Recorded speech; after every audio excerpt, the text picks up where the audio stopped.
As he walked along the path, a couple strolled past him, their conversation piquing Qi Lin's interest. "Hey, slow down, there's still an hour until the legend of the great sage premieres." "Well, just browse the shops for a bit, an hour will fly by." The legend of the great sage? A spark of realization ignited in Qi Lin's mind. Indeed, it seemed that the release of the legend of the great sage was imminent. Having just wrapped up a case, he had scarcely had the time to peruse entertainment news in recent days. Qi Lin promptly retrieved his phone, launched the payment application, and discovered that the legend of the great sage had already been screening for 4 days. Without hesitation, he purchased a ticket for the nearest theater. The Legend of the Great Sage was a cherished novel of his, particularly for its portrayal of the audacious monkey, defiant and ruggedly charismatic. It was this profound sentiment that compelled him to witness how its cinematic adaptation would unfold. An hour later, Qi Lin found himself utterly bewildered. While others were engrossed in the film, he was confronted by a living, breathing figure. Oh no, it was a real monkey. "Kid, are you dazed?" Sun Wukong waved his paw. Qi Lin suddenly snapped back to reality. "The great sage? What on earth is happening?" "Clearly, you've stumbled upon a stroke of fortune by some celestial design. You've gained my divine affinity." Divine affinity. The anomalies in your world have become increasingly frequent. As per tradition, the celestial realm must appoint someone to monitor the situation, and that responsibility falls upon me. I have found you. Do you not consider yourself fortunate? Indeed, I am fortunate. So fortunate that I can scarcely believe it. Qi Lin had never imagined his luck would be so extraordinary. Sun Wukong chuckled softly. "You shall soon come to believe it." With that, Sun Wukong gently tapped Qi Lin's forehead. In an instant, Qi Lin felt as though he had mastered an extraordinary skill known as the 72 transformations. "Let us put it to the test," Sun Wukong gestured to Qi Lin. "Is it not necessary to harness magical energy?" Qi Lin inquired, having read about such matters in novels. The 72 transformations is a technique that allows for a single transformation without the need for magical energy. As one's magical prowess increases, so too does the multitude of transformations available. With this understanding, Qi Lin felt no need for further hesitation and transformed into Louis Ku. Upon opening his phone and accessing the Mirror app, he was indeed met with the reflection of the famed actor. Utterly captivating. The divine art bestowed by the great sage is certainly beyond reproach. Qi Lin began to ponder. What if he were to transform into Uncle and Wu Yuanyuan? Or perhaps become fourth master and pursue Shirshir? Surely, there would be no issue with such endeavors? You are overthinking it. The celestial realm is a bastion of justice, not a den of evil. Should you dare to engage in such actions, I would be the first to hold you accountable. Qi Lin replied, "Great sage, can you truly read my thoughts?" "Allow me to introduce you to the art of mind reading," Sun Wukong stated plainly. Qi Lin felt a wave of embarrassment wash over him. "You have quite an appetite, yet it would be wise to contemplate more serious matters," remarked the great sage. "Master, I am indeed pondering. I am currently considering whether I should cultivate some celestial arts to enhance my strength. Let us speak of such endeavors once you have accrued some merit. The Tao is not to be lightly imparted. The 72 transformations is merely a technique, while celestial arts represent the profound principles of the Tao," Sun Wukong replied, not indulging Qi Lin's desires. "Moreover, having received my celestial affinity, you are now an official member of the Temporal Management Bureau. Engage in the eradication of waste more frequently, and by achieving tangible results, you'll be able to exchange for celestial arts within the Bureau." The Temporal Management Bureau? Qi Lin's eyes sparkled with intrigue. With just a gesture, Sun Wukong communicated effortlessly, without the need for words. The celestial realm hosts a Temporal Management Bureau, co-founded by the primordial heavenly venerable and the goddess Nuwa. With each eradication of waste, members of the Bureau receive waste value, which can be exchanged for celestial arts, magical treasures, and various other items. This jade token is the emblem of the Temporal Management Bureau. It will automatically collect your waste value and assist you in exchanging for treasures. Young one, strive diligently, Sun Wukong encouraged, giving Qilin a hearty pat on the shoulder before giving him a gentle push, causing the world to spin around him. Yet, the jade token that had materialized in his hand confirmed that the preceding events were indeed real. Moreover, as Qilin beheld the token, a wave of understanding flooded his mind. "Receive," Qilin uttered. In an instant, the jade token vanished, and Qilin realized that it had taken residence within his consciousness. Immortal fate, truly an immortal fate. Qilin was overwhelmed with excitement. On this day, he found himself unable to sleep. It was not until around 5 in the morning that he finally succumbed to slumber. However, he was soon roused by the ringing of his phone. "Who is it?" Qilin groggily answered the call. In an instant, his drowsiness vanished. It was his father, Lin Xiangwen, on the line. His mother had tragically passed away in a car accident, and the sister Lin Xiangwen referred to as merely the child born to him and another woman. Despite recent years seeing many novels and films portray stepmothers as pure and benevolent, while children of ex-wives are often depicted as troubled, Qilin was unfortunate enough not to encounter such a stepmother. His stepmother fit the archetype prevalent a decade ago: astute, stunning, and malicious. Over the years, he had endured countless hidden grievances at her hands, well aware of her true nature, though he had never revealed his understanding since coming of age. As for his sister, he scoffed. Men without sisters often fantasize about being devoted to them. Those who have sisters know that the idealized little sister exists solely in the realm of fiction. A shadow of gloom flickered in Qilin's eyes. MASU-MANHUA, his stepmother, was a woman who appeared to be both talented and beautiful in the eyes of outsiders. Yet Qilin knew precisely what kind of person MASU-MANHUA truly was. When she entangled herself with Lin Xiangwen, she was merely a fresh graduate. Yet, less than a month after his mother's death, MASU-MANHUA entered the Lin family home.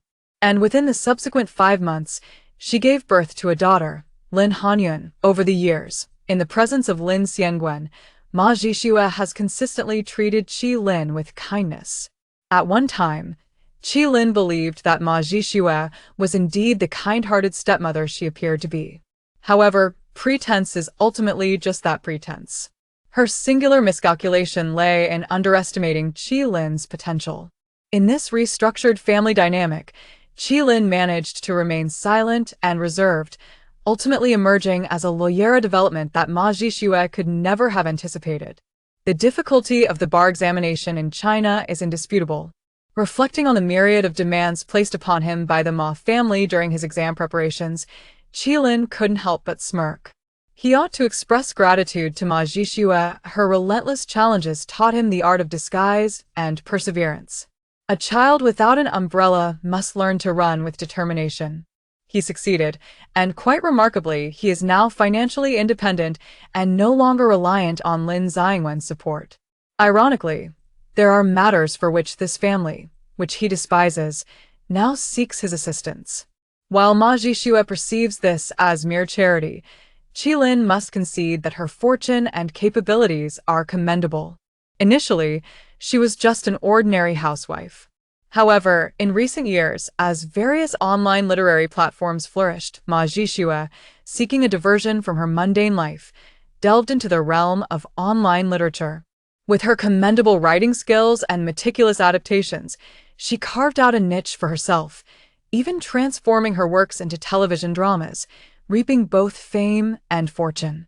With notoriety comes exposure, and many aspects of her life have since been revealed. The incident of plagiarism involving MASU-MANHUA was swiftly uncovered, coinciding with the airing of a popular television drama, creating quite a stir. The female author whose work was plagiarized has already filed a lawsuit, clearly intent on bringing her to justice. Naturally, MASU-MANHUA refuses to acknowledge any wrongdoing. Although ample evidence has surfaced online, the definition of plagiarism in the realm of online literature in the Celestial Empire remains rather ambiguous. As long as MASU-MANHUA maintains her denial, the likelihood is that the aggrieved author will find it challenging to take effective action against her. However, as the defendant, she must still seek legal counsel. Qi-lin is the lawyer she has chosen, considering him a trusted ally. It is worth noting that Ma Jishua possesses considerable acting skills. She believes she still holds the image of a gentle and understanding aunt in Qi-lin's eyes. Yet, unbeknownst to her, Qi-lin has long since discerned her true character. Throughout the years, he has played the role of a naive youth, perhaps with a hint of rebelliousness. There remains a certain distance between them. Qi-lin does not display overt familiarity with Ma Jishua. Nevertheless, whenever she or her daughter, Lin Hanyun, encounters difficulties, Qi-lin is willing to assist within his means, though he refrains from exerting too much effort when it exceeds his capacity. Their relationship is marked by a delicate balance, with Qi-lin always maintaining control over the situation.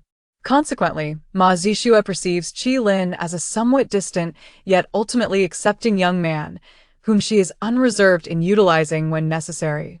Qi-lin quickly reviewed the details of Ma Jishua's case, formulating a strategy in his mind. He opened his computer, accessed the E-drive, and continued to explore a hidden file. This file was a gift from his third girlfriend, a skilled hacker whom Qi-lin had once admired profoundly. Qi-lin opened the video and pressed play. Ma Jishua knelt before Qiyu, fervently bowing her head. "Miss Qi, please grant my wish to be with Xiang when we are truly in love. I am already carrying his child. I cannot let the child grow up without a father. You are a strong woman. You can live well without him, but I cannot bear to raise this child alone. Miss Qi, I implore you to show me mercy. I beg you." Watching the video, Qi-lin observed his mother, Qiyu, trembling with rage. A coldness deepened in his eyes. Half a minute later, Lin Xiangwen appeared in the video. Qiyu rushed to confront Lin Xiangwen, her emotions running high. Unable to withstand her accusations, Lin Xiangwen slapped Qiyu. Qiyu covered her left cheek, gazing at Lin Xiangwen, and suddenly, tears streamed down her face as she fled the company. The video concluded here. Yet, Qi-lin was aware of what transpired thereafter. In a daze, Qiyu had a tragic car accident that claimed her life. He had someone investigate. It was determined that Qiyu was at fault in the accident, devoid of any conspiracy. "Mother, do not worry. Those who must pay will not escape their fate," Qi-lin murmured. Chapter 2 Keyboard Warrior. Qi-lin made a phone call to the law firm but did not go to work. The profession of a lawyer is quite flexible. Whether one works on-site or not is entirely up to personal choice, of course, with variations in salary as a natural consequence. However, Qi-lin had long since lost interest in that meager paycheck. With his newfound destiny and the capabilities bestowed by the 72 transformations, if he could not devise a way to generate income, he might as well end it all. He had even contemplated resigning, but upon reflecting on his current endeavors, he dismissed that notion. Not yet. If he were not a lawyer, how could he have forged such extensive connections? How could he have avenged his mother-esque grievances personally? Qi-lin picked up his phone, scrolled through his contacts until he reached the W section, and found a name that resonated beautifully: Wu Yuzhen. He dialed the number, a smile curling at the corners of his mouth. "Miss Wu, this is Qi-lin, Ma Jishua's attorney. I believe we have matters to discuss." The family consisted of 4 members. As Qi-lin's sister Lin Hanyun's boyfriend, Ting Shubai, was also present. "Qi-lin's here. Come on over. The meal is ready. We've been waiting for you." Ma Jishua was the first to spot Qi-lin and greeted him warmly. Lin Hanyun leaped up and ran to Qi-lin, wrapping her arms around his, pulling him to the dining table. "Brother, Mom specially made your favorite fried tofu. Come and try it." A smile graced Qi-lin's face. To outsiders, they appeared to be a harmonious family. Yet, he knew the truth. Everyone was merely putting on a facade. Perhaps only Lin Xiangwen's smile held authenticity. He genuinely wished for Qi-lin to maintain a good relationship with Ma Jishua and her daughter. Scoundrels often desire others to remain naive. Qi-lin endeavored to play the role of an adult, detached from this family, neither servile nor arrogant, warm yet distant, much like the persona he had always embodied. Today marked Lin Hanyun's 22nd birthday, the focal point of the celebration. After everyone had indulged in cake, Lin Hanyun suddenly proposed, "Let us have some drinks." Ma Jishua frowned. "What does a girl need to drink for?" Lin Xiangwen initially intended to refuse, but upon hearing Lin Hanyun mention Qilin and Ting Shubai, especially her insistence that her brother should enjoy himself, he felt a pang of guilt and said, Hanyun has a point. Qilin and Shubai are accustomed to socializing outside. We shouldn't let them feel constrained at home. Jishue, if you can't drink, don't worry. I'll join Qilin and Shubai. Great. I'll go get the drinks. Lin Hanyun cheered, dashing out before anyone could respond. In this household, Lin Hanyun was indeed more familiar than Qilin. Feeling a sense of foreboding, Qilin glanced at Ting Shubai, put down his chopsticks, and said nonchalantly, Since we're drinking, I'll step out to the restroom first. Those familiar with drinking know that once one begins, a trip to the restroom can lead to an uncontrollable flow. Thus, experienced drinkers often empty their bladders beforehand. Neither Lin Xiangwen nor Ma Jishue found it odd, nor did they notice the exchanged glances between Qilin and Ting Shubai. Upon returning from the restroom, Qilin unexpectedly ran into Ting Shubai. He turned on the faucet, letting the sound of running water mask his conversation. Ting Shubai, Lin Hanyun's boyfriend, a promising overseas returnee. However, unbeknownst to others, Ting Shubai had known Qilin far longer than Lin Hanyun. Their bond was deep. Qilin had assisted Ting Shubai significantly, and Ting Shubai was well aware of Qilin's connection with the Lin family. He was not exactly a spy for Qilin, but their relationship varied in closeness. For Ting Shubai, women could be numerous, but friends like Qilin were irreplaceable. Ma Jishue is pregnant. Ting Shubai's words caused Qilin's body to stiffen instantly. Lin Hanyun doesn't want another brother or sister. She wishes to use your assistance to terminate this pregnancy. How could she be so confident? When you arrived today, did you receive a call from Ma Jishue asking you to buy her some sleeping pills and health supplements? She mentioned that she has been troubled by lawsuits and is often unable to sleep. Are you implying? Qilin began to comprehend Lin Hanyun's intentions. Ting Shubai nodded. It was Lin Hanyun who suggested Ma Jishue reach out to you. She has already procured the abortion pills and is merely waiting to execute her plan. Qilin scoffed inwardly, realizing the apple does not fall far from the tree, a pair of scheming women. He patted Ting Shubai on the shoulder, opting for silence, and walked out. As anticipated, Lin Hanyun began pouring herself drinks. Encouraged by her, Lin Xiangwen became rather emotional, drinking heartily with Qilin and often uttering apologies for his past grievances. Qilin silently cursed the fool. He sensed that something had been slipped into the drinks, likely a sedative. Fortunately, he discreetly swapped his drink when others weren't paying attention. Otherwise, he too would have fallen prey. Despite this, Qilin understood he could not maintain his composure much longer, or Lin Hanyun would grow suspicious. Thus, he promptly feigned drunkenness. Watching Qilin collapse into a deep slumber, Ma Jishue's eyes flickered with disdain as she waved her hand and instructed, Hanyun, help your brother and Shubai to the guest room for the night. All right, Mom. While Ma Jishue tidied up the dishes and attended to Lin Xiangwen, the two intoxicated men, Qilin and Ting Shubai, were entrusted to Lin Hanyun. To Qilin's surprise, Lin Hanyun placed Ting Shubai in the guest room but led him to her own chamber, laying him directly on her bed. Qilin initially suspected Lin Hanyun intended to change his medication, but to his astonishment, her first action was to remove his clothing. Qilin was taken aback. However, being inebriated, he exhibited little resistance beyond drunken struggles. Moments later, after being completely undressed, he suddenly heard soft rustling sounds. 5 minutes later, a voluptuous, bare figure nestled into his embrace. Qilin's mind went blank.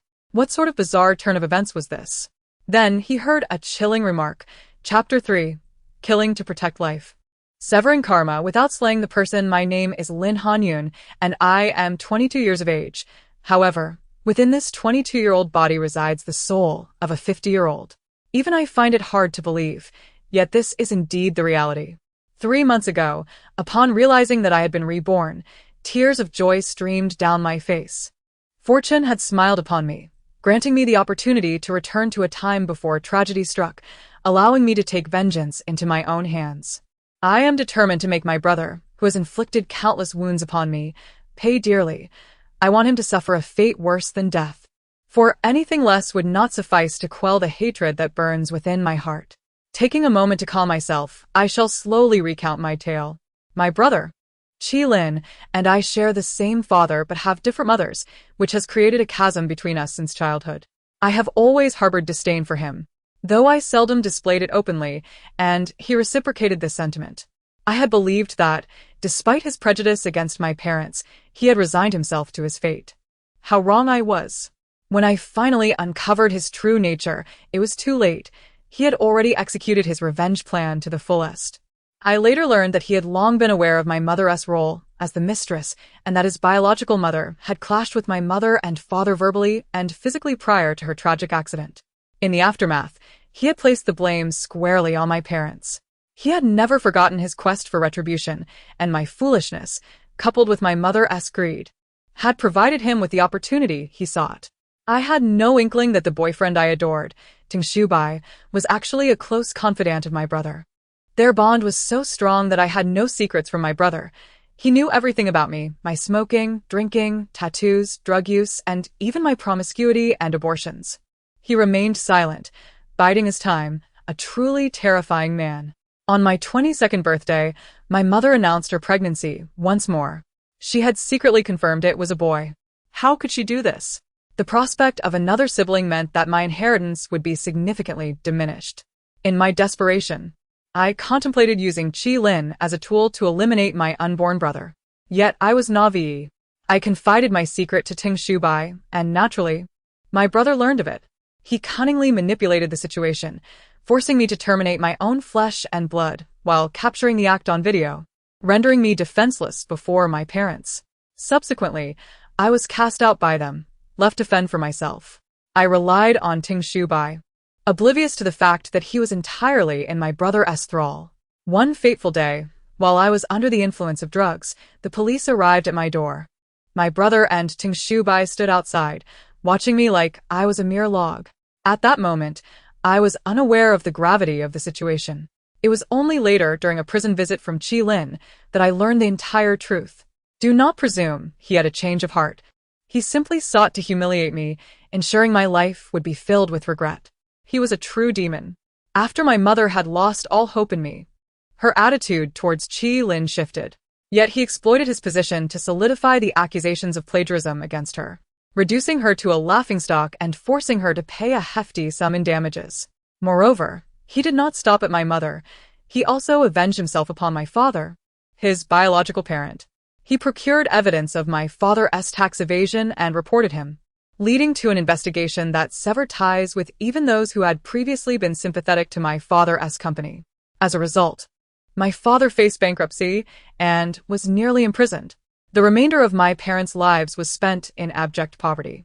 My mother ultimately divorced my father, seeking to remarry a wealthy elderly man, yet tragically, that man was also a pawn of Qilin. My father wept, lamenting his failures to Qilin and his mother.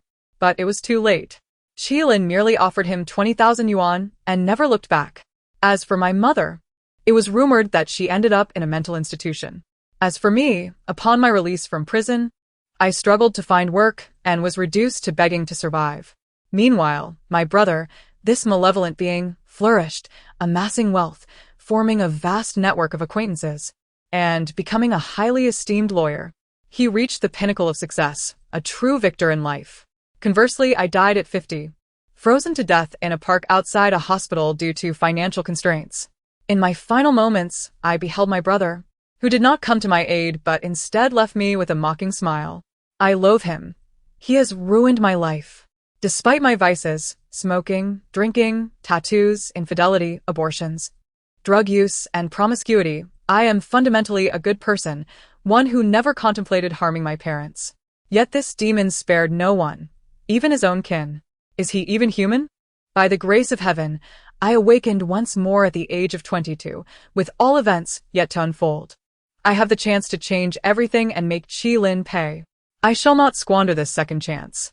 After my rebirth, I did not exhibit any signs of abnormality, keeping my composure and maintaining the status quo. I merely capitalized on my informational advantage to quietly amass some wealth and formulate a detailed plan targeting my brother. I would never again commit the foolish act of harming my sibling. As a reborn individual, money flows to me effortlessly. I have no interest in my father's meager inheritance. However, I deliberately revealed to Tung Shubai my intentions to harm my brother, fully aware that he would inform Qilin. I wanted my brother to believe that he held all the cards, to feel secure in his manipulation of me as before. Then, at the peak of his arrogance, I would strike him down. I laced his drink with a sedative, rendering him unconscious. I would then create the illusion that he had assaulted me. Just as in my past life, he would be cast out by my parents.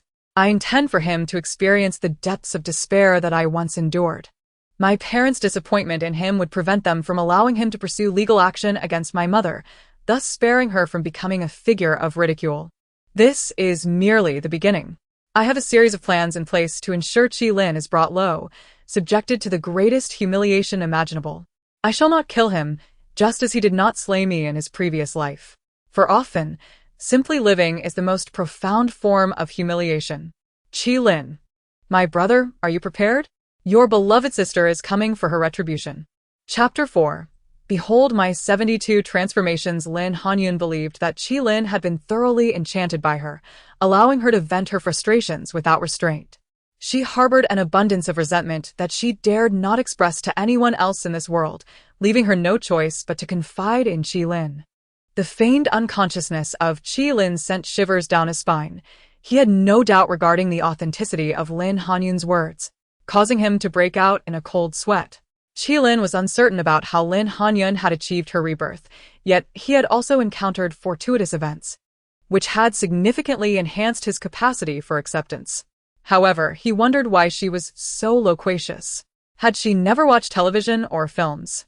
Villains always met their demise due to their verbosity. If he were to learn of these matters, what means would she have for revenge? Unbeknownst to Lin Hanyun, Qilin was absorbed in these thoughts. After her cathartic outpouring, she calculated the timing and heard footsteps approaching from outside. Ma Zhixue and Lin Xiangwen had a habitual inclination to check on her before bedtime. Should Ma Zhixue discover her and Qilin lying together in the nude, Qilin would find himself at a loss for words. Lin Hanyun gazed at the slumbering Qilin, a triumphant smile gracing her lips. Dear brother, you are about to fall into my trap, I eagerly anticipated.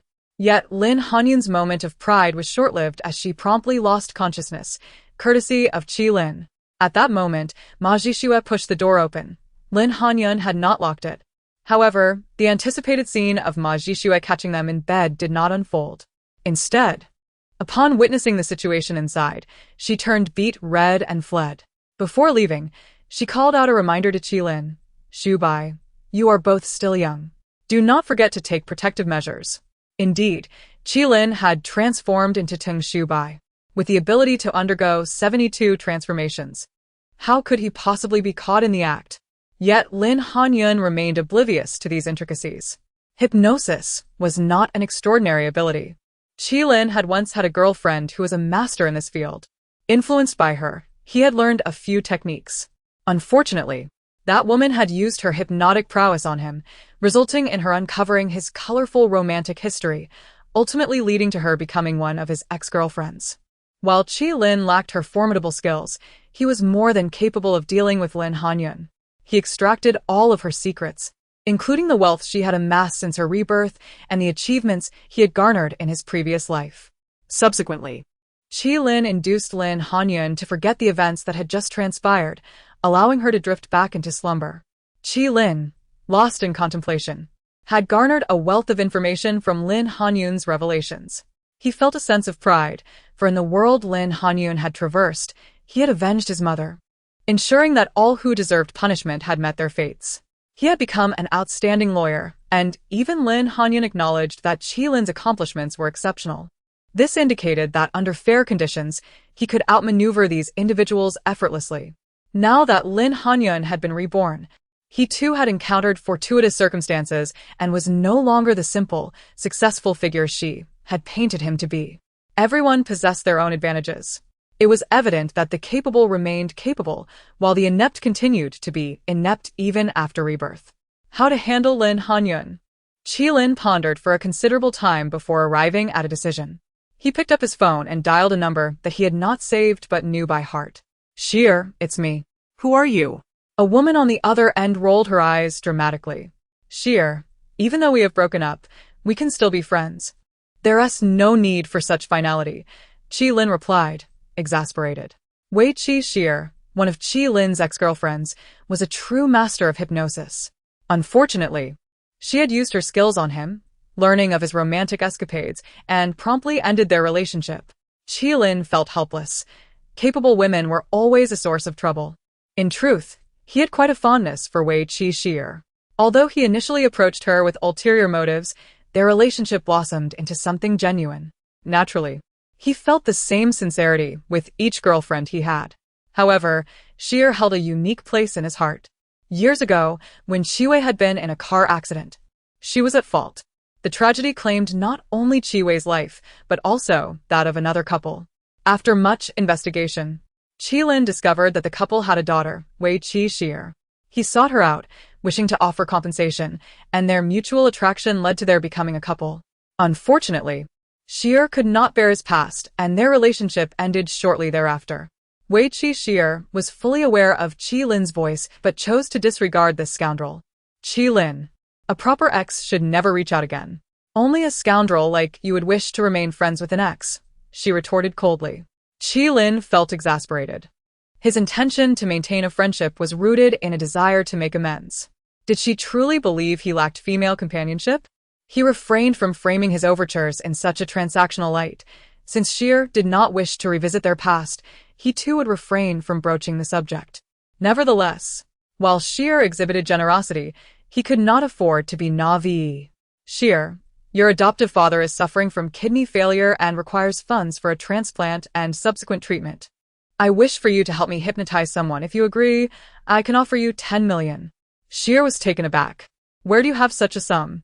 Having previously dated Qi Lin, she knew he was not a millionaire, despite his financial stability. Qi Lin offered no explanation, merely inquiring, will you do it? Wei Qi Xier fell silent. Her adoptive parents had treated her as their own, and she was not one to be ungrateful. Yet reason cautioned her that Qi Lin's request was anything but benign. Otherwise, he would not propose such a substantial sum. Qi Lin, first tell me what you intend to do. As a lawyer, you should know not to break the law. Rest assured, I would never jeopardize my own future. You have hypnotized me before. You should be aware of my circumstances. The person I want you to hypnotize is my sister Lin Hanyun. Your task is straightforward. Drive her insane. That is still illegal, and you expect me to be your accomplice? Wei Qi Xier seethed with anger. 20 million. Qi Lin, what do you take me for? 30 million. What you propose is wrong. 50 million, and I assure you that if anything goes awry, you will not be implicated. You promised. You must guarantee it. Ultimately, Wei Qi Xier succumbed to the allure of wealth and her affection for her adoptive father. She also believed that Qi Lin would not harm her. In truth, he would not.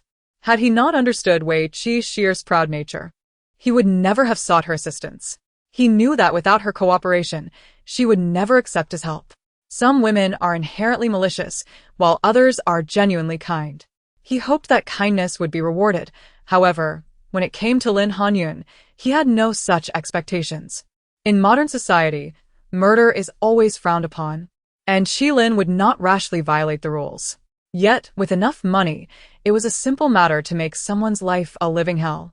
Qi Lin was not lacking in funds, and Lin Hanyun was quite wealthy. Of course, her wealth now belonged to Qi Lin. The first step Qi Lin needed to take was to strip Lin Hanyun of her identity as a reborn individual. Next, he would hypnotize her, mold her, and ultimately, a psychiatric hospital would be her final destination.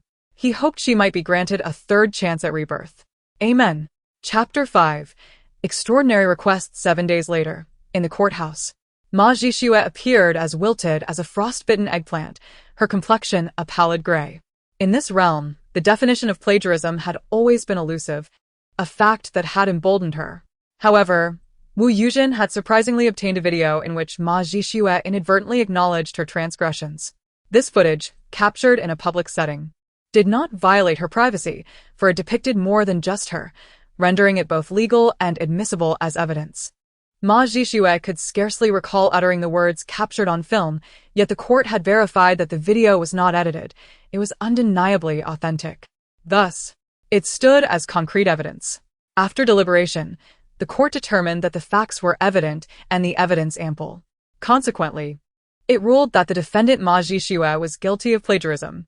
The verdict mandated that she compensate the plaintiff, Wu Yuzhen, a sum of 500,000 yuan, a financial burden she would need Lin Xiangwen to assist her with. Half an hour later, Ma Jixue emerged from the courtroom, trembling, as onlookers pointed and whispered, their disdain palpable. She realized her downfall was complete. She had lost both reputation and fortune. The court had confiscated her ill-gotten gains from the plagiarism and imposed a hefty compensation payment, an amount she could scarcely fathom. Yet, amidst her despair, the thought of Lin Xiangwen jolted her. She had lost everything but could not afford to lose him as well. Thankfully, Lin Xiangwen harbored genuine feelings for her. Witnessing her desolation stirred a profound sense of empathy within him. Jixue, worry not. I remain by your side. I will care for you, he promised, causing tears to well in her eyes. Xiangwen, she whispered, her heart swelling with emotion. Just then, Qilin cleared his throat, interrupting their tender moment. Lin Xiangwen, feeling awkward, turned to Qilin, intending to speak, but a voice from behind startled him. As he turned, a throng of police officers appeared, and his face drained of color. In this era, few businesspeople could withstand scrutiny, and he certainly was not without fault. Is there a misunderstanding? Lin Xiangwen's voice trembled slightly. Come with us, and we shall ascertain whether there is any misunderstanding, the officers responded. Unsurprisingly, Lin Xiangwen was taken away. He failed to notice the subtle smirk that graced Qilin's lips. Ma Jixue stood in a daze as Wu Yuzhen, the plaintiff in the plagiarism case, approached Qilin and his companions. Upon seeing the very person she had wronged, Ma Jixue instinctively averted her gaze. Even the most shameless individual would feel a twinge of embarrassment in such circumstances, particularly after losing the lawsuit, which mandated not only financial compensation but also a public apology to Wu Yuzhen. Ultimately, she was utterly defeated. She had presumed Wu Yuzhen approached her to gloat, but that was not the case. Wu Yuzhen merely cast a disdainful glance at her before redirecting her attention. Mr. Qi, it is a pleasure to make your acquaintance. Wu Yuzhen extended her delicate hand. Qilin smiled, accepting her handshake. The pleasure is mine. Thanks to your assistance, Mr. Qi, I would like to invite you to dinner. Would you honor me with your presence? Wu Yuzhen proposed earnestly. She was no fool. When she filed the lawsuit against Ma Jixue, she had prepared for the possibility of failure, as past cases had often ended unfavorably for authors seeking to defend their rights. However, against all odds, she had emerged victorious. Wu Yuzhen was acutely aware of who deserved the credit for this unexpected triumph. Qilin, exhibiting commendable grace, replied, We have mutually supported one another. So, it is only fitting that I treat Miss Wu. Who pays is of little consequence, as it is my honor to forge a friendship with Mr. Qi. Wu Yuzhen responded. Ma Jixue looked on, aghast. Qilin, you. Qilin feigned ignorance, walking side by side with Wu Yuzhen as they left the courthouse, never casting another glance at the woman who had wronged him. He had meticulously orchestrated every aspect of this encounter. For him, it marked both a beginning and an end. There was no longer any necessity to maintain superficial relations with her. Wangjiang Pavilion, heralded as one of the 50 most romantic locales in the world, witnessed countless enchanting proposals daily, complete with French cuisine, fine wine, breathtaking views, and fragrant blossoms, a place where women would forever cherish their memories. Boasting a 100 success rate for proposals, Qilin was uncertain of the veracity of this claim, but since he was not lacking in funds, he resolved to treat his companion to a meal in a splendid establishment. Upon alighting from the car and catching sight of the upscale restaurant, Wu Yuzhen's eyes sparkled, her gaze toward Qilin shifting in admiration. Mr. Qi, to be honest, I initially thought you would take me to a roadside stall, she remarked. Why would you think that? Qilin inquired, puzzled. Wu Yuzhen chuckled lightly. Online novels often depict it that way. The gourmet dishes from high-end restaurants are portrayed as inferior to those from street vendors. Female side characters who cannot appreciate street food are invariably scorned by the male protagonists, and the leads always find their romance amidst roadside eateries. Qilin responded with bemusement.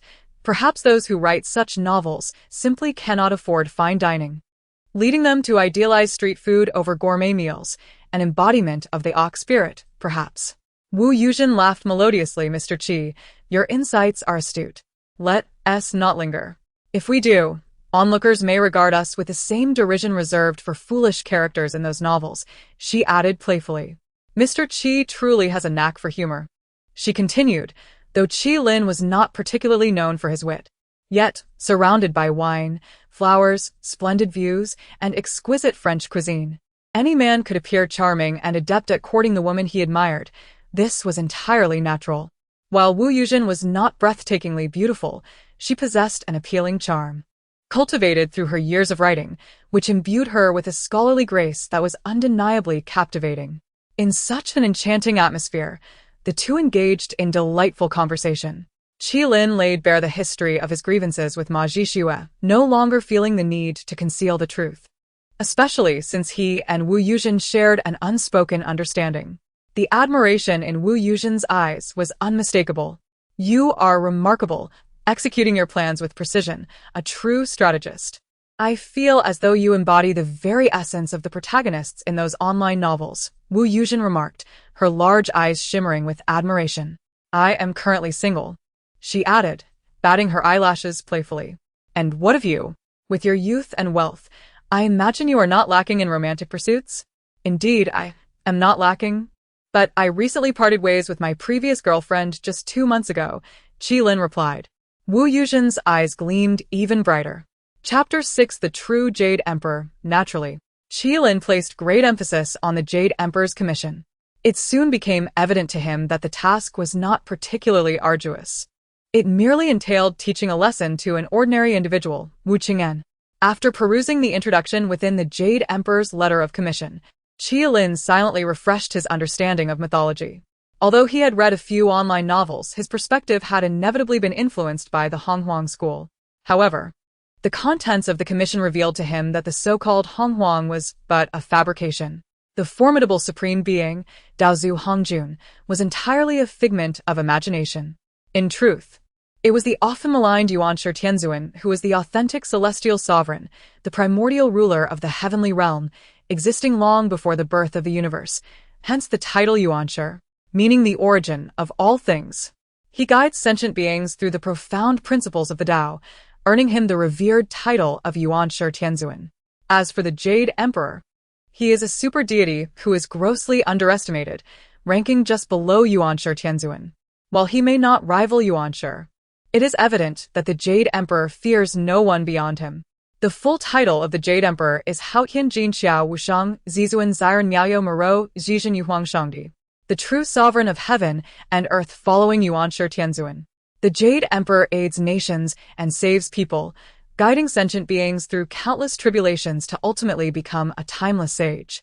He rules the heavens, commands all deities, governs the cosmos, enlightens the myriad realms, enacts heavenly principles, bestows virtues upon the world, creates all things, and aids all living beings, weighing the balance of myriad realms and governing all spirits, all while being immeasurable in compassion as the supreme deity of the heavenly realm.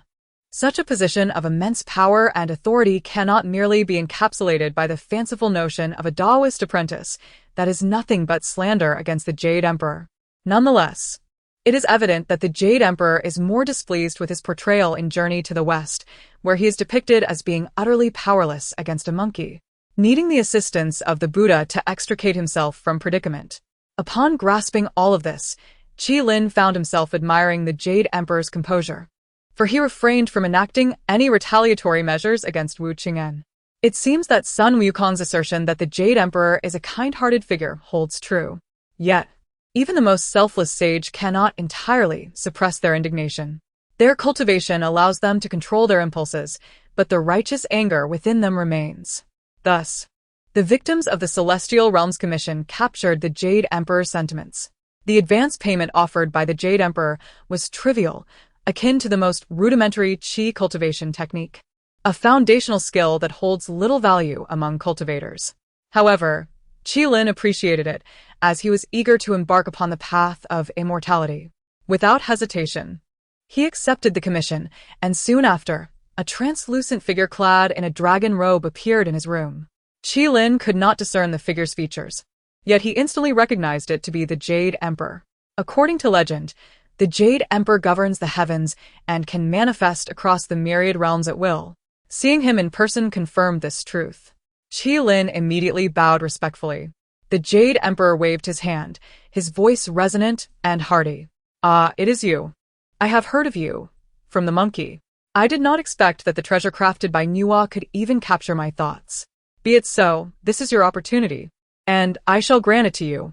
Should you truly satisfy me, upon the completion of your task, I shall bestow upon you the most authentic foundational cultivation technique, enabling you to truly step onto the path of immortality." Qi Lin was overjoyed. "Thank you, Your Majesty. I shall exert every effort. However, I am curious to know to what extent you wish to teach Wu Qing'an a lesson?" He continued, "There is no need to be overly harsh.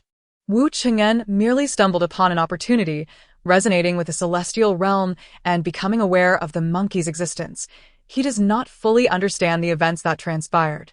Later, when his own career faltered, the mortal emperor, Jiajing, was foolish and incompetent, so he used Journey to the West to satirize the times, yet I have suffered an undeserved calamity." With just a few words, the Jade Emperor elucidated the circumstances surrounding the publication of Journey to the West. "You speak wisely. That fellow can decide how to handle it." Qi Lin had already begun to formulate some ideas in his mind, and then posed a question he had yet to resolve. "If I were to prevent the publication of Journey to the West, would it have repercussions on the present Earth? I would not wish to be remembered as a historical villain." Qi Lin promptly acknowledged this and concluded to the Jade Emperor, "He is indeed a tsundere character, feigning disinterest while actually caring deeply. If he truly did not care, he would not have manifested just to guide me." However, Qi Lin was not foolish enough to voice such thoughts. He believed the Jade Emperor to be impressive in his own right. Were he to possess such power, he would not allow anyone to insult him so brazenly. The Jade Emperor's ability to endure thus far, and his request for Qi Lin to refrain from going too far was already a testament to his benevolence, which Qi Lin perceived as the heart of a sage. Upon hearing the Jade Emperor continue, "Since you have accepted this task, you must traverse time and space. I suggest you opt for a soul transfer, as your current body lacks any means of self-defense and would hold little value to bring along." Qi Lin readily acquiesced to the Jade Emperor's counsel. "May I inquire, Your Majesty, to whom will I be bound in this new existence?" "The commission should select automatically for you. Typically, it selects a nefarious individual deserving of their fate or a recently deceased body, ensuring minimal detrimental impact on that world." Qi Lin understood this, as his interactions with Sun Wukong and the Jade Emperor indicated that these deities were champions of justice and order, with Sun Wukong being somewhat more unruly, while the Jade Emperor adhered strictly to propriety. This arrangement was quite agreeable. After conveying all necessary information to Qi Lin, the Jade Emperor vanished. Qi Lin pondered for a considerable time, made some preparations, and then chose to traverse time. In the next moment, darkness enveloped him. When he awoke again, he first felt an overwhelming softness. Upon opening his eyes, he was left in awe. Before him lay a grand, antiquated bed surrounded by 4 beautiful women, all devoid of clothing. Indeed, he found himself surrounded by beauty, indulging in lavish pleasures. A torrent of memories surged into his mind. After an hour, Qi Lin was at a loss as to whether to laugh or cry. Just as the Jade Emperor had foretold, he had taken possession of the body of a thoroughly wicked individual, Yan Shifan, son of the most notorious minister, Yan Song, during the Jiajing era. Reflecting upon his previous encounter with the Ming dynasty, 1566, Qi Lin muttered to himself, "Who would have thought that I would inadvertently become a little cabinet minister?" Chapter 7. A nightmarish beginning. Having acquired the 72 transformations and the Taoist scriptures, Qi Lin felt no lingering attachment to his previous occupation and promptly resigned. His entire focus was now devoted to the pursuit of wisdom. As the Jade Emperor had stated, the cultivation of the Taoist scriptures was indeed straightforward, though the progress was somewhat sluggish. It took Qi Lin 5 years to reach the 6th level of Qi cultivation, a feat that merely equated him to a martial arts master in a novel. His strength was rather unimpressive. Fortunately, during these 5 years, Qi Lin encountered several situations akin to Lin Hanyun's, which allowed him to accumulate a considerable amount of junk points. He exchanged these for various treasures within the Temporal Management Bureau, For instance, top-tier hacker skills from the celestial realm, a formidable asset in the human world, rendering all servers defenseless against him. He also acquired a spatial ring, intricately bound to his soul, fulfilling his long-held desire for a storage space.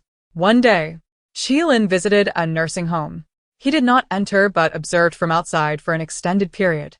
Rest assured, Mr. Qi, we have always provided the best care for Mr. Lin. There will be absolutely no issues, the director of the nursing home assured him with great enthusiasm. It was only natural for him to be so cordial, given that Qilin had generously donated $1 million to their establishment with the sole condition of admitting a middle-aged man.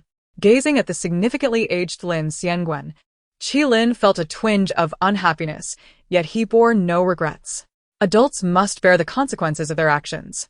After exchanging a few more words with the director, Qilin turned to leave, his mood somewhat subdued. He chose to confide in Wu Yuzhen, the former online literature author. Their mutual feelings were quite favorable, allowing for deeper conversations during their respective periods of solitude. When Wu Yuzhen opened the door, she tossed him a bottle of drink and playfully inquired, "Where's your new girlfriend?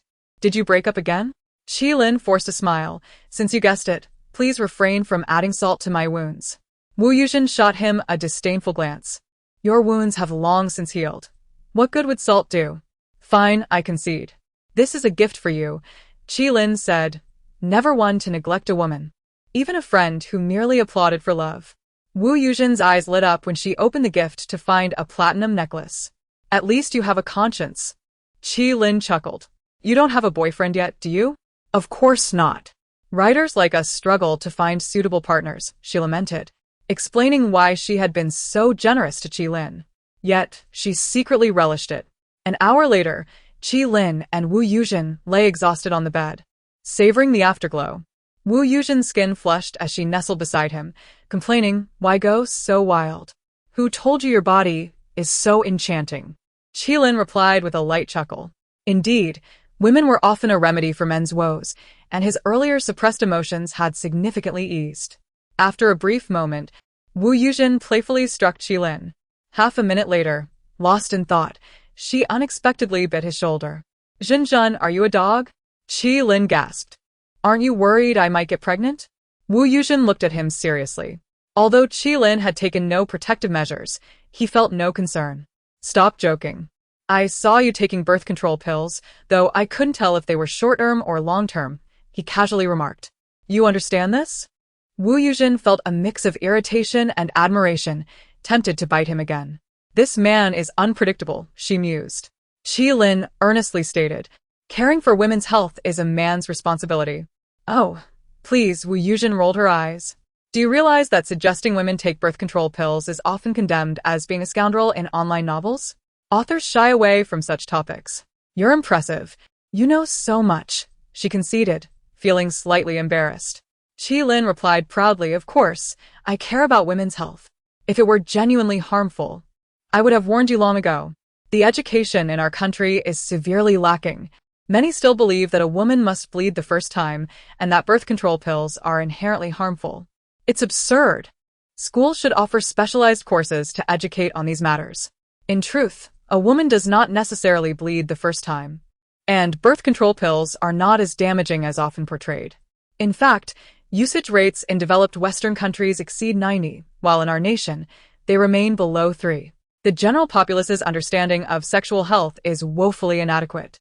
While technology progresses, newer generations of birth control pills have minimized risks, not only preventing weight gain but even aiding in weight loss and alleviating symptoms like dysmenorrhea, menstrual irregularities, infertility, and recurrent miscarriages. Of course, proper usage should be guided by medical advice, but it's unnecessary to treat birth control pills as some monstrous entity. Every action carries risks. Even walking down the street could lead to an accident.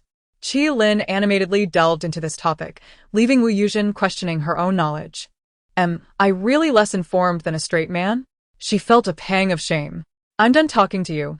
I need to wash up," she declared. "Shall we take a bath together?" Qilin raised an eyebrow. Wu Yuzhen's response was conveyed through the sound of a closing door, leaving Qilin somewhat disappointed. Unbeknownst to him, an unexpected visitor had arrived in his room. In the bathroom, Wu Yuzhen lay in the tub, succumbing to exhaustion and drifting into slumber. Suddenly, a woman appeared, adorned in a beautifully patterned fairy dress that shimmered with every intricate line, signifying her extraordinary nature. Observing the slumbering Wu Yuzhen, a glimmer of amusement flickered in her eyes. She approached Wu Yuzhen, placing her right hand upon her head. Moments later, she withdrew, her cheeks flushed, and let out a soft tch. Such a libertine, she murmured to herself, conjuring a pill in her hand and placing it into Wu Yuzhen's mouth. This shall serve as compensation for extracting your memories and inducing your slumber, ensuring you a life free from illness. She was always generous in her dealings. After administering the pill, the woman transformed, assuming Wu Yuzhen's likeness. After a brief inspection in the mirror, she felt a rare pang of shyness, but quickly resolved herself. Consider yourself fortunate. Opening the door, the woman re-entered Qilin's view, clad only in a white towel. Qilin's eyes widened with delight. A beauty emerging from the bath always exudes an irresistible charm. He perceived nothing amiss, after all. He had only mastered the 72 transformations and not the ability to discern the truth. The woman smiled. What could possibly go wrong? 3 minutes later, Qilin's body stiffened. You are not really Zhenzhen. This is a virgin. Chapter 8. When a nation is on the brink of collapse, there must be malevolent forces at play. Who are you? What have you done to Zhenzhen? The woman was somewhat taken aback that Qilin had discovered the anomalies so swiftly. It can be said that no matter how formidable a woman may be, she remains oblivious to the subtle tactics of a seasoned man. Once deeper communication ensues, the sensitivity of the situation becomes apparent. Those characters in novels who cannot discern such matters are either foolish or dim-witted, and indeed, there is little distinction between the two. Qilin, being a rational individual, was fully capable of discerning the truth. The woman blinked. Wise-hen is fine. Do you think this is an appropriate time to discuss other matters? Shouldn't you be engaged in something more meaningful? The woman was clearly attempting to seduce Qilin, yet he was not a man governed by his desires. At this moment, his thoughts were elsewhere. He rushed into the bathroom. After confirming that Wise-hen was indeed unharmed, Qilin let out a sigh of relief. He had no intention of bringing any misfortune upon those he knew due to his own shortcomings. Once assured that Wise-hen was safe, Qilin tidied himself up and wrapped a towel around his body before entering the room, where he encountered a completely unfamiliar woman. She was far more beautiful than Wise-hen, radiating a charm that rivaled her own, exuding a contradictory aura of gentleness and sharpness. Her gentleness was inherent, while her sharpness was a protective veneer cultivated over time. I have given Wise-hen a pill to ensure she remains free from illness and disaster for life. Esteemed lawyer, are you satisfied with my actions? This truly was a breathtaking beauty. Yet, Qilin felt not a trace of desire. Instead, a cold sweat broke out along his spine. This was a being of a realm far beyond his own, and she had potentially just been compromised by him. Qilin did not believe himself to possess the allure necessary to draw her in. Surely, she must have ulterior motives. How could he resolve matters that even such an extraordinary person could not? Qilin harbored no delusions of his own capabilities. Senior. Please do not refer to me as senior. It makes me feel aged. This enchanting lady. You may call me your highness. That is how everyone addresses me. Qilin's heart skipped a beat. Your highness? This indicated that she was of royal lineage, though he was uncertain from which domain. Your highness. May I inquire as to the nature of your visit? Qilin asked cautiously. I have taken a liking to you, your highness declared with an air of confidence. Qilin was rendered speechless. He did not believe a single word she uttered. You have compromised me, and thus you must take responsibility. Tilting her head, the corner of her mouth curled into a mischievous smile. Even if you wish to evade responsibility, you cannot, as I have a fiancé. Whether you like it or not, he will undoubtedly pursue you. Qilin's heart sank to the depths of despair. He had anticipated no good would come of this. Why must your highness trouble me? Anger began to simmer within him. Why should this befall him? It felt like an undeserved calamity. Your highness, perceiving Qilin's discontent, lifted the covers, revealing a sight that caused his gaze to waver. A classic case of verbal denial contrasted by physical truth. This woman was the most exquisite he had ever encountered. I understand you are displeased. Becoming involved with me will lead to numerous troubles. However, I pride myself on fairness, and I shall not mistreat anyone. Qilin, I offer myself as compensation. It is the most valuable thing I possess. The clarity of her words began to sway Qilin, despite his lingering discomfort. Qilin, what is the difference between doing it once and doing it 100 times? Her statement shattered Qilin's last vestiges of reason. Damn it, she was right. Since he had already crossed that threshold, he could not bear the burden alone. After a prolonged silence, Qilin lay on the bed, gasping for breath. Now, you may clarify your true identity and the reason for seeking me. Although they had just engaged in an intimate exchange, Qilin was acutely aware that there were no feelings between them, merely a transactional arrangement. Yet, he could not deny that this woman was the most stunning he had ever beheld. Your Highness sighed softly. I require your assistance in eliminating someone. Why not take matters into your own hands? After all, her power far surpassed his own. I cannot act against him. Our relationship is complex, and I am unable to infiltrate the realm in which he currently resides. You wish to kill your fiancé? This was not a difficult deduction. Your Highness chuckled lightly. Correct, but alas, there is no reward. And the reason? Qilin felt an inexplicable sense of satisfaction. After all, this woman had just shared such an intimate moment with him. Clearly, in her mind, he was far superior to her fiancé. Are you a princess of the celestial realm? The daughter of the Jade Emperor? A myriad of thoughts raced through Qilin's mind. However, Your Highness did not allow him to continue guessing, revealing the truth directly. I am not the daughter of the Jade Emperor, but I am indeed a princess of the celestial realm. The Jade Emperor underwent countless tribulations to attain enlightenment. Before his ascension, there was a heavenly emperor in the celestial realm. I am his granddaughter. And those of the celestial realm refer to me as celestial granddaughter, Your Highness. Qilin's intuition surged. You are the Weaver Girl. Chapter 9. The transformation plan of Wu Qingyan. The affinity of the weaving maiden towards Qilin grew increasingly profound, albeit confined to mere admiration. Indeed, I am the weaving maiden. Thus, does the weaving maiden wish for him to eliminate the cowhood? Having calmed her emotions, Qilin found that, upon learning of the weaving maiden's identity, the legends surrounding her flooded his mind. The tale of the cowherd and the weaving maiden is a timeless love story celebrated across realms. Few narratives can rival it, such as the legend of the white snake, the lotus lantern, and the celestial marriage. In the myth, the cowherd and the weaving maiden were a devoted couple. When the weaving maiden descended to the mortal realm, she was bathing by the river when the cowherd stumbled upon her, leading to an instant infatuation. They wed and bore children, only for the formidable adversaries, the Jade Emperor and the Queen Mother, to intervene, forcibly separating them and allowing them to gaze at one another across the Milky Way, meeting but once a year on the Qixi festival. However, as Qilin pondered, the narrative seemed increasingly bizarre. How could a celestial being be discovered by a mortal while bathing? Are immortals truly so naive? Furthermore, how could a celestial maiden so easily fall for a mere cowhood? Surely, she must be blind. Indeed, the weaving maiden recounted an alternate version of the tale. According to her, the cowherd was originally a celestial deity who coveted her identity and beauty while in the heavenly realm. He descended to face tribulations, losing his memory, but had left behind contingencies. On that fateful day, she and several familiar celestial maidens descended to the mortal realm for leisure. In a moment of whimsy, they imposed restrictions and bathed in the river. To her astonishment, the cowherd somehow intruded, seizing her garments and attempting to force her into marriage. As she spoke, the weaving maiden's expression darkened. That fool had completely lost his memory. Celestial beings possess storage spaces aplenty. Would I lack for clothing? Furthermore, at that time, he was merely a mortal, and I could see the minuscule bacteria crawling upon him. Such a filthy creature dared to covet me. I would have dispatched him on the spot. Qilin wiped the cold sweat from his brow.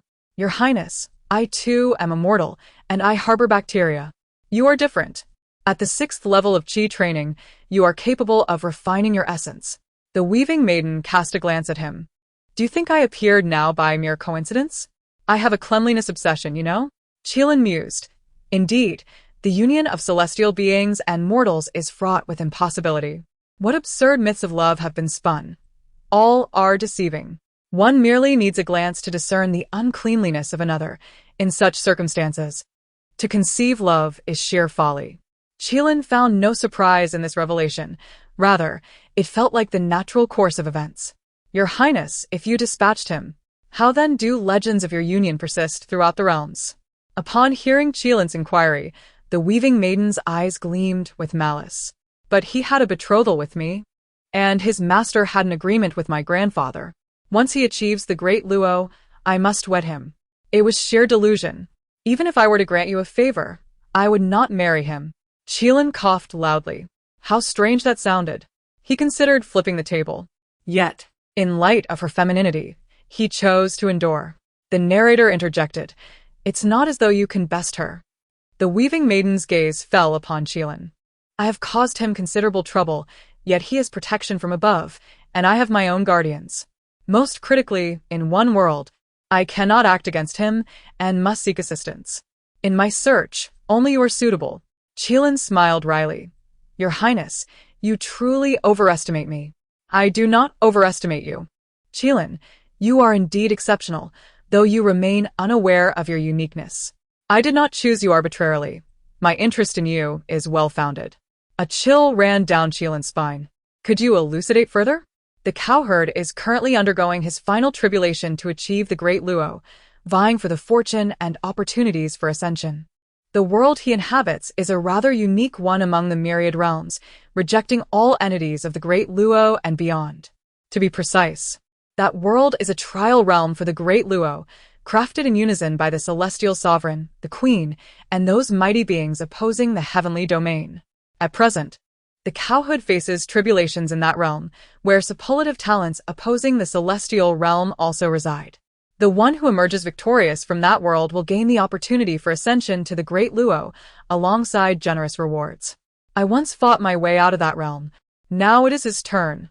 As a being of the Great Luo, I cannot enter that world. I can only seek your assistance. Why me?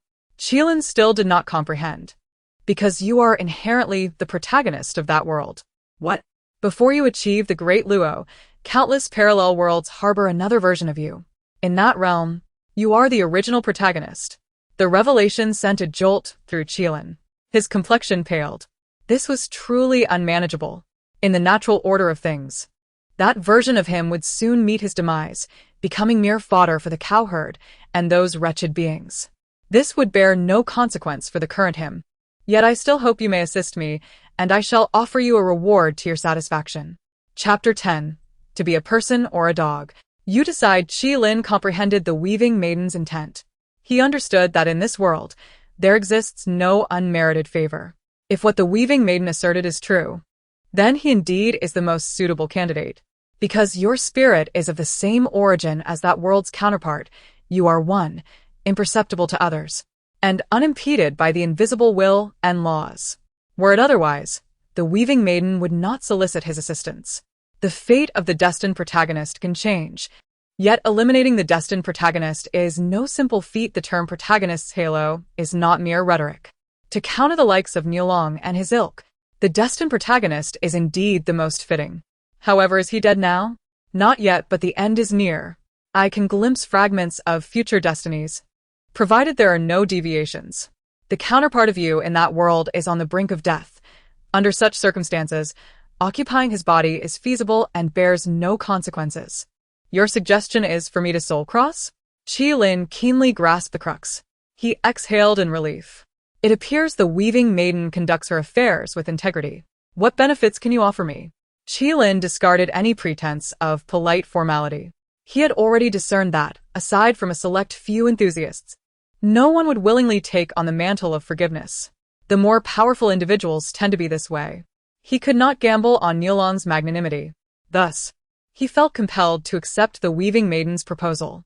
Otherwise, should Niulong attain the pinnacle of existence, the prospect of being targeted by someone at that level is terrifying to contemplate. Yet, he still needed to demand the benefits owed to him. To put it plainly, this matter is the weaving maiden dragging him into the depths. The weaving maiden owes him that. Without further ado, she stated, I will grant you a significant merit, the kind that can save the world, ensuring that your current body can directly cultivate a foundation. Moreover, with the merit protecting you, anyone who seeks to trouble you in the future will think twice. This is merely the beginning. Do you know why Niulong and his companions seek that world? Why? Because that world is rife with opportunities. The eggs of the river crab divine beast, the stones used by Niua to mend the heavens, the teachings of the primordial lord, and countless treasures left behind by the great powers standing behind those worthless beings. Whoever can seize them shall claim them, and as the destined protagonist of that world, you should possess the greatest chance to acquire these fortunes. Qi Lin's pupils widened in astonishment, yet he quickly regained his composure. These treasures are of no use to me, for the counterpart of me in that world is destined to perish. Even if he were to survive, he would still eliminate his alternate self. Otherwise, aiding that world's version of himself to achieve greatness would result in his own assimilation. Qi Lin was not foolish. The weaving maiden smiled. The treasures I mentioned are bound to a singular soul. The physical body is merely a vessel. The soul, or the primordial spirit, is eternal. Thus, true divine objects are those bound to a singular soul. You still lack experience. The jade pendant and storage ring within you can traverse alongside your soul. Qi Lin felt a flush of embarrassment. He was indeed unaware of this. He had believed the body to be of utmost importance. Yet, upon reflection, it made sense. As long as one attained the requisite level, one could reshape the body with a mere breath. But if the soul is lost, it is truly lost. Qi Lin, my interest in you is sincere. I genuinely regret dragging you into this, yet I will do my utmost to assist you. Furthermore, I am not coercing you into action. In fact, I have a test for you. If you cannot succeed, I shall not permit you to venture into that more perilous world. Qi Lin was taken aback. A test? You may regard it as a great gift. I have promised you significant merit. However, whether you can grasp it depends on your own capabilities. Qi Lin did not feel overly exhilarated, but instead posed a seemingly unrelated question. Your Highness, are you a member of the Temporal Management Bureau? Indeed. When I ascended to the pinnacle of existence, I received aid from the divine objects left by Niua in that world. After achieving greatness, I joined the Temporal Management Bureau and became a general under the goddess. My designation is 28, codenamed Your Highness. Qi Lin was taken aback.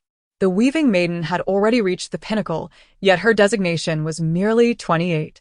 It appeared that the Temporal Management Bureau was even more formidable than he had initially perceived. However, the more powerful the ally, the better. This was indeed a stroke of good fortune for him. With this newfound knowledge, Qi Lin felt a sense of relief, knowing the weaving maiden was also part of the Temporal Management Bureau. With the primordial lord and Niua overseeing matters, members of the Bureau would not dare to engage in mutual destruction. Your Highness, you may bestow upon me that great gift. Qi Lin produced his jade pendant, and the weaving maiden gently tapped it. He promptly received the information she transmitted. Upon reading it, Qi Lin was left bewildered. Save the Earth? It turned out that in a parallel world, there was an individual who had traversed to a realm strikingly similar to Earth in many respects, with technology even more advanced. Though lacking in entertainment, strangely, that world had no piracy. Qi Lin could not help but scoff. Was this not akin to the worlds depicted in those web novels? Such illogical premises truly existed. After acclimatizing to this new world, this individual commenced his literary plundering. However, the narrative diverged entirely from the expected trajectory seen in web novels. He attempted to plagiarize Battle Through the Heavens, aiming for immediate fame, only to be met with ridicule for his lack of intellect. He then turned to the works of Jin Yong and Gulong, yet that world lacked the cultural soil for martial arts, leading to catastrophic failure. With no alternatives, he resorted to the 4 great classical novels, but in a modern world, where could classical Chinese even survive? Unfazed, he plunged into the entertainment industry, starting to copy songs, finally achieving modest success, as good music is difficult to bury. After earning some money, his ambitions stirred once more, leading him to venture into filmmaking. He remade popular television and films from Earth, only to witness Journey to the West, Dream of the Red Chamber, The Lord of the Rings, The Shawshank Redemption, and The Avengers all flopped spectacularly. The scale of his failures left him questioning his existence. Qi Lin could hardly bear to watch this foolishness. Did he genuinely believe that such classic films could simply be transplanted and achieve success? Perhaps he had been overly influenced by the web novels he had read.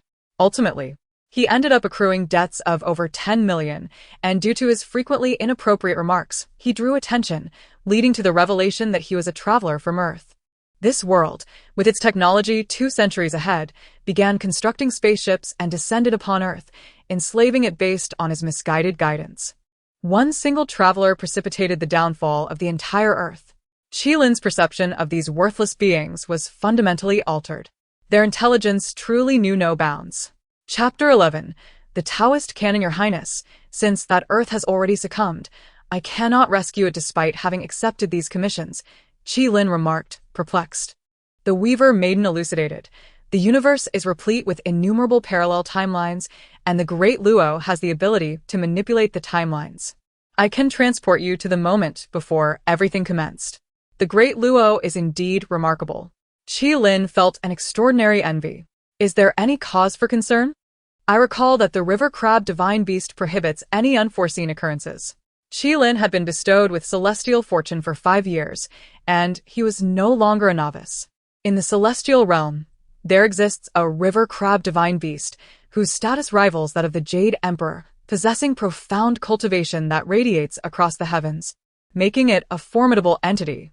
Its most notable characteristic is the indiscriminate enforcement of the 404 rule, rendering it a perilous foe.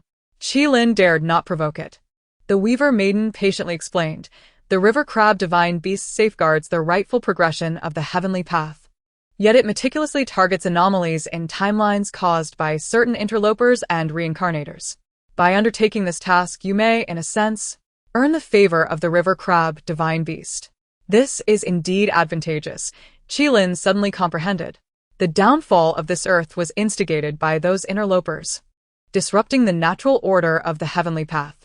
Thus, should he rectify this situation, he would be seen as a benefactor, and the river crab divine beast would not hold him accountable. The heavenly path might even express gratitude. Moreover, if he truly accepted the commissions of these billions, the Weaver Maiden's promise of advancement to Foundation establishment would not merely be a dream. In fact, direct ascension to Golden Core was conceivable. Qilin was astonished as the Weaver Maiden presented him with another great surprise. Should the parallel Earth fall, the powerful beings emerging from it would be enraged and would obliterate the planet that enslaves Earth. Therefore, if the current trajectory persists, both celestial bodies are destined for annihilation, a scenario that those malevolent entities eagerly anticipate. Thus, if you can avert this calamity, you shall save not just one world. The folly of a single interloper could lead to the demise of 2 planets, resulting in countless innocent lives lost. This is no trivial matter. Excellent. Qilin had no reason to decline this mission.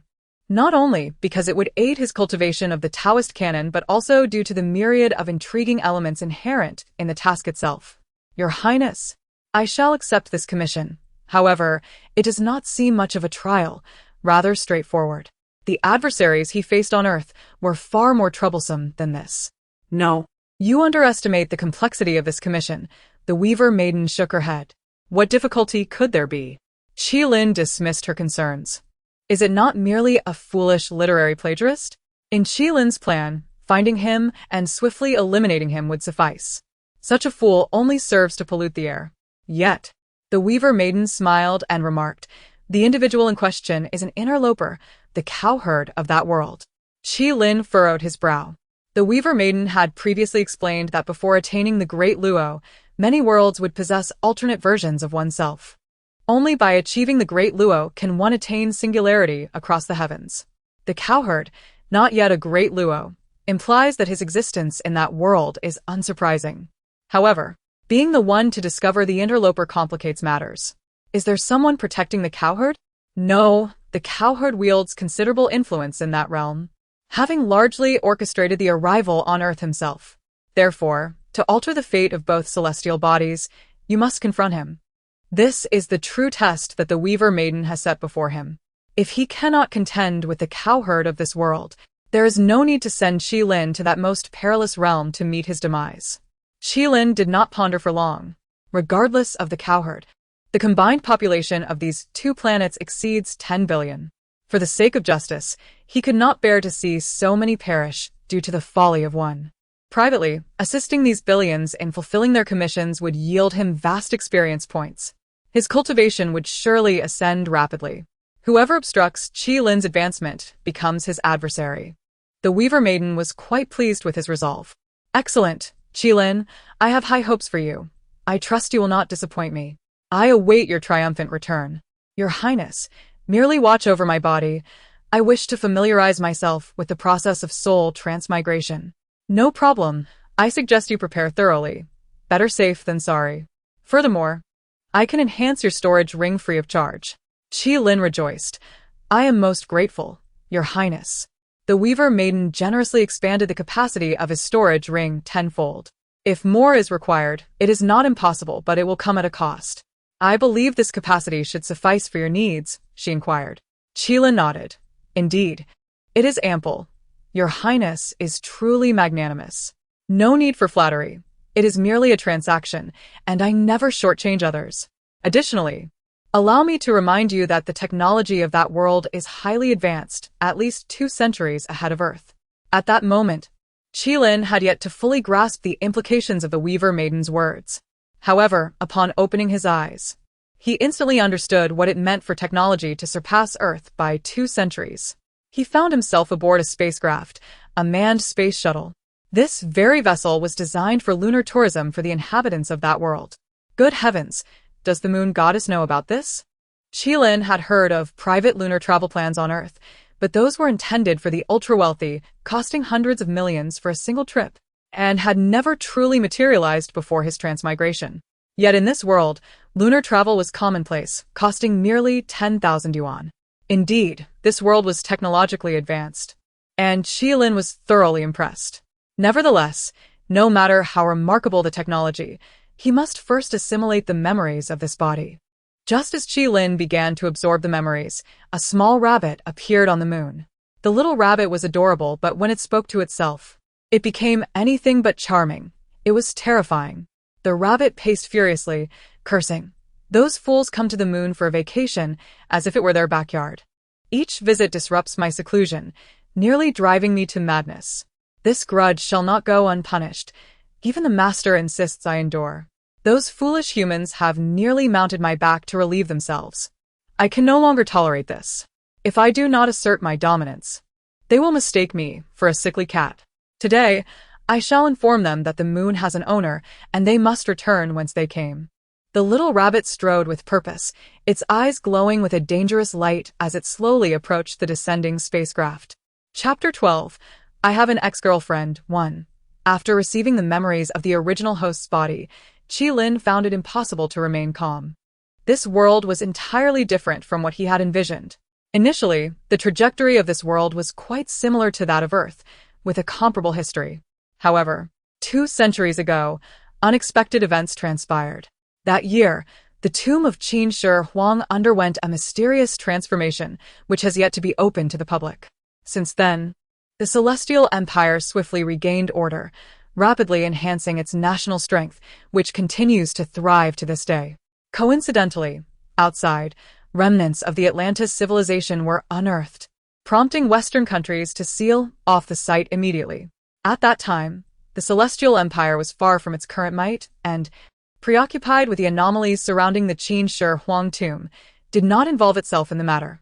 In the same year, divine sounds resonated within the Vatican, while domestically, some claim to have seen extraterrestrials. To this day, these events have become semi-public secrets. The past 2 centuries marked a pivotal point, as it seemed humanity collectively took a significant leap forward. Qi Lin could easily deduce that there must be a conspiracy at play. The dangers of this world had escalated dramatically. What was that foolish traveler thinking? How could they dare to traverse such a world as a mere literary plagiarist? Did they possess no ambition or intellect? Alas, these thoughts were irrelevant now. The Weaving Maiden had informed him that the host body chosen for his journey was either on the brink of death or inherently malevolent, ensuring minimal impact on others and the world. He was destined to do good, not to take lives, and thus could not unjustly occupy another's body. Upon reviewing the memories he inherited, Qi Lin noted that this body had not committed any grave misdeeds, yet it was indeed nearing death.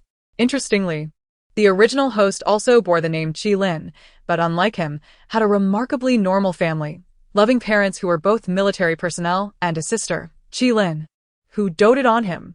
Qi-lin had always felt indebted to his sister, as she had sacrificed her educational opportunities during their family's most challenging times to support him. Qin Feng had set his sights on the original host, but the latter rebuffed him, harboring animosity towards any male who approached Qi-lin, with the exception of their father. Consequently, Qin Feng faced yet another setback, much to the frustration of the domineering CEO. The original host began to experience a streak of misfortune, compounded by his vengeful nature, which had earned him many enemies. Unbeknownst to him, he had been secretly poisoned, one that was said to be incurable. Recently, Qi-lin had been preoccupied with a significant matter and did not wish to burden his sister and parents with worry. Thus he chose to embark on a journey to the moon, intending to pass away quietly. After assimilating the memories, Qi-lin's lips twitched. He had prepared many things, yet an antidote was not among them. Why must he start in such a nightmarish manner? Father, this body can still be saved, spoke Qi-lin's jade pendant, an intelligent artifact from the celestial realm, tasked with providing information and connecting him to the divine world. He had whimsically named it after a daughter, prompting it to call him father. Although the daughter was somewhat bewildered, it ultimately accepted its role of absolute obedience. Upon hearing its words, Qi-lin's eyes lit up. Quickly, tell me, what can be done? The pendant replied, consuming a celestial pill will suffice. After all, it is merely a low-level poison, not particularly dangerous. Qi-lin retorted, where am I to procure such a celestial pill? The pendant responded, there is one on the moon. On the moon? Qi-lin felt a wave of confusion wash over him, yet suddenly, a realization struck him. He spotted a rabbit, which, upon noticing him, also seemed intrigued. Despite Qi-lin being a soul traverser, as the weaving maiden had stated, true treasures are bound to a unique soul. And he was indeed different from the ordinary individuals aboard the spacecraft. The rabbit regarded Qi-lin with curious eyes, and suddenly, it gestured, causing him to inexplicably appear before it. Are you a Qi practitioner? Can you see me? The rabbit inquired, tilting its head, its red eyes filled with scrutiny. Ordinary people could not perceive it. Qi-lin widened his eyes. The jade rabbit? The only rabbit he could associate with the moon was the legendary jade rabbit. As he suspected, the rabbit's red eyes suddenly emitted two beams of crimson light, which struck Qi-lin, yet he felt no threat. Moments later. The rabbit returned to its normal demeanor and nodded sagely. Ah, I see. Qi-lin, a newly inducted member of the Time-Space Management Bureau, codenamed Lawyer. Qi-lin thought, why are the deities in the novels I've read so foolish, while the ones I encounter are so extraordinary? There are no secrets from them at all. Suddenly, the jade rabbit approached him and boldly proposed, Qi-lin, assist me with a task, and I shall offer you a set of my master's intimate garments. Qi-lin was taken aback. Something red seemed to trickle from his nose. What the jade rabbit? Are you that impressive? Does your master know? As it turned out, the master was indeed aware. Just as Qi-lin pondered this, he witnessed a jade hand emerge from the void, grasping the jade rabbit's ears and twisting them mercilessly. The rabbit's cries were heart-wrenching. In the next moment, Qi-lin found himself transported once more, appearing in a cold palace, where he encountered a celestial maiden who redefined his standards of beauty. She was even more stunning than the already captivating weaving maiden, which was to be expected. After all, she was the moon goddess, Chang'e. However, Chang'e's demeanor was somewhat different from his expectations. At that moment, she was violently admonishing the jade rabbit. The rabbit's cries were so excruciating that one might believe it was on the brink of death. After 3 minutes of unleashing her fury upon the rabbit, Chang'e finally released it, conjured a mirror, and tidied her hair, her aura transforming into an ethereal elegance. She smiled gently at Qi-lin.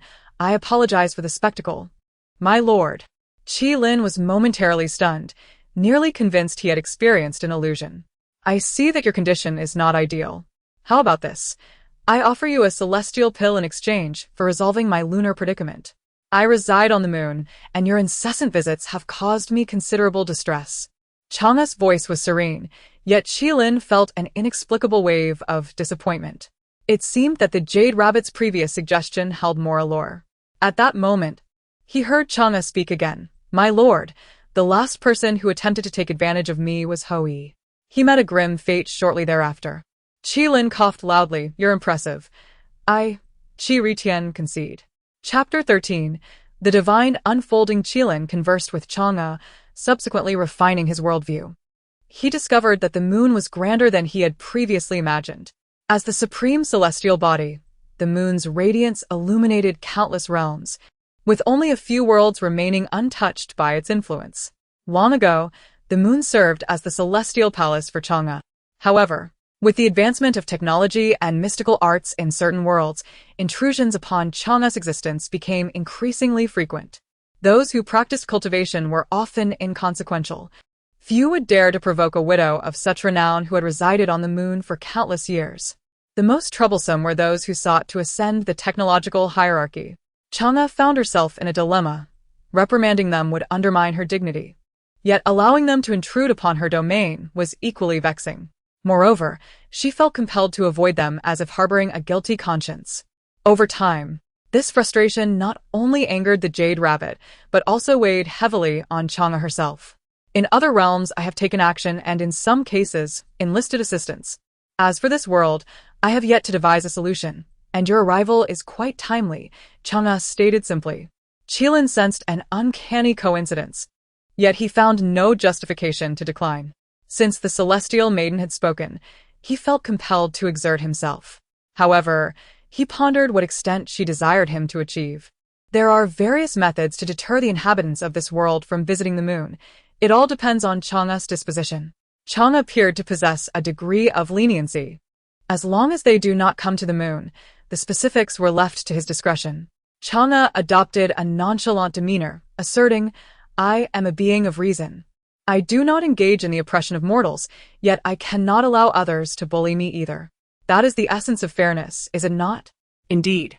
Whether right or wrong, whatever the celestial maiden decrees must be regarded as correct, Qilin acknowledged brightly. Principles, after all, pale in comparison to life itself. Furthermore, Chang'e was indeed justified in her stance. She presented him with a medicinal pill, stating, "Consume this, and your physical form shall be restored. However, your fate in this world is fraught with misfortune. Your actions are excessively radical. Even if you rescue him this time, once you depart, he will inevitably attract the ire of formidable beings, making it difficult for him to meet a natural end." The original host was a paragon of justice, unwavering in his principles, confronting anyone whose morality was lacking, without regard for cost or consequence. Yet in this era, stability reigns supreme. Those who speak the truth face retribution, and such individuals rarely earn the favor of powerful beings. Nevertheless, Chang'e's words struck him as peculiar. Celestial Maiden. "Do you mean that this Qilin is indeed me in this world?" Did you not know? Chang'e replied, momentarily taken aback. "I assumed you were already aware." Qilin truly had just realized this. He only knew that the cowherd was called Qin Feng in this world. He had not expected that this Qilin was, in fact, himself. It appeared that Xin had gone to great lengths to send him to this realm. From the very beginning, he and Qin Feng were at odds. "Thank you for enlightening me, Celestial Maiden. If there are no further instructions, I shall take my leave." The coldness of the Moon Palace was becoming unbearable for Qilin. Moreover, in Chang'e's presence, it was difficult for him to suppress other thoughts. Yet the moment those thoughts arose, Chang'e would become aware of them. It was quite a predicament.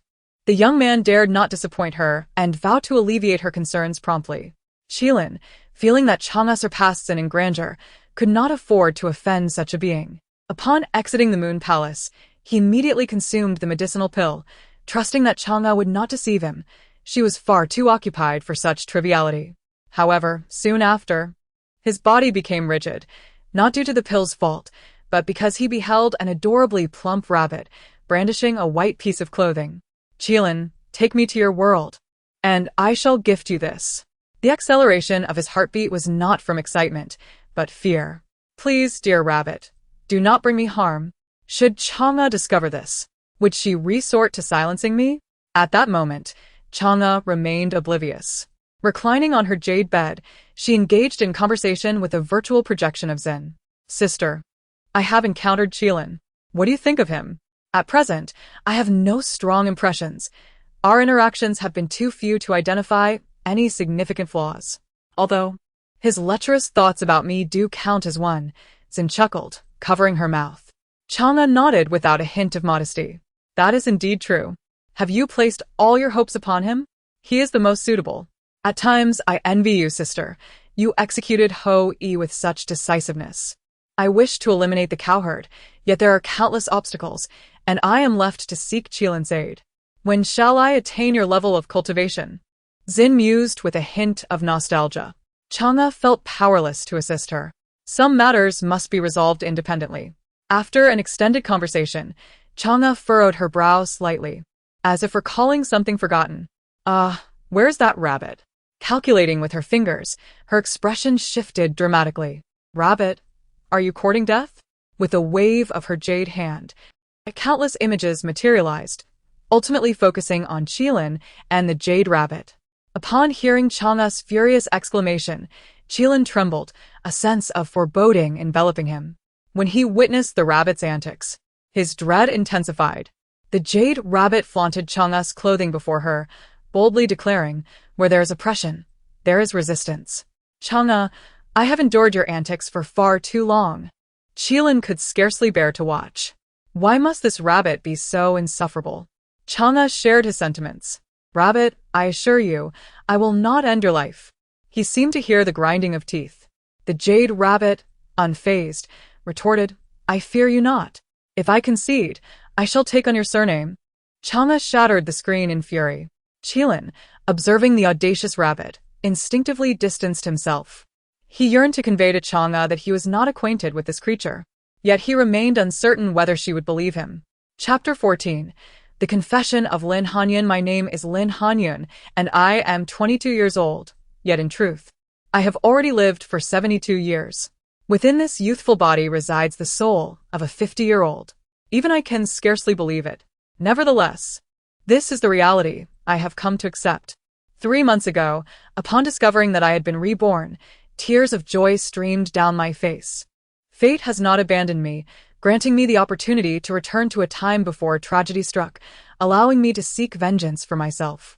I intend to make my brother, who has inflicted countless wounds upon me, pay dearly for his deeds. I shall ensure that he suffers a fate worse than death. Anything less would not suffice to quell the rage within my heart. Calming my emotions, I shall slowly recount my tale. My brother, Qilin, and I share the same father, yet have different mothers, resulting in a deep-seated estrangement between us from a young age. I have never harbored any fondness for him, though I seldom displayed my disdain openly, and he reciprocated this facade. I once believed that, despite his resentment towards our parents, he had resigned himself to his fate. How wrong I was. Upon uncovering his true nature, I realized that a grievous error had been made. He had executed his revenge plan to its fullest extent, leaving me a mere pawn, ensnared in his merciless schemes. It was only later that I learned he had long been aware of my mother's role as the other woman. His biological mother had suffered a tragic fate, a result of a confrontation with my mother and father, which led to her untimely demise in an accident brought on by her mental distress. He placed the blame squarely on my parents.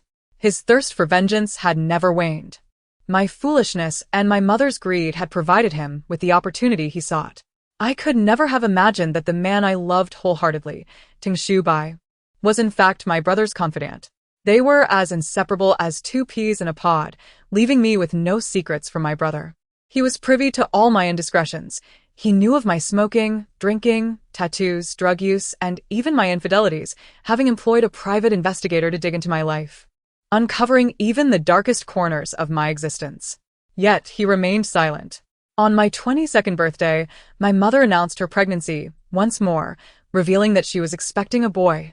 How could she do this? The prospect of another sibling would undeniably diminish my inheritance. In that moment, a nefarious thought crossed my mind, to use Qilin's influence to eliminate my unborn brother. But I was woefully naive. I confided in Ting Shubai, and naturally, Qilin learned of my intentions. He turned my plan against me, orchestrating a scenario where I unwittingly terminated my own brother's life, capturing it all on video to present to my parents, leaving me with no defense. Consequently, I was cast out by my parents, left to fend for myself. I found refuge with my boyfriend, Tingshu Bai, yet at that time, I remained blissfully unaware that he was merely an extension of my brother's control. One fateful day, while I was under the influence of drugs, the police arrived at my door. There stood my brother and Tingshu Bai, observing me with the detached gaze of spectators. At that moment, I was oblivious to the gravity of my situation. It was only later, during a prison visit from Qi Lin, that the full extent of the truth was unveiled. Do not mistake his revelations for a change of heart.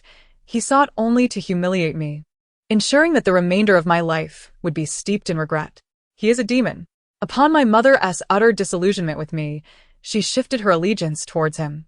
Utilizing his familial ties, he solidified the accusations of my mother's plagiarism, transforming her into a laughingstock and imposing substantial financial penalties upon her. His retribution did not stop there. He also targeted my father, his biological progenitor.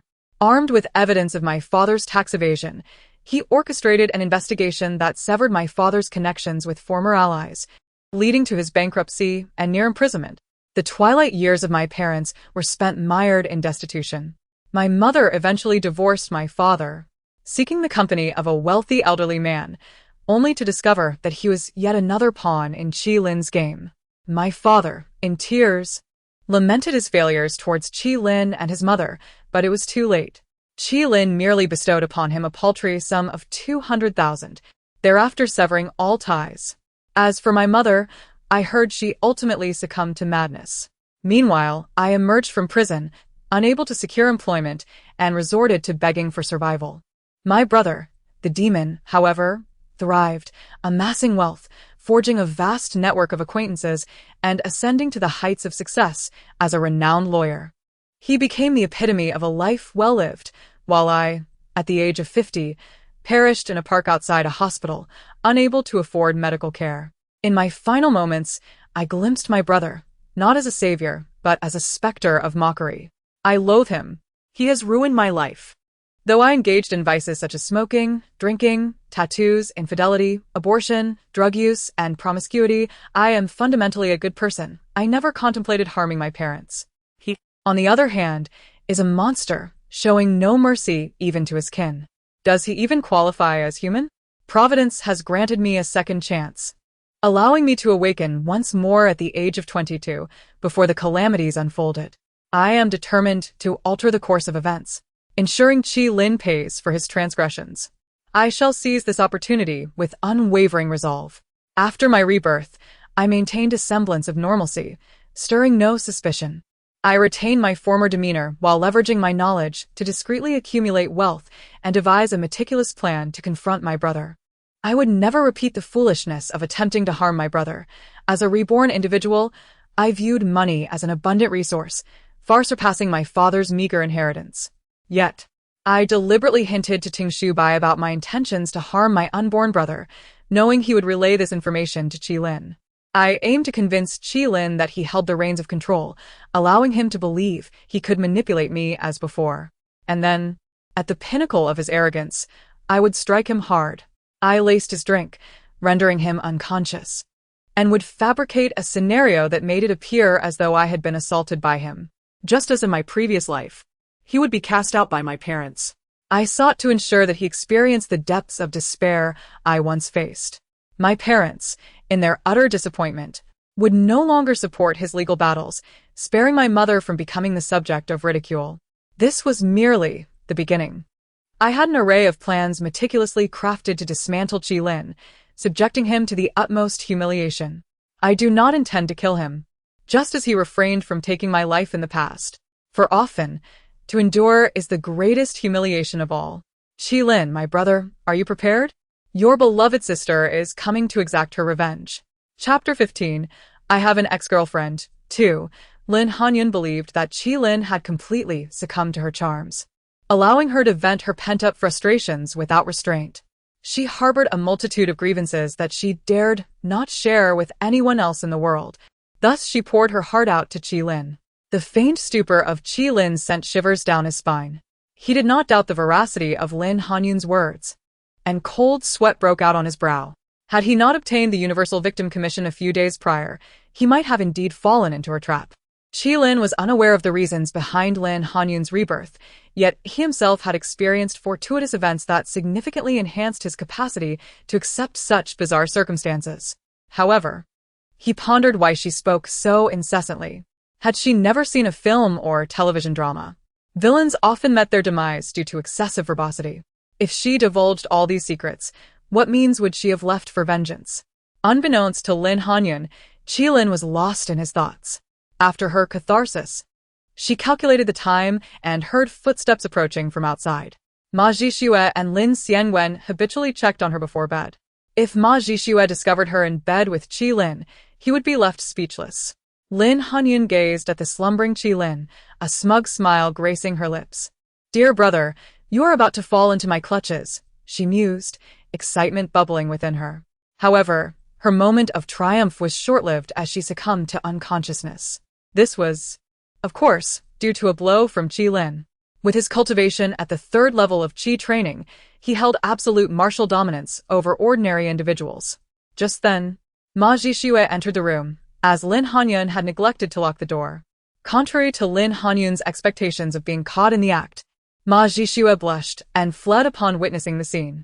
She even cautioned Qilin from outside, "Shubai, you're both still young. Don't forget to take precautions."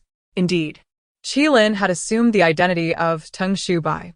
With the ability to transform at will, how could he ever be caught in such a compromising position? Yet, Lin Hanyun remained oblivious to all of this. Through hypnosis, combined with Qilin's 3rd-level Qi training, Lin Hanyun, an ordinary person, fell into a deep trance almost instantaneously. This was not an extraordinary ability. Qilin's ex-girlfriend had mastered hypnosis even more adeptly than he. Hypnotists indeed exist in the real world. Qilin extracted all of Lin Hanyun's secrets, including the wealth she had amassed after her rebirth and the accomplishments she had attained in her previous life. Subsequently, Qilin made her forget the events that had just transpired, allowing her to drift back into a deep slumber. Qilin fell into contemplation. From Lin Hanyun's revelations, he gleaned a wealth of intelligence. A sense of pride swelled within him, for in the world Lin Hanyun had traversed, he had successfully avenged his mother, ensuring that all who deserved punishment received it. He had become an outstanding lawyer, and even Lin Hanyun acknowledged his extraordinary achievements. This indicated that under equitable conditions, he could outmaneuver those individuals. Now that Lin Hanyun had been reborn, he too possessed the Universal Victim Commission and was no longer the naive, successful individual she had depicted. Everyone had their own advantages. It was evident that capable individuals remained formidable, while the inept remained inept, even after rebirth. How should he handle Lin Hanyun? Qilin pondered for a long time before reaching a decision. He picked up his phone and dialed a number that he had not saved but knew by heart. "Sir." "It's me. Who is this?" A woman on the other end rolled her eyes dramatically. "Sierra, even if we've parted ways, we can still be friends." "There's no need for such hostility," Qilin replied, feeling helpless. Wei Qi Sierra, one of Qilin's ex-girlfriends, was a true master of hypnosis. However, after using her skills on Qilin and discovering his romantic history, she had decisively severed ties with him. Qilin felt disheartened. Capable women were indeed difficult to approach. In truth, he held genuine affection for Wei Qi Sierra. Although his initial intentions had been ulterior, after they began dating, Qilin's feelings became sincere. Of course, he had been earnest with each of his girlfriends. However, Wei Qi Sierra held a unique place in his heart. Years ago, Qiwei had been involved in a car accident, for which she was at fault. The tragedy claimed not only her life, but also that of another couple. After extensive investigation, Qilin discovered that this couple had a daughter, Wei Qi Sierra. Seeking to offer her compensation, they were drawn to each other and soon became a couple. Yet, Wei Qi Sierra could not bear the weight of his past, and their relationship ended shortly thereafter. Wei Qi Sierra was not oblivious to Qilin's voice. She simply chose to ignore this scoundrel. "Qilin, a decent ex should never initiate contact. Only a scoundrel like you would think of remaining friends with an ex," she retorted coldly. Qilin felt exasperated. His desire for friendship was rooted in a wish to compensate her. Did she really believe he lacked female companionship? Yet, Qi Lin refrained from discussing their relationship in such mercenary terms. Since Wei Qi Sierra preferred not to revisit the past, he chose to respect her wishes. However, while Wei Qi Sierra was magnanimous, he could not afford to be naive. Sierra. Your adoptive father is in kidney failure and requires funds for a transplant and subsequent treatment. I wish for you to help me hypnotize someone. If you agree, you can receive 10 million. Wei Qi Sierra was taken aback. Where do you have such a sum? Having dated Qi Lin, she knew he was not a millionaire, despite his affluence. Qi Lin did not elaborate. He simply inquired, will you do it? Wei Qi Sierra fell silent. Her adoptive parents had treated her as their own, and she was no ungrateful individual. Yet, reason warned her that Qi Lin's request was likely nefarious, given the exorbitant price he offered. Qi Lin, tell me what you intend to do. You are a lawyer. Do not break the law. Rest assured, I would never gamble with my future. You once hypnotized me, and you should be aware of my circumstances. The person I wish for you to hypnotize is my sister, Lin Hanyan. Your task is straightforward. Drive her to madness. That is still illegal. You expect me to be your accomplice? Wei Qi Sierra's fury ignited. 20 million. Qi Lin, what do you take me for? 30 million. This is wrong. 50 million. I will hire a professional therapist afterward to condition her. Even if something goes awry, you will not be implicated. You must guarantee this. Wei Qi Sierra ultimately could not resist the allure of money and concern for her adoptive father. Moreover, she believed Qi Lin would not harm her. In truth, he had no intention of doing so. Had he not understood her unyielding nature, he would never have sought her assistance. Some women are wicked, while others are virtuous. He hoped that good deeds would be rewarded. However, for Lin Hanyan, that was a different story. Qi Lin had not deceived Wei Qi Sierra. He genuinely intended to hypnotize her and subsequently engage a therapist to eliminate her as a threat. In modern society, murder is invariably frowned upon. Even deities like Sun Wukong and the Jade Emperor adhere to the law. Qi Lin would not easily transgress boundaries. Yet, with sufficient resources, one could make another's existence unbearable with relative ease. Qi Lin's first objective was to strip Lin Hanyan of her identity as a reborn individual. He would hypnotize her, condition her, and ultimately, the psychiatric hospital would be her final destination. One could only hope she would have the opportunity for a third rebirth. Amen. Chapter 16. The dust settles 7 days later. In the courthouse, MASU-MANHUA appeared as pallid as a frost-bitten eggplant. In the celestial realm, the delineation of plagiarism was notoriously ambiguous, which was one of the reasons she had felt so emboldened. Yet, to her astonishment, Wu Yuzhen had procured a video that she had inadvertently acknowledged as plagiarized. Moreover, this footage did not infringe upon her privacy, as it was recorded in a public setting, featuring numerous individuals, thus rendering it a legitimate piece of evidence. MASU-MANHUA could not recall uttering the words captured in the video, but the court had authenticated it, confirming that it was unedited and entirely genuine. Consequently, this video could be admitted as evidence. After thorough deliberation, the court opined that the facts were clear and the evidence ample. The verdict was as follows. MASU-MANHUA was found guilty of plagiarism. She was ordered to compensate the plaintiff, Wu Yuzhen, a sum of 500,000 yuan, a burden she would need Lin Xiangwen to assist her with. Thinking of Lin Xiangwen, MASU-MANHUA was suddenly jolted. She had lost everything and could not afford to lose him as well. Fortunately, Lin Xiangwen harbored genuine feelings for her. Witnessing her desolate countenance stirred a profound ache within him. "Jishua, fret not. I remain by your side, and I shall support you," he assured her. Tears welled in MASU-MANHUA's eyes. "Xiangwen. Jishua." Ahem. Qi Lin cleared his throat, interrupting their tender exchange. Lin Xiangwen felt a twinge of embarrassment as he glanced at Qi Lin, about to speak when a voice emerged from behind. Turning, Lin Xiangwen was confronted by a cadre of police officers, his visage draining of color. In this day and age, few in business could withstand scrutiny, and he was certainly not pristine. "Is there some misunderstanding?" Lin Xiangwen's voice trembled. "You may choose silence, but every word you utter will be recorded as testimony." "Lin Xiangwen, please accompany us for a moment." Predictably, Lin Xiangwen was escorted away by the police. He failed to notice the smirk curling at Qi Lin's lips. Ma Zhixue stood, utterly disoriented. The plaintiff, Wu Yuzhen, approached Qi Lin and his companions. Upon seeing the source of her disgrace, Ma Zhixue instinctively averted her gaze. Even the most shameless among us would feel a twinge of embarrassment in such circumstances, especially after losing the case. The court had ruled that she not only had to compensate Wu Yuzhen but also issue a public apology. In summary, her defeat was total. She assumed Wu Yuzhen approached to mock her, but that was not the case. Wu Yuzhen merely cast a disdainful glance her way before shifting her focus. Mr. Qi, it is a pleasure to meet you. She extended her delicate hand. Qi Lin smiled, taking her soft palm in his. The pleasure is mine. Thanks to Mr. Qi's assistance, I would like to invite you to dinner. Would you honor me with your presence? Wu Yuzhen proposed, fully aware of the dynamics at play. She was no fool.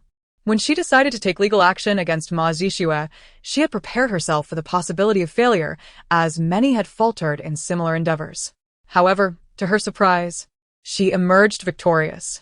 Wu Yuzhen recognized who the true hero of this saga was. Qi Lin graciously replied, "We have mutually assisted one another. Thus, I shall treat Miss Wu. Who pays is inconsequential, as long as I have the opportunity to befriend Mr. Qi." "It is an honor," she responded. Ma Zhixue stood, dumbfounded. Qi Lin, you.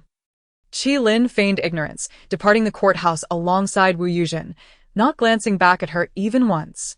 All had been meticulously orchestrated. For him, this day marked both a new beginning and a definitive end. There was no longer a need to engage in pretenses with that family. Wangjiang Pavilion, heralded as one of the 50 most romantic places in the world, hosted daily proposals amidst enchanting scenes, French cuisine, fine wine, and breathtaking vistas, a locale destined to linger in a woman's memory, reputed to boast a 100 success rate for proposals. Qi Lin was uncertain of the veracity of this claim. Yet as he possessed ample resources, he deemed it fitting to treat a lady to a meal at such a splendid venue. Upon disembarking, Wu Yuzhen's eyes sparkled at the sight of the restaurant, her gaze towards Qi Lin shifting noticeably. "Mr. Qi, to be candid, I initially thought you would take me to some roadside stall," she confessed. "Why would you think that?" Qi Lin inquired, bemused. Wu Yuzhen chuckled lightly. "It's how it's portrayed in web novels. Gourmet meals are always deemed inferior to street food. And female characters who dislike street food are often scorned by their male counterparts. The protagonists invariably find love at such stalls." Qi Lin responded.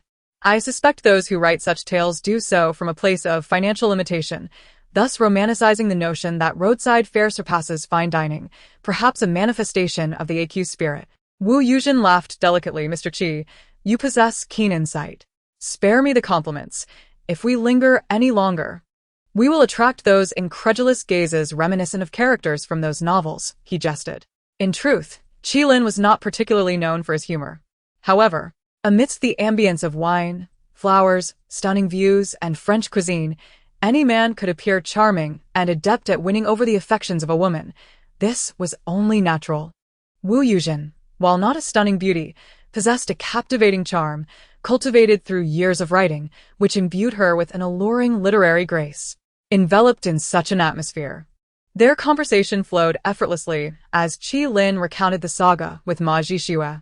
He no longer felt the need for subterfuge, and there was an unspoken understanding between him and Wu Yuzhen. Her eyes gleamed with admiration as she regarded him. "You are remarkable, executing your plans with precision, akin to a protagonist in a web novel. I am currently single," she added with a playful blink. "What of you? With youth and wealth, you must have no shortage of romantic interests." "Indeed, I am not lacking, though I recently parted ways with my previous girlfriend 2 months ago." Wu Yuzhen's eyes sparkled even brighter. Chapter 17.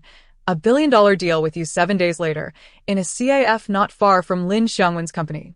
Qi Lin and Ting Shubai sat by the window, affording them a clear view of the establishment. Ting Shubai chuckled softly. "Your mother holds half the shares in that company. Are you truly not interested?" Qi Lin shook his head. "It's merely a shell. Besides, I wish to sever ties with that family. Without your support, my endeavors would not have progressed so smoothly. You deserve this." "Then I shall not be polite," Ting Shubai replied, his smile widening. Qi Lin returned the smile. As if you have ever been polite with me. Tung Shubai produced a card and slid it across the table. This card holds 1,000,000. Consider it my brotherly advantage over you. Even among friends, one must retain a sense of propriety. Tung Shubai was a man of discernment. After contemplating, Qi Lin declined. Running a company requires capital. Keep it for yourself. I have my own avenues for making money, and I shan't take advantage of you. Qi Lin, you are making me feel embarrassed, Tung Shubai remarked, but before he could finish, Qi Lin's phone rang. Qi Lin, are you working today? If not, would you accompany me shopping? Qi Lin glanced at Tung Shubai and smiled slightly. I have matters to attend to during the day. Go enjoy yourself with your friend. Come to my place in the evening, and I shall reimburse you. You've struck it rich? Wu Yuzhen's tone held a hint of surprise. Sort of. Buy what you like. I have things to handle, so I must hang up. All right, love you. Love you too, Qi Lin responded, ending the call. Tung Shubai looked at him with envy. That beautiful author? Qi Lin shrugged. You guessed correctly, but alas, no reward for you. Just a few days have passed, and you've already charmed her? Tung Shubai genuinely admired Qi Lin's speed. Qi Lin laughed. We are all single, of the same age, and have developed mutual feelings. Is that not quite ordinary? Quite ordinary indeed. Speaking of which, how many such ordinary events have transpired in your life since university? Let us not dwell on such mundane matters. Do you have anything to do? If not, I shall take my leave. Do you truly have business? Tung Shubai suspected Qi Lin was merely deflecting Wu Yuzhen's advances. Of course I do. I aim to accomplish a small goal over the next few days. Intrigued, Tung Shubai asked, what small goal? He burst into laughter. Qi the great lawyer, you're trying to mimic the wealthy Wang. It's quite embarrassing. 30 years in the East, 30 years in the West. Do not underestimate the youth, Qi Lin replied earnestly. If you disregard me today, I shall make you regret it tomorrow. Tung Shubai shivered at the thought. You've found yourself a female author for a girlfriend, and now you're adopting internet slang? You wouldn't understand. It's called being trendy, Qi Lin retorted dismissively. Tung Shubai scoffed. What a drop in standards. I shan't waste my breath with an antiquated soul like you.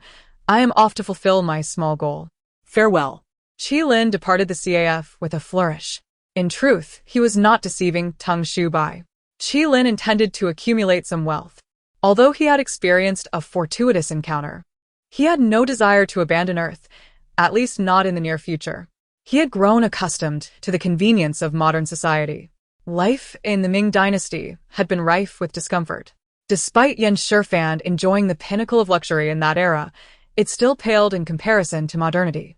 Others may not comprehend, but for Qi Lin, were it a purely ancient existence, he would not exchange it even for the throne. Thus, he prepared for a prolonged struggle within contemporary society, beginning with the need for substantial finances. Fortunately, with his unparalleled hacking skills from the celestial realm, earning money had become exceedingly effortless. A bit of trading in Bitcoin, dabbling in stocks, or even purchasing lottery tickets, given his current internet prowess. Achieving a target of 100 million would soon be within reach. In the evening, when Wu Yuzhen arrived at Qi Lin's residence and beheld the lottery tickets on his table, she was engulfed in shock and elation. My goodness, you truly struck it rich. How could you be so fortunate? Qi Lin chuckled lightly, as this was his intention. The profession of law was beneficial for his cultivation of the Tao principles. To be an excellent lawyer, one must articulate reason with diligence. Therefore, he was reluctant to relinquish his career. Yet, he also wished to evade the constraints of a law firm. He was not foolish, and he understood that fulfilling the tasks outlined in the commission was paramount. The best course of action was to establish his own law firm. Unfortunately, his years of practice were insufficient. He lacked the qualifications to open his own firm, as the government maintained strict regulations in this regard. Thus, he opted for a compromise, seeking to demonstrate his wealth. If he appeared affluent enough to not rely on his legal profession for income, engaging in seemingly foolish charitable acts would be more readily accepted by outsiders. Jinjin, enough staring. The lottery tickets 1T fly away. Let us discuss serious matters. What serious matters? Wu Yuzhen's gaze remained fixated on the tickets, unable to divert her attention. Yet Qi Lin's expression was grave. I wish to discuss a significant business venture with you, a deal worth several billion. Wu Yuzhen paused in disbelief. Several billion? I do not possess such funds. I do. You do? From where do you have such wealth? Unbeknownst to Wu Yuzhen, Qilin indeed possessed a few billion at that moment, but he had no intention of revealing his true assets to her. He continued with utmost seriousness, Zhenjin, how dare you doubt me? I shall teach you a lesson, allowing you to experience the impact of billions. Wu Yuzhen finally grasped the situation, realizing how her perception of lawyers as paragons of virtue had been shattered by Qilin's demeanor. Please, no. We have only been dating for a few days. Yet it feels as though we have known each other for years. That's not acceptable. I haven't showered yet. Wu Yuzhen attempted to flee, but Qilin swiftly embraced her from behind. We can shower together. Chapter 18. The Commission of the Primordial Supreme Being. After an intense battle, Qilin ultimately found himself defeated. Isn't this a refreshing stream in web novels? Alas, he is but an ordinary man, lacking any significant skills in this regard. In such matters, men are often at a disadvantage against women. Of course, this does not apply to the protagonists of online novels, who are often extraordinary individuals capable of effortlessly overcoming numerous fierce and alluring women without the aid of external forces. Qilin, however, is not one of them, and he's secretly resolved to pursue a commission for revitalizing his vitality in the future. To maintain composure and dignity, wealth alone is insufficient. One's vitality is equally critical. Nonetheless, it was undeniable that Wu Yuzhen triumphed through experience and skill. Leaning against Qilin, she unconsciously traced circles on his chest. That tickles, Qilin protested. Wu Yuzhen blushed slightly and murmured, I just mentioned it tickled, yet you didn't stop. Qilin coughed loudly. Zhenjin, weren't you supposed to be on the path of purity? You've led me astray. Wu Yuzhen playfully retorted, then gazed up at Qilin, her eyes revealing a tinge of melancholy. Why didn't I meet you sooner? Qilin chuckled softly. It's not too late now. This moment is when life truly blossoms. Enjoy the present, for the past is but a fleeting shadow, and the future is merely conjecture. Wu Yuzhen sighed inwardly. She understood that Qilin comprehended her unspoken sentiments, just as she grasped his. They were not together out of love, but rather driven by desire. Qilin had wealth and leisure, and she was not far behind. They shared a mutual need. Two individuals of suitable age, experiencing the right circumstances at the right time. She felt a hint of regret, realizing that Qilin was far superior to her expectations. Unfortunately, their story did not begin with the intent of becoming a romantic tale, thus it was fated not to end like one. Fortunately, Wu Yuzhen was mature. In today's society, women can thrive independently without reliance on men. Not to mention Wu Yuzhen, at not yet 30, had already amassed a fortune nearing $1 million. While it may not be significant on a national scale, it was sufficient for her to live without depending on a man. Thus, they mutually agreed to be understanding companions. Moreover, Qilin was quite considerate. Experienced men do not simply fall into a deep slumber after intimacy. They linger a bit longer with their partner, whether through affectionate cuddling or heartfelt conversations. This often holds greater significance than physical pleasure. Qilin engaged in both actions simultaneously. Zhenjin, how is your new book coming along? Qilin was certainly not a self-centered scoundrel. Though their relationship was not aimed at marriage, he still expressed genuine concern. Qilin learned that after the plagiarism incident, Wu Yuzhen had become thoroughly disillusioned with a female-dominated literary environment and decided to shift her focus to the male-dominated sector. Although plagiarism was not absent in that realm, it was far less prevalent overall. For Wu Yuzhen's sake, Qilin had taken the initiative to educate himself on the terminology of online literature, thus understanding the implications of brushing. He was not specifically targeting anyone in terms of financial expenditure. After some thought, Wu Yuzhen declined Qilin's suggestion, saying, forget it.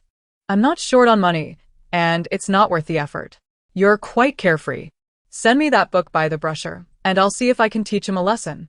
With his current technological prowess, Qilin could easily manipulate the situation to render that book unavailable.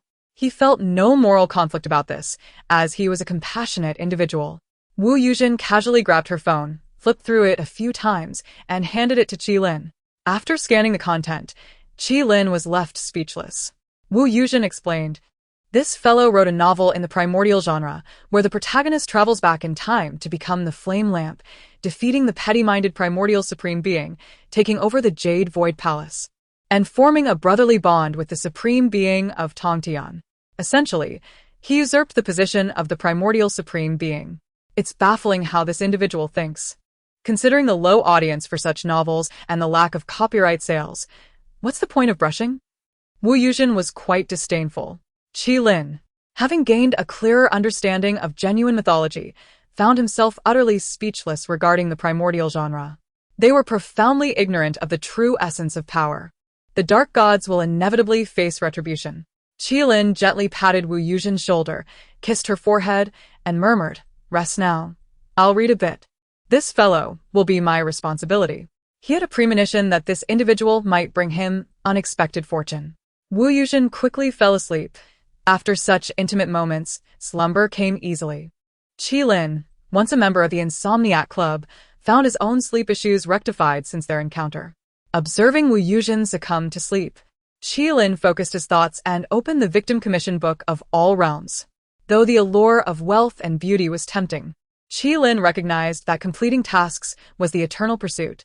According to the Jade Emperor's guidance, Qi-Lin estimated that to elevate to the 4th level of Qi training, he would need to undertake approximately 100 ordinary tasks. Beyond Qi training, there were foundational establishment, golden core, and nascent soul stages. No wonder the Jade Emperor remarked that cultivating the Tao principles would be a slow endeavor. Fortunately, he also mentioned that the higher the level of the client, the quicker the cultivation of the Tao principles would progress, potentially yielding additional benefits. However, the Tao principles had become his primary cultivation method and could not be changed unless bestowed a superior technique by deities of equal or greater stature than the Jade Emperor, such as the primordial supreme being or the goddess Anhua. Qi-Lin held little hope for such an occurrence.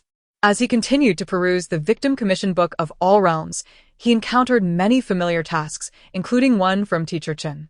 After some contemplation, he decided to visit the harbor city in a few days to assist Teacher Chen with this matter, as he was grateful to the man who had helped him through many sleepless nights. Continuing to scroll, Qi-Lin stumbled upon another familiar name.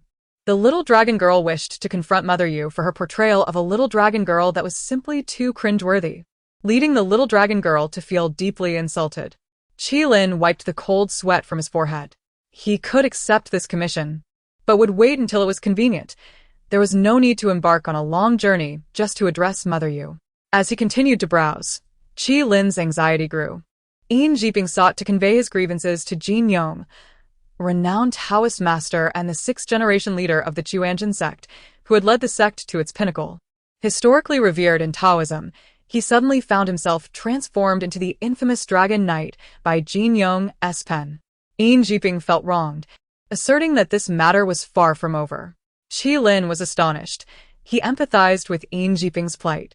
However, he hesitated to accept this commission, as Master Jin's works had accompanied him throughout his childhood. He continued to scroll, noting numerous individuals of varying fame from Earth who had posted various commissions, alongside some lesser-known figures. Qi-Lin merely took mental note of these and did not immediately accept any tasks. If possible, he still preferred to undertake advanced tasks, as they offered a swifter path to elevation. 10 minutes later, Qi-Lin's eyes sparkled with excitement upon encountering a name that made his heart race: Yuan Shi Tianzun. The commission from Yuan Shi Tianzun was remarkably straightforward, to ensure that no negative depictions of him would appear in the novels. And if he could teach a lesson to those who profited from maligning him, all the better. Without a moment's hesitation, Qi-Lin accepted the task. It was as if experience points were being handed to him on a silver platter. Chapter 19. The Keyboard Warrior strikes again. After Qi-Lin accepted the commission from the primordial celestial venerable, the page of the commission transformed into a radiant golden light, dissipating within Qi-Lin's consciousness. He received all the information at once. It turned out that superiors like the primordial celestial venerable and the Jade Emperor were divine beings capable of manifesting across the realms at any moment. As long as someone spoke their names, inscribed them in writing, or even contemplated them silently, these deities could become aware and appear before them. This led to a rather troubling issue. Most online novels on Earth often disparage the primordial, celestial, venerable to prevent unforeseen circumstances. Such supreme deities refrained from specifically blocking any particular realm, lest uncontrollable situations arise. However, they were not immune to indignation. Each time the primordial celestial venerable encountered depictions of himself being chastised in some online narrative, he would become irked. The victim's commission from the multiverse was a reflection of the primordial celestial venerable's ire. The reward offered was enticing, a storage ring with a capacity akin to that of a basketball court. This was merely an advance payment. Should Qi-Lin succeed in satisfying the primordial celestial venerable, the deity would enlarge his storage space to the size of a football field. Gazing at the storage ring that had materialized in his hand, Qi-Lin was invigorated. He experimented, and with a mere thought, his phone, which had been in his grasp, appeared within the storage ring. A further concentration of thought returned the phone to his hand. Remarkably, with just a desire, the ring could also become invisible. Truly, it was a remarkable artifact from the primordial celestial venerable.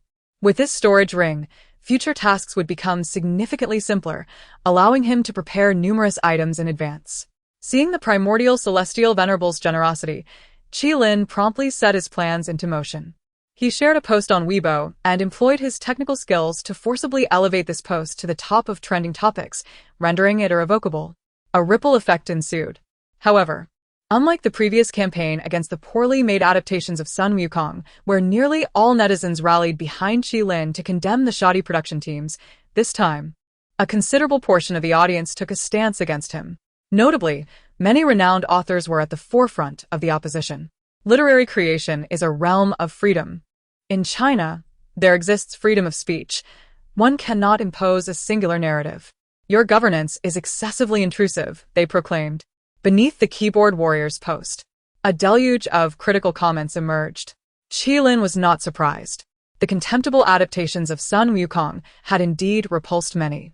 His actions targeted the vested interests, while the rest remained mere spectators, indifferent to the affair. Yet this time, the scope of Qi-Lin's retaliation had broadened significantly.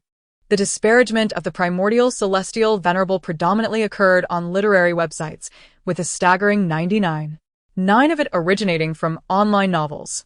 The readership for these novels was vast, yet 99 of them consumed pirated content.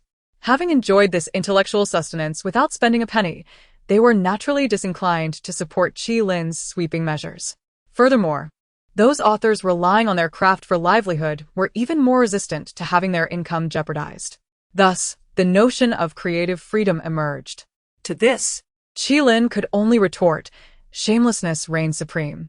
In the realm of creativity within the Celestial Empire, when has there ever been true freedom? Qi-Lin then shared another post on Weibo. Creative freedom? Excellent. To all those who malign the primordial celestial venerable, feel free to cast aspersions upon the 7 elders and publish it on literary websites. If you dare to write, I shall cease my pursuit of the matter. Is it not creative freedom? If you lack the courage to pen it, I shall gladly assist you, utilizing your works, so do not doubt my technical prowess. You are well aware of my capabilities. Upon the release of this post, the very authors who had been the most vociferous in their condemnations fell silent, none daring to confront him directly. It was no joke. In this day and age, no one was foolish. To criticize the elders? That could lead to imprisonment. In truth, maligning others was inherently wrong. Only those who had profited from it would speak boldly. Little did they realize that divine retribution awaited those who continuously denigrate others. Qi-Lin did not wait for the authors to take action. He swiftly devised a program, inserting some incendiary remarks, and hacked into the backends of major literary websites. An hour later, all online novels that had disparaged the primordial celestial venerable had acquired additional content, leading to a flurry of reports. The following day, upon waking, Wu Yuzhen was astonished to discover that the new novel that had consistently overshadowed hers on the monthly ticket rankings had inexplicably been taken down.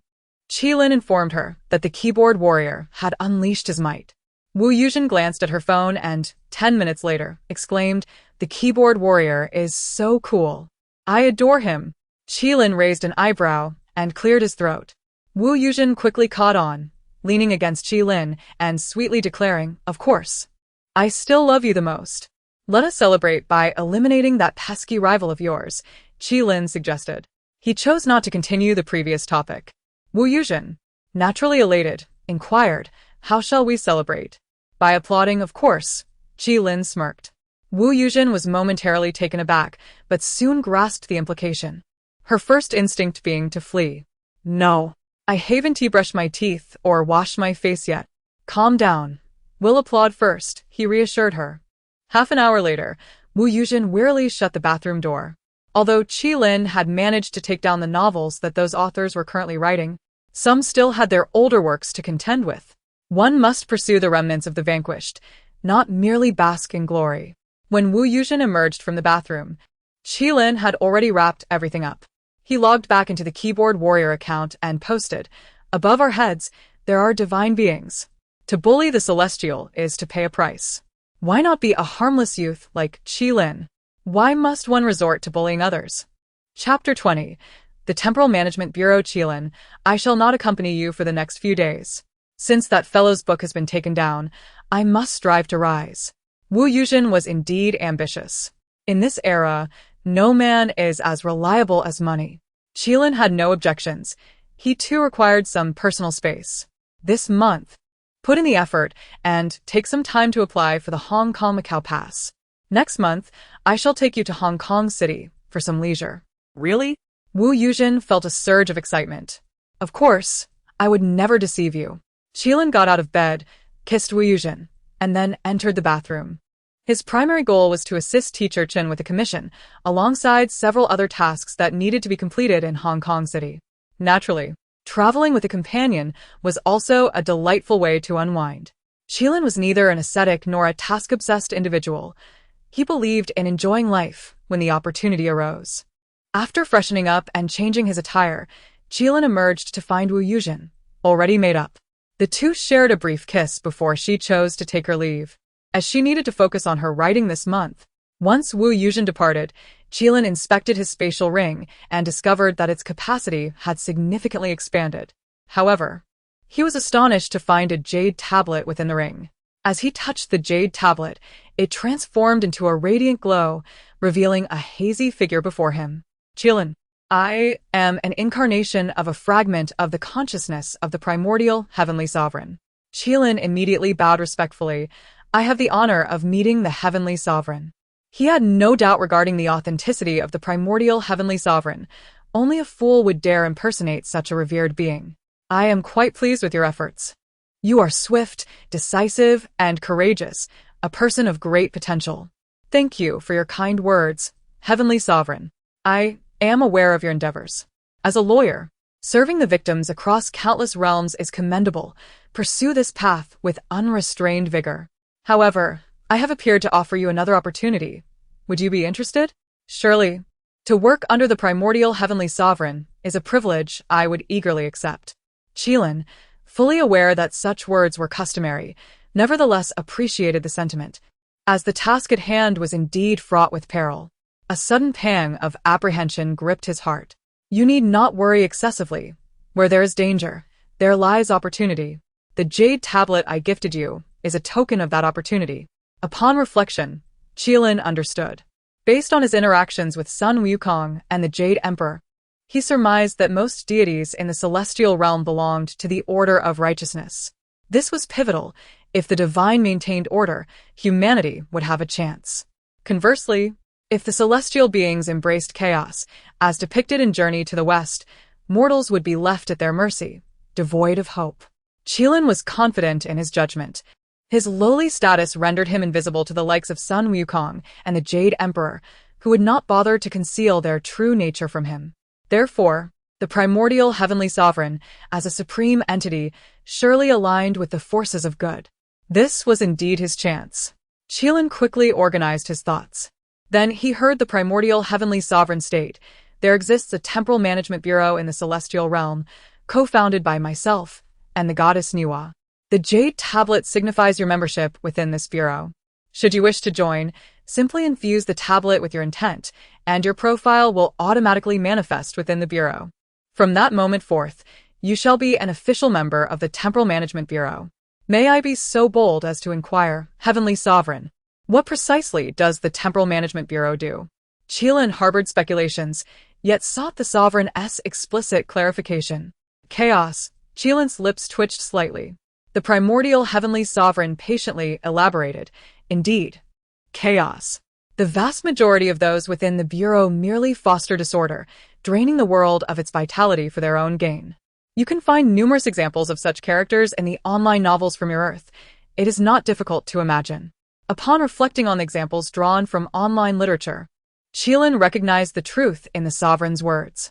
In this day and age, were there even protagonists who embodied justice? Based on what he already knew, while many authors' creations were merely figments of imagination, the inspiration often stemmed from collisions with other realms. Many occurrences transpired, albeit not all were the whole truth. Yet the nature of these chaotic entities was evident. The role of the Temporal Management Bureau members is to combat these forces. The spoils of victory belong entirely to the members, untouched by the Bureau. Qilin silently praised the sovereign's magnanimity. Yet, he felt somewhat inadequate to handle such matters. As if reading his thoughts, the primordial heavenly sovereign continued, "You have received the victim's commission from across the realms. You would have encountered such situations eventually. I am merely bestowing upon you an additional opportunity. Given your current level of strength, you shall commence your undertakings on Earth. As you grow stronger, you may gradually expand your jurisdiction."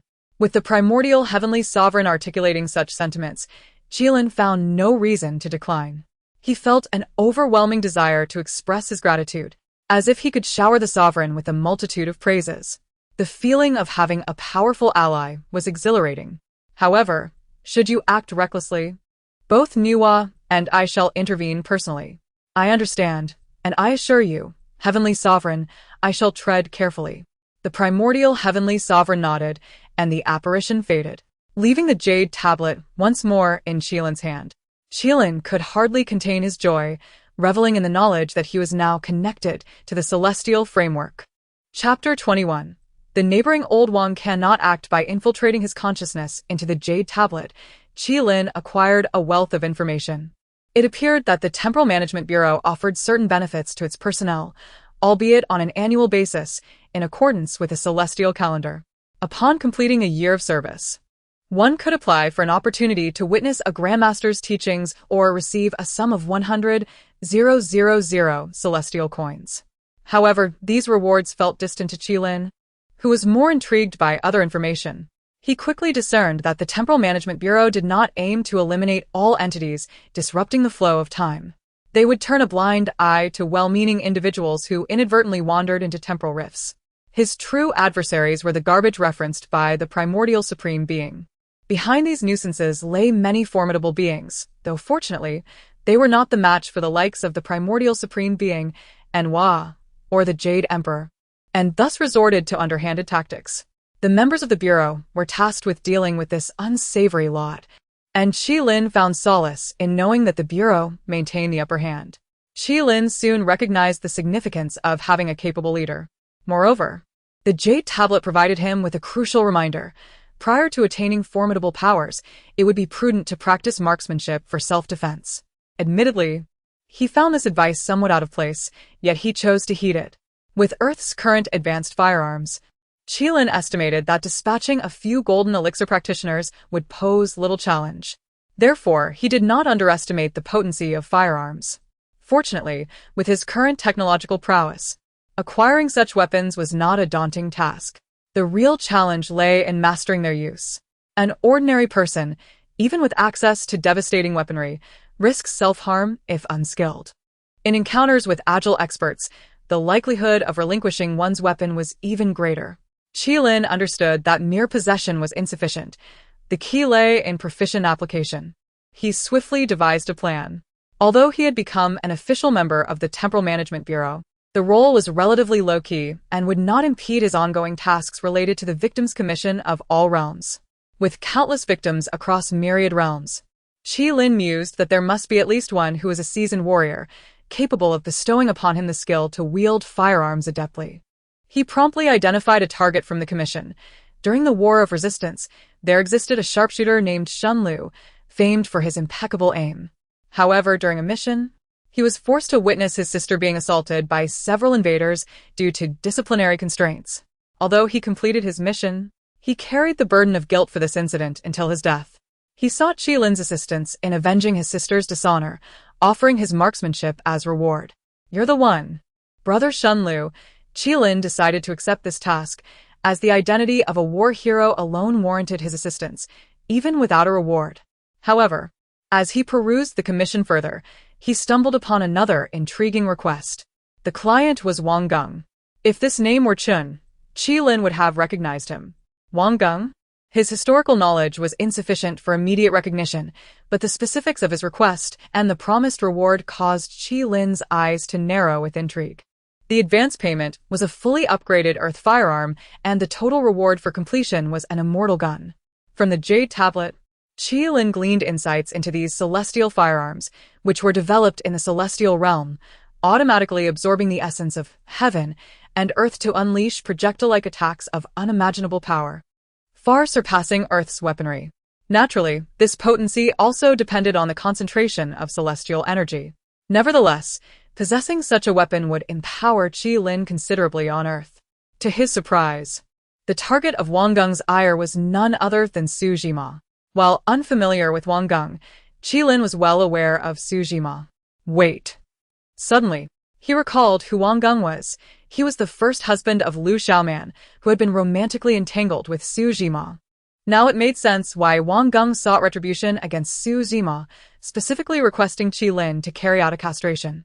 This task seemed rather straightforward. With his current cultivation level, subduing a commoner like Sujima would be a mere trifle. However, Qilin pondered the source of Wang Geng's generous compensation. Although he could not unravel this mystery, he understood that accepting the commission would yield more information. Thus, he proceeded to accept it, deeming it a more manageable endeavor compared to Shunlu's request. If he successfully obtained Wang Geng's reward, avenging Shunlu would become significantly easier, as Shunlu's task might involve braving a hail of bullets, while Wang Geng's merely required navigating a gathering of talented individuals. Once Qilin accepted the commission, the rationale behind Wang Geng's lavish offer became clear.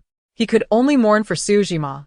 In the original timeline, Wang Geng was a soldier, renowned for his integrity and dedication to defending his homeland. However, due to military obligations, he entrusted his newlywed wife, Lu Xiaoman, to his close friend Sujima for care, only to have Sujima betray him. Following Wang Geng's death, his virtuous life led to his reincarnation in a realm conducive to cultivation, where his innate talent allowed him to ascend rapidly. Consequently, he felt compelled to take action to overcome his limitations. Due to celestial laws, he could not intervene directly, leading to the commission intercepted by the Victims' Commission of all realms. After absorbing this information, Qilin could only lament that the neighboring old Wang could not act. It was not a matter of vengeance, but rather a matter of timing. He decided to research Sujima's life. If the esteemed poet proved to be a virtuous man, Qilin thought it prudent to abandon the task. However, as he delved deeper into Sujima's biography, his anger only intensified. While married, Sujima fell in love with Lin Huiying during his studies in France, compelling his pregnant wife, Zhang Yi, to undergo an abortion and divorce him, dismissing her concerns for her life with a callous retort about train accidents. After his divorce, Lin Huiying spurned him in favor of Liang Xicheng. Undeterred, Sujima then pursued the married Lu Xiaoman, despite having promised Wang Geng to care for her. After Wang Geng's departure, he likened Wang Geng to a butcher and Lu Xiaoman to an innocent lamb in his letters, persuading her to abandon her cruel husband and disregarding her mundane parents to follow him. Under his relentless advances, Lu Xiaoman resolved to start anew, even going so far as to terminate her pregnancy with Wang Geng's child. Upon reading this, Qilin understood why Wang Geng remained troubled in his reincarnation. He could hardly bear the injustice. The scoundrel deserved to face Qilin's wrath. Chapter 22, an incongruous era. After perusing the materials, Qilin felt an overwhelming sense of liberation from any psychological burden. It was not a matter of moral judgment. Rather, he felt no guilt in confronting such a scoundrel. Nevertheless, Qilin diligently prepared himself. The innate tendency of a lawyer led him to compile an extensive array of materials, ever mindful of the adage that preparation is key. With the aid of a spatial ring now at his disposal, he saw no reason to refrain from utilizing it. This time, he intended to traverse dimensions in his corporeal form, unlike his previous experience in the Ming Dynasty, where he lacked any means of self-protection and thus opted for possession. He had since attained the third level of qi cultivation. Coupled with the spatial ring for support, he believed that with adequate preparation, he could surpass the need to inhabit another's body. Qi Lin devoted 3 full days to meticulously gathering various items, some of which were indeed contraband. Yet, Under his current technological prowess, even the most stringent security measures revealed loopholes. Despite encountering a few obstacles, he successfully acquired everything he sought. He then began to ponder a pressing question. Should he undertake additional actions? In his heart, he perceived that era as one marked solely by disgrace and sacrifice. Perhaps it was the kind of epic that literary figures like Su Zimo yearned for, yet Qi Lin wished for such times to be as scarce as possible. He realized he possessed the capacity to enact change, though he was uncertain of the repercussions. While Qi Lin was deep in thought, his computer unexpectedly powered on. Soon, the image of Sun Wukong materialized on the screen, casually propping his legs up. "Kid, have you accepted Wang Geng's commission?" The Great Sage's information network was indeed impressive. Qi Lin managed a wry smile. Sun Wukong waved a dismissive hand. "I lack such capabilities. It was Nuwa who informed me. After all, you are the one I sought. So, I bear direct responsibility for you. Now, I must earnestly caution you about something." Qi Lin surmised what Sun Wukong was about to convey. Indeed, he was correct. "Why is it impossible?" Qi Lin inquired, a hint of reluctance in his tone. "It's quite simple. You are altering the grand design of the heavenly order. Your actions bear no distinction from those scoundrels. In the eyes of the heavenly order, you Chinese are human, and so are the Japanese. The heavenly principles are impartial. They do not permit anyone to exploit temporal rifts to alter history. But I altered history during the Ming Dynasty," Qi Lin countered. He recognized the validity in Sun Wukong's words, yet he could not claim to be entirely impartial. "What do you mean?" Qi Lin asked, confused. Sun Wukong chuckled. "Kid, "Do you think that joining the Temporal Management Bureau means you have nothing to fear? Let me tell you, while the Bureau is formidable, there are organizations in the celestial realm that can rival it, such as the Stability Bureau." The Stability Bureau? It is an organization comprising all peace-loving deities in the celestial realm. In earthly terms, they are akin to the pacifists. They advocate for peace, detest war, and oppose all forms of chaos. Anyone who incites disorder is swiftly dealt with by them. Individuals like you, who seek to alter history, have been eliminated countless times by the Stability Bureau. Their primary tenet is to maintain stability above all else. Are the primordial Lord and Lady Nuwa hawks, then? Qi Lin pondered. They are indeed hawks. Can the doves contend with the hawks? The Lord and Lady are undoubtedly the most powerful, yet stability remains paramount in the celestial mind. Furthermore, the head of the Stability Bureau is a super deity who can contend with the Lord and Lady. who is that?" Qi Lin speculated, wondering if it could be Lingbao Tianzuan or Dao Tianzuan. The answer Sun Wukong provided left him utterly astonished. The embodiment of the heavenly will, the most formidable divine beast, the river crab. "Great sage, are you jesting?" Qi Lin wiped the cold sweat from his brow. "Does such a being truly exist?" Of course it exists, and the will of the river crab resonates throughout the heavens, influencing countless souls. The stringent regulations in your democratic nations on Earth are also a reflection of the river crab's influence. Do not attempt to oppose it. It embodies the will of the heavenly order. Even the Lord and Lady must show it deference, let alone someone of your stature. Qi Lin felt utterly deflated. "Great sage. I understand now. I shall not act foolishly." "That's good to hear. You are someone I recommended, and I sincerely hope you can ascend to the celestial realm. Young one, strive for success." With that, Sun Wukong offered his spiritual support to Qi Lin before vanishing. Left alone in his room, Qi Lin took a moment to collect his thoughts. Fortunately, his mental fortitude was commendable. Once he regained his composure, he chose to proceed with his dimensional traversal. This frustration could only be vented upon Su Jima. "Cad, I am coming for you." Qi Lin selected the year 1926 for his journey, the year Su Jima wed Liu Xiaoman. At this point, Wang Geng had already announced his withdrawal. They were to become engaged on the Qixi festival and marry on October 3rd. Qilin arrived in Beiping a week prior to the festival. Before his departure, he had researched online and discovered that Lin Huiyin was studying at the University of Pennsylvania in the United States with Liang Xiqing. His intention was to assume Lin Huiyin's appearance and summon Su Jima to directly address matters at hand. As for Lin Huiyin's likeness, despite the backwardness of the Republic, black and white photography was available. As long as he could obtain a photograph of Lin Huiyin, all would be well. However, to Qilin's astonishment, upon his arrival in Beiping, he overheard someone nearby exclaim, "Have you heard? Miss Lin Huiyin is hosting another martial arts gathering." "Quite normal," came the reply. Miss Lin Huiyin is the foremost socialite in Beiping, and she shares a close bond with Su Jima, a disciple of Liang Qichao, the owner of the Inshir studio. The martial arts gathering she hosts attracts the most skilled practitioners from all over Beiping. Alas, no matter how splendid the gathering, it could never replicate the extraordinary rivalry of the invincible Sun Yat-sen and the reincarnated overlord Yuan Xiangqing. Indeed, after the passing of Sun Yat-sen and Yuan Xiangqing, the martial arts world has significantly weakened. I wonder if Jiang Zhongjing, known for his northern leg and once comparable to Sun Yat-sen, is truly as formidable as the rumors suggest? I hope to witness him at the gathering. The surrounding crowd buzzed with conversation. Qilin's expression turned a shade of green. This republic, the atmosphere is entirely awry. Chapter 23. A change of circumstances. As if he had forgotten something important, Sun Wukong suddenly found himself confronted by a virtual projection of a person. "Great sage, have you brought the message from Qilin?" Upon seeing the figure, Sun Wukong smacked his forehead. "I completely forgot." Wang Geng was momentarily speechless. The Republic of China was a time and space that the Stability Bureau prioritized for protection, and the goddess Niwa would not disturb these realms due to her allegiance to the river crab divine beast. Hence, the Commission would inevitably transport Qilin to a mutated version of the Republic of China, thereby increasing the difficulty level.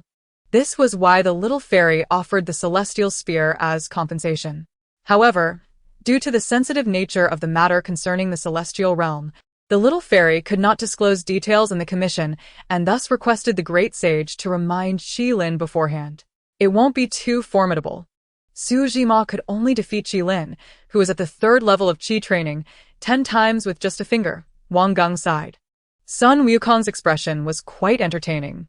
"Haha, I have matters to attend to, so I shall take my leave. Farewell." With a flick of his finger, the virtual Wang Geng vanished from sight. In truth, he could have easily dispatched Wang Geng 10 times over with a mere finger, yet Sun Wukong was a reasonable monkey. Wang Geng had sought his assistance, and he had consented to deliver the message, only to forget in the end. Such a predicament was undeniably embarrassing. Meanwhile, in Beiping City during the Republic of China, 2 hours later, Qilin wandered the streets, lost and disheartened, akin to a young maiden recently ravaged by turmoil. His worldview had been profoundly shaken. After a casual exchange with the local inhabitants of Beiping, he had gleaned some understanding of this world. This was not a normal Republic of China. In fact, it was not a normal world at all. Sun Yat-sen was not a frail scholar. Rather, he was an extraordinary martial arts master. He had inherited the essential skills of the Chinese emperors spanning 5 millennia, namely the innate Qian Kun Gong, and had adopted the Western martial art of the Tiger Roar Imperial Fist. This fist technique was originally passed down to Europe by the dragon-bearded hero during his campaign against the Turks, evolving into the Mingda style, which resonated throughout the continent. To honor his roots, Mingda named it Siqiu, which is the origin of what later generations would recognize as Mingda Siqiu. However, the world did not cease its conflicts due to the indomitable iron fist of Sun Yat-sen. The remnants of the Qing dynasty, led by Yuan Xiangqing, held sway over the Beiyang warlords and fortuitously mastered the sinister divine military demon art. This art, having been passed down through generations to Japan, became even more ruthless and vicious. To evade its threat, Sun Yat-sen reluctantly relinquished his supreme position to alleviate the suffering of the people, whereas Yuan Xiangqing, in his desperate quest for rapid mastery of the demon art, ultimately rendered himself incapacitated, falling victim to his own hubris. Sun Yat-sen and Yuan Xiangqing were indeed the 2 most formidable masters of the late Qing dynasty and early republic. Although Yuan Xiangqing perished, Sun Yat-sen was left gravely injured from their conflicts. Despite living nearly a decade longer than Yuan, he too succumbed to his ailments and passed away in 1925. After his death, a fierce competition erupted among the martial heroes to claim the supreme position he left behind, with the most promising candidate being his disciple, the renowned Jiang Zhongxing, known for his northern leg through the forest. Yet, Qilin understood this was merely a temporary situation. Soon, the inheritor of the demon art would ascend the stage of history. Ahem, I digress. All of the aforementioned had little relevance to Qilin. His discomfort stemmed from the unfathomable hostility of this world toward him. The prominent figures of the Republic, renowned for their martial prowess, were among the elite in the martial arts community. Thus, Liang Qichao, the owner of the ice drinking chamber, was a formidable martial artist in his own right. Though he paled in comparison to the four great masters, he was nonetheless a notable figure beneath them. Su Zhima, in turn, happened to be Liang Qichao's sole disciple. How on earth was I supposed to navigate this landscape? Qilin looked heavenward and disdainfully raised a middle finger. Was he expected to accompany these eccentrics in their quest for dominance? Yet, conquering the world was no simple feat. Qilin could already envision that. Beyond the borders of China, masters from other nations would undoubtedly emerge in droves. The cherry blossom Godax Washington, the enchanting Melody Roosevelt, the uranium wave Truman, and the reverse palm Hitler. Chapter 24, A Heroic Rescue. Qilin found himself contemplating a way to eliminate Su Zhima. Fortunately, despair had not yet consumed him. As a seasoned lawyer, he possessed a profound understanding of numerous criminal techniques. He was confident that he could outsmart Su Zhima. Moreover, he had his own advantages. After a series of inquiries, Qilin arrived at the venue where Lin Huiyin was hosting a martial arts competition. A considerable crowd had gathered to watch. After observing intently for half an hour, Qilin's heart sank. He realized that, as a cultivator at the third level of Qi, he was merely a minor player in this world. The participants in the competition were all second-rate fighters, and the gap in skill was palpable. Su Zhima, on the other hand, was a disciple of the esteemed Liang Qichao and was seated as a judge on the platform. Listening to the surrounding discussions regarding Su Zhima's martial prowess, Qilin was certain that Su was far from an insignificant adversary. The notion of confronting Su with brute force was quickly dismissed. However, watching Su's affectionate gaze towards Lin Huiyin brought a smile to Qilin's lips. This elder brother, Su Zhima, was on the verge of an engagement with Liu Xiaoman. The rumors of Lin Huiyin's relationship with Liang Xiqing had already circulated throughout Beiping. Given their closeness, could Liu Xiaoman and Liang Xiqing remain oblivious? To ensure absolute certainty, Qilin decided to consult a knowledgeable local.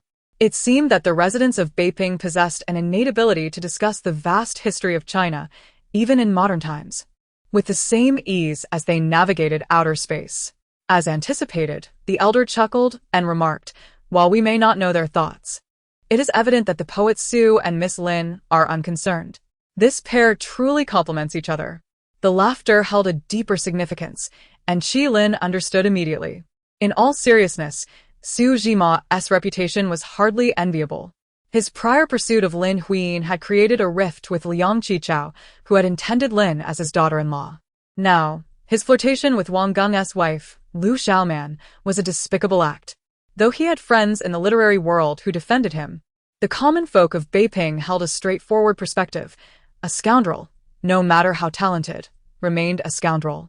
As for Lin Huiyin, the epitome of a femme fatale, comparisons to contemporary internet celebrities would render the latter utterly inferior. Having researched Su Zhima prior to his arrival, Qilin was well aware of Lin Huiyin's background. The two were indeed a complicated conundrum. With this understanding, he felt no further hesitation. Qilin departed from his position and ascended to an abandoned vantage point nearby. From his spatial ring, he retrieved the latest model of the Chetak M200 sniper rifle. This weapon ranked among the top 5 in the world of sniping. Crafted by the Chetak company in America, capable of achieving unparalleled precision at a staggering distance of 286 meters. Although he had not anticipated such developments before arriving in this world, he was nonetheless well prepared. Grateful for his thorough preparations, Qilin recognized that they were beginning to bear fruit. While he acknowledged the disparity in martial prowess between himself and Su Zhima, the technological superiority of his world instilled confidence in him for this confrontation. After accepting Wang Geng's commission, he had received an advance payment that equipped him with the utmost knowledge of contemporary firearms, enabling him to handle the sniper rifle with ease. As he assembled the weapon, Qi Lin's target was not Su Zhima, but rather Lin Huiying. Wang Geng had tasked him with incapacitating Su, not killing him. In truth, even if Su Zhima survived this encounter, his fate was all but sealed. Following his marriage to Liu Xiaoman, Su would soon encounter discord in their relationship, leading him back to Lin Huiying due to professional ties.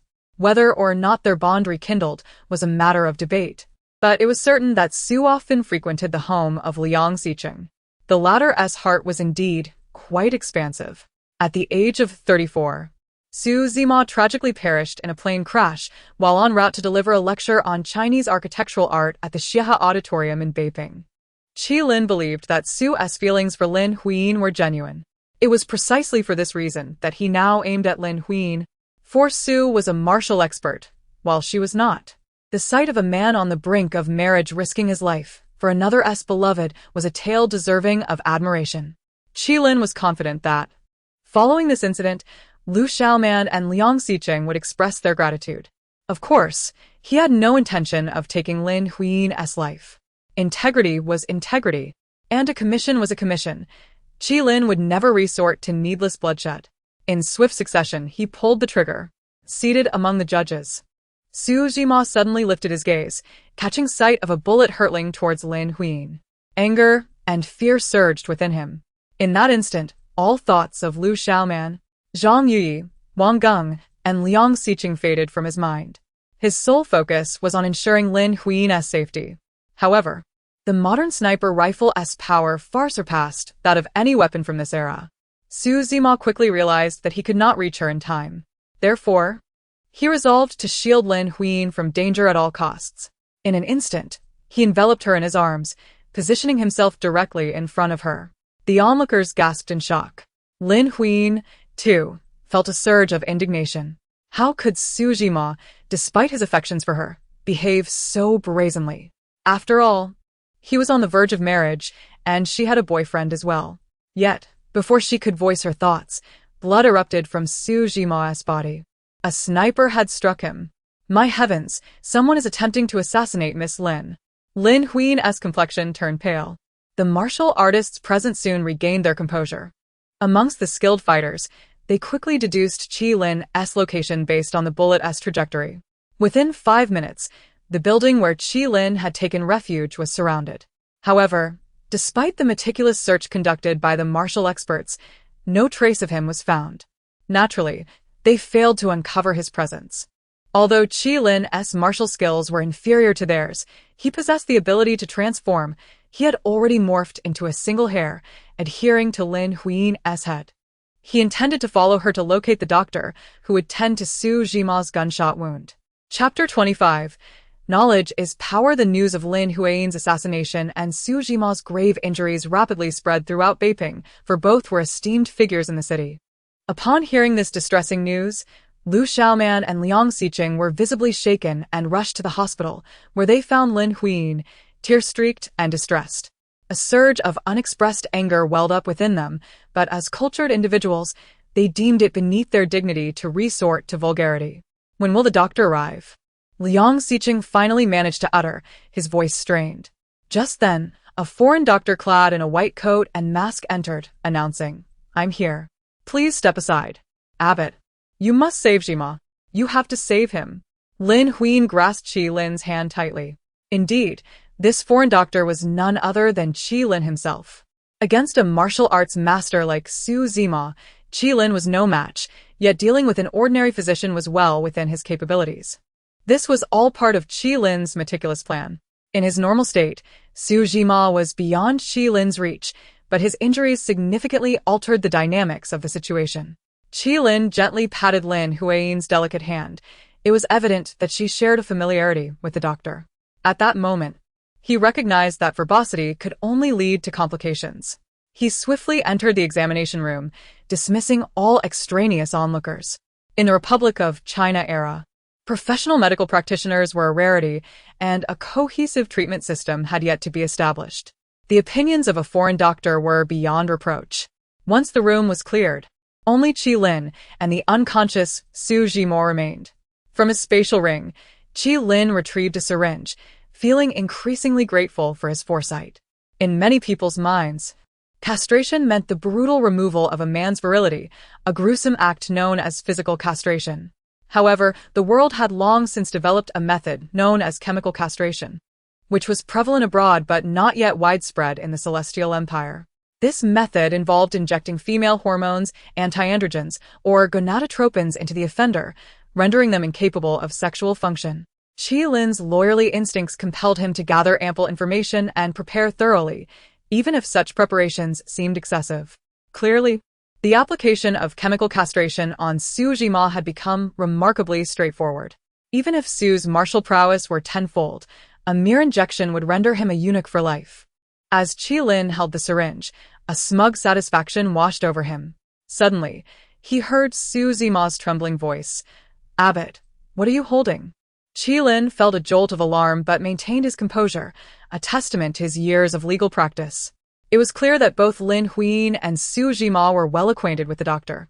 Recalling that the doctor had spoken Mandarin when Qi Lin incapacitated him, he gradually regained his calm. He removed his mask and offered Su Jima a reassuring smile. "Su, you have sustained a gunshot wound.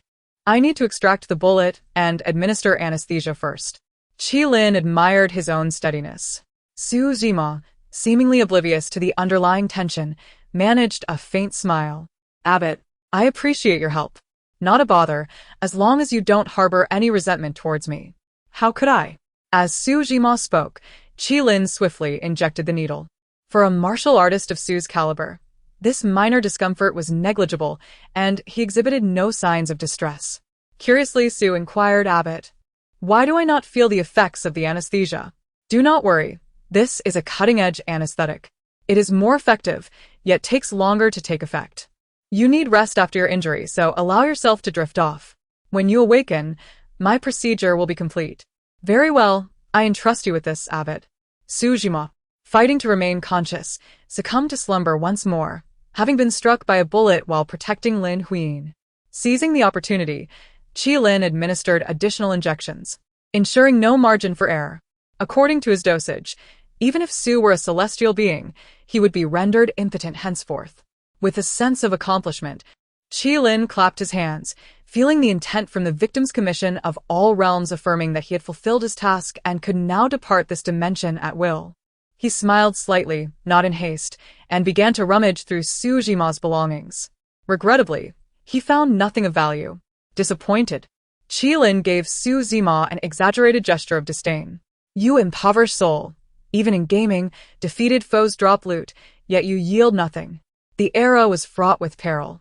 Compounded by the omnipresent threat of the river crab deity, it was prudent not to linger. Then, a familiar voice echoed, "You move swiftly, young one.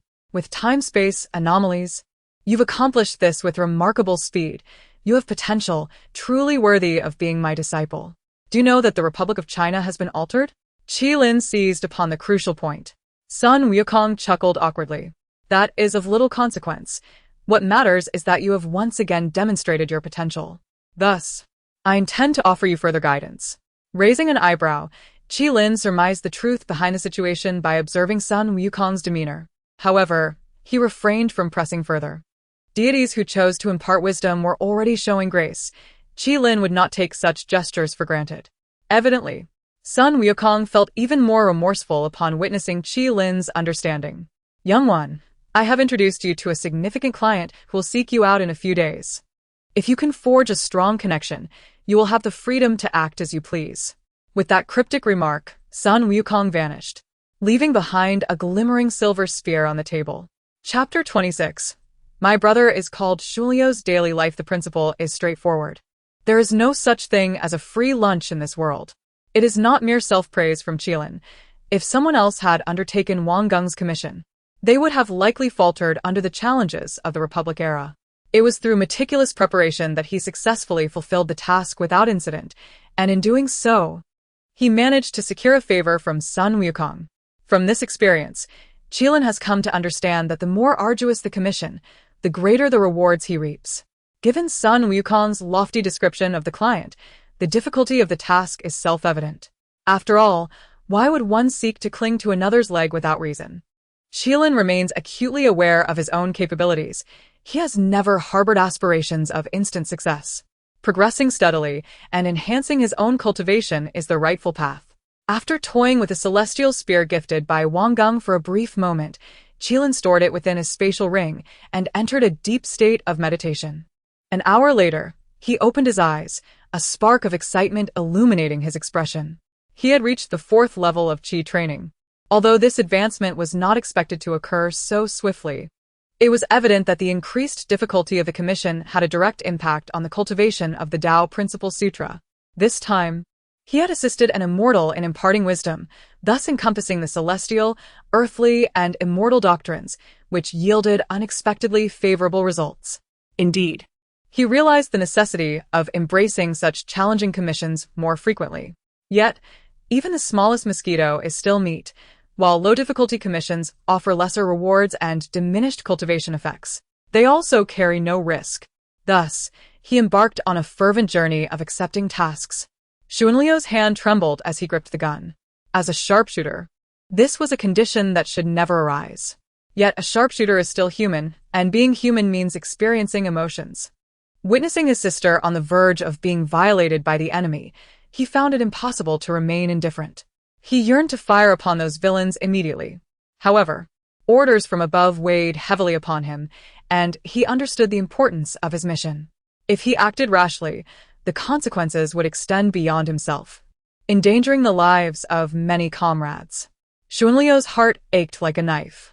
Oh heavens, why must you torment me so? Who can offer me assistance? At that moment, a soldier, renowned for his prowess, shed tears of blood. Yet, in the next instant, Xuanliu's eyes widened in disbelief. The very foe's intent on dishonoring his sister suddenly collapsed silently to the ground.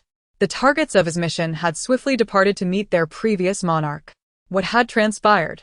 Xuanliu was left in bewilderment, perhaps destined to remain unaware forever. After blowing gently on the celestial spear in his hand, Qilin felt immensely satisfied with its power. As expected, wares from the celestial realm are of supreme quality. There was no need for him to aim or prepare. The spear automatically absorbed the essence of the universe and dispatched the enemies. Qilin was uncertain of the spear's limits, but he presumed it would suffice against typical martial arts masters. With a celestial spear as his safeguard, Qilin approached commissions with newfound audacity. Within a week, he fervently accepted over 100 commissions, propelling his cultivation to the 5th level of Qi training. Following this elevation in rank, he finally allowed himself to relax. It was precisely the time he had arranged with Wu Yuzhen to visit the harbor city. Qilin dialed Wu Yuzhen's number. Hello, Jinjin. Qilin? You remember me. Wu Yuzhen's heart soared with joy upon receiving Qilin's call, though her tone was tinged with melancholy. Qilin had not contacted her for several days, leaving her in a state of unease. Although they had agreed to travel to the harbor city together, it was rather unusual for someone to go a week without communication after an intimate encounter. Qilin offered no explanation, for women often require no justification. They prefer to observe a man's subsequent actions. Jinjin, have you prepared your Hong Kong-Macau travel permit? The procedures for going to the harbor city can be somewhat cumbersome, and certain documents must be in order. I've had it ready for ages. I thought you had abandoned me. How could that be? I bought you a platinum necklace. Would you like to come over and see it? Really? Wu Yuzhen instantly cast aside her concerns about Qilin's week of silence. Of course it's real. Come over tonight, bring your belongings, and tomorrow we'll fly to the harbor city. Wu Yuzhen hesitated slightly, but I'm not available today. A relative just arrived. Qilin inwardly cursed his misfortune. However, as a gentleman, he knew he could not appear too callous. Jinjin, what do you take me for? Qilin asserted earnestly. Do you think I am solely focused on that sort of thing? Wu Yuzhen chuckled playfully. What else could it be? You. Qilin retorted angrily. This is a grave insult to my character. All right, I'll come over. Just wait for me. I'll see you in an hour. Wu Yuzhen planted a kiss on the phone before cheerfully hanging up. While she was aware that a future with Qilin was unlikely, they were of suitable age. Qilin was generous, and she had her own needs, so why not enjoy the moment? On the other side, Qilin began rummaging through his room. Odd. I distinctly remember purchasing lubricant. Jinjin truly lives up to her name, innocent and naive. Why worry about relatives? I am not picky.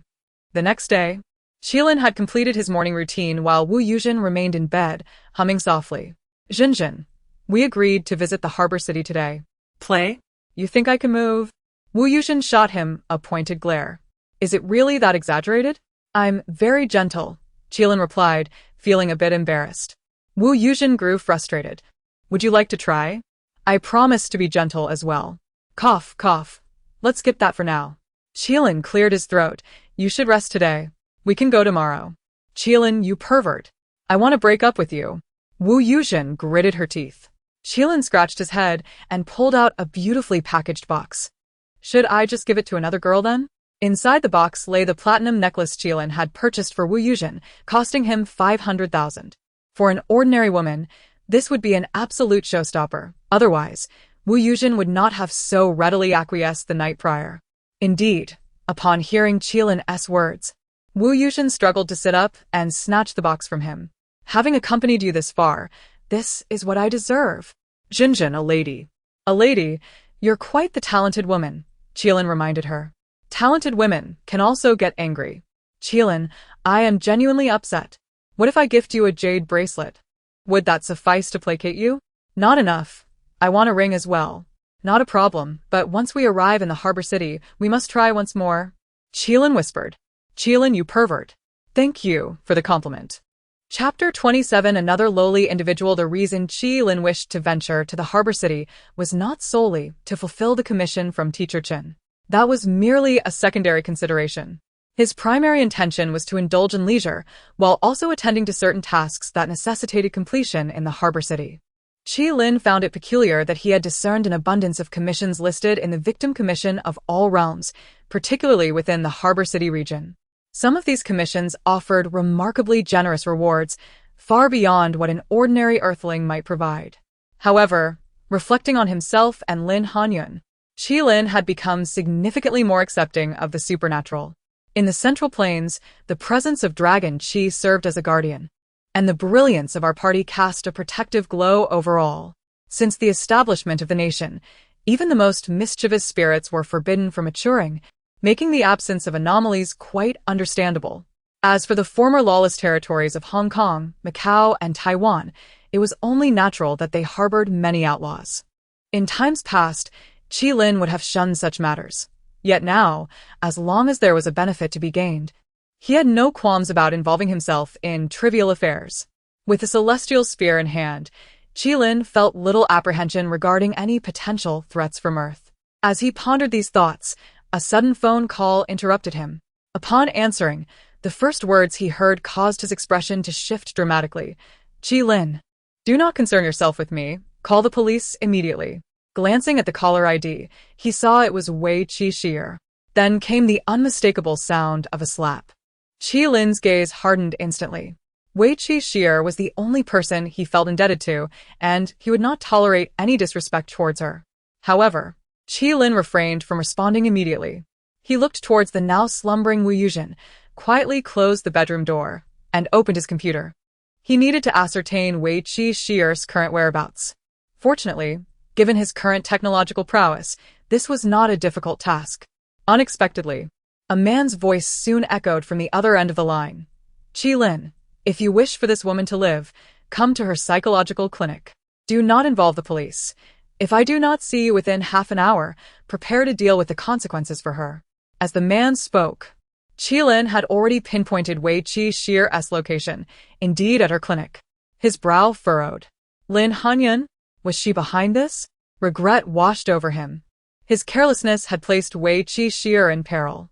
Are you Lin Hanyun's accomplice? Qilin inquired coolly. A mocking laughter erupted from the other end. Of course not. It would be more accurate to say she belongs to me. Spare me the trivialities. I demand to see you immediately, or I cannot guarantee what I might do to her. The voice turned venomous. Qilin, did you expect this? I am not hypnotized. I still have a chance for retaliation. Hearing the seething voice of a woman, Qi Lin confirmed his suspicions. It was indeed Lin Hanyun. Yet, he felt a sense of relief. Given Lin Hanyun's intellect, he did not believe she could pose a genuine threat to him. Very well. I will arrive within half an hour. Lin Hanyun, you had better ensure that no harm comes to Wei Qi Shi'er. You are aware of my ruthlessness. I would never endanger myself for someone of no value. I have researched you, dear brother. I know she is your Achilles heel. But you are right. As a cold-blooded demon, once I confirm she has been insulted, I will seek vengeance rather than jeopardize myself. So, until your arrival, I will not harm her. It all hinges on whether you still possess a shred of humanity. Can you guess if I have sent someone to surveil you? Lin Hanyun's tone dripped with arrogance. Qi Lin abruptly terminated the call. He was confident that he was not under surveillance. If he were, Lin Hanyun would not have spoken in such a tone. This fool continually revealed her cards to him. A hand that could have sealed her fate was utterly squandered by Lin Hanyun. That was indeed a talent.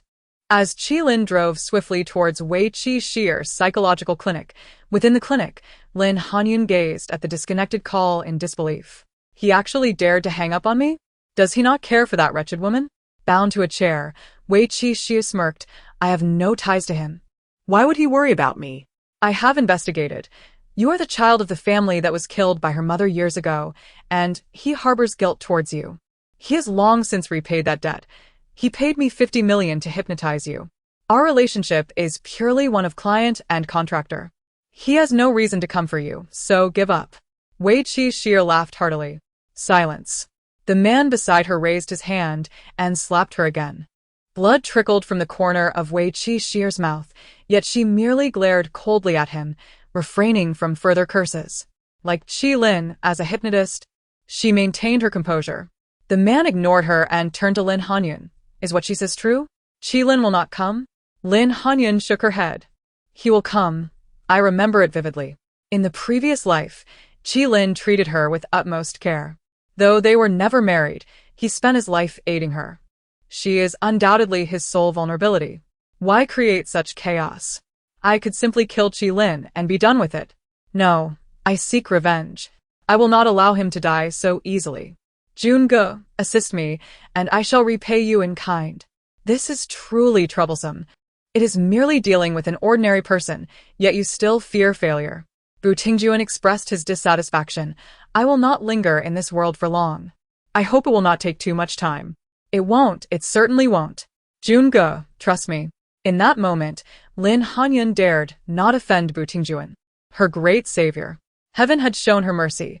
Having just been reborn, she was now at risk of being countered by Qi Lin, a blow to her pride. Thankfully, fortune smiled upon her once more as Bu Tingjuan emerged as an unexpected savior. Moreover, he possessed the ability to traverse time and space. Ecstatic, Lin Hanyun thought. Did this not imply that she could cultivate martial arts or even celestial techniques in the future? In comparison, what was Qi Lin? She merely needed to torment him thoroughly. Wei Qi Shi'er overheard their conversation, her eyes wide with disbelief. Lin Hanyun relished the expression on her face. Bu Tingjuan did as well. Isn't it astounding? Foolish earthling. Soon I shall send you to meet the king of hell alongside Qi Lin. You are not from Earth? Bang. He sighed. Why are those who gain fortuitous encounters always so lowly? Chapter 28. Lin Hanyun let out a deafening scream. Yet there was no one around. No matter how loudly she cried, no one came to her aid. Qi Lin, driven by his disdain for the cacophony, pressed the enchanted spear against her forehead and disdainfully warned, silence. Lin Hanyun immediately fell silent, startled. How could you possibly harm Brother Bu? Brother Bu is a master capable of traversing time and space. He has proclaimed that he fears no gun, claiming even Xiao Feng is no match for him. Qi Lin's hand trembled slightly on the weapon. Damn, are people these days so delusional? This is making my task exceedingly difficult, considering my dedication to the welfare of intellectually challenged children. However, he had merely broken one of Bu Tingjuan's legs and had not killed him outright. Qi Lin still found him intriguing. Bu Tingjuan seethed with anger. How could you possibly injure me? I am a martial arts prodigy who has refined my national martial arts to the level of transformation. Do you comprehend the might of national martial arts? Having reached the stage of transformation, I cannot be harmed by firearms. Qi Lin felt utterly exasperated. He raised his hand and broke Bu Tingjuan's other leg. Ah. Lin Hanyun screamed again. What are you screaming about? Hurry and untie Shi'er, or I shall break his third leg. Upon hearing Qi Lin's threat, Bu Tingjuan turned pale, and Lin Hanyun's face drained of color. She hurriedly went to free Wei Qi Shi'er. Once liberated, Wei Qi Shi'er said nothing but immediately slapped Lin Hanyun across the face. She then approached Bu Tingjuan, delivering blows that left his face swollen. His body trembled with rage. You wretched woman! Do you realize you are insulting a master of transformation in national martial arts? Wei Qi Shi'er paused, contemplating for a moment, then replied earnestly, I do.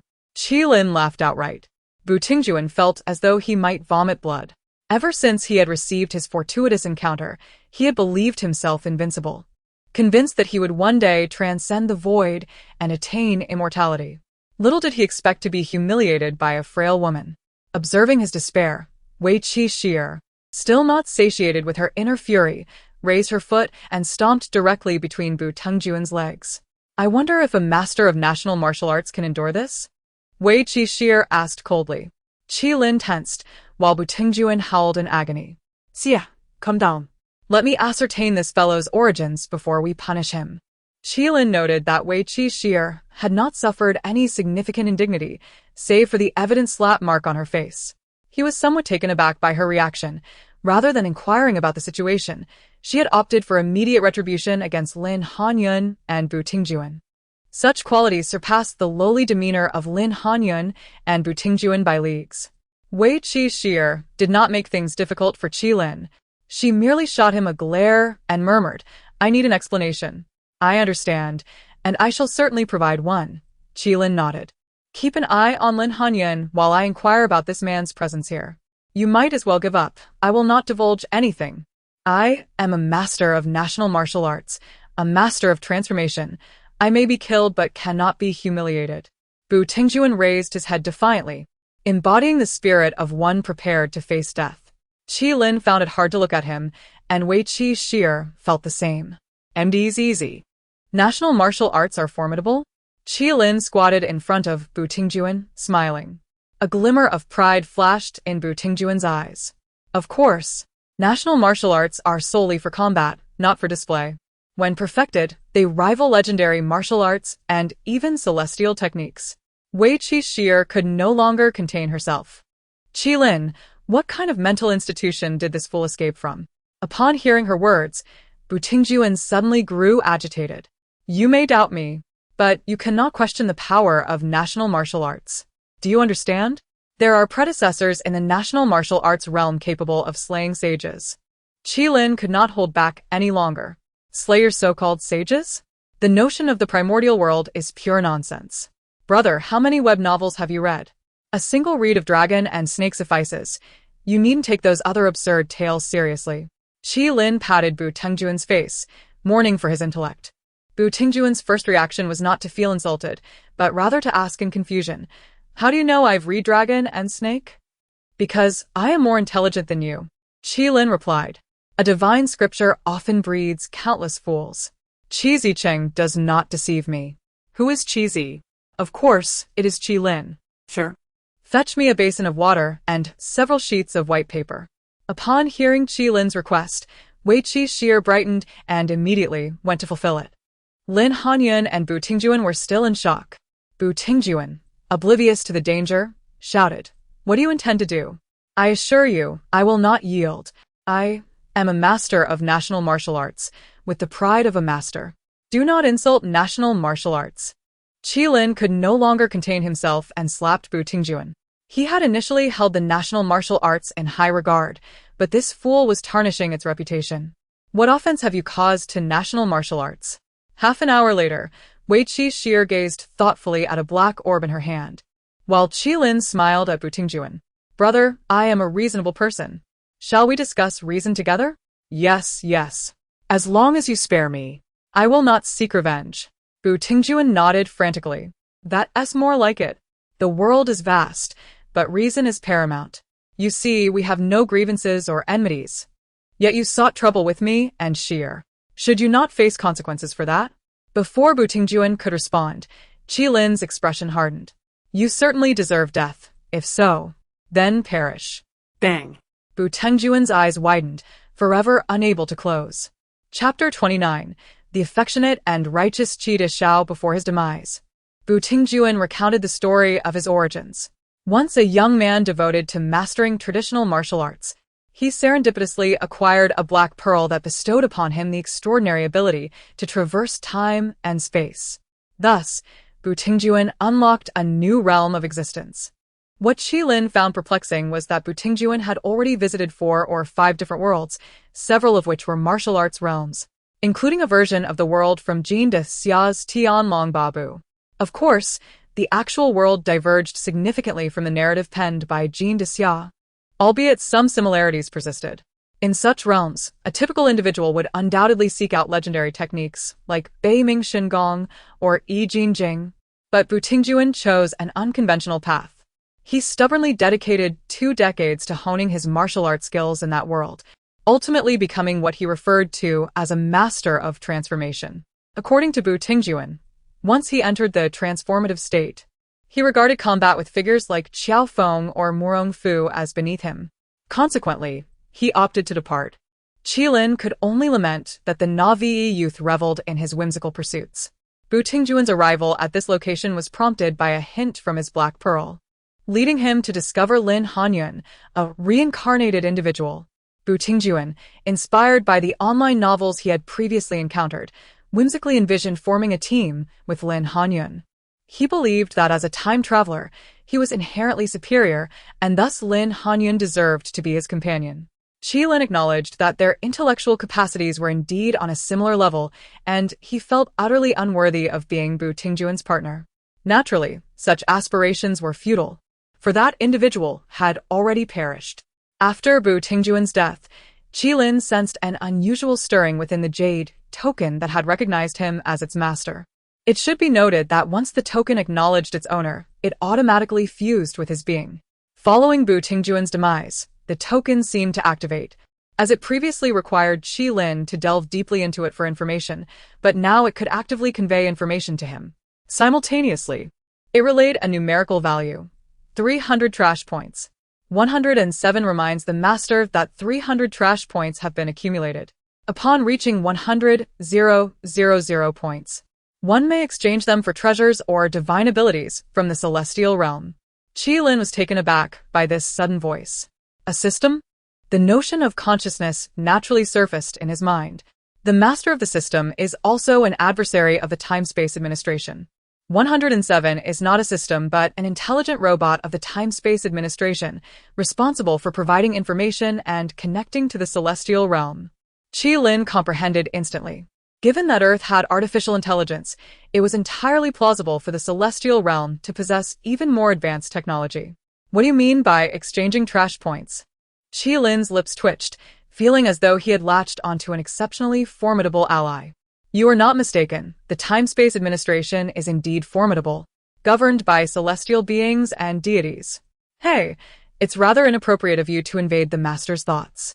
The Master need not worry. 107 will always remain loyal and will never betray. Qi Lin did not doubt this. He had witnessed the astonishing capabilities of celestial technology more than once. What does your designation 107 signify? Do you possess a gender? The Master is the 107th member of the Time-Space Administration, designated 107, codename Lawyer. Hence I refer to myself as 107. If the Master dislikes this, he may redefine my name and how I address him. 107 possesses no gender and can be perceived as either male or female, depending on the Master's preference. Very well, from now on, you shall be called daughter, and I shall be referred to as father. Qi Lin made this whimsical decision with delight. 107, or rather, daughter, fell silent. This master is somewhat peculiar. Qi Lin, however, was unfazed by his daughter's thoughts and continued to inquire, does the black pearl that Bu Tingjuan used to traverse time and space hold any significance? What benefits would I gain from surrendering it? Master. Call me father. Father. The black pearl holds no significance for the master. Upon becoming a member of the Time-Space Administration, you have already acquired the ability to traverse time and space. In truth, I possessed this ability prior.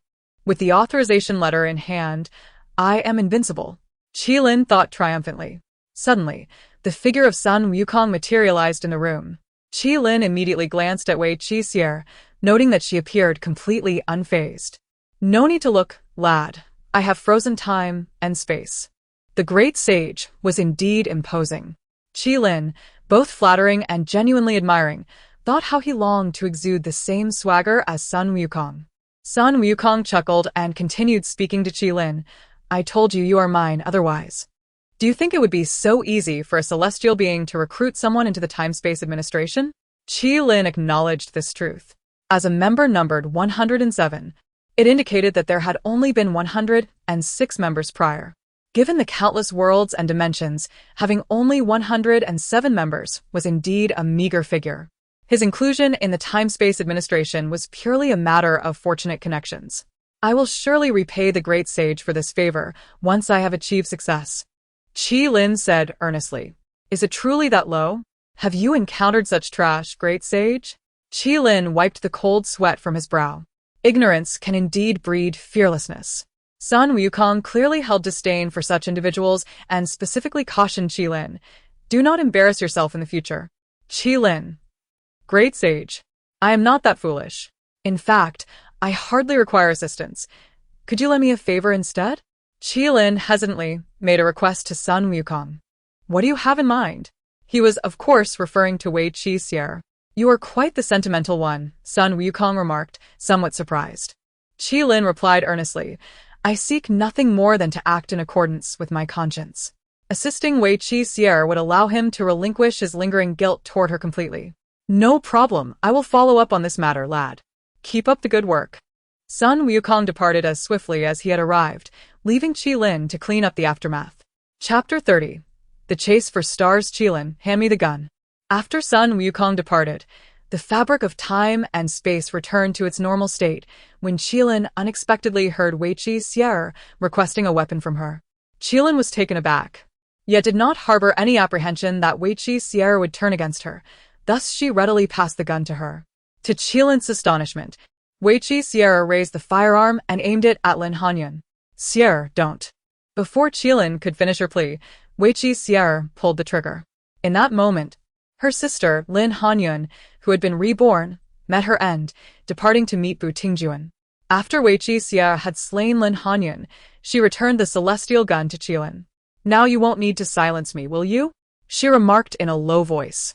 Qilin furrowed his brow, at a loss for words. He realized that Wei Qixie possessed far greater strength than someone like Lin Hanyun, yet her confidence in herself was profoundly lacking. Sierra, is this how you perceive me? How could I ever consider silencing you? Qilin felt a pang of hurt. Wei Qixie gazed at Qilin with inscrutable depths in her eyes. The heart of a woman is akin to a needle at the bottom of the sea, impossible to fathom. He only heard her say, I believe you wouldn't. Otherwise you wouldn't have come to save me. But allowing you to hold my secret might provide you some solace. Your rationality only signifies that you have truly lost all feelings for me. Qilin managed a bitter smile. A woman in the presence of a man she adores would never be so composed. Yet he was not surprised. In the urban landscape, who would naively expect their ex-partner to remain perpetually devoted after a breakup? No one is irreplaceable. In truth, this was perhaps for the best. After this incident, Qilin and Wei Qixie were finally free of ties, and he resolved not to intrude upon her life any longer, nor would he dwell on her affairs. The path of immortality was long, and Qilin had no immediate intentions of seeking true love. Wei Qixie was likewise devoid of such aspirations for the time being. However, this encounter had indeed left a significant impact on her. Thus, she drew closer to Qilin, entwining her arms around his neck, pressing her form against him. Qilin noticed the tremor in her body. Qilin, will you love me once more? She inquired. Is this an invitation? He replied with a bemused expression. I'm somewhat fearful. I need strength from you. Qilin's face twitched. Had he known he would be so reckless with Wu Yuzhen the previous night, he might have refrained. He understood Wei Qixie well, Her ability to maintain composure amid such turmoil was commendable. Seeking solace through intimacy in the face of dread was a perfectly natural response. Yet, Qilin felt somewhat powerless. "Qilin, I remember how much you adored my body," Weiqi Xier whispered in his ear. Although she had indeed ceased to love him, it did not preclude their intimate encounters from continuing. Qilin was unmarried, and whatever they chose to do was entirely normal. He sighed inwardly, realizing that being a man often entailed dedicating oneself wholeheartedly to another. He lifted Weiqi Xier into his arms and made his way to a small room within. In the past, they had shared intimate moments there, and he was quite familiar with the space. "Qilin, be sure to pull hard. Do it a bit rougher." This girl was evidently still frightened. It was only natural, given that one was a reincarnated soul while the other traversed worlds, and she had just taken the life of a reborn individual. Such trepidation was entirely expected. Qilin acquiesced to all her requests. By the way, Weiqi Xier was inclined towards the world of letters. Half an hour later, Weiqi Xier lay naked in Qilin's embrace. Her skin flushed and marked with hues of blue in certain areas. Yet her brow had relaxed, no longer marred by earlier negative emotions. "You spent the night with another woman," she stated, not as a question, but as a certainty. Qilin offered no denial. A woman's intuition in such matters was invariably astute. "Are you jealous?" he asked, smiling. Weiqi Xier regarded him with wide eyes. "Am I as depraved as you? Is that why you find me so tiresome?" Qilin's face flushed with embarrassment. "That was a mistake, a mere blunder. Shall we try again?" "Hypocritical, considering you've already failed," Weiqi Xier scoffed, further embarrassing him. The women of the lettered circle were indeed vexing. A normal man would naturally yield more easily to novel experiences than to conventional ones. However, such things were not for men to explain. The more one elaborated, the more humiliating it became. He swiftly changed the subject. "Xier, that man earlier, forget it." "I don't want to know," Weiqi Xier interrupted, placing her delicate finger over Qilin's mouth. "As former lovers, we rekindled our passion in a moment of fervor. And aside from that, nothing else occurred." Qilin looked at Weiqi Xier and, after a moment, broke into a hearty smile. "Indeed, nothing happened. Qilin, let us end things here." "Very well." He rose, washed up, dressed, tidied the room, and departed. From that day forth, he never encountered Weiqi Xier again. Every individual's journey is filled with transient souls. There is no need to force every person to accompany you until the end. The mere creation of beautiful intersections is already sufficient. 5 minutes later, Qilin received an unexpected call from Wu Yuzhen. "I thought you couldn't move?" Upon returning home, Qilin finally learned the reason behind Wu Yuzhen's sudden change of heart. The fervor of fandom is indeed intense. Qilin expressed his disdain. Is it really necessary to go so wild over a washed-up star? The goddess had once portrayed Nie Xiaoqian, mesmerizing an entire generation. Wu Yuzhen was her devoted fan. After stepping away from the entertainment industry due to personal issues and relocating abroad, the director of a remake of a Chinese ghost story faced immense public pressure, with audiences insisting that there could only be one Nie Xiaoqian and urging against tarnishing the classic. The director, with no alternative, invited the goddess to lend her support. The appearance fee offered was evidently generous, and the goddess consented, stipulating she would only be present for one day, during which she would also hold a fan meeting. The power of nostalgia is unbeatable. Wu Yuzhen splurged 20,000 yuan to purchase a scalper ticket, solely to meet her idol. Qilin was astonished by Wu Yuzhen's efficiency, considering she had still been asleep when he left. Wu Yuzhen was incensed by Qilin's nonchalant attitude. "Don't you have a goddess?" Qilin pondered for a moment and earnestly replied, "Does teacher Daqiao count?"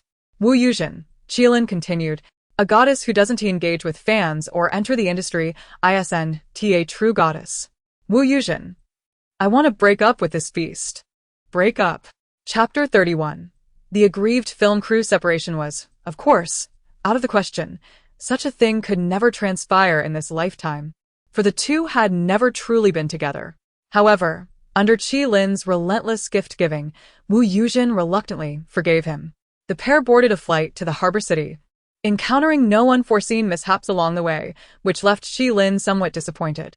There were no hijackers, no unexpected turbulence. It seemed he was not destined to be the protagonist after all.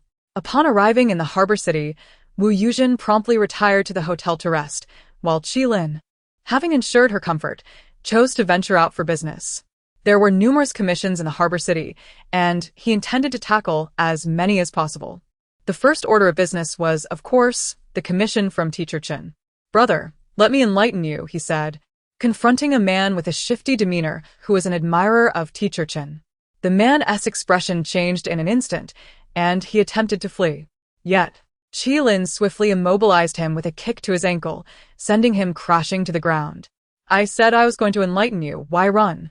Qilin crouched down, lightly patting the man's face, a devilish grin playing at the corners of his mouth. "Don't come any closer. If you do, I'll call the police." The man scrambled backward on the ground. Qilin, amused, produced a syringe seemingly out of nowhere.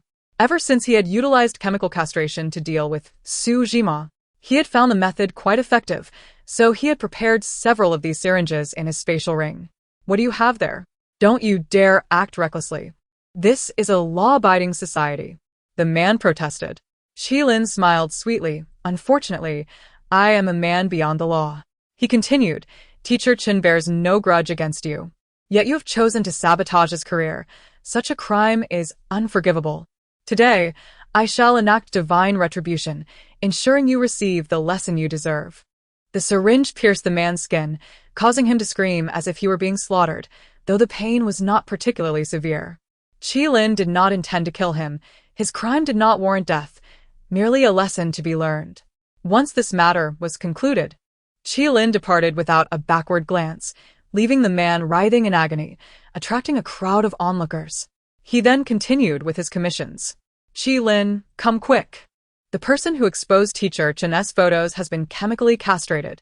Wu Yuzhen exclaimed as she scrolled through the news, which had swiftly ascended the trending topics on Weibo. The harbor city was rife with paparazzi, and once the scandal involving the old photos resurfaced, it was bound to remain in the limelight. Qilin checked his phone and, as expected, found comments from netizens that aligned with his thoughts. A great relief.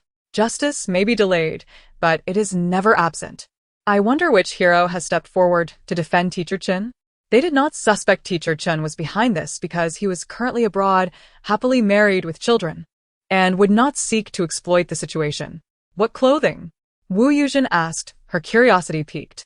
"Knowing that I'm attending a fan meeting for my goddess tomorrow, I specially bought this luxurious evening gown for you," Qilin replied. A myriad of thoughts flashed through Wu Yuzhen's mind. Writers often have vivid imaginations. Then, she watched as Qilin cheerfully retrieved a police uniform from his bag. Wu Yuzhen's face flushed crimson. "Are you mocking me for not having seen Teacher Chen's photos? I have seen the works of Zhang Yunyu." "Qilin, I want to break up with you." "Break up?" She erupted in fury. Yet Qilin merely smiled. "Jinjin, I truly believe you are more beautiful than Zhang Yunyu. Go away. I absolutely refuse to take a photo. I will not wear it, not even if it kills me." Wu Yuzhen fumed, realizing only now how brazenly rogue a lawyer could be. But soon, her resolve began to waver. A small red box appeared in her hand.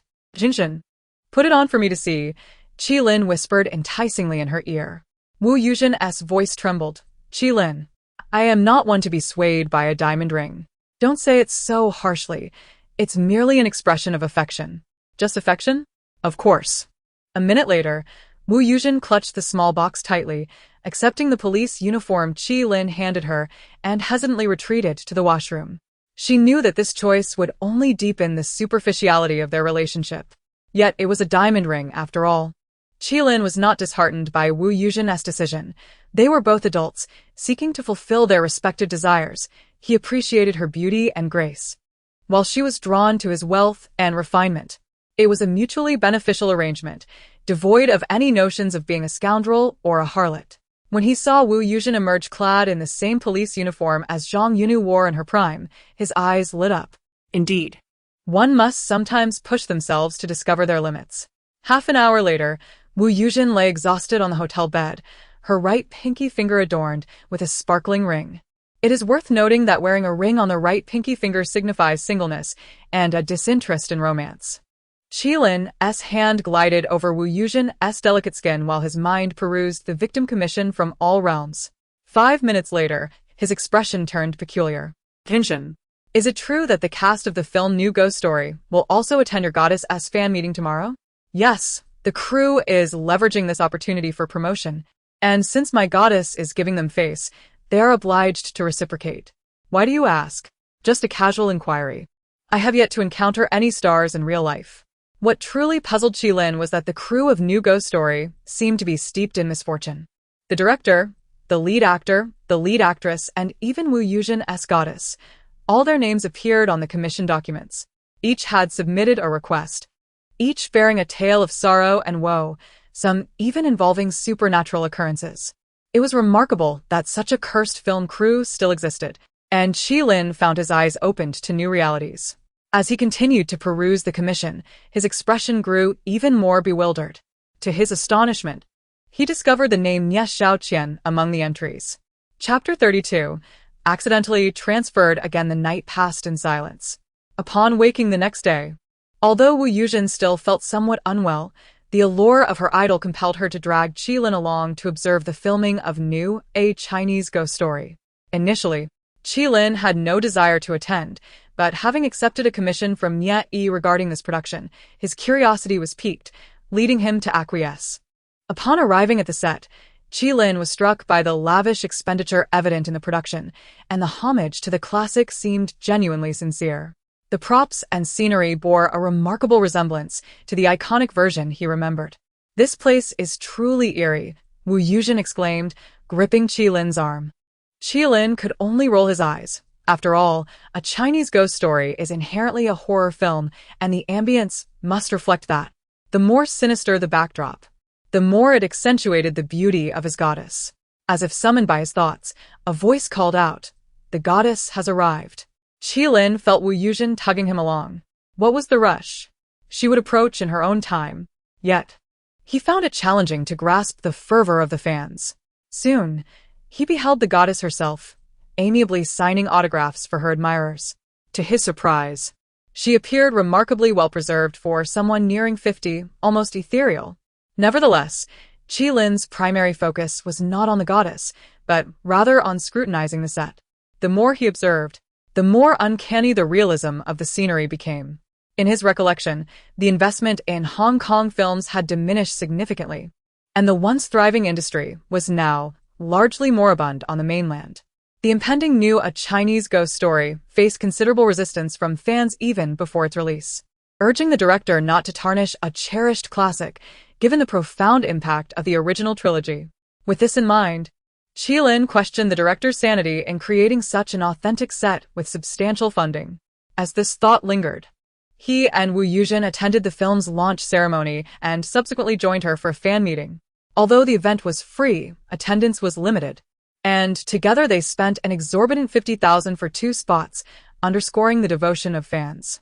Wu Yuzhen was exuberant, while Qilin felt a tinge of disappointment. He was not particularly fond of women who idolized celebrities, as he found such behavior rather pedestrian. However, he concealed his feelings, as he had no intention of seeking true love. Bored, he listened passively as the director and cast joined the fan meeting.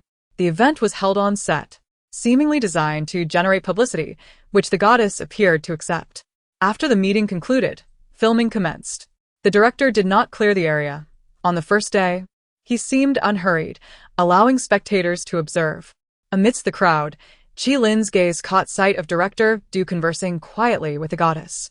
A spark of curiosity ignited within him, prompting him to inform Wu Yuzhen, "I need to step away for a moment." "Go ahead, I'll stay here," she replied, engrossed in capturing photographs. Captivated as it was her first experience on a film set, Qilin stealthily approached Director Du and the goddess, holding his breath as he began eavesdropping. Their conversation met his expectations. "You brought what I asked for, right?" Director Du inquired. The goddess replied, "Director Su has already given up. I advise against proceeding." Qilin immediately recognized Director Su as the original director of the A Chinese Ghost Story trilogy, one of the few eminent directors from Hong Kong still respected by mainland audiences. In the wake of the mainland entertainment industry eclipsing Hong Kong, Only Sue and Zhou remained in the public's favor, while others had faded into obscurity. Director Du, a promising new talent, was persistently pursuing a Chinese ghost story, causing many to lose confidence in his future endeavors. With Sue's esteemed legacy behind him, surpassing it with a new project seemed improbable. Yet, Du appeared unwaveringly confident. Just give it to me. The 50 million has already been transferred to your account. You won't back out now, will you? Qilin sensed a hint of menace in Du's tone.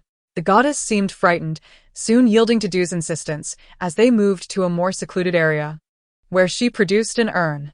Qilin strained to see, recognizing it as an aged urn of ashes. The goddess continued, "You've received what you came for. May I leave now?" Clearly, Du had no intention of making things difficult for her. However, when the goddess attempted to move, she found herself unable to do so. Du Du was immobilized. Their expressions shifted rapidly, filled with alarm. Why is this happening so quickly? I'm not ready for this. I don't want to go back again. Their panicked exclamations were lost on Qilin, but he sensed an eerie energy enveloping them, drawing both into its depths without alerting anyone else. Witnessing the two vanish right before his eyes, Qilin could not remain passive. However, before he could react, he found himself ensnared by the same force. In an instant, the world around him shifted dramatically. Though startled, he remained composed and summoned his daughter. When faced with uncertainty, consulting her had become his go-to strategy. The intelligent robot from the celestial realm was undoubtedly more knowledgeable than he. She quickly provided clarity. "Dad, you are in the world of a Chinese ghost story. Resonance can occasionally occur between realms, but the conditions are exceedingly stringent. In this instance, it is evident that someone has taken something from that world, thereby pulling you into it." Qilin recalled the urn, and a thought struck him. Could it be Nie Xiaoqian's urn? This director Du seems aware of the existence of this small world. Perhaps his intention in filming a Chinese ghost story was to enter this very realm? Chapter 33. You know nothing of Power Guobei County, beside Lanrua Temple. Today, Lanrua Temple welcomed 3 strangers. However, the first 2 strangers had already drawn the attention of the entire populace, while the third remained unnoticed. Upon realizing that he had transformed into an ancient scholar, Qilin found himself in a world where deities had vanished, the heavenly Tao was non-existent, and chaos reigned, a realm where it would be exceedingly foolish to stand out without sufficient strength. Yet, Director Du and the goddess clearly had not activated the skill of transformation. The goddess, adorned in an exquisite ancient costume for the occasion, attracted attention simply by her beauty. Director Du, however, was a different case altogether. Can one envision a man clad in a suit, sporting sunglasses, and a buzz cut, entering a realm of spirits? Accompanying him was a stunning woman, making their presence irresistibly captivating. Not one to be foolish, Director Du soon realized the predicament they were in. With no silver to his name, he gritted his teeth and suddenly took the goddess by the hand, heading towards the outskirts of the town. The goddess, fearful yet unwilling to make a scene, whispered, "Are you mad? You're heading outside now?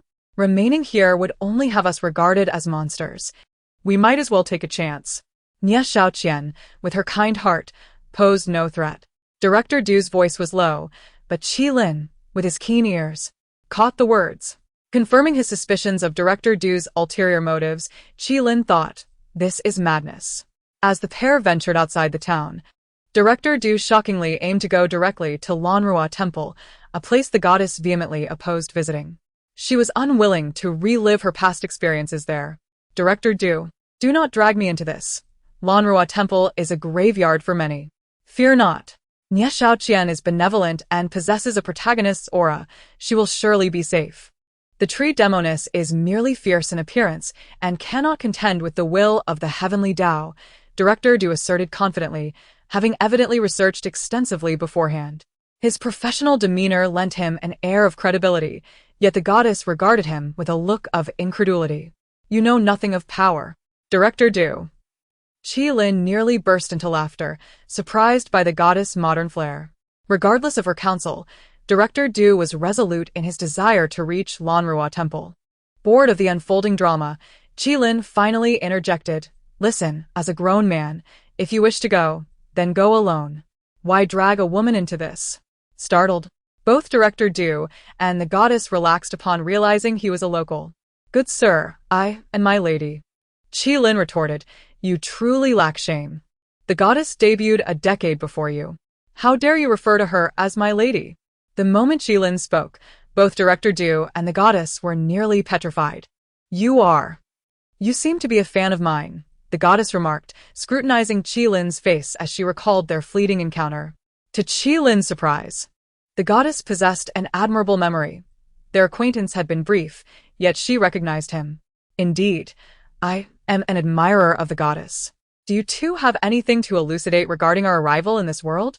Qi Lin inquired, a sly smile playing on his lips as he observed their expressions. Director Du's countenance turned a shade of pallor, his eyes glinting with malice. Two tigers cannot coexist on the same mountain unless one is male and the other female. His tolerance for the goddess stemmed from her unique nature, which provided him a semblance of protection.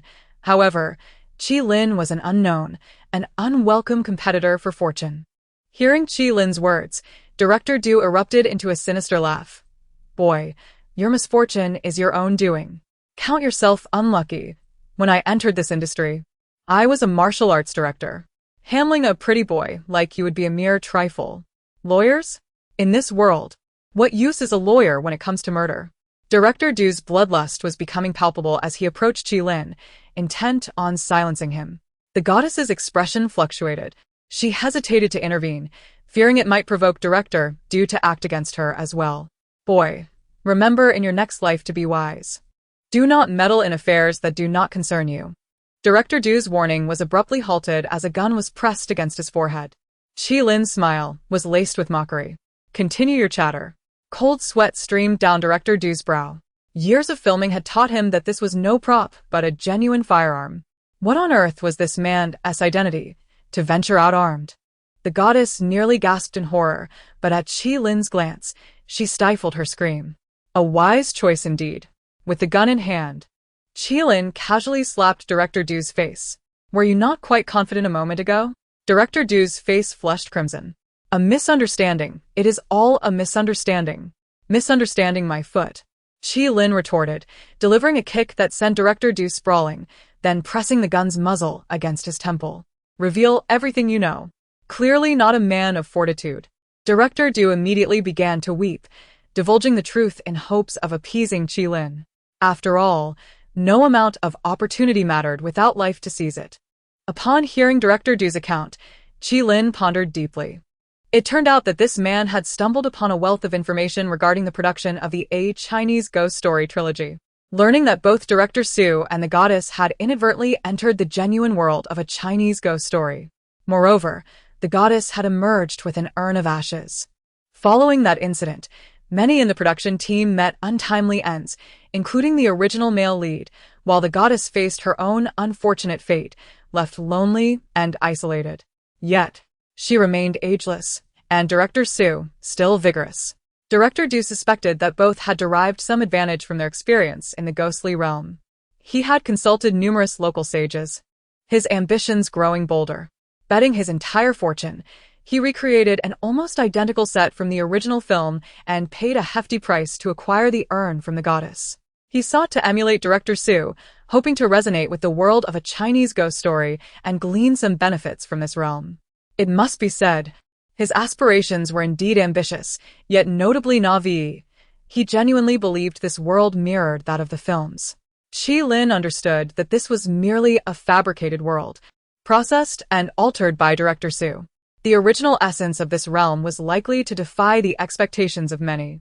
At that moment, the sky abruptly darkened. A cacophony of wails filled the air as a chilling wind swept through. Qi Lin sensed a formidable energy approaching. Chapter 34. The ever-resetting world. They have arrived. The voice of the goddess grew hoarse, and Qi Lin could discern an overwhelming fear within it. He glanced at Director Du, whose face was as pale as a sheet. Yet there was an undeniable glint of suppressed delight in his eyes. Qi Lin began to admire this fellow for his audacity. How bold and resolute he was. Qi Lin turned to his daughter and inquired, "Is he not worthless?" His daughter replied, "Indeed he is. If I were to eliminate him, how much worth would I gain?" Qi Lin felt a pang of frustration. 10 points of worth hardly seemed worth the effort. In fact, there was no longer any opportunity for action. For just as the ominous winds began to swirl, he heard a furious shout. What specter dares to emerge and harm the innocent? Subsequently, a streak of sword energy swiftly approached from the distance, causing the winds to cease abruptly. He looked at the goddess, who trembled yet managed to provide an answer. It is Yen Qixia.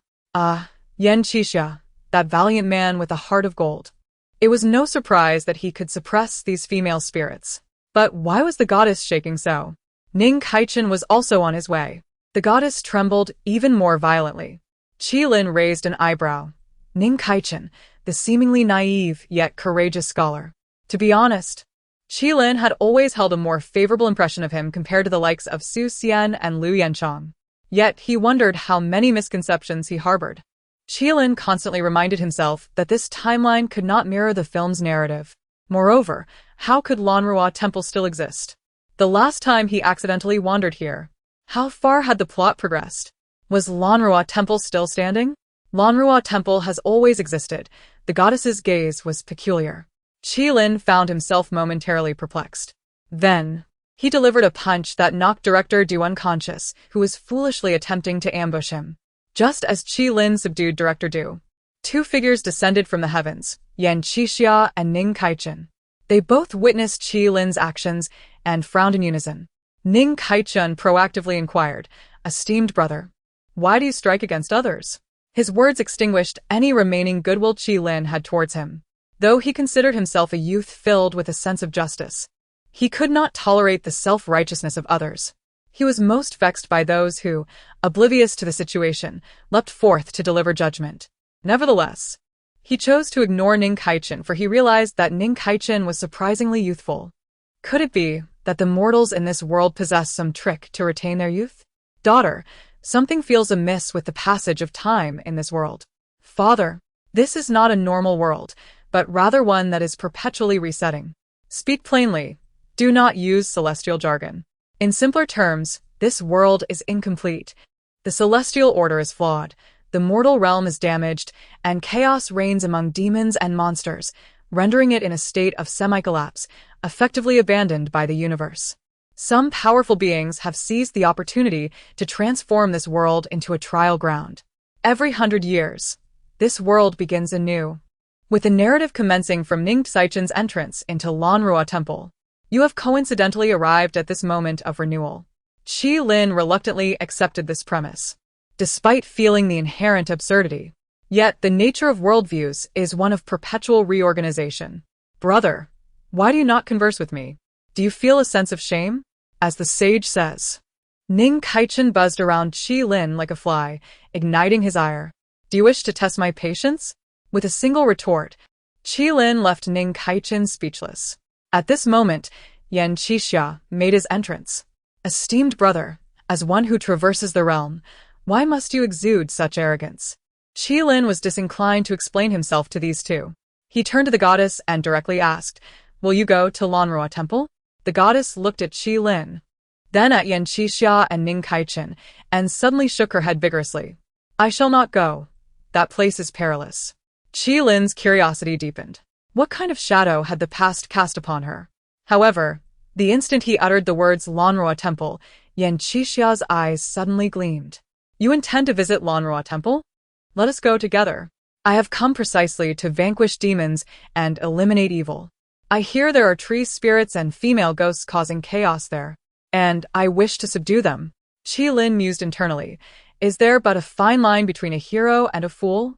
Yet, since Yen Qixia offered to lead the way, he could not refuse.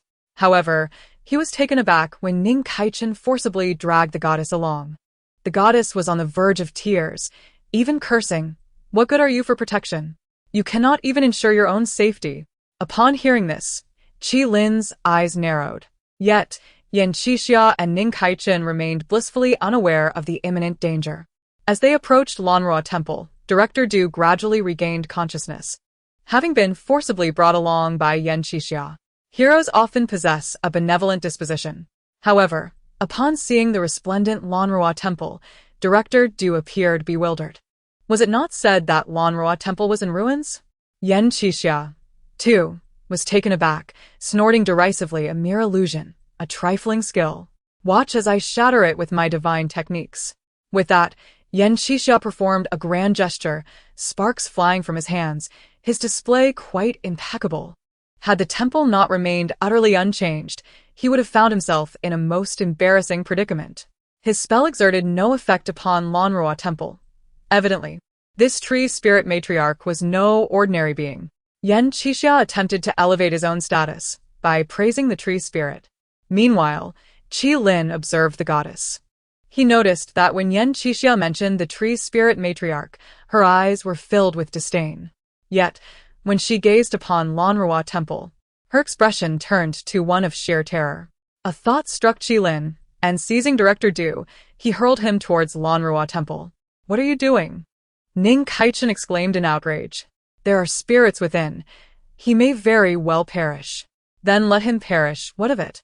For one who wished to take his life." Qi Lin was hardly inclined to concern himself with his safety. On the contrary, if his demise could validate some of Qi Lin's hypotheses, that would be of great worth. This perspective, of course, incited strong opposition from Ning Kaichen and Yan Qixia.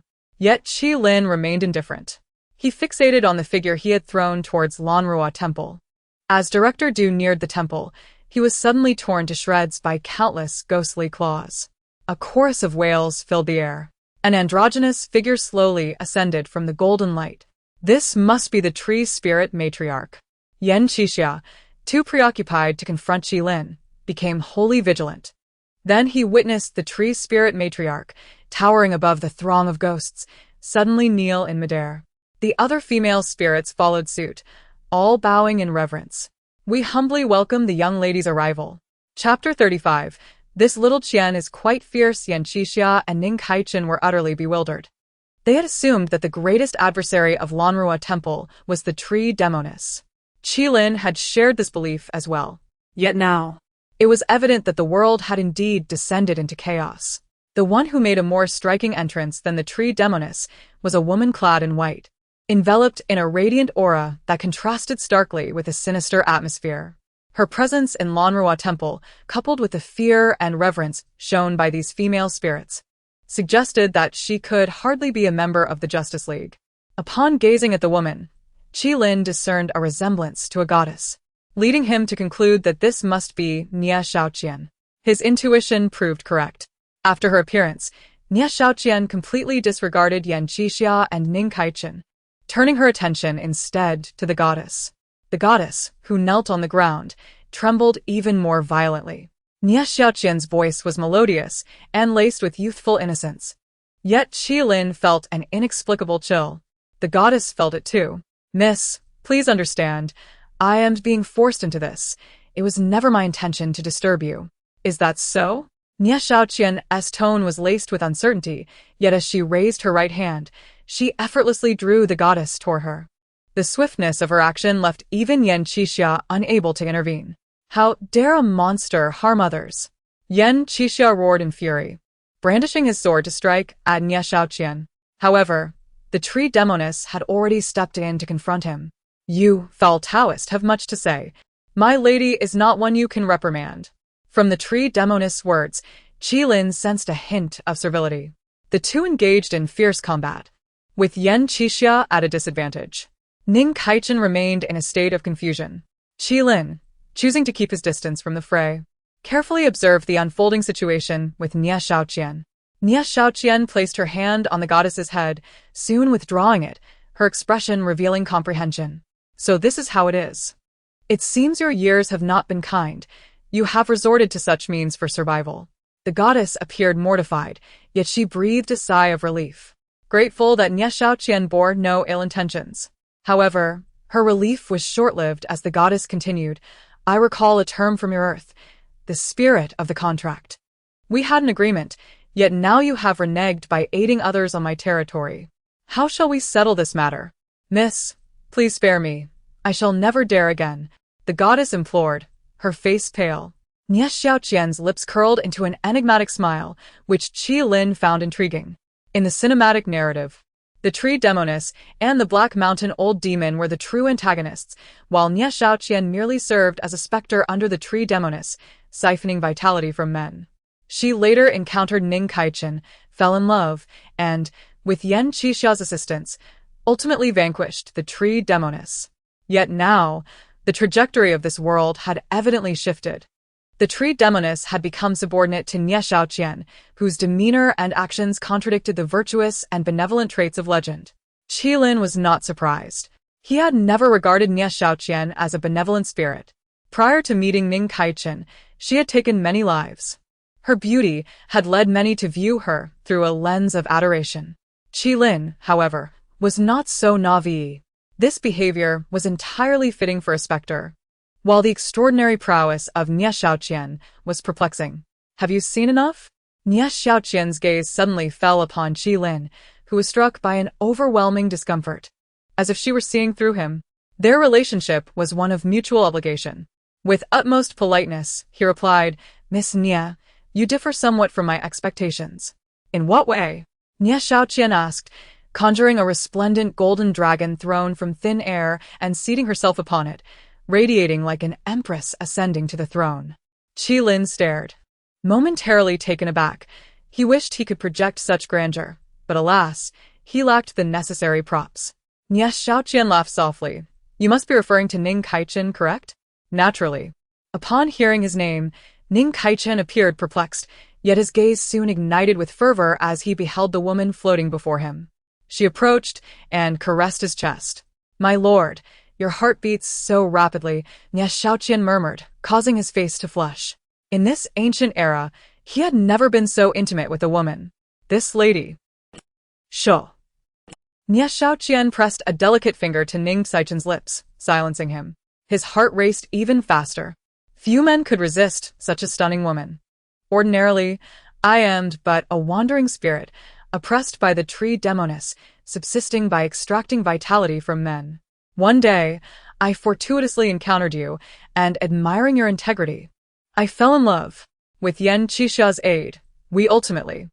Ning Kaichen began to speak. Nie Xiaoqian's smile turned somewhat sinister.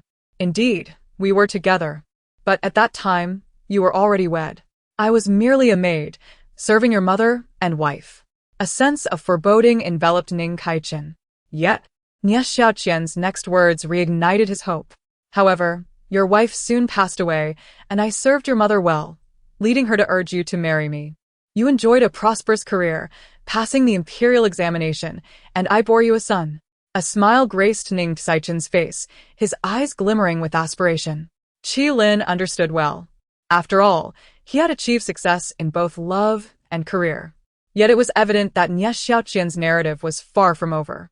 "My dear, do not rejoice too soon. After you passed the examination and we had a child, you began to grow weary of me. Then you took another concubine, and both she and I bore you sons." Qilin had been correct. That Nie Xiaoqian was indeed quite foolish. A female specter fantasizing about a lingering love affair with a man like him was utterly absurd. Ning Kaichen. "My lady, it is quite normal for men to have multiple wives. It is also perfectly natural for spirits to consume humans," Nie Xiaoqian retorted with a captivating smile that could enchant nations. Ning Kaichen was utterly entranced, his spirit seemingly siphoned away by her allure. As Ning Kaichen's body fell to the ground, Nie Xiaoqian turned to Qilin. "Lawyer Qi, are you satisfied with this female specter?" Qilin's smile faltered slightly. "I have always known that love is but a farce." PS1. The tale of Ning Kaichen and Nie Xiaoqian bearing children and taking concubines originates from the original text of Strange Stories from a Chinese studio. It is not a figment of my imagination, merely a dark reinterpretation of Nie Xiaoqian. PS2. I recommend a novel titled Rebirth of Feng Hongjian. Why this book? The author possesses remarkable insight. Amidst countless new releases, they managed to discover a legal narrative without prior knowledge of my work. An author with such discernment surely crafts exceptional stories. PS3. There will be updates today. I kindly seek your recommendations, collections, and generous support. Chapter 36. Greetings. Colleague faced with the dark transformation of Nie Xiaoqian, Qilin was not entirely taken aback. Love, in his eyes, had never appeared particularly sacred, and Nie Xiaoqian's behavior reaffirmed this notion. His understanding of the depth of her darkness merely deepened. Even if Ning Kaichen were a womanizer, ignoring him should suffice. It was unnecessary to go as far as to kill him, was it? Nie Xiaoqian seemed to discern Qilin's thoughts and shook her head with a sigh. If Ning Kaichen remains alive, it will lead to considerable trouble. How could a mere scholar cause any trouble? Qilin queried, puzzled. Nie Xiaoqian stretched her delicate figure and spoke in a tone filled with pity. He will be endlessly ridiculed, trampled upon by others. Ultimately, they will use him to get closer to me. Is that not troublesome? Qilin replied, could you please speak plainly? I do not understand your cryptic language. You will soon comprehend.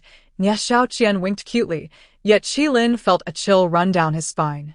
The ability to switch emotions seamlessly after having just taken a life indicated her complete desensitization to murder. Just how many lives had she taken?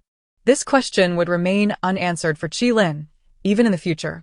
However, he quickly grasped the implication behind Nie Xiaoqian's words.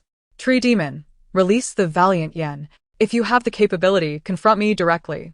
As Yen Qixia was gradually subdued by the tree demoness, a young man unexpectedly appeared, boldly challenging the tree demon. His strength seemed formidable, at least to Qilin, who perceived him as no less capable than Yen Qixia. Once he gained the upper hand, he flamboyantly declared, do not fear, Miss Xiaoqian, I shall act on behalf of justice and rescue you from the clutches of the tree demoness. Unbeknownst to him, as he uttered those words, Yen Qixia swung his sword, causing the tree demoness' imminent spell to vanish without a trace. They were all left in shock, with the tree demoness nearly brought to tears. How many burdens must I bear? Qilin turned to Nie Xiaoqian, awaiting her explanation. She blinked and curiously asked, didn't he recognize what he was? Of course I did. He is merely rubbish, Qilin retorted, the term rubbish carrying a deeper connotation in his context. At this juncture, Nie Xiaoqian's smile became more sincere, and she extended her jade hand. Let us formally introduce ourselves. Temporal Management Bureau ID 99, codename, Female Ghost. Temporal Management Bureau ID 107, codename, Lawyer. Qilin responded, grasping her icy hand without any lustful intent, simply feeling the chill. Their meeting was not one of romantic involvement, but rather a camaraderie of comrades. Indeed, Nie Xiaoqian was also a member of the Temporal Management Bureau, having joined long before Qilin. This was the reason he felt no sense of crisis in her presence. The Temporal Management Bureau has not recruited new members for many years. Congratulations on earning the recommendation of the Great Sage and the favor of the Celestial Venerable and the Goddess, Nie Xiaoqian acknowledged, clearly well informed about Qilin's background. Qilin was not surprised. The bureau was overseen by two supreme deities, Yuanshi Tianzun and Nu Wanyang, creating a harmonious internal atmosphere where mutual assistance was common. While Qilin's adventures on Earth were enviable, they paled in comparison to what members of the bureau experienced. For instance, Nie Xiaoqian, in Qilin's estimation, was at least 100 times more formidable than he was now, and her opportunities were undoubtedly impressive as well. Before Qilin could respond, the young man, now deemed rubbish, could no longer contain himself. Who dares to harm Miss Xiaoqian? Release her at once. He abandoned the tree demoness and charged directly at Qilin with a sword. Qilin sensed a wave of murderous intent. This fool genuinely sought to kill him. Qilin's expression darkened instantly. Targeting the approaching fool, he raised his hand and fired a shot. Silence enveloped the area. The man plummeted to the ground, and Qilin followed up with another shot, ensuring he could not rise again. This world was inherently supernatural, with spiritual energies exceptionally vibrant, amplifying the power of his celestial gun far beyond that on Earth. While he did not know the limits of his strength, vanquishing this newly emerged fool posed no challenge. Glancing at Nie Xiaoqian, who showed no inclination to claim the kill, Qilin smiled and asked, Miss Nie, may I claim this rubbish for myself? Feel free. I am not in need of such trifles, she replied, displaying a wealth of confidence. However, Qilin had just begun his journey and would not let such an opportunity slip away. With one shot, he shattered the man's skull, and immediately received a notification, 1,000 rubbish points acquired. Qilin felt a surge of satisfaction. Enchantress, demon, I shall return to vanquish evil in due time. Seeing Qilin engage with Nie Xiaoqian while Ning Kaichen was being drained of his essence, Yan Qixia wisely chose to retreat. Nie Xiaoqian made no effort to pursue him. Instead, she turned to Qilin and smiled. You should now have a clearer understanding of this realm, right? Qilin nodded. At this point, a hint of sarcasm crossed Nie Xiaoqian's features. You men are driven solely by your lower instincts. As a female ghost who survives by absorbing the life energy of the living, I am unfairly burdened with the fade of benevolence and virtue. They say Ning Kaichen is unworthy of me, yet they come to this world seeking to claim me for their harem. If I were to become part of someone else's harem, why would I bother to eliminate Ning Kaichen? Qilin coughed loudly, feeling a pang of embarrassment. These fools genuinely believed they had a protagonist's aura. Upon seeing a beautiful woman, they thoughtlessly attempted to add her to their harem, all while justifying their actions as saving someone. Do you think you are worthy? They do not even regard you. I eliminated the first fool who sought to claim me for his harem and learned about the outer world. Subsequently, I diligently trained, severed my ties with Ning Kaichen, subdued the tree demoness, and eliminated many other fools, garnering the attention of powerful beings. Eventually, I joined the Temporal Management Bureau, exploiting this realm's uniqueness to amass a vast wealth of rubbish points, which I then used to elevate my own abilities. Honestly, I should be thanking these fools. Qilin could swear he detected no hint of gratitude in her words. Miss Nye, how many fools have you vanquished in total? I cannot keep count, but it must be in the tens of thousands. To be honest, the repetitive nature of the plot is making me nauseous. Qilin observed a moment of silence. The thrill of completing a game is certainly exhilarating, yet repeating that same game tens of thousands of times would induce boredom, no matter how enjoyable it was. Even if substantial rewards awaited after each completion. This world, once a paradise for the weak Nie Xiaoqian, had become a prison for the powerful version of her. Qilin's purpose in this realm was to help her shatter those chains. Chapter 37. The Memories of Nie Xiaoqian. My name is Nie Xiaoqian, and I have long lost track of my age. Born into a family of officials, I lived a mere 18 years, resting eternally beside the Lanrua Temple in Gubei County, where I fell victim to the coercion of the tree demoness, forced to siphon the vital essence of men. Eventually, a scholar named Ning Kaichen sought refuge in Lanrua Temple. Initially, I intended to harm him, yet his talent and character captivated me, leading me to choose to devote myself to him. With the assistance of the gallant Yan Qixia, I escaped the clutches of the tree demoness. I believed that I could finally live happily with Ning Kaichen. However, to my dismay, I discovered that he was already married. What folly it was for a married man to dally with a ghost. Ning Kaichen claimed that in this world, it was commonplace for men to have multiple wives. Indeed. It was the norm. I endured this reality, dedicating myself to serving both his mother and his wife. Perhaps it was fate that bound us. For his wife soon succumbed to illness. Having tended diligently to his mother and humbly sought her favor, she ultimately consented to my marriage to her son. Ning Kaichen was elated, as was I. I resolved to be the virtuous wife he deserved, fulfilling every duty expected of a mistress. With my support, Ning Kaichen excelled in his studies and ascended to great heights. I believed we would spend our lives in bliss. Yet I was grievously mistaken. Even with my beauty, I could not secure Ning Kaichen's heart. It seems that no matter how stunning a woman may be, once possessed, she becomes unremarkable. Love, it appears, is but a fleeting illusion in the face of time. Soon, Ning Kaichen took a concubine who bore him a child. I remained silent, both in life and death. I had been taught to be tolerant and gracious, adhering to the notion that a husband's actions were to be endured by his wife. This was the law of this realm. Though I felt resentment, I did not resist, for I was unaware that resistance was an option. Years later, an outsider appeared in our world. This man, though lecherous, feigned righteousness as he approached me, seeking to claim me as his own. Did he truly believe that Nie Xiaoqian was merely a decorative vase, unable to resist the allure of a man? I had claimed the lives of countless men. This fool met his demise at my hands, yet from his mind, I gleaned surprising information. I realized that I was merely a beautiful ghost coveted by many. Why must a female specter always be dependent on men? Why did I, Nie Xiaoqian, require salvation? Was it not my beauty that drew them in? I needed none of it.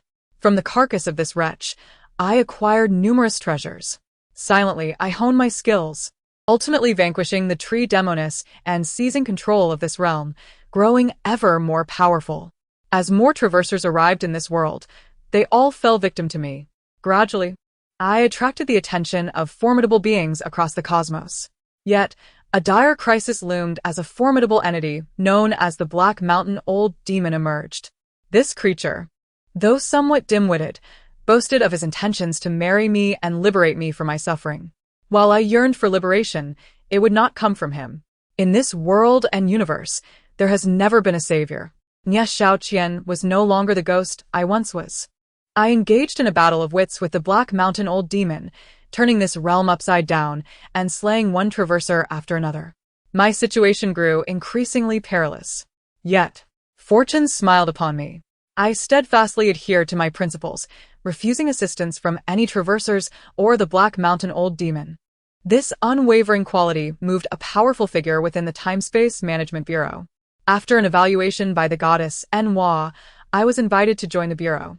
From that moment on, the horizons expanded before me. No longer did I seek to escape this world. As a member of the Bureau, I required more resources. Thus, I began to disseminate elements of this realm across the myriad worlds, ensuring my story reached them, enticing traversers to arrive here. I excelled in this endeavor. The trilogy A Chinese Ghost Story, directed by Su, was influenced by my narrative. Yes, I did not spare those traversers from Earth either. My sole purpose was to kill. However, as I grew stronger, so did the Black Mountain Old Demon. Gradually, I became weary of this life, endless repetition of plots, the same foolish traversers, and the ever-optimistic Black Mountain Old Demon. Change was necessary. Even celestial beings have their limits. Yet, the Black Mountain Old Demon had his own allies, and the members of the Time-Space Management Bureau were few, each preoccupied with their own duties. Though I sought assistance, divine affairs are easily delayed for many years. Compounded by the Black Mountain Old Demon's interference, I found myself still ensnared in this world. Frustration began to take root. Then, I learned of a newcomer in the Time-Space Management Bureau. Though this newcomer appeared weak, I recognized that the Bureau's entry standards were exceedingly rigorous.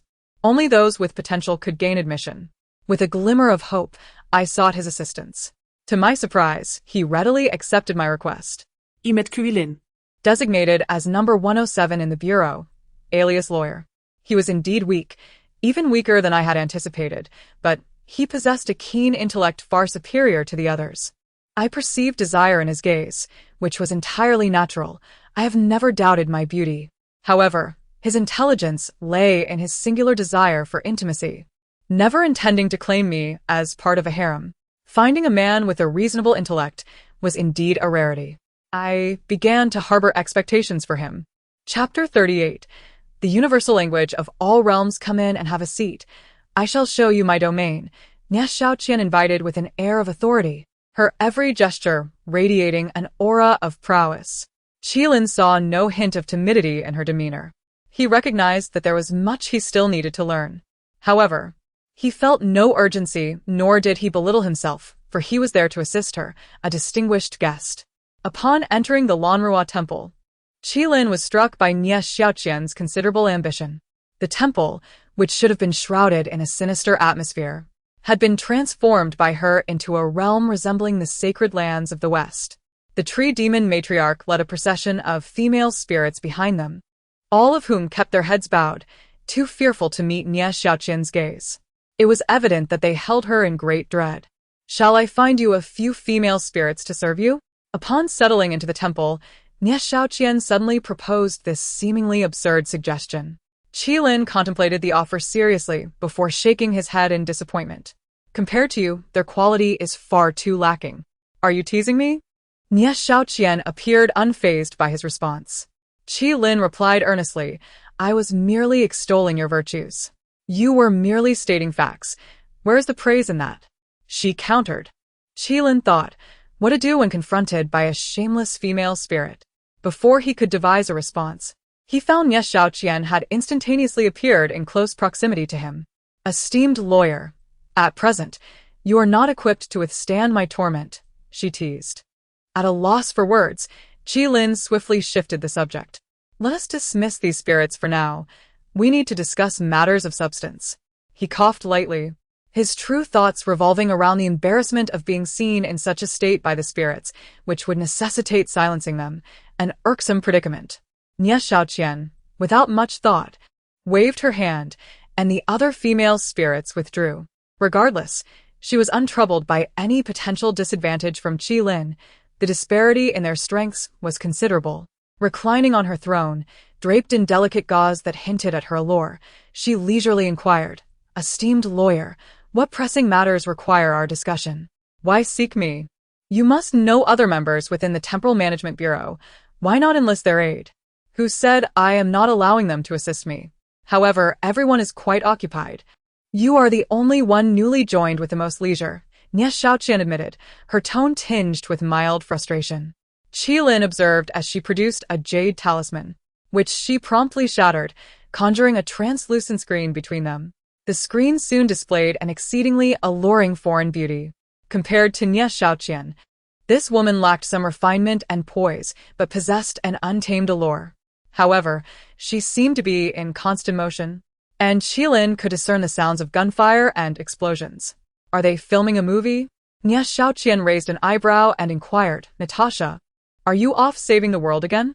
Natasha was startled by Nie Xiaoqian's sudden appearance, as was Qilin. Natasha? That name sounds familiar. Wait, isn't she the Black Widow from the Marvel Universe? She is also a member of the Temporal Management Bureau? Qilin's expression grew increasingly perplexed.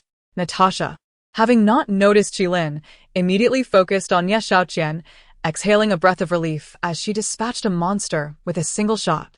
A spirit, excellent. You're still alive. However, I must apologize. I cannot make it this time. There are always aliens attempting to invade Earth, and an incessant stream of rubbish wants to bother me. I truly wonder what goes on in their minds, believing themselves to be the center of the universe. While I am benevolent, I am not so lacking in discernment. Though Natasha spoke in a tongue other than Mandarin, Qilin understood her perfectly, as did Nie Xiaoqian. It is worth noting that not all beings across the universe converse in Mandarin. Nonetheless, interdimensional communication has its own established language. Nie Xiaoqian had commissioned Qilin to assist in dealing with the Black Mountain Old Demon with the universal language of all realms as her advance payment. Had it not been for the generous reward, Qilin would not have so readily accepted. He had heard from his daughter that some traversers from parallel worlds in Earth had presumed that all dimensions spoke Mandarin. Consequently, when they crossed over and encountered a language barrier, they met unfortunate ends. Qilin certainly did not wish to follow in such foolish footsteps. Learning the universal language of all realms was an essential skill for his future travels across dimensions. Upon hearing Natasha's anticipated refusal, Nie Xiaoqian displayed no particular disappointment. Her brows merely furrowed slightly. Black Widow, do you not find it tedious to battle those extraterrestrial beings daily? Of course it is tedious, but there is no other choice. I cannot escape. Our members in the Temporal Management Bureau are simply too few, Natasha lamented. Qilin regarded the Black Widow on the screen and then glanced at Nie Xiaoqian, beginning to grasp why the two had become members of the Bureau. Given their inherent attributes, they would continuously attract a stream of troublesome entities. They did not need to actively seek out missions. Merely protecting themselves would suffice to accumulate ample garbage value. At that moment, Natasha finally noticed Qilin. After dispatching another monster, she surprisingly whistled at him. Little brother, you must be our new lawyer member, right? Welcome aboard. How to deal with being flirted with by a female rogue. Qilin thought. Spirit, do you intend to collaborate with a lawyer to confront the Black Mountain Old Demon? Your strikes are swift. I was hoping to enlist his help against the Star Eater. The Star Eater possesses far greater strength than the Black Mountain Old Demon. The lawyer has only just begun his training. He would be of little assistance to you. Nie Xiaoqian seemed quite familiar with the Marvel Universe. That is not a certainty. Our members of the Temporal Management Bureau all possess hidden talents. I believe in the lawyer's potential. Esteemed lawyer, after assisting the spirit, do visit your elder sister here for some leisure. I shall treat you well. Do you not realize how perilous it is to tease me like this, sister? Nie Xiaoqian swiftly concluded her conversation with the Black Widow. primarily due to the latter's intense combat situation. It was evident that the dangers within the Marvel Universe far surpassed those of their current world. See? The assistance I sought is now entangled with Black Widow, hence I had no choice but to seek you. Nie Xiaoqian gestured, indicating her initial reluctance to involve him, whom she deemed weak. Qi Lin replied, "Let us discuss the Black Mountain Old Demon." When Nie Xiaoqian spoke of the Black Mountain Old Demon, her teeth clenched in frustration. He is utterly deranged, insisting that I am a pitiful slave in need of rescue from my suffering. When I refused, he tormented me for millennia. Encountering a powerful do-gooder is far more vexing than dealing with a scoundrel. Chapter 39, Yielding to Softness. The Black Mountain Demon, as described by Nie Xiaoqian, diverged entirely from Qi Lin's imagination. In Qi Lin's mind, the demon ought to be malevolent, cruel, and sanguinary. Yet, through Nie Xiaoqian's words, the demon appeared as a saintly figure, a benevolent soul intent on rescuing her, firmly believing that true love could conquer all. Had he wandered into the wrong narrative? Only in the world of Qiong Yao could love be the driving force. Qi Lin found the demon's portrayal utterly incongruous with its name.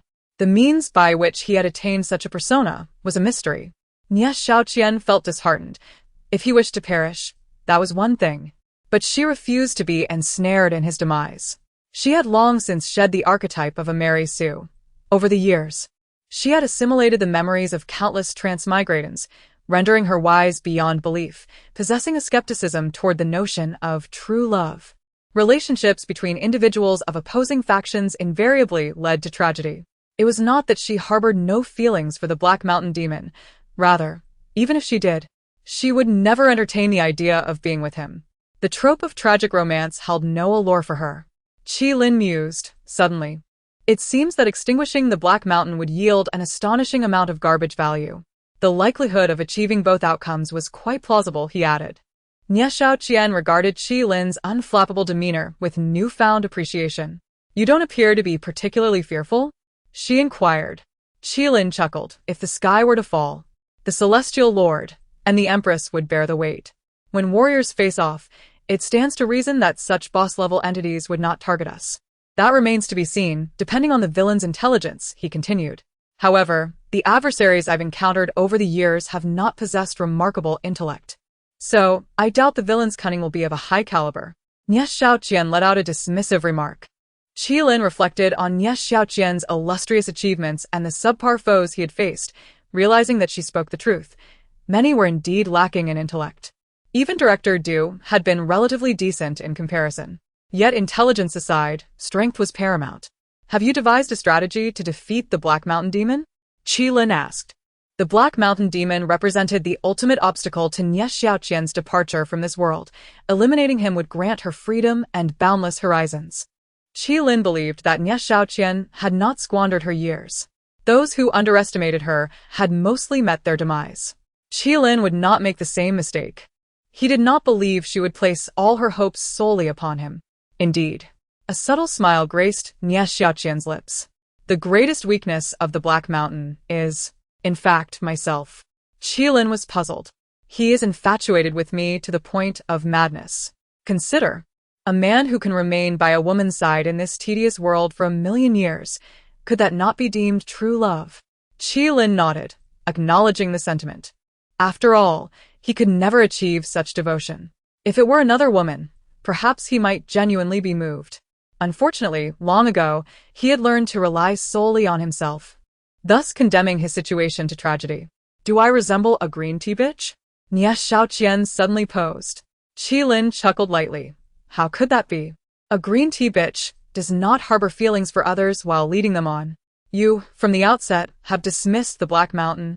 Yet he persists in his pursuit of you. The nature of the situation is entirely different. There is no principle dictating that one must reciprocate the affections of another, regardless of their sincerity." It was evident that Qi Lin's reasoning resonated with Nie Xiaoqian. "Indeed, we share a similar perspective.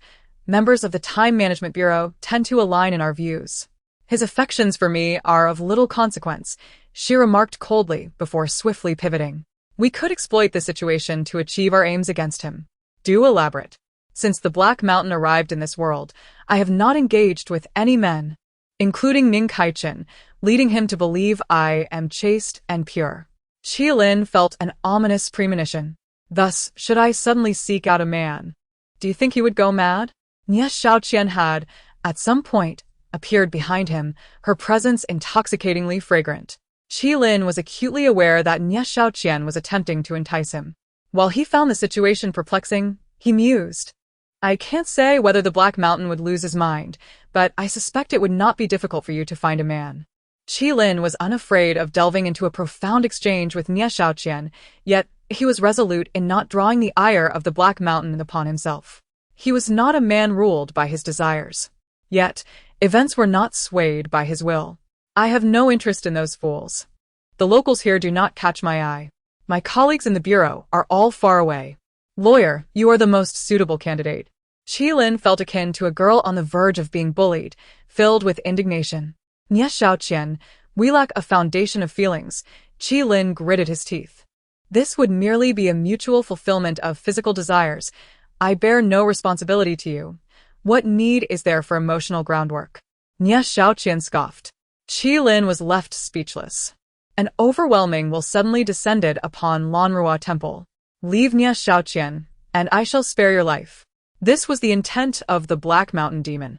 Qilin's expression shifted, not in fear but in determination. Damn it, I yield to softness, not hardness. If you command me not to touch her, I shall do the opposite.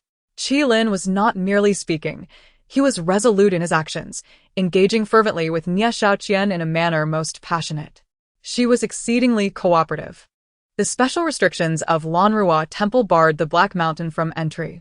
You dare touch her again, and I shall ensure you are condemned for eternity. A dark-clad youth descended from the heavens, enveloped by a cloud of darkness, his aura overwhelming. Within Lanrua Temple, however, lay words that could not be described. The youth in black turned pale, and he spat out a mouthful of blood. Chapter 40. The celestial sun Nie Xiaoqian did not speak falsely. The Lanrua Temple had been transformed by her into a magical artifact, impervious to the Black Mountain old demon for the time being. Thus, the demon found himself unwittingly privy to a grand spectacle which profoundly affected his state of mind. In this realm, both the Black Mountain Old Demon and Nie Xiaoqian represented the pinnacle of power. When such formidable beings feel rage, the very heavens and earth can shift dramatically. Countless mortals thus suffered undeserved calamities. Qilin felt an inexplicable heaviness in his soul, though it soon vanished. Nie Xiaoqian elucidated, this is a forsaken world, devoid of gods and demons, where the heavenly order has crumbled. All souls here have no future, whether they perish early or late bears no consequence. Thus no karmic afflictions arise. Yet there remains an influence. What Nie Xiaoqian desired was precisely this influence. As she spoke, Nie Xiaoqian draped herself anew in a diaphanous veil, its exquisite beauty radiating an allure that rendered Qilin unable to gaze directly at her. In that moment, he struggled to reconcile the divine figure before him with the ghostly enchantress who had so freely given herself to him moments before.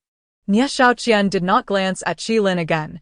With a graceful wave of her jade arm, transparent screens materialized within the Lanrua Temple, displaying the calamities unfolding in the world outside. Qilin beheld countless mortals wailing, blood rains descending, and strange phenomena manifesting, painting a portrait of apocalyptic despair. This was the consequence of celestial beings abandoning order. His heart experienced a powerful jolt.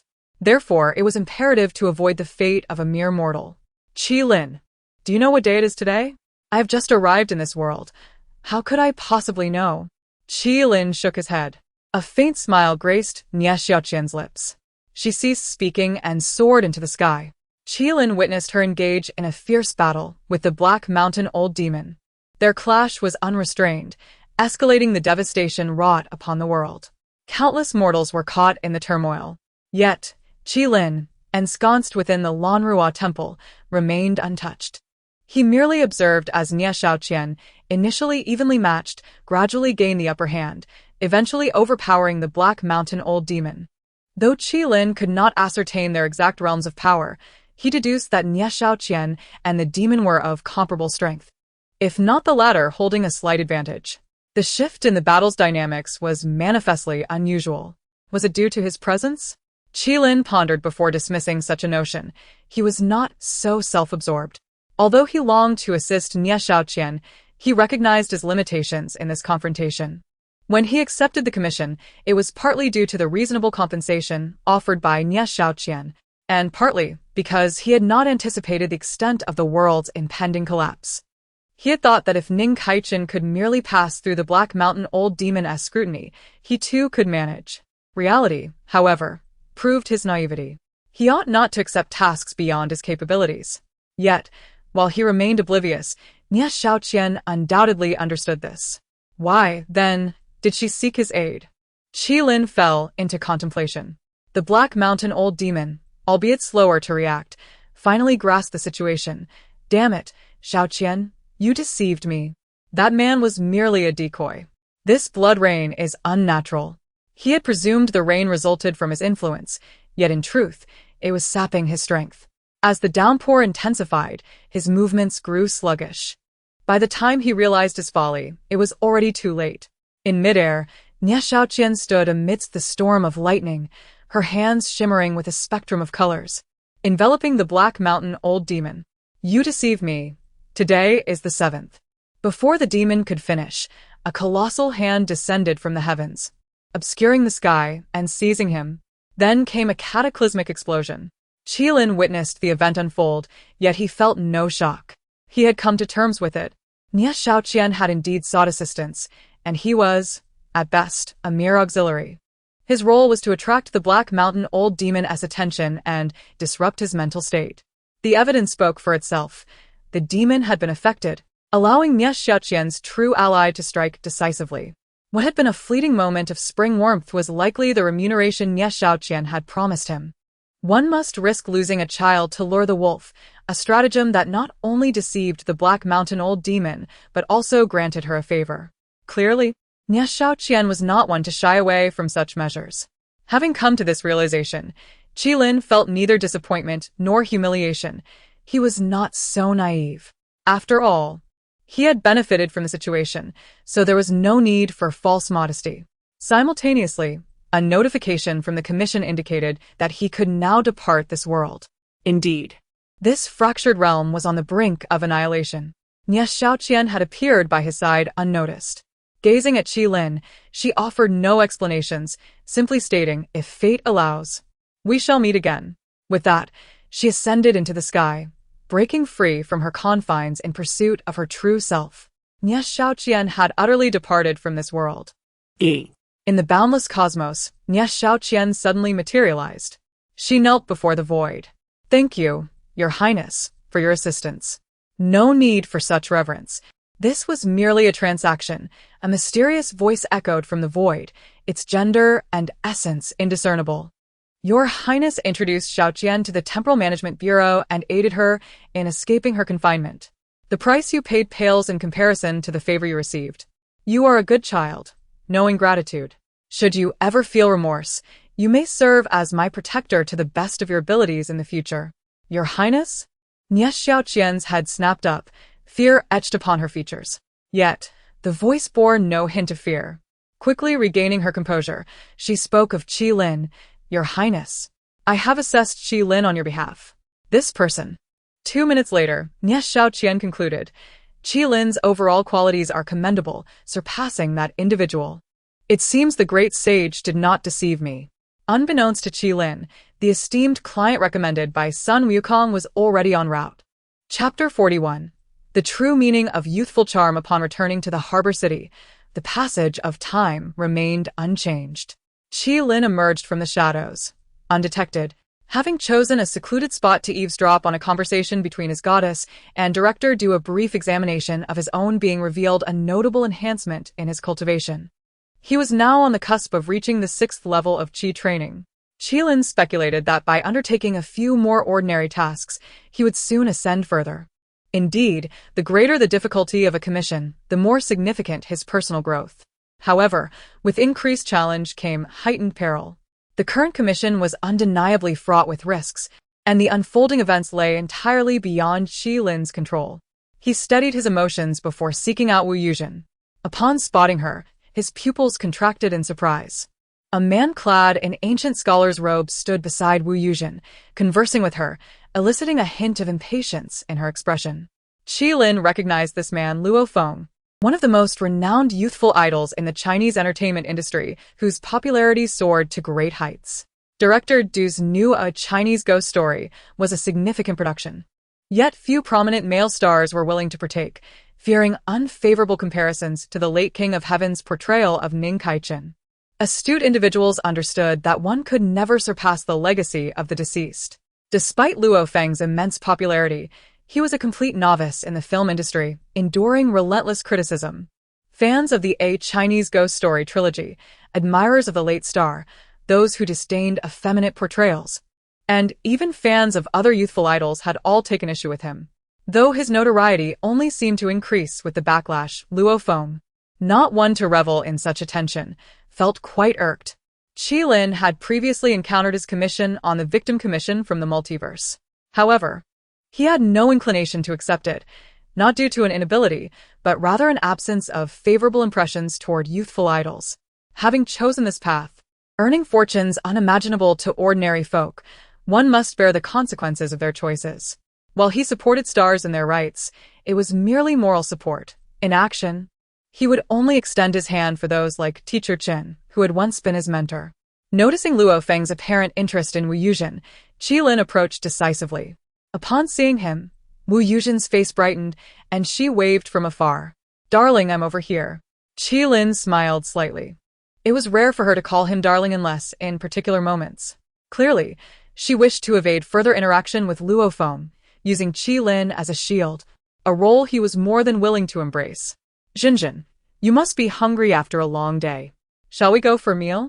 As he drew near, he deliberately ignored the outstretched hand of Luo Feng, causing the latter's expression to stiffen. Wu Yuzhen flashed him a sweet smile, wrapping her arm around his. "Sure. I do love some seafood. If Miss Wu desires seafood, I know a fantastic restaurant and can arrange a reservation with the owner," Luo Feng interjected, prompting Qilin to furrow his brow. "How audacious to flirt with my girl in front of me. Do your parents know you behave this way?" Qilin turned, fixing Luo Feng with a dangerous glare. "Luo Feng?" The latter raised an eyebrow, refusing to respond, his demeanor growing increasingly arrogant. Having achieved such fame and wealth at his age, he indeed had the audacity to be conceited. Yet, when it came to pursuing a woman at Qilin's expense, he could not tolerate it. Does this youthful idol truly believe he is superior? Luo Feng was taken aback by the harshness of Qilin's words, his expression darkening. Perhaps too long in the company of those from the pickled vegetable country had dulled his senses. When addressed as a youthful idol, did he truly consider himself a person of significance? Was he aware of the connotations behind youthful charm in the Celestial Empire? "What do you mean?" Luo Feng instinctively inquired. "When the wealthy ladies of Peng City seek companionship, they refer to their escorts as youthful charm to avoid the term duck," Qilin explained. This term later infiltrated the film industry, where it translates to "we plan to cast a few ducks in this film." Luo Feng was left speechless. He had no idea the term held such implications. "Now do you understand? In our country, being a youthful idol is nothing to boast about. Apart from your fervent admirers, any woman with a modicum of experience looks down upon your kind. If you wish to engage in such activities, do so within your fan base or among the wealthy ladies. That's where your market lies." With that, Qilin offered Luo Feng his most sincere advice before taking Wu Yuzhen and departing. Once they were gone, Luo Feng finally processed the encounter, wishing to confront Qilin. However, he found himself at a loss as to where to locate him. Meanwhile, Wu Yuzhen gazed at Qilin with admiration. "Was what you said earlier true?" "Of course it was. I never lie," Qilin replied, maintaining his composure. "How do you know so much?" "Just handled a few cases involving wealthy ladies," he remarked. "I'm naturally beautiful," Wu Yuzhen quipped playfully. "Yet, my standards are high. I find him unappealing. How could someone so handsome and wealthy be overlooked?" "Because my current boyfriend is even more handsome and wealthier," she giggled. "Really?" Wu Yuzhen's eyes sparkled. Thus, Qilin endeavored to satisfy Wu Yuzhen's material desires. He aimed to distance himself from the label of a scoundrel, believing in amicable partings. Chapter 42. Science Popularization Time. Qilin accompanied Wu Yuzhen in the harbor city for over half a month, indulging her with extravagant purchases exceeding $1 million. As the days went by, Wu Yuzhen became aware of her fleeting moments of melancholy, but she quickly regained her composure. Neither of them had contemplated marriage at this stage, and parting before becoming too entangled seemed prudent. Qilin felt a sense of contentment. During this period, he was not merely a companion for Wu Yuzhen's shopping sprees. He was also engaged in fulfilling various commissions. The harbor city presented numerous opportunities, some even concerning supernatural occurrences. Fortunately, after detaching himself from the world of a Chinese ghost story, he received the promised remuneration from Nie Xiaoqian. Indeed. The fleeting joy he experienced was merely a form of compensation. Nie Xiaoqian could never have deemed her own body as the final payment. If that had been the case, Qilin would not have accepted the commission initially. Nie Xiaoqian's compensation was the protection of a ghost king, ensuring that unless faced with a ghost king of superior caliber, he would remain unharmed, along with the ability to command other spirits. This skill proved to be immensely practical. According to Qilin's predictions, even if Nie Xiaoqian had not yet attained the pinnacle of power, she was not far from it. Thus, considering the vast multiverse, there were certainly few ghost kings surpassing Nie Xiaoqian's level. Armed with this advantage, Qilin enjoyed the luxuries of a wealthy patron, amassing considerable wealth while elevating his cultivation to the 6th layer of qi training. In the hotel, Qilin and Wu Yuzhen languidly reclined on the bed, relishing the aftermath of their escapades. Wu Yuzhen's skin glowed with a rosy hue as she leaned against Qilin, playfully chiding him. Why go so wild? Who could resist when your allure is so intoxicating? Qilin chuckled lightly. Wu Yuzhen playfully smacked him. Moments later, an unexpected thought crossed her mind, and she playfully bit Qilin's shoulder. Are you a dog? Qilin gasped. Aren't you worried about me getting pregnant? Wu Yuzhen regarded Qilin with a serious expression. Although he had not taken any protective measures, Qilin remained unfazed. Oh, come now, I saw you taking contraceptive pills. I just don't know if they're short-term or long-term. Qilin replied casually. You know about that? Wu Yuzhen felt a bit annoyed, tempted to bite him again. This man certainly did not play by the usual rules. Qilin asserted. Caring for women's health is a man's responsibility. Get lost. Wu Yuzhen shot him a glare. Do you realize that making a woman take contraceptive pills would get you labeled as a scumbag in web novels? The authors wouldn't dare write it that way. Wu Yuzhen. You're impressive. You know so much. Qilin puffed with pride. Of course, I care about women's health. If it were truly harmful, I would have warned you long ago. It's just that the awareness in our country is lacking. Some still believe that a woman must bleed the first time, and that contraceptive pills are inherently detrimental. What nonsense is that? Schools should offer dedicated courses to educate people about such matters. In truth, a woman does not necessarily bleed during her first experience. The hymen is not merely a membrane. Furthermore, contraceptive pills are not as harmful as portrayed. In developed Western countries, their usage rates exceed 90, whereas in our nation, it is less than 3. The general populace in our country possesses alarmingly scant knowledge about sexual health. With technological advancements, the latest generation of contraceptive pills has minimized health risks for women. Not only do they not lead to weight gain, but they can even assist in weight loss, alleviate menstrual pain, regulate cycles, and address infertility and recurrent miscarriages. Of course, proper usage should adhere to medical advice, but contraceptives need not be viewed as monsters. Every endeavor carries risks. One could be struck by a car while walking down the street. Should we avoid stepping outside altogether? Qilin enthusiastically discussed the topic, leaving Wu Yuzhen in existential doubt. How is it that I, a woman, am outdone by a straight man in knowledge? Wu Yuzhen felt a pang of embarrassment. I'm done talking to you. I'm going to wash up. Shall we take a couple's bath? Qilin raised an eyebrow. They both understood that this might be their last hurrah. After returning home, they would likely go their separate ways, only occasionally reuniting when they were both single. Thus, Qilin cherished these moments. However, Wu Yuzhen now felt utterly fatigued. Qilin had attained the 6th layer of qi training, far stronger than before, and she found herself devoid of any immediate desires. With a resounding thud, Wu Yuzhen closed the bathroom door. Qilin felt a tinge of disappointment. Unbeknownst to him, an unexpected guest had arrived in his room. In the bathroom, Wu Yuzhen lay in the bathtub, having succumbed to exhaustion and fallen into a deep slumber. A woman materialized out of thin air, adorned in an intricately patterned fairy dress, each detail shimmering, signaling her extraordinary nature. Observing the sleeping Wu Yuzhen, an amused glimmer flickered in the woman's eyes. She approached Wu Yuzhen, placing her right hand on her head. Moments later, she withdrew it, her complexion slightly flushed, and let out a soft huff. It appears you're quite the libertine, yet not entirely callous. Unlike some, you do not toy with others' emotions. The woman mused to herself, producing a pill that she placed directly into Wu Yuzhen's mouth. This serves as compensation for extracting your memories and inducing your slumber, ensuring you a life free from misfortune. She was always exceptionally generous. After administering the pill, the woman transformed, assuming Wu Yuzhen's appearance. She examined herself in the mirror, her rare moment of bashfulness quickly giving way to resolve. Consider yourself fortunate. Opening the door, the woman reappeared before Qilin, draped only in a white towel. Qilin's eyes widened in astonishment. A beauty emerging from the bath is always captivating. He failed to notice anything amiss. He had learned the art of transformation but not the discerning eye to detect deception. The woman smiled. What could possibly frighten you? 3 minutes later, Qilin's body stiffened. You are not really Zhen. This was clearly a naive girl. Chapter 43.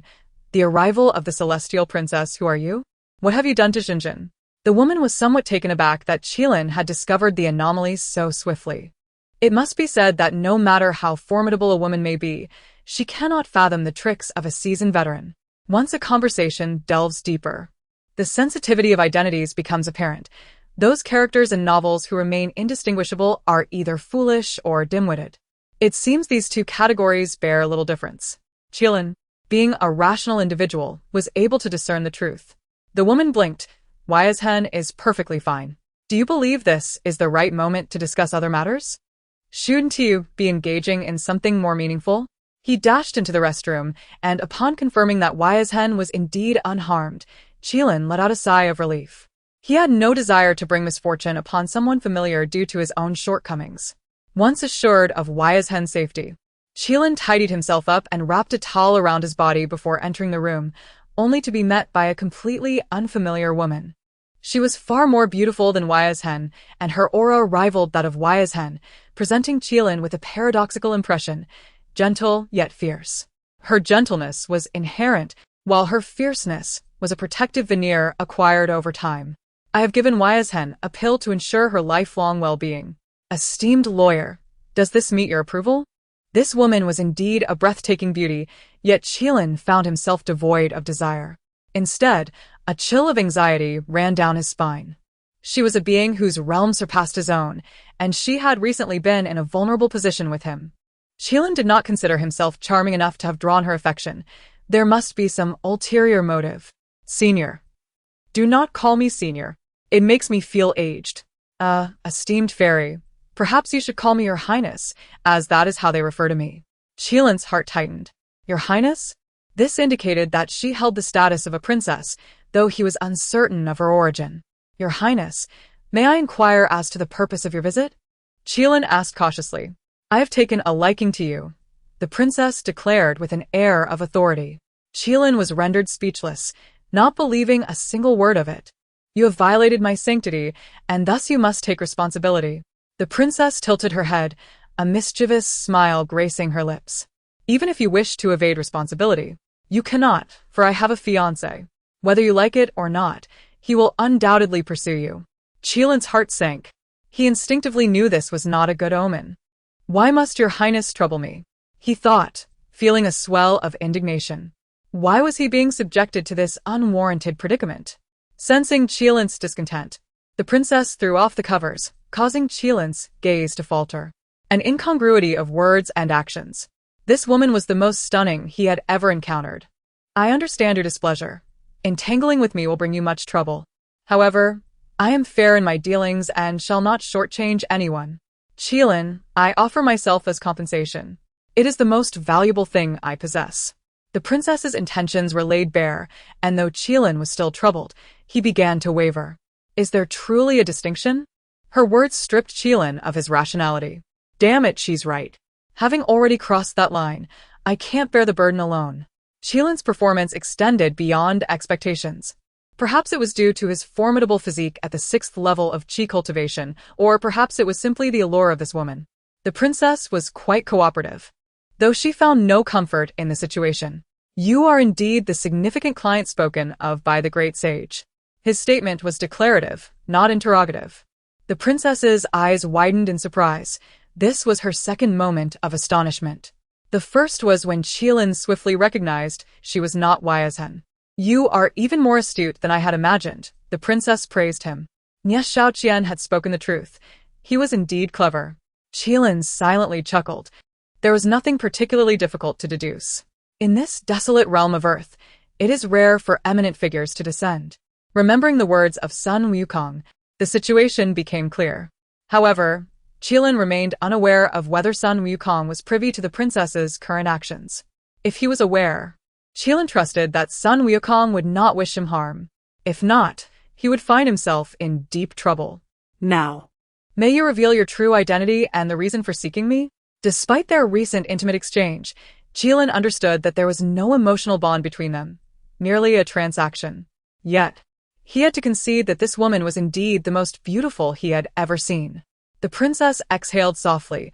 I require your assistance in eliminating a certain individual. Why not act yourself? It was evident that her strength far surpassed his own. I cannot intervene.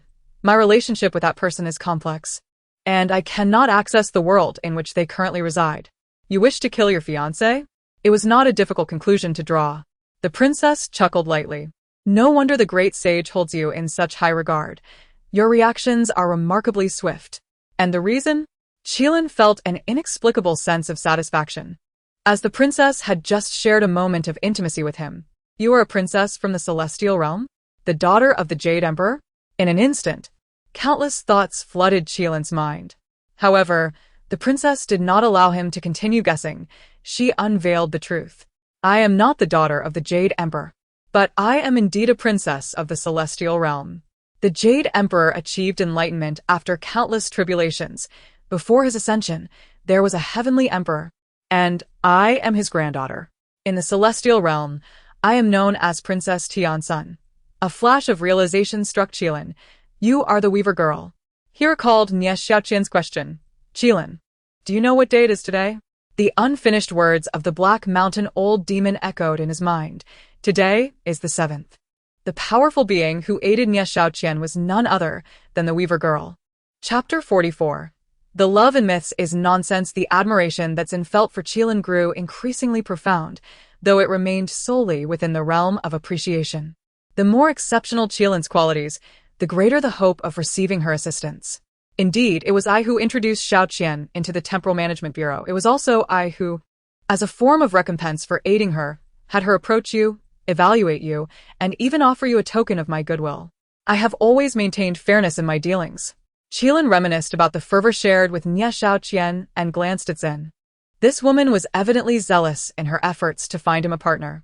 Your Highness, I am not a lecherous individual, Qilin asserted earnestly. Zin chuckled lightly. Qilin felt a twinge of indignation, as if his character had been insulted.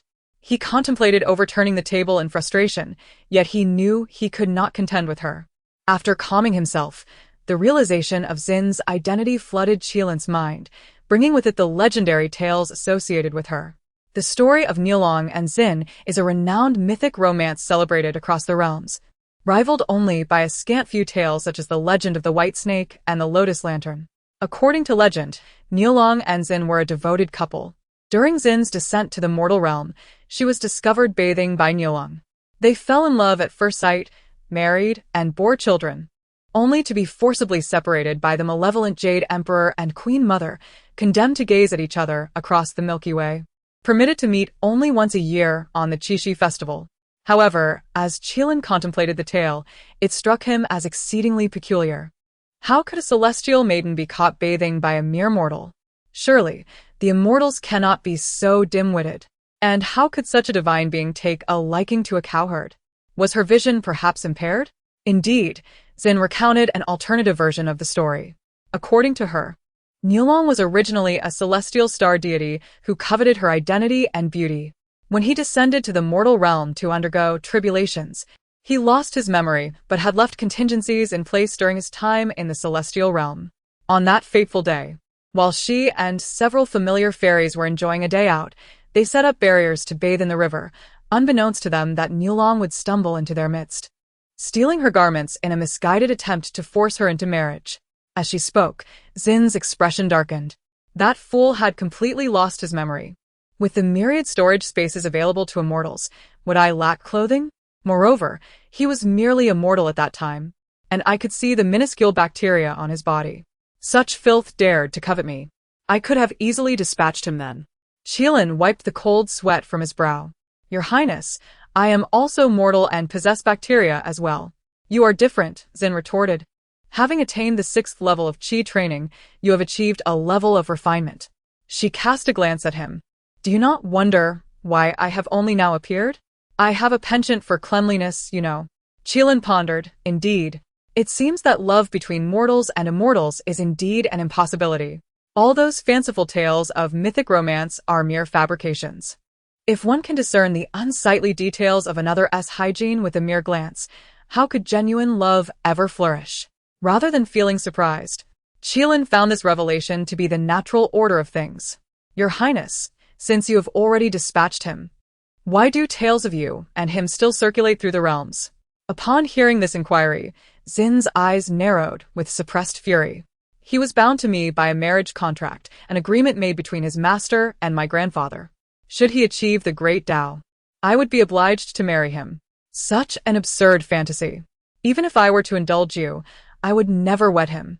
Qilin coughed loudly, finding her words disconcerting. He was tempted to overturn the table again, but decided against it, choosing instead to endure for the sake of her femininity. The author's narrative voice interjected. It's not as though you can best her. Zin's gaze settled upon Qilin. I have caused him considerable trouble. Yet he has protection from above, and I have my own guardians. The crux of the matter is that I cannot act in a world where I am powerless. I can only seek assistance. After searching extensively, you are the most suitable candidate. Qilin managed a wry smile. Your Highness, you truly overestimate me. I do not overestimate you. Qilin, you are unique, though you remain unaware of your own distinction. I did not choose you arbitrarily, nor solely because of the great sage's recommendation. My interest in you is well-founded. A chill ran through Qilin. Could you clarify?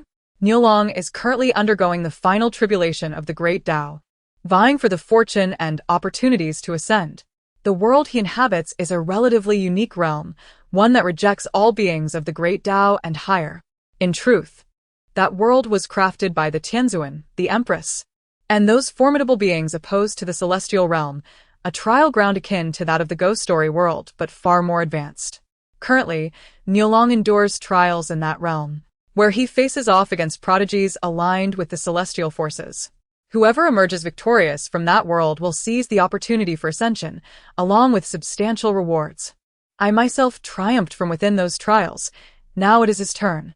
As a being of the great Tao, I cannot enter that world and must seek your aid. Why me? Qilin still did not comprehend.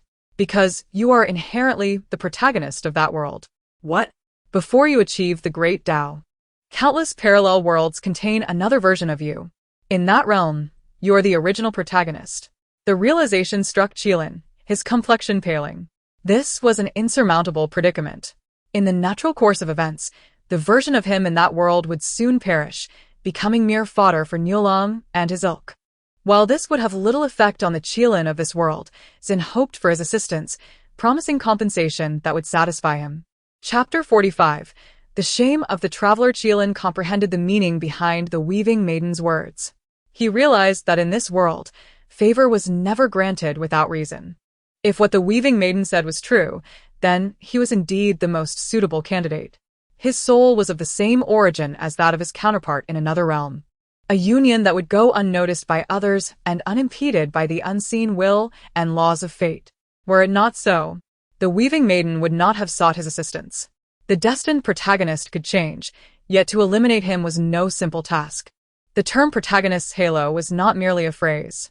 To counterattack against the cowherd and those lesser beings, he was indeed the most fitting among the destined protagonists. However, had that other self perished? Not yet, but the end was imminent.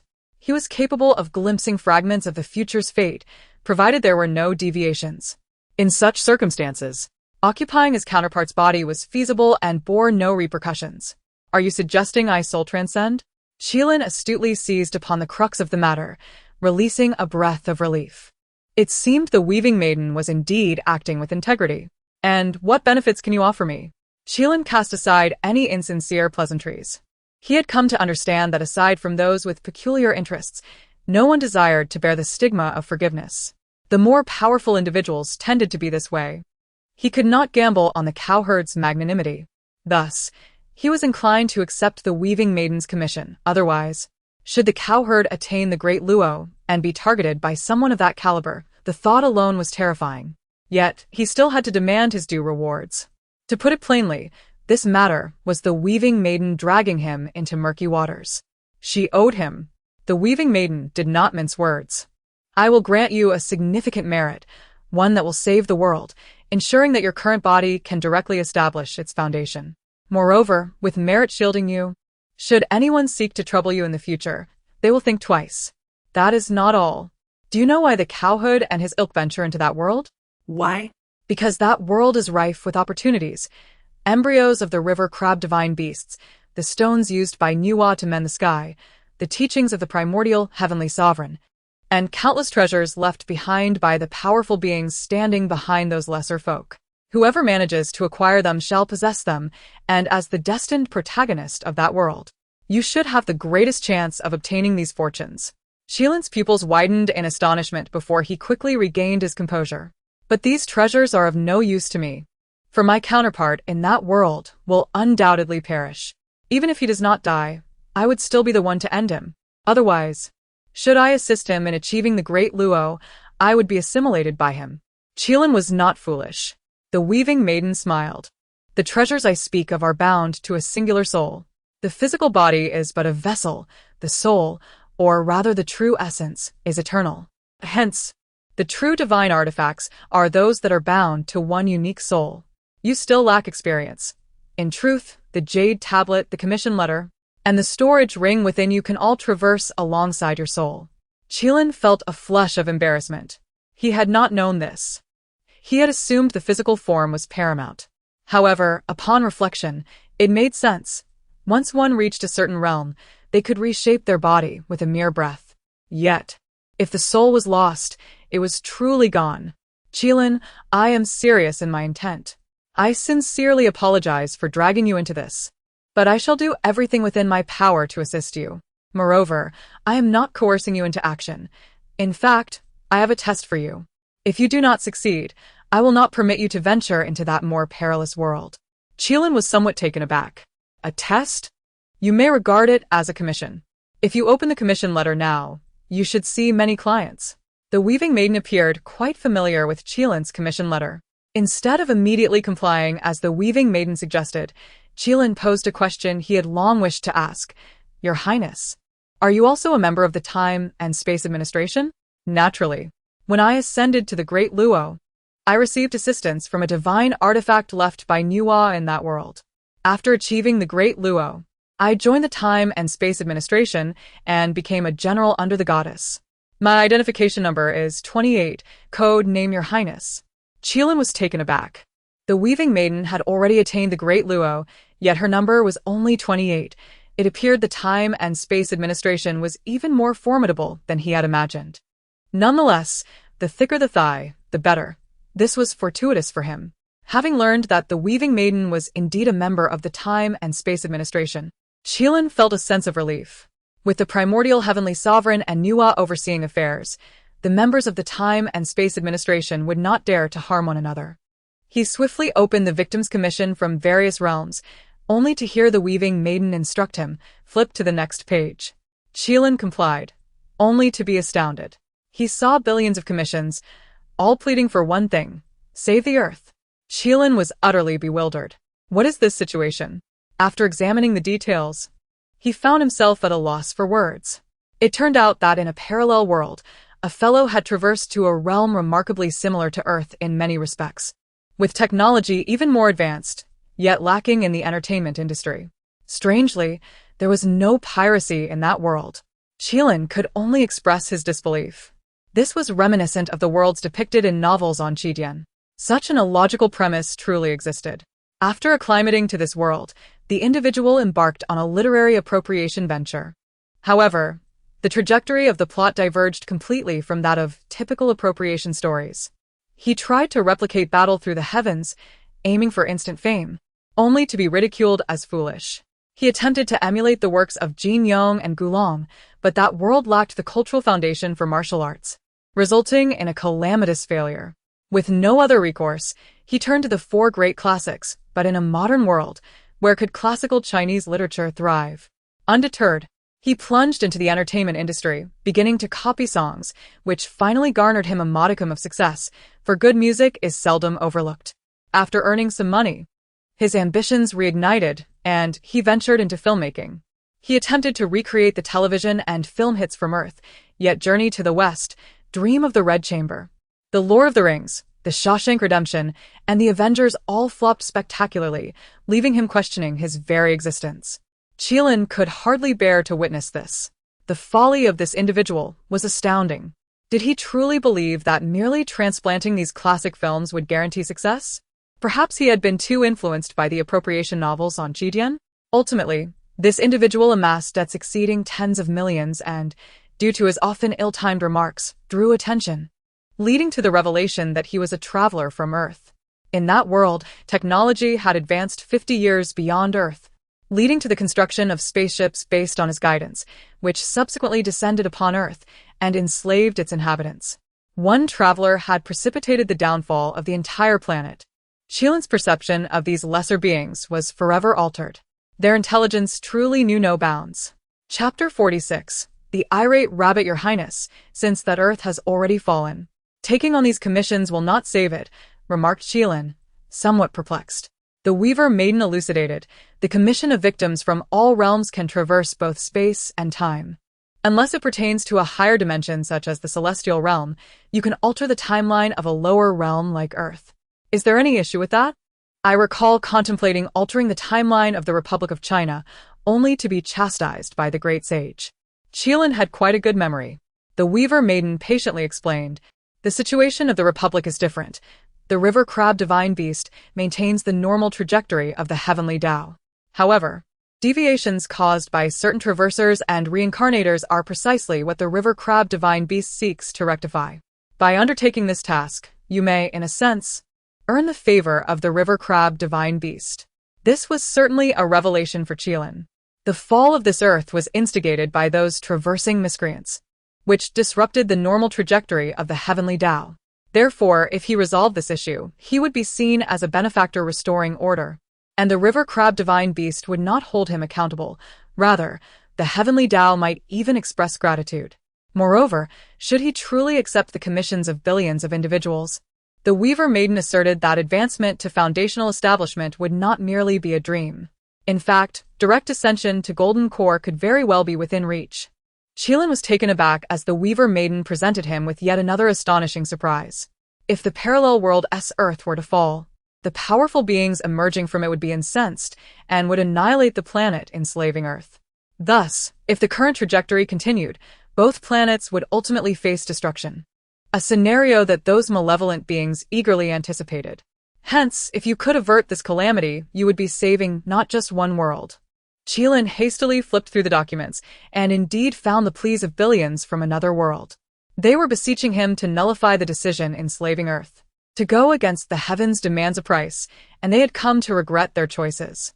Due to the folly of a foolish traverser, the annihilation of 2 planets loomed, resulting in the untimely demise of countless innocents. This was an undeniable tragedy. Excellent. Qilin had no reason to refuse this task. Not only because it would aid his cultivation of the Tao Principle Sutra, but also due to the myriad of compelling aspects surrounding the situation. Your Highness, I shall accept this commission, though I must say it hardly presents a challenge. Had I discovered it myself, I would have certainly taken it on. No, you underestimate the difficulty of this commission. What difficulty could there possibly be? Qilin scoffed.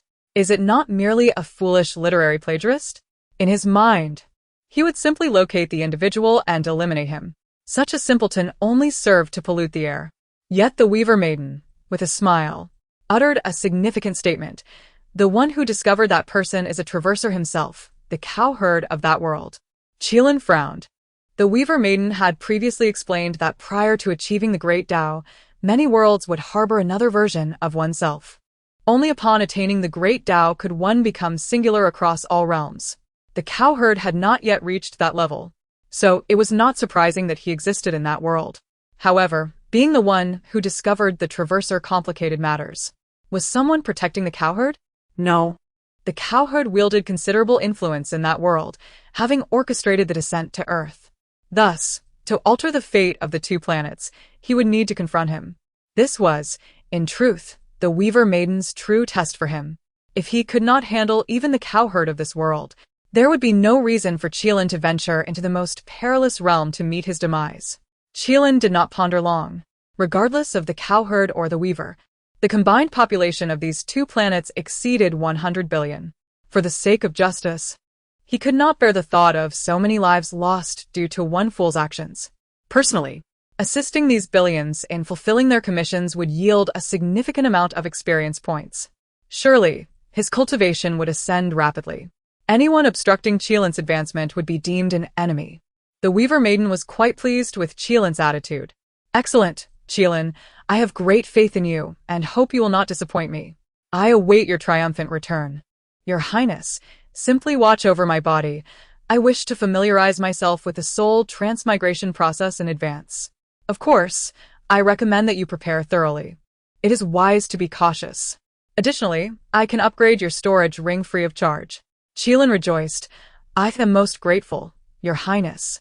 The Weaver Maiden was generous. The storage ring bestowed upon Qilin by the primordial heavenly sovereign was undoubtedly of the highest quality, yet its capacity was minimal, only the size of a football field.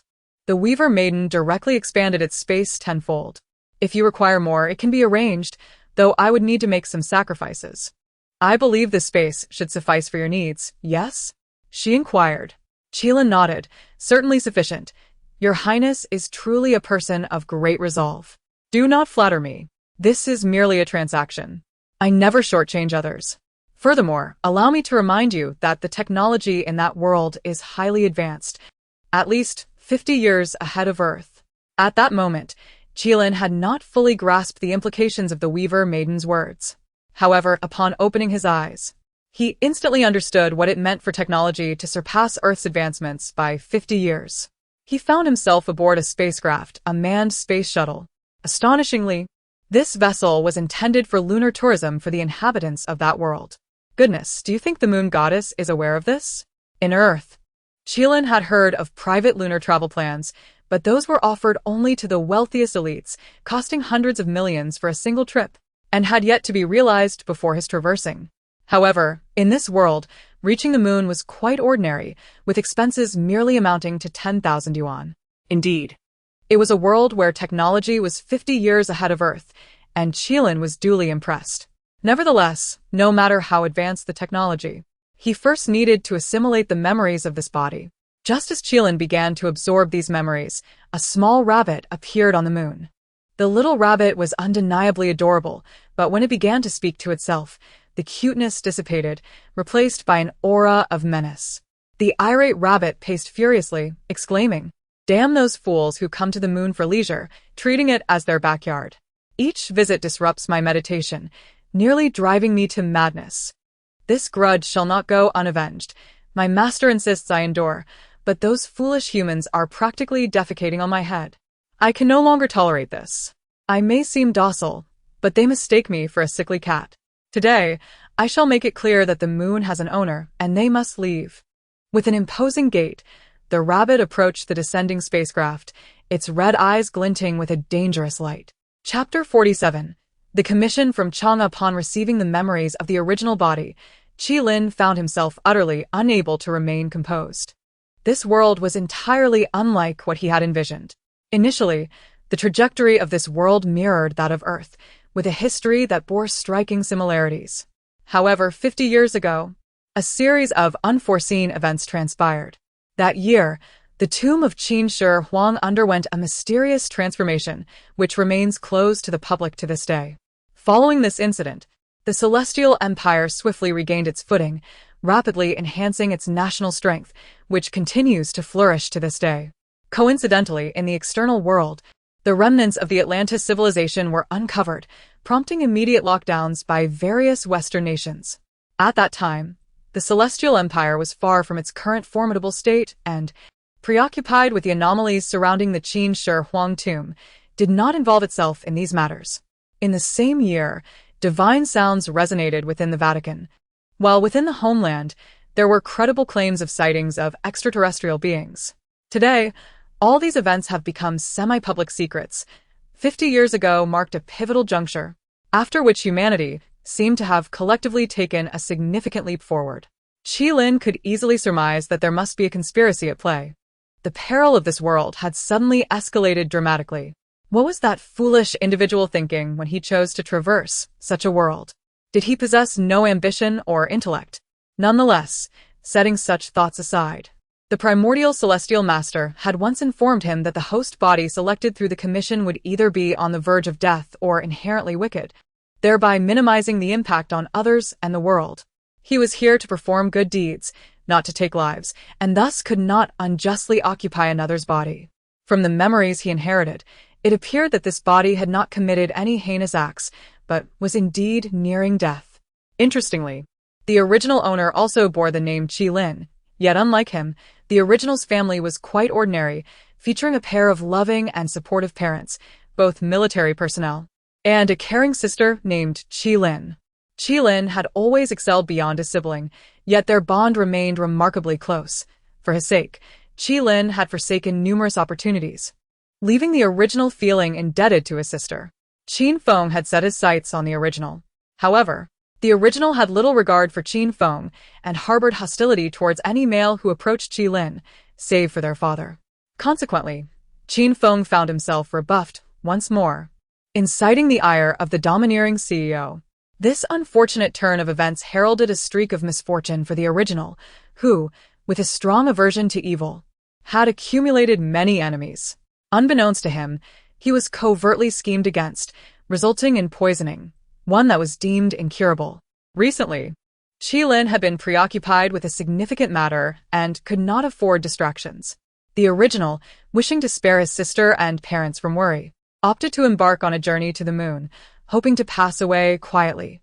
After assimilating the memories, Qilin's lips twitched in exasperation. He had prepared numerous provisions, yet an antidote was not among them. Why was his journey through time always fraught with nightmares? Commission, let's have a talk about life, he mused. Daughter. Father. The commission does not possess a spirit. Qilin. Daughter. However, there is still hope for your body. Qilin's eyes brightened. Quickly, tell me, what can be done? Daughter. Simply consume a celestial pill. After all, it's only a toxin from a lower dimension, thus not particularly dangerous. Qilin. But where am I to find a celestial pill? Daughter. There's some on the moon. The moon? Qilin felt a twinge of confusion but was suddenly jolted by realization. He spotted a rabbit, which, upon noticing him, regarded him with a curious gaze. Although Qilin was a soul traversing time and space, as the Weaver Maiden had stated, true treasures are bound to unique souls. And he was indeed different from the other regular inhabitants of the spacecraft. The rabbit, scrutinizing Qilin, waved its paw, and he found himself inexplicably standing before it. Time traveling?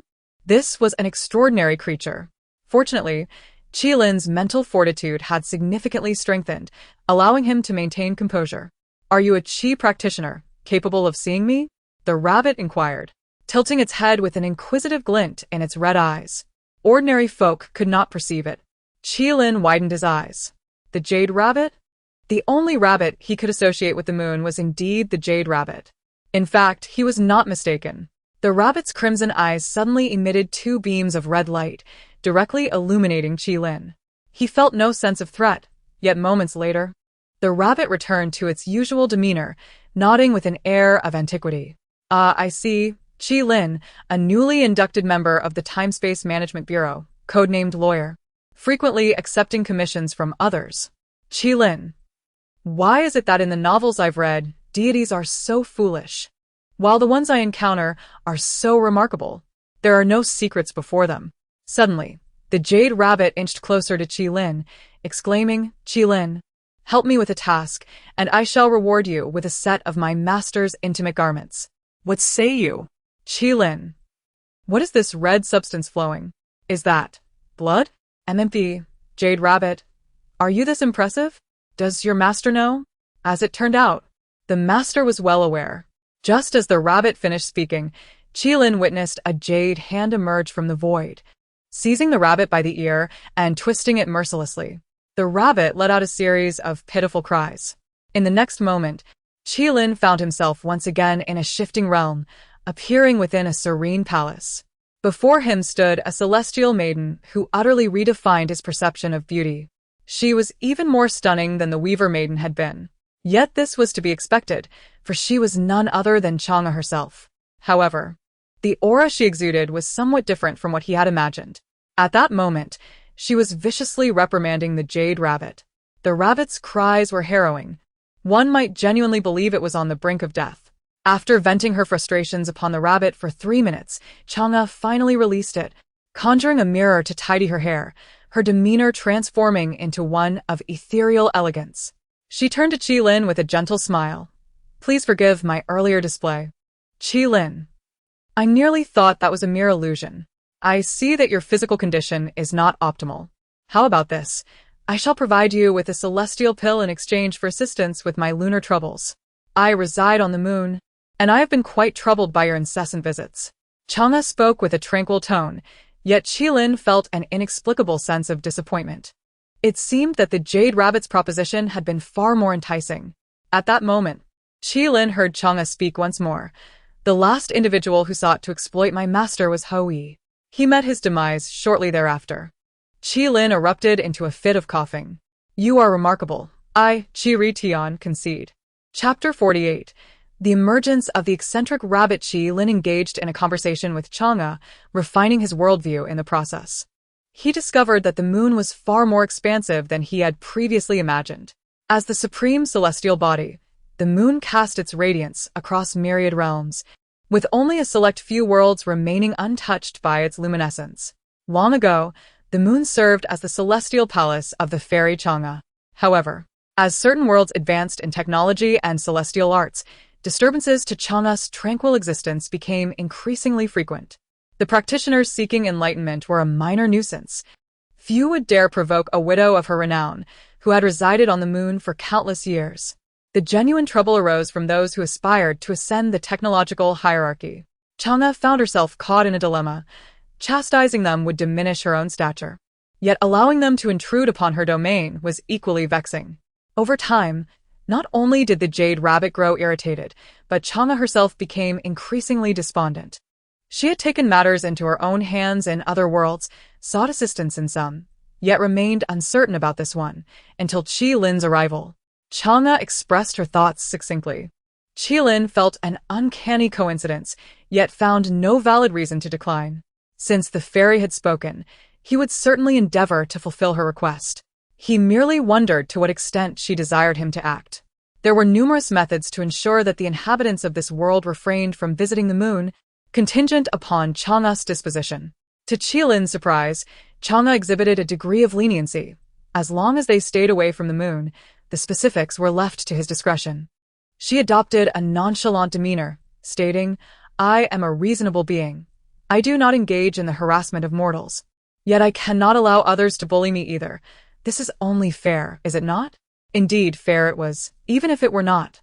Whatever the fairy proclaimed held validity in Qi Lin's eyes.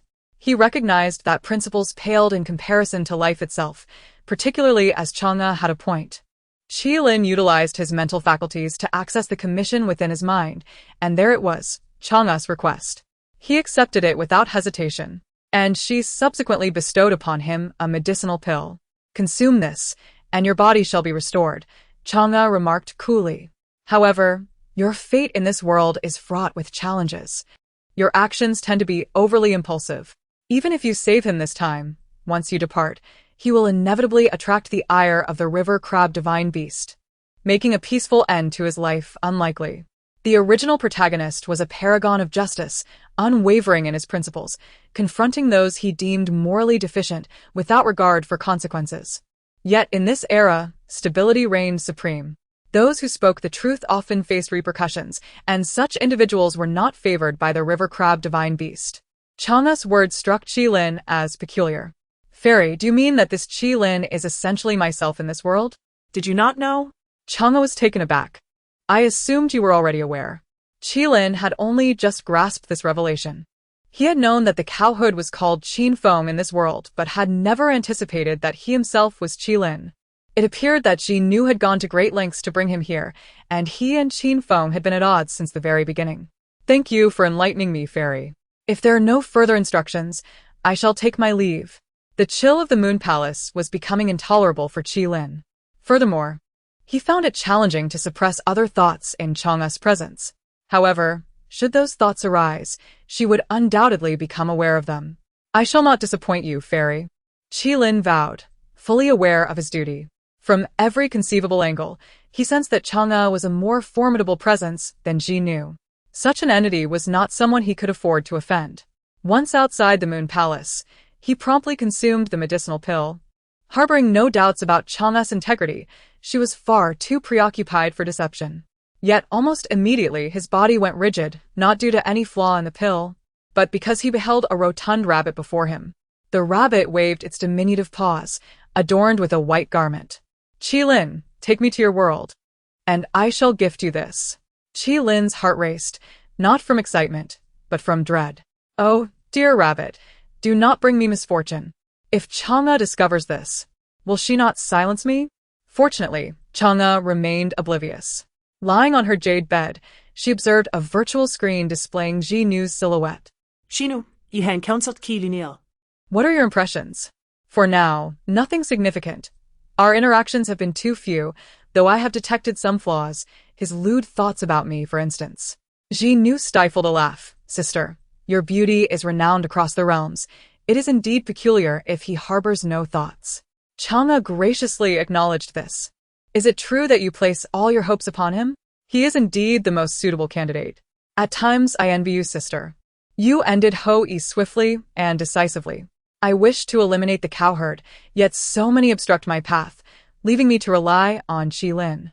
When shall I attain your level of cultivation, dear sister? Ji Nu lamented. Chang'e could offer no assistance, for some matters could only be resolved through personal endeavor. The sisters had not met for an extended period, and their conversation lingered for quite a while. After concluding her chat with Ji Nu, Chang'e furrowed her brow slightly, as if recalling something she had overlooked. Ah, yes, the rabbit. Calculating with her fingers, her expression shifted dramatically. Rabbit, are you courting death? With a flick of her wrist, countless images materialized in the void, ultimately focusing on Qilin and the jade rabbit. Upon hearing Chang'e's furious exclamation, Qilin's body quivered, and a sense of dread settled in his heart. When he beheld the rabbit's antics, his foreboding intensified. The jade rabbit brandished Chang'e's garment before her, exclaiming defiantly, "Wherever there is oppression, there shall be resistance. Chang'e, I have tolerated you for far too long." Qilin could hardly bear to watch. The eccentric rabbit had truly crossed a line. "Rabbit, I assure you that I will not slay you," he murmured, sensing an ominous grinding of teeth. The jade rabbit, undeterred, retorted, "Why should I fear you? If you possess the courage, come forth. If I yield, I shall take your surname." In a fit of rage, Chang'e shattered the screen. Qilin, gazing at the audacious rabbit, instinctively distanced himself. He wished to clarify to Chang'e, "I am not familiar with this creature." Yet he was uncertain whether she would believe him. Chapter 49. My sister is remarkable, fear not. She shall not come here. The jade rabbit beckoned to Qilin. Fortunately, others neither saw it nor heard its words. Otherwise, it would surely incite societal panic. After Qilin asked the jade rabbit to cast a spell to shield their voices, he inquired, "Why will the fairy not appear here?" The jade rabbit offered an unexpected reply, "Because she is a homebody and has been for over 10,000 years. You cannot fathom the extent of laziness of such a seasoned recluse. Indeed, Qilin found it difficult to imagine. The jade rabbit continued its lament.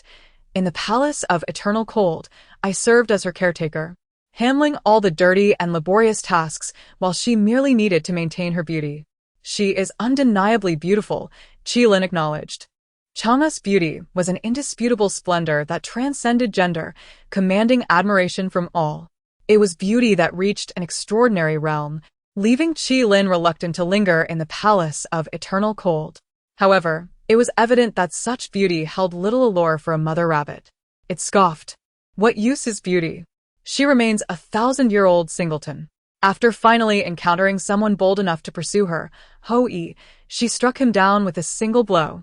Qilin, having seen through it all, queried, "You cannot transform, can you? How did you know?" The jade rabbit gasped in astonishment. Qilin chuckled. "It is not difficult to deduce. If you could transform, you would have fled upon landing, rather than following me." Qilin had some understanding of certain creatures.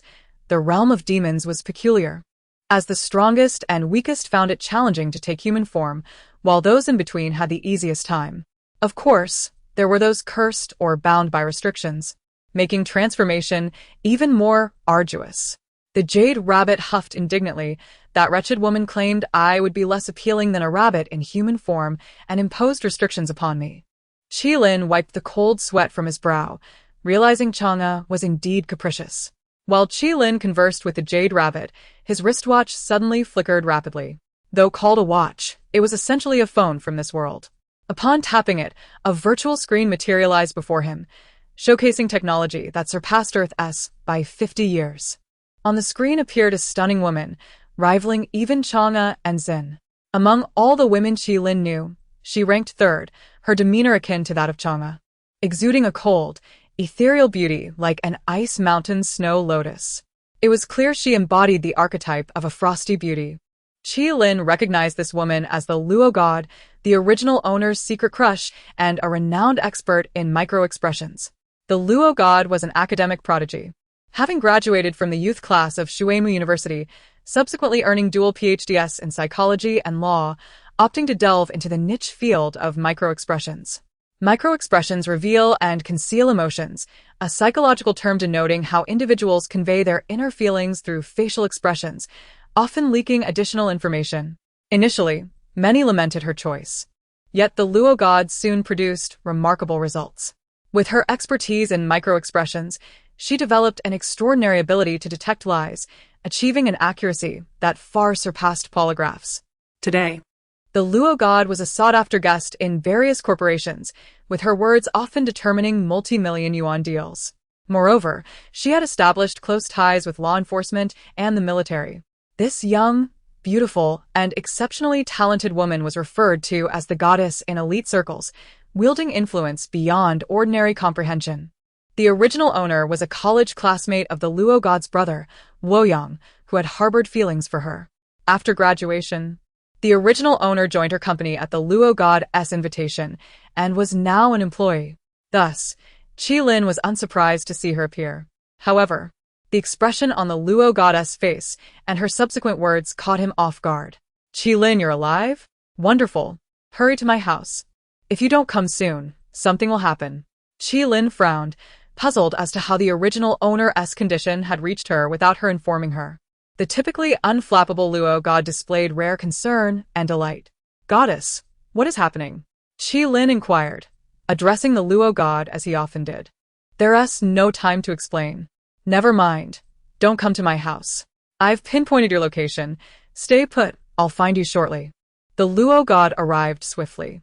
5 minutes later, a convertible car descended from the sky. 50 years of technological advancements had resolved traffic congestion, with roads now reaching into the heavens. Noticing the absence of the jade rabbit, the Luo god swiftly pulled Qilin inside the vehicle and sped towards the East Sea. Qilin felt unperturbed. Modern transportation was versatile, navigating land, sea, and air. Yet he was curious. "Goddess, why are you taking me to the East Sea? Your sister and Qin Feng are dueling there." what? Qilin gasped in shock. "My sister is just a celebrity. What could she possibly use to duel Qin Feng?" "A celebrity?" Qilin, You underestimate your sister, the Luo god replied, her tone slightly unusual. After a pause, she activated her wristwatch, revealing another screen before Qilin. On it, he beheld his extraordinarily beautiful sister, engaging in a fierce battle, mercilessly beating a well-dressed man to the point of bloodshed.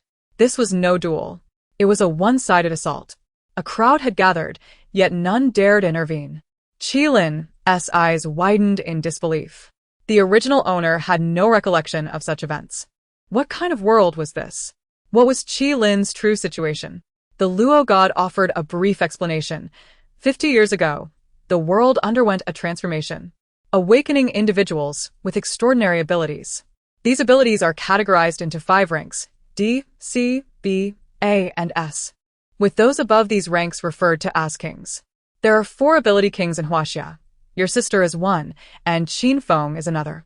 Your sister suspects Qin Feng has hidden you away and intends to harm you, which is why she confronted him directly. Clearly, Qin Feng stands no chance against her. The last statement was evident to Qilin even without the Luo god's elaboration. Impressive, my sister. Are our parents aware of your prowess? Chapter 50. The superpower fruit your sister is rather peculiar, remarked Yutu, as she hopped onto Qilin's shoulder, gazing thoughtfully at the screen. After a moment, her attention shifted to Luo Shen, who was equally enigmatic. Qilin was taken aback. The original owner's memories contained no knowledge of superpowers. Thus, he had not considered this angle initially. It seemed that within less than a decade after Qilin dropped out of school, she had ascended to the status of a household name in the Celestial Empire. Similarly, Luo Shen's rise to prominence was no less legendary than Qilin's. Could it be that his fortune was so fortuitous? Yutu nodded sagely, indicating that Qilin possessed considerable luck in this world, as those associated with her were far from ordinary. The woman driving was undoubtedly on the same level as the two currently engaged in conflict. Qilin harbored no doubts regarding Yutu's assertions. This implied that Luo Shen was also one of the 4 kings. Suddenly, Qilin felt a sense of admiration for the original owner's ability to maintain such innocence. As Luo Shen guided Qilin over the East China Sea, he beheld Qilin with one foot planted firmly on Qin Feng's chest, her fitted jeans accentuating her stunning silhouette, breathtakingly beautiful. More striking still was Qin Feng's battered visage. Qilin overheard the gasps of onlookers. Heavens, one of the 4 kings of the Celestial Empire. Wasn't Qinglong Qin Feng deemed the strongest? It appears he and Qilin are on entirely different levels. Qilin was truly ferocious. It was said that Qin Feng had killed her brother, driving her to madness. At this moment, Qilin spoke, her words chilling many hearts. Qin Feng, where's my brother? If you don't reveal it, I assure you, you will meet your end here today. A middle-aged man on the periphery turned pale. On their way, Luo Shen had already briefed Qilin on certain background details. Since the awakening of superpowers 50 years ago, the state had taken action, establishing a special department to recruit these superhumans. The government was not foolish. Unlike the portrayals in films and novels, they did not dissect and study those with extraordinary abilities. Instead, they provided substantial backing and ensured the welfare of their families. Consequently, superhumans began to work for the state, creating a mutually beneficial arrangement. As one of the 4 kings, Qin Feng naturally garnered significant attention from those in power. In contrast to the fiery Qilin, Qin Feng was favored for his maturity and understanding. The one attempting to restrain Qilin was Ding Xiaoming, the current director of the Special Talent Management Bureau, while Qin Feng served as the deputy director, poised to take over the bureau. Ding Xiaoming did not wish to witness Qin Feng's demise, yet Qilin's revealed strength left everyone astonished. He dared not impose any coercive measures on Qilin. At the level of the 4 kings, they could dominate the world. Unless there was no avenue for retreat, the government would resort to conciliatory policies. Moreover, Ding Xiaoming was somewhat aware of the situation regarding Qin Feng and Qilin, recognizing that Qilin was indeed justified in her actions. A fiercely protective yet immensely powerful woman posed a true dilemma. At that moment, Qin Feng was in a dire predicament, yet he maintained his silence. Observing Qin Feng's stoicism, Qilin's phoenix-like gaze flared with intensity, and flames began to coalesce in her hands. Ding Xiaoming's heart raced in trepidation. Just then, Luo Shen descended from the sky with Qi Lin in tow. Phoenix, hold your fire. I have brought Qi Lin. He is unharmed. With a swish, all eyes turned toward Luo Shen and Qi Lin. The confrontation between Qi Lin and Qin Feng had attracted powerful figures from the global superpower community. It was no exaggeration to say that a significant portion of the world's strongest individuals had gathered there. However, Qi Lin remained unfazed under their scrutiny. He simply opened his arms to embrace Qi Lin as she leapt toward him. Sister, don't worry, I am fine. Qi Lin patted her shoulder, warmth flooding his heart. It had been ages since he felt such familial concern on Earth. This world's Qi Lin was fortunate to have the best sister, one willing to confront another king for his sake. Qi Lin embraced him tightly, but after a moment, she abruptly released him, examining him intently. Qi Lin understood she was checking his condition. After a minute, a relieved sigh escaped her lips. You really are fine. You scared me to death, Shaolin. Sister, I'm merely unscathed at the moment, but that scoundrel Qin Feng truly poisoned me. The art of reporting grievances was now in play. With such an impressive elder sister, why not cling to her for support? Just as Qin Feng had risen, he collapsed again. Qi Lin, you weren't like this before, he lamented, gazing at Qi Lin with sorrowful eyes. Qi Lin smiled, feeling regretful. Had he known, he would have arrived a tad later. Had Qi Lin dispatched Qin Feng earlier, the difficulty of his current task would have been halved. In light of this, it was only fitting to ensure Qin Feng paid a greater price. Qin Feng's lips twitched while the onlookers displayed a myriad of expressions. After all, that was Qin Long, humiliated in such a manner.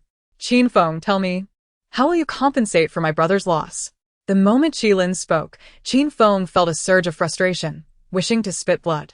His claims were merely one-sided. Qi Lin found herself increasingly fond of this sister, relishing in her fierce protectiveness. Sister, your might is commendable. It would be even better if you could take down Qin Feng. Alas, such a desire was unattainable.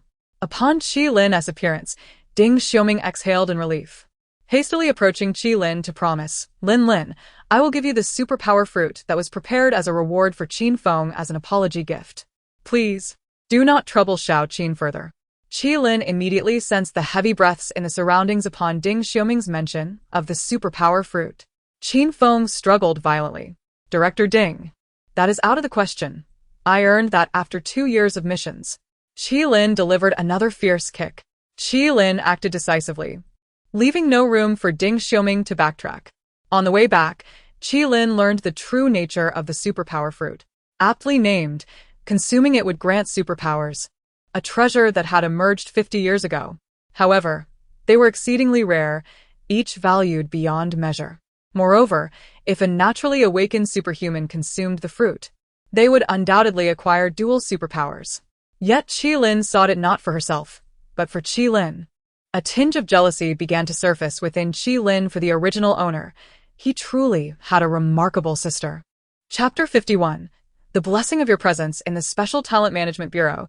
Ding Xiaoming presented a dark-colored box to Qi Lin, saying, Lin, I sincerely hope you consume this fruit. With your current strength, acquiring an additional ability could position you as the world's foremost individual. Initially, this fruit was intended for Qin Feng, as it was believed that Qin Ming was the strongest among the 4 kings.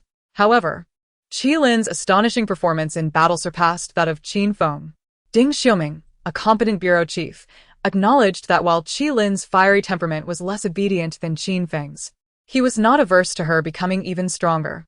After all, they were all compatriots. Moreover, Qi Lin had never engaged in actions that compromised national interests. Her desire to eliminate Qin Feng was justified, given that he had first plotted against her. A dragon has its scales. Qin Feng had crossed a line, and thus, Qi Lin could not be blamed for retaliating. Now that Qi Lin possessed this strength, the nation owed her fair treatment. Hence, this extraordinary fruit was a form of compensation from above.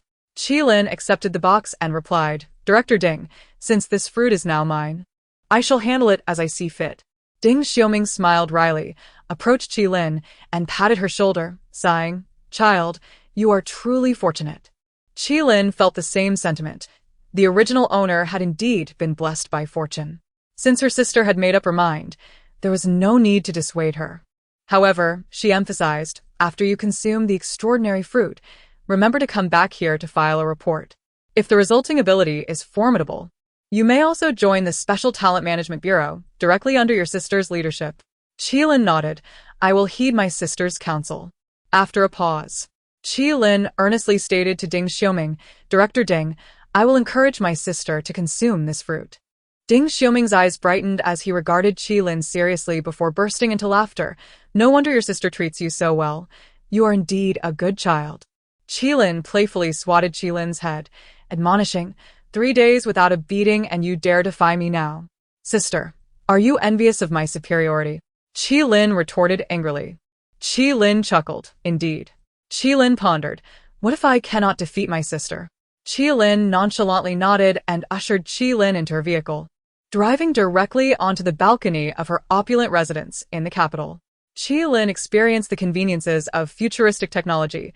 Sky gardens were ubiquitous, and vehicles were versatile. No longer relegated to underground garages, but instead driven straight into elevators that opened onto private balconies. This world, in comparison to Earth, was more conducive to enjoying life. And Qilin felt a stirring within. The only drawback was the heightened danger of this world. Abilities could be weak or extraordinarily powerful. Fortunately, he had a strong ally to rely upon. Sister, I am serious. You should consume this extraordinary fruit. The stronger you become, the safer I will feel. Upon entering the room, Qilin immediately began to persuade Qilin. He believed the original owner had felt similarly, and from the memories he had absorbed, Qilin had sacrificed immensely for the original owner. He did not wish to remain indebted to others. To Qilin, this fruit was inconsequential. He could undertake more commissions, and the rewards might surpass this. Yet, for Qilin, it represented a significant opportunity. However, Qilin was more resolute. Open your mouth. Qilin tightly shut his lips. Then, Qilin stepped on Qilin's foot, prompting a yelp from him. As he opened his mouth, Qilin swiftly opened the box and shoved the extraordinary fruit into Qilin's mouth, direct and without any superfluous dialogue. Qilin puffed his cheeks, glaring at Qilin. Qilin thought, I yield to malevolent forces.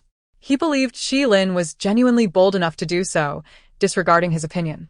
Reluctantly, Qilin swallowed. Sister, this is a violation of my rights. Did you even consult me? Qilin felt a mix of indignation and gratitude. Qilin glanced at him and, without regard for her image, reclined on the sofa. After all, this was not the first time. Qilin was at a loss for words. Indeed, it was not the first. When the original owner was 12, their grandfather fell gravely ill, depleting the Qi family's savings and incurring substantial debt, ultimately leading to his demise. That year, Qilin was 15, having ranked second in the city in the high school entrance examination, while Qilin ranked 5th from the bottom in his class. At that moment, the Qi family faced utter despair, and it was Qilin who stepped forward, tearing up her acceptance letter from a prestigious high school to venture to the capital as a migrant worker. In Qilin's memories, their father had struck Qilin for the first and only time during that period. Following the slap, Qilin did not cry, but their father did. That night, Qilin knocked on Qilin's door and embraced him, murmuring throughout the night. Certain words would forever resonate in Qilin's heart. Little Lindsay, I am sorry. I have always been accustomed to being the hero, letting you bear the burden. Once again, I have played the hero and earned favor in our parents' eyes. Anyone who learns of this will hold me in high regard. Our parents will feel guilty, and no matter what I do henceforth, they will not be angry. But you will suffer, as they will transfer their hopes entirely onto you. In truth, those who dare to sacrifice are, in my eyes, cowards. I am one as well. The true heroes are those who endure suffering, the beneficiaries in the eyes of society. The more conscientious they are, the more they must endure. I am a coward, unwilling to bear this torment, so I have left the most challenging tasks to you. Finally, Qilin smiled and asked Qilin, will you resent me? At that moment, Qilin did not cry. He merely shook his head with reddened eyes. From that day onward, Qilin covered all his tuition fees, and he began to study diligently. A man's maturity often occurs in an instant. 3 years later, Qilin took the entrance examination, and when the results arrived, their father wept once more after drinking. He had ranked second in the city, matching Qilin's previous achievement, albeit falling short by a single point. Qilin shook his head and said earnestly, "Our parents will be delighted with second place. If I fall short by a point, you'll be the happiest." While Qilin had not cried when their father struck her, upon hearing Qilin's words, she wept. After her tears, Qilin embraced Qilin's head and planted a fervent kiss on his forehead, whispering in his ear, "Little Lindsay, having you as a brother is truly a blessing." In truth, having such a brother was inconsequential. Having such a sister was what truly mattered. Chapter 52. The invincible combination of abilities. After consuming the ability fruit for 5 minutes, Qilin felt no reaction, which left him somewhat anxious. Fortunately, Yu-Tu reassured him, affirming that the fruit was indeed authentic and devoid of any side effects. With that, Qilin finally exhaled in relief. Before he could process this information, Yu-Tu vanished without a trace. "What are you looking at?" Although Qilin remained silent, his gaze betrayed an unusual concern, prompting Qilin to notice something amiss. After a moment of contemplation, Qilin fabricated a story, explaining how he detoxified, inadvertently revealing Yu-Tu's existence to Qilin. Upon hearing this, Qilin merely scoffed. "Your lying skills remain as abysmal as ever." Qilin responded, "Sister, your honesty could very well lead to your downfall." Nevertheless, Qilin showed no intention of pursuing the matter further. As long as Qilin was unharmed, she was indifferent to the trivialities. "Xiao Lindsay, don't you have anything you wish to inquire about?" Reclining on the sofa, Qilin seemed rather bored. Qilin replied, "There are numerous queries, but you've concealed so much from me that I scarcely know where to begin. Allow the most exquisite woman in the world to enlighten you, one by one," Qilin declared with a flourish. "Speaking of which, back in the day, sister, please speak plainly," Qilin interrupted, cutting off her overly dramatic tone. Clearing her throat, Qilin succinctly stated, "I have never been coerced. I was fortunate enough to awaken powers and subsequently defeated Qin Feng. Since then, the nation has cherished me as a treasure, presenting me as a top star in the entertainment industry while secretly being one of the 4 kings of the Celestial Empire." Qilin was taken aback. This fits the protagonist archetype perfectly. Qilin beamed with delight at his response. "Indeed. You see it too. I've always believed I am a trailblazer of the new era. Although you are somewhat dramatic, your luck is undeniably impressive," Qilin remarked. "Sister, what is your ability? Is it fire? I hear they all call you the Phoenix." Upon hearing his question, Qilin's expression turned peculiar. She seized a remote control and promptly sealed all the windows in the room, cutting off the power. "Xiao Lindsay, turn off your watch too." Qilin, perplexed, replied, "Sister, is such caution truly necessary? Hurry, no time for idle chatter. I must share a monumental secret with you, one that no one else knows. A matter of life and death for your sister." Seeing Qilin's earnest demeanor, Qilin complied with her request. Then, Qilin recounted a story that left him utterly astounded. "Do you know why I am one of the 4 kings? Isn't it due to strength?" Qilin found the question rather foolish. Yet Qilin smiled mysteriously. "Do you think I am truly formidable?" Qilin felt the question grew increasingly absurd. "Of course. You are powerful. I witnessed you defeat Qin Feng effortlessly. Many claimed you to be the strongest in the world. If that were not impressive, then few would be." However, Qilin erupted into laughter at his words. "Xiao Lindsay, come here. Let us spar." Confused by her request but trusting her intentions, Qilin stood before her. As she threw a punch, he instinctively caught her fist, applying just enough pressure to push her back onto the sofa. Quite the encounter, Qilin thought to himself, secretly musing about how easily he was able to subdue her. "Sister, are you joking with me?" He felt no sense of victory as Qilin's strength resembled that of an ordinary woman, vastly different from her prowess against Qin Feng. Qilin laughed so hard her eyes nearly closed. "I am not jesting. Before you and our parents, I must be an ordinary person. But in my encounters with Qin Feng, I am invincible." Qilin was bewildered. "But you bested Qin Feng with such ease." Qilin's laughter intensified. Leaning closer, she whispered, "My ability allows me to eliminate anyone named Qin Feng." "That's absurd," Qilin retorted. "I may not be well read, but I have never encountered such an ability in literature." Yet Qilin was earnest. I cannot fathom how such a peculiar power exists, but when I face Qin Feng, I am unstoppable, capable of flight, wielding fire, teleporting, exuding strength. In his presence, I transform into a superhuman. Yet when confronted by others, I am merely ordinary.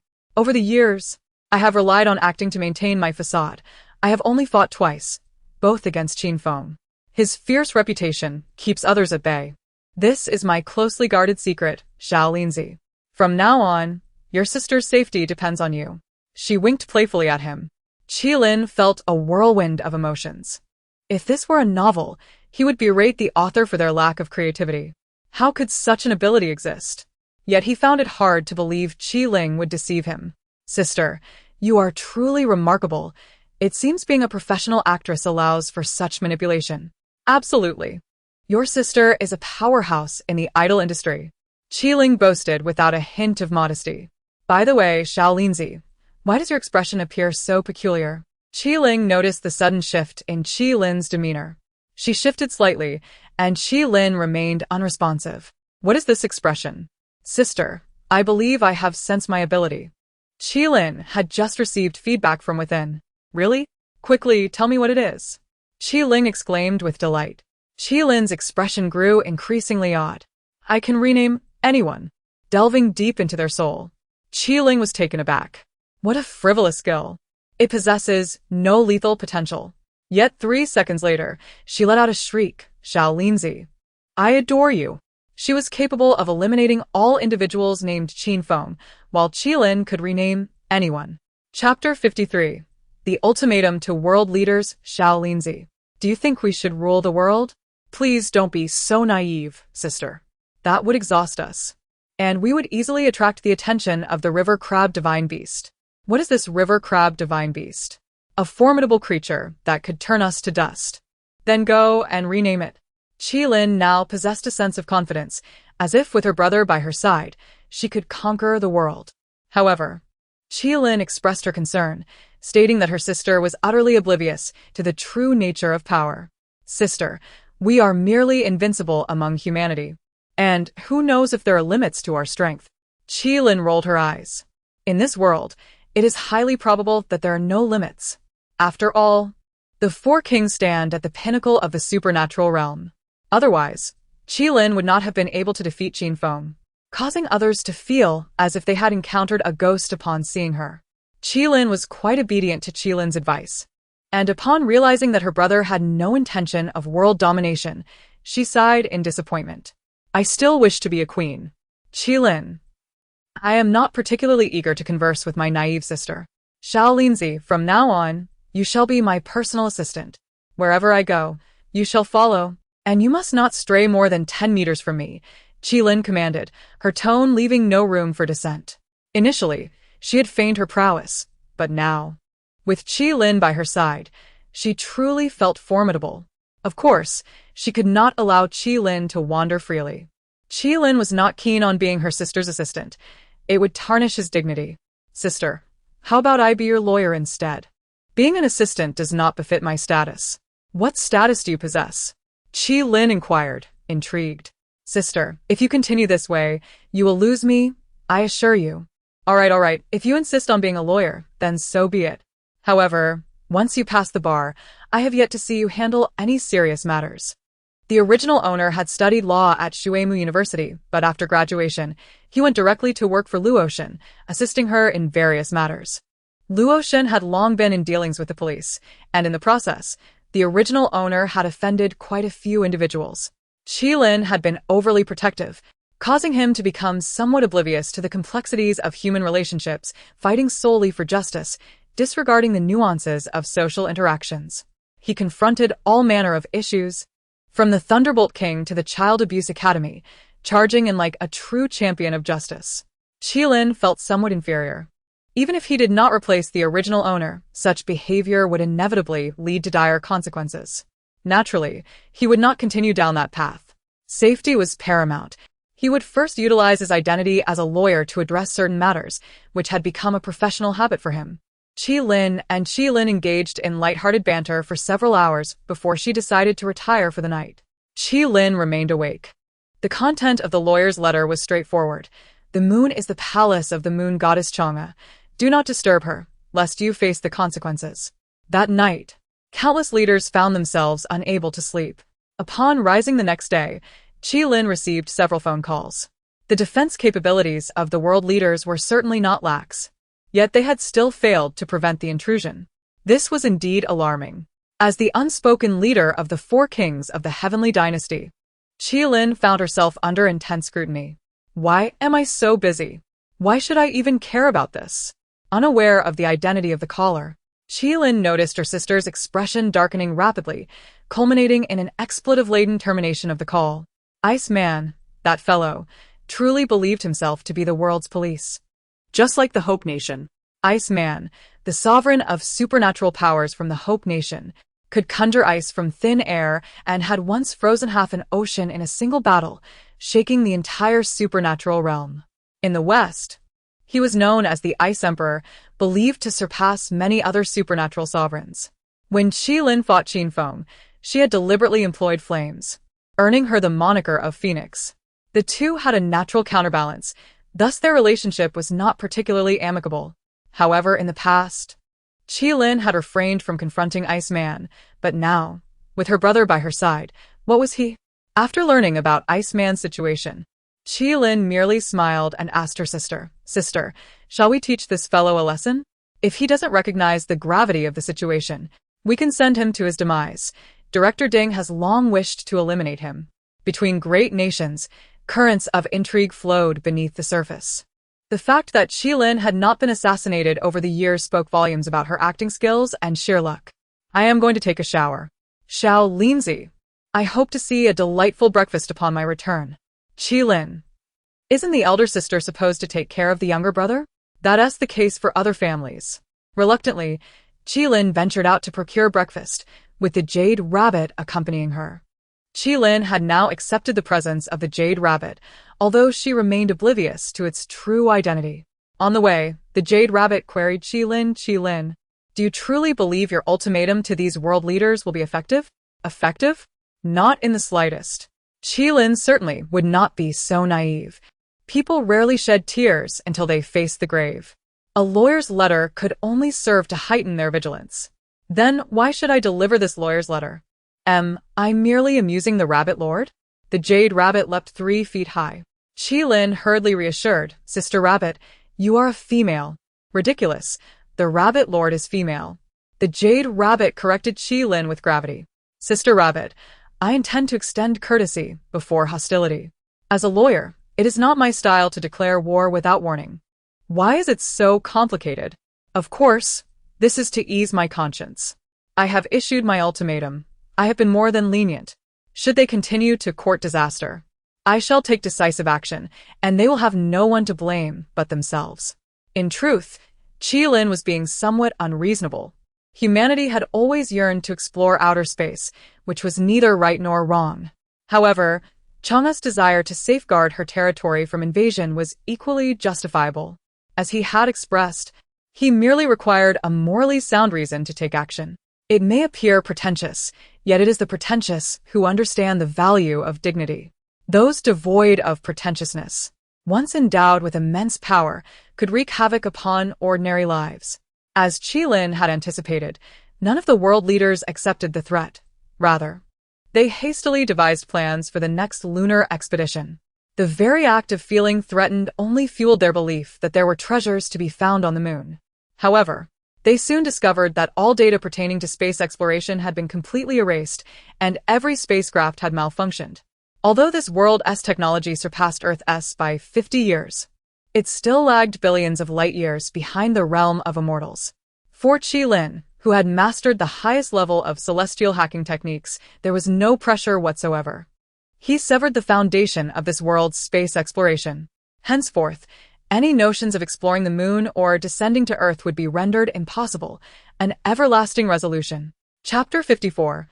Wudayaku Vocational and Technical College. After fulfilling the commission from Chang'e, Qilin let out a long sigh of relief. With the unpredictable presence of the Jade Rabbit by his side, Qilin felt compelled to appease the celestial maiden, for he was uncertain when her wrath might explode. However, he found himself perplexed. Sister Rabbit, why didn't you handle such a simple task on your own? It seemed rather peculiar for a rabbit to be incapable of navigating the internet. Qilin chose to remain silent. What about Chang'e? She too lacked the skills, spending her days in a daze, frugally conserving energy while remaining blissfully unaware of the digital realm. Qilin mused, believing that celestial hackers were a standard in the heavenly realm, only to discover that even the divine could be technologically inept. He dismissed the notion of further conversation, opting instead to indulge in his animated shows. One could hardly envision a rabbit lounging on a sofa watching cartoons, yet he had witnessed it firsthand. Suddenly, it struck him that perhaps it was wise for Chang'e to keep her distance from the Jade Rabbit. At that moment, he overheard Qilin on the phone, decline Jing Hexuan's invitation. What skills does he possess beyond songwriting? Why should I give him any regard? Qilin's interest peaked at the mention of Jing Hexuan, the literary thief who had traversed from Earth. Although his plans to plagiarize novels had nearly collapsed, he had gained some popularity in this world with the songs he had copied, garnering a following in the entertainment industry. Transitioning to film, there were still those willing to support him, as the directing field was one that many aspired to enter. Qilin was taken aback to learn that Jing Hexuan had sought out Qilin. To the film industry, Jing Hexuan was merely a newcomer. Yet Qilin was already a luminary in the entertainment sphere. Was it the audacity of a traveler that propelled such confidence? Then he heard Qilin continue. Invested by Qin Feng? He wants me as the female lead? Is he out of his mind? Moments later, Qilin emerged from the room, beckoning Qilin to join her. Shaolin, come with me. Naturally, Qilin had no reason to decline. Qilin had learned to disregard the Jade Rabbit's presence. Although it felt odd, she had accepted their unique abilities, and the sight of a rabbit watching television seemed trivial in comparison. Where are we headed, sister? Qilin inquired. Tonight, accompany me to a gala and we'll shop for a dress. I'll get you one as well. Qilin recalled her earlier conversation and asked, is it for Jing Hexuan? You heard that? Qilin nodded, unfazed. Jing Hexuan is rather peculiar. His novels are a jumbled mess, but he surprisingly excels at songwriting. However, he has a significant flaw. What flaw? The disparity in styles between his novels and lyrics is too vast. It's challenging for one individual to produce such a diverse array of works.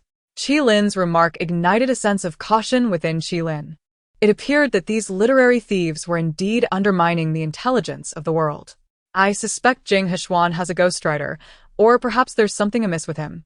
Regardless, he and I have no business with each other, and I'm uninterested in how he got involved with Qin Feng. Clearly, Qilin harbored no fondness for either Jing Hexuan or Qin Feng.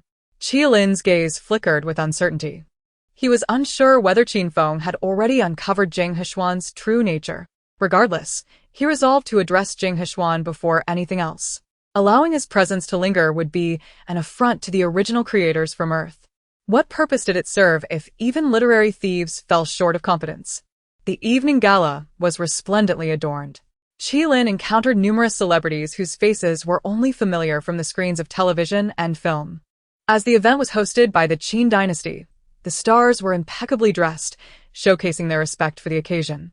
Qilin's arrival caused a minor stir, as her beauty and popularity made her the center of attention wherever she went. However, Qilin soon noticed an unsettling truth. Sister, it seems your social standing is rather lacking. No familiar faces among the stars approached to greet them. Qilin chuckled. What can I say? Beauty breeds envy. I'm too stunning for friends. Qilin was at a loss for words. Yet he acknowledged that Qilin was indeed striking, exuding an alluring yet fierce charm. She was not the cold beauty of a snow lotus, but rather a vibrant rose in full bloom, her figure undeniably captivating. Such a woman was bound to be the envy of women and the desire of men alike. Before long, Qilin's objective drew near, akin to a fly approaching honey. Miss Qi, I am Jing Hexuan, a fervent admirer. He extended his hand from a distance, but Qilin took a step back, pulling Qilin in front of her. This was an old trick, and Qilin felt no intrigue. Jing Hexuan, taken aback, asked, Can we not communicate civilly? Is it true that you wish to cast my sister in your film? Qilin persisted. Jing Hexuan nodded. And you are? Do you truly lack basic comprehension? I just referred to my sister. Qilin rolled her eyes. Jing Heshuan's face flushed with embarrassment. I'm a traveler. Do I need to know such things? Though unspoken, Qilin understood his implication. She rolled her eyes again. So, being a traveler makes one superior? You were worthless before, and now you remain so. Do you genuinely believe that anyone can become a director? Jing Heshuan recognized Qilin's disdain, and his temper flared. Mr. Qi, I presume you graduated from a film academy? Indeed. The requirements for entry are rather low, Qilin retorted, unable to suppress her laughter. Director Jing seems to question my educational background. It's true. I graduated from Wudayaku Vocational and Technical College, hardly comparable to someone of your stature. By this point, a crowd had gathered around Qilin and Jing Heshuan. Upon hearing Qilin claim her modest educational background, Jing Heshuan's expression revealed a hint of contempt. Yet here marked, vocational schools have their merits. Upon graduation, one can at least master a skill, unlike those from prestigious institutions where the focus is primarily on theoretical knowledge. In truth, he had only attended a mediocre university. Qilin and Qilin couldn't help but laugh. This fellow was indeed blissfully ignorant. Those in the know around them chuckled softly. Someone quietly reminded Jing Heshuan, Director Jing, Wudayaku Vocational and Technical College has quite a reputation. What reputation? Jing Heshuan felt an ominous premonition. Tsinghua University. Chapter 55. The slice study of the transmigrator Jing Heshuan felt despair. Is it my fault for lacking culture?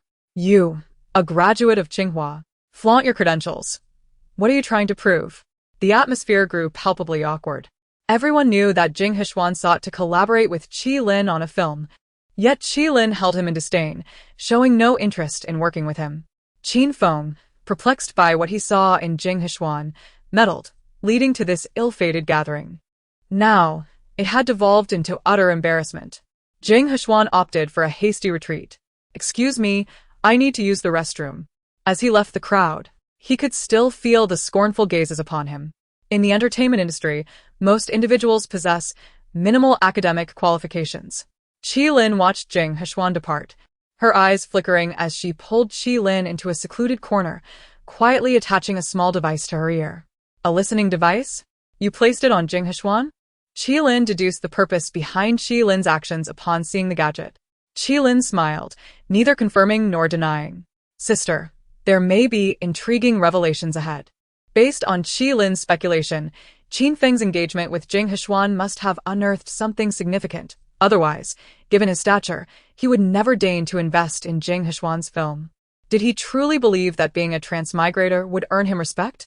In this world, a transmigrator holds little value, far less than an ability user. The so-called memories of another realm are of negligible worth in a world that has advanced 50 years beyond Earth. Born on Earth is no disgrace, but it is hardly a source of pride. Initially, Qilin contemplated eliminating Jing Heshuan directly, but reconsidered. As a person of culture, resorting to violence contradicted his persona. It was more fitting to undermine him from the shadows, an approach befitting a cultured individual, though he wondered if a cultured person might retaliate against him. While the siblings conversed, voices emerged from the listening device. Mr. Qin, that wretched Qilin shows me no respect. Why not seek out Zhao Zhetian? Her acting skills surpass Qilin's by far. Qilin and Qilin exchanged knowing glances. This was clearly a conversation between Jing Heshuan and Qin Feng. They then heard a sharp slap. Qilin doubted Jing Heshuan possessed the audacity or capability to strike Qin Feng. It must have been Qin Feng who struck Jing Heshuan. Mr. Qin, why are you hitting me? Jing Heshuan's tone was innocent. Qin Feng's voice resonated again. Regardless of your methods, you must secure Qilin's participation. Jing Heshuan failed to grasp Qin Feng's obsession. Mr. Qin, the film I am producing is destined for greatness. Why limit ourselves to one talented individual when there are countless others? Qilin could not discern Qin Feng's expression, but both he and Qilin wore peculiar looks. It seemed Qin Feng was both amused and exasperated by Jing Heshuan. You genuinely consider yourself a significant figure? Jing Heshuan, incensed, retorted, I am a transmigrator after all. Mr. Qin, you may insult my character, but you shall not belittle my work. You have no work of merit, Jing Heshuan. Are you not aware of the true value of your creations? With that, Qin Feng rendered Jing Heshuan speechless. Mr. Qin, I do not comprehend your words. You understand perfectly. My intent in casting Qilin in your film is to ruin her. Only when she is in despair will I have my opportunity. Though he could not see it, Qilin imagined the incredulous look Qin Feng must have given Jing Heshuan.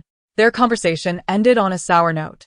Qilin gleaned little valuable information from their exchange. Yet he discerned that Qin Feng was indeed aware of, or had at least guessed, the truth. In a typical scenario, Qin Feng would have spearheaded the investigation into Jing Heshuan, employing the advanced technology of this world to scrutinize him. Yet now, such a descent to Earth seemed implausible. Even the exploration of outer space had grown increasingly challenging. Thus, the discovery of a transmigrator appeared not to be of monumental significance. Let them conduct their research. The critical question remained: who would inform the higher authorities of this revelation? Qilin recalled that, aside from altering the futures of two worlds, he must contend with Qin Feng. This was the true test. Qilin had gauged that without substantial justification, Qilin would not act against Qin Feng. She had received considerable support from the state, rising from a school dropout to a prominent star, one of the four kings of the Heavenly Dynasty. Such success required more than mere talent. It necessitated influential patrons. Therefore, Qilin would not easily engage in actions detrimental to national interests. The notion of world domination was merely jest. Qin Feng's very existence represented national interests. Thus, Qilin had to devise his own strategies. Sister, it seems Qin Feng is truly enamored with you, Qilin remarked with a chuckle. Qilin scoffed. He has a masochistic streak. He was subdued by me. I doubt he has ever encountered a woman capable of besting him. Though she did not fully comprehend, Qilin could sense the underlying oddity. I do not know. I shall inquire further. Qilin located Jing Heshuan, leading him to the restroom, where he promptly hypnotized him. He needed to uncover whether Jing Heshuan had utilized any tools in his transmigration. If so, he would need to confiscate them, eradicating the threat at its roots.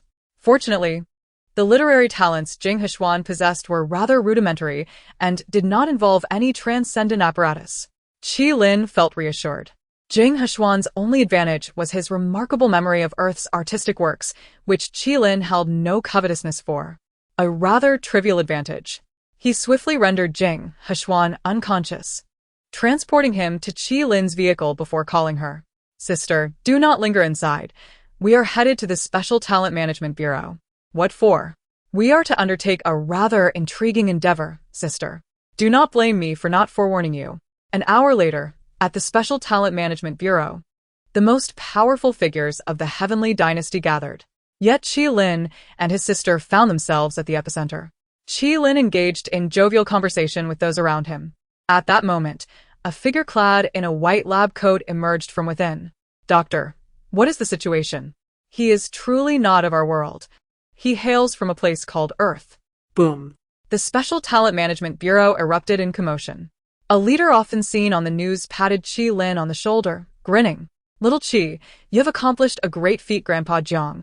I merely inquired casually and stumbled upon this, but it seems Qin Feng has been aware for some time. The adept at reporting grievances was activated. The elder, upon hearing Qilin's words, narrowed his eyes behind his black-rimmed glasses. Yet he said nothing, merely instructing his subordinates to detain Jing Heshuan, studying him as one would a laboratory rat. Jing Heshuan's fate was to be subjected to the slice study.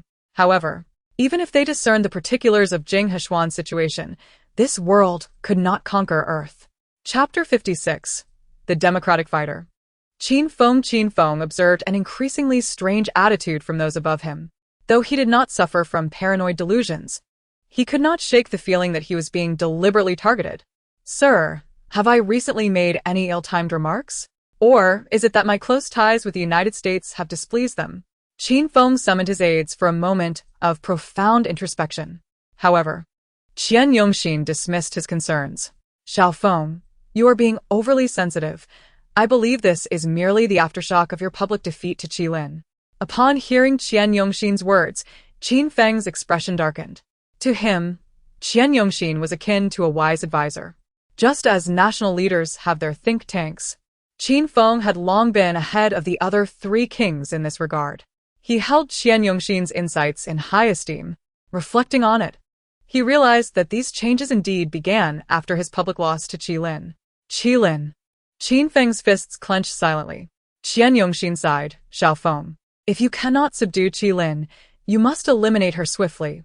Otherwise, as long as she exists, you will never advance further. In this nation, power always supersedes truth. Qin Feng nodded. It is truly infuriating. Had I been in the United States, even if Qi Lin were my superior, I could leverage my connections to suppress her. Yet here in Huagua, a nation that venerates power. In the secret chamber of the Special Talent Management Bureau, Qi Lin gazed at the vast screen before her, letting out an exaggerated exclamation. Ding Xiuming's expression fluctuated, his gaze towards Qin Feng filled with disappointment. Since the incident involving Jing and Xian, the higher-ups had begun to scrutinize Qin Feng. They had discovered a time traveler who concealed his findings. What could that mean? Initially, the higher-ups had felt reassured about the Four Kings, but after Qi Lin reported several grievances, the Grand Elder ordered Ding Xiuming to investigate, specifically designating Qi Lin to oversee the matter. In the incident involving Jing and Xian, Qi Lin had left a remarkably good impression on the Grand Elder. Naturally, she accepted this assignment without hesitation and began to monitor Qin Feng discreetly.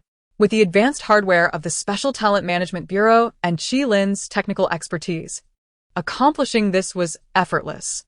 Qi Lin initially thought her efforts would yield little result. She had even planned to hack into Qin Feng's computer to fabricate some evidence. However, to her astonishment, she discovered that Qin Feng was a champion of democracy. Although the overall technology of this world surpassed Earth's by 50 years, the societal conditions remained largely the same. Huagua was still Huagua, and the intellectuals were still the same. Qi Lin had encountered many individuals and observed an intriguing phenomenon.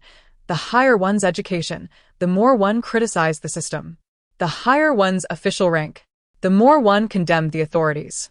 Paradoxically, such individuals occupied the vast majority of resources within the Celestial Empire. In a country where external pressures abound and internal hindrances are plentiful, it was bewildering that national strength could still rise steadily. Ding Director, what is your perspective? Qi Lin inquired, her demeanor cheerful. Although Huagua ostensibly allowed freedom of speech, there were certain things Qin Feng, given his status, could not utter, even privately. If he were caught by her and Ding Xiuming with such evidence, his prospects in the Celestial Empire would be severely limited. This was political correctness. Ding Xiuming, while supportive of Qin Feng, dared not show favoritism in such matters. In Qi Lin's presence, he called his superiors to report the situation. After ending the call, Ding Xiuming sighed heavily. He truly did not understand what this young man was thinking. He had a promising future ahead of him. Democratic fighters, he mused. I have seen many. They mistakenly believe themselves superior, existing on a different plane, and we should not presume to fathom their thoughts. Qi Lin waved dismissively, feeling relaxed. Initially, she had some psychological barriers about acting against Qin Feng, but now she felt none. Eliminating foolish intellectuals is everyone's responsibility, she thought, as she prepared to stir the pot against Qin Feng. 5 days later, a heinous act of terrorism unfolded in Chuncheng, in southern Huagua. A drug dealer from Southeast Asia awakened his powers and led his gang into the city, only to be confronted by local police, resulting in numerous casualties. The awakened drug dealer and his criminal associates were shot on the spot, but innocent citizens also lost their lives in the chaos. The nation was in shock. Celebrities rushed to express their condolences on Weibo, and Qi Lin was not surprised. However, while continuing her surveillance of Qin Feng, she found something intriguing. During a conversation with his advisor Qian Yongxin, Qin Feng expressed a rather interesting viewpoint on the incident. Chuncheng has always been a breeding ground for crime. Such occurrences are hardly surprising. Unfortunately, in Western countries, when such events transpire, the first action is for the president to apologize. In this country, such a thing is utterly inconceivable. This assertion was indeed provocative. Ding Director, how did Qin Feng pass the political review? Qi Lin asked Ding Xiuming. Ding Xiuming was left speechless, compelled to continue reporting to higher authorities. Qin Feng had previously contributed significantly to the nation, and he had built a rapport with the higher-ups. Unless Qin Feng committed an act of treason, mere verbal outbursts would likely only elicit disappointment rather than punitive measures. Upon this realization, Qilin found it hard to accept. Hadn't they promised that the ruling elite were ruthless? Why were they showing such mercy? She resolved to take matters into her own hands. As one of the top 10 wealthy individuals in the Celestial Empire, and frequently rumored to be involved with Qilin, Qin Feng was a notable figure, especially as a young and attractive bachelor. Qilin directly hacked into his Weibo account and published a series of sarcastic posts. How arduous is the struggle for livelihood? Perhaps some people cannot or do not wish to comprehend it. They never reveal what truly occurs, only inciting blind hatred, unfounded fear, and a muddled existence, leading to a senseless demise. The occurrence of such events on the soil of malevolence underscores the incompetence of certain individuals. While some sympathize with the victims, who will empathize with the perpetrators. Can the police kill at will? The outcry on Weibo against the assailant in Changcheng was overwhelming. It filled her with sorrow. Why did these individuals resort to violence? Do you know the reasons? She mused. Personally, I believe that maintaining order through violence is not a viable solution. Finding the root of their hatred and resolving the conflict is the proper course. After posting several tweets, Qilin felt invigorated. Being a provocateur is indeed a skill, she thought, as she neared the pinnacle of her influence. She had no doubt that she could undermine Qin Feng. Chapter 57. The Beauty and the Kingdom undoubtedly, against this grand backdrop. A few of Qin Feng's Weibo posts ignited a tremendous uproar. Although he promptly deleted the posts upon sensing the unusual reaction, the omnipresent netizens swiftly took screenshots, rendering him a target of public scrutiny. Consequently, the stock prices of the Qin dynasty plummeted dramatically. Qin Feng was incensed. Who could be orchestrating this against him? He was aware that his account had been hacked, yet the Weibo official backend revealed no trace of such intrusion, undermining the credibility of his explanation. Even more disheartening for those in higher echelons was that surveillance footage had indeed captured Qin Feng making similar remarks previously. Now, it was merely an inadvertent post on Weibo.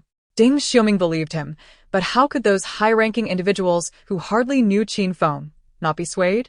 Qin Feng had fallen from grace.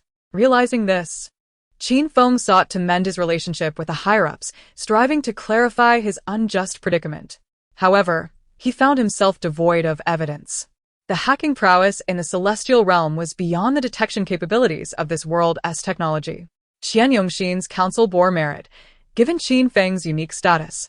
Even if he committed some errors, as long as no significant harm ensued, the powerful figures above would likely grant him leniency to preserve the sentiments of the other three sovereigns. Yet, it was undeniable that Qin Feng had indeed crossed a line this time. To prevent further such incidents, he took the precaution of deactivating all his public accounts.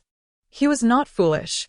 He recognized that he had either provoked a hacking expert or that there was a traitor among his ranks. Qilin felt a tinge of melancholy.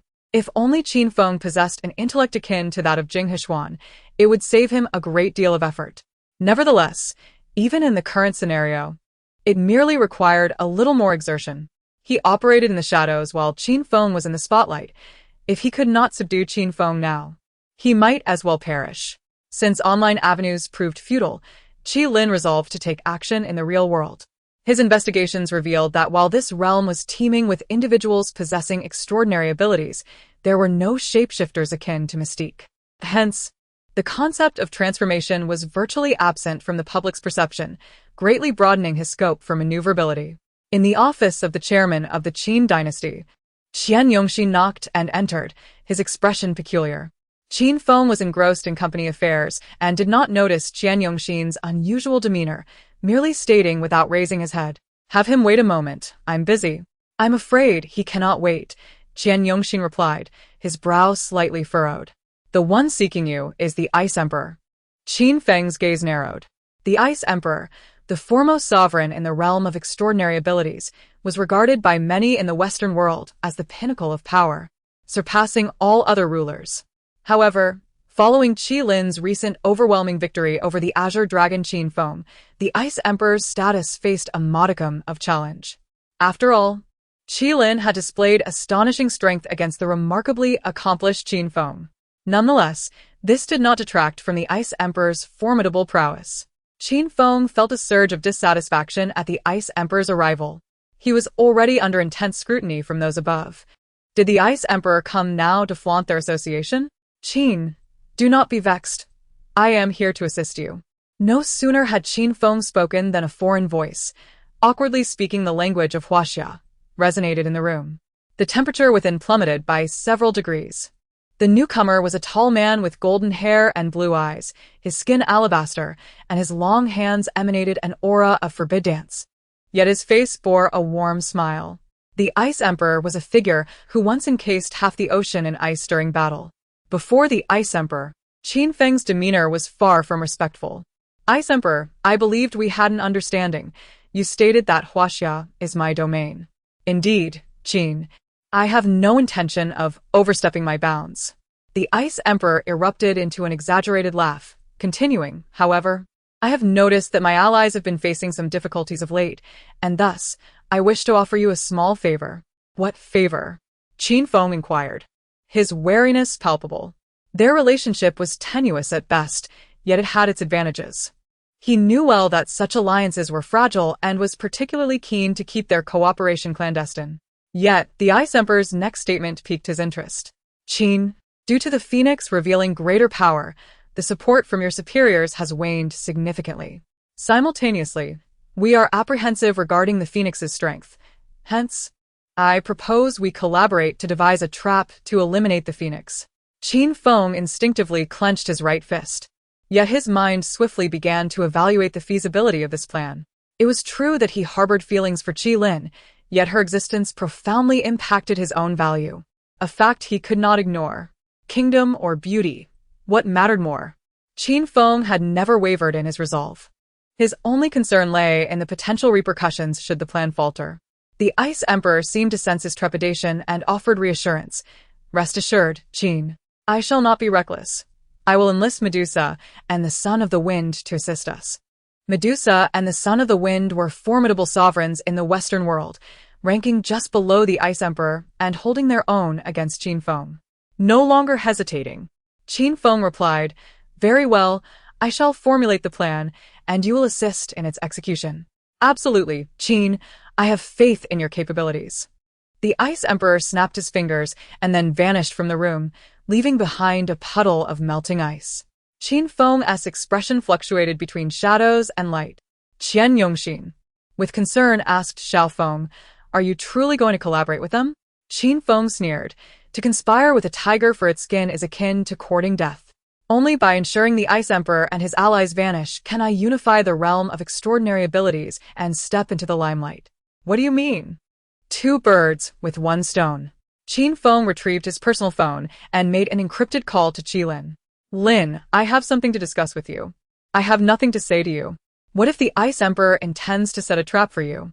There was a moment of silence on Qi Lin's end before she inquired, Location? Qin Feng provided the name of a venue, hung up the phone, and let out a cold laugh.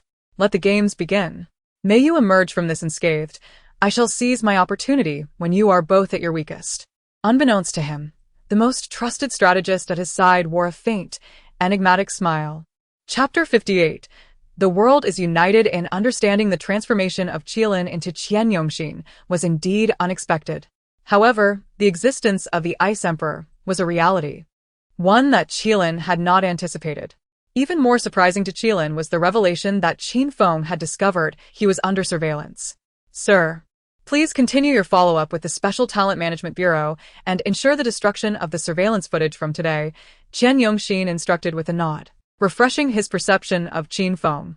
This man had ascended to his current position through considerable cunning. He could not be underestimated.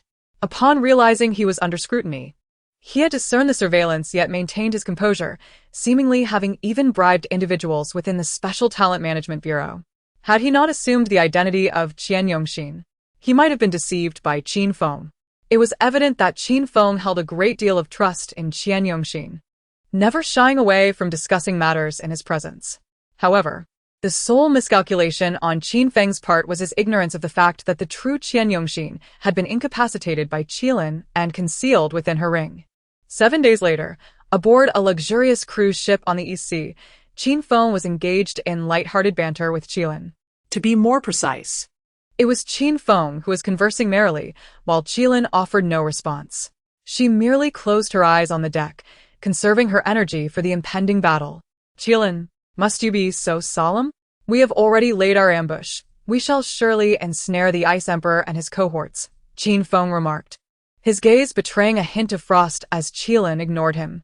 Upon opening her eyes and meeting his steady gaze, Qilin suddenly burst into laughter. Qin Feng, do you believe yourself to be quite clever?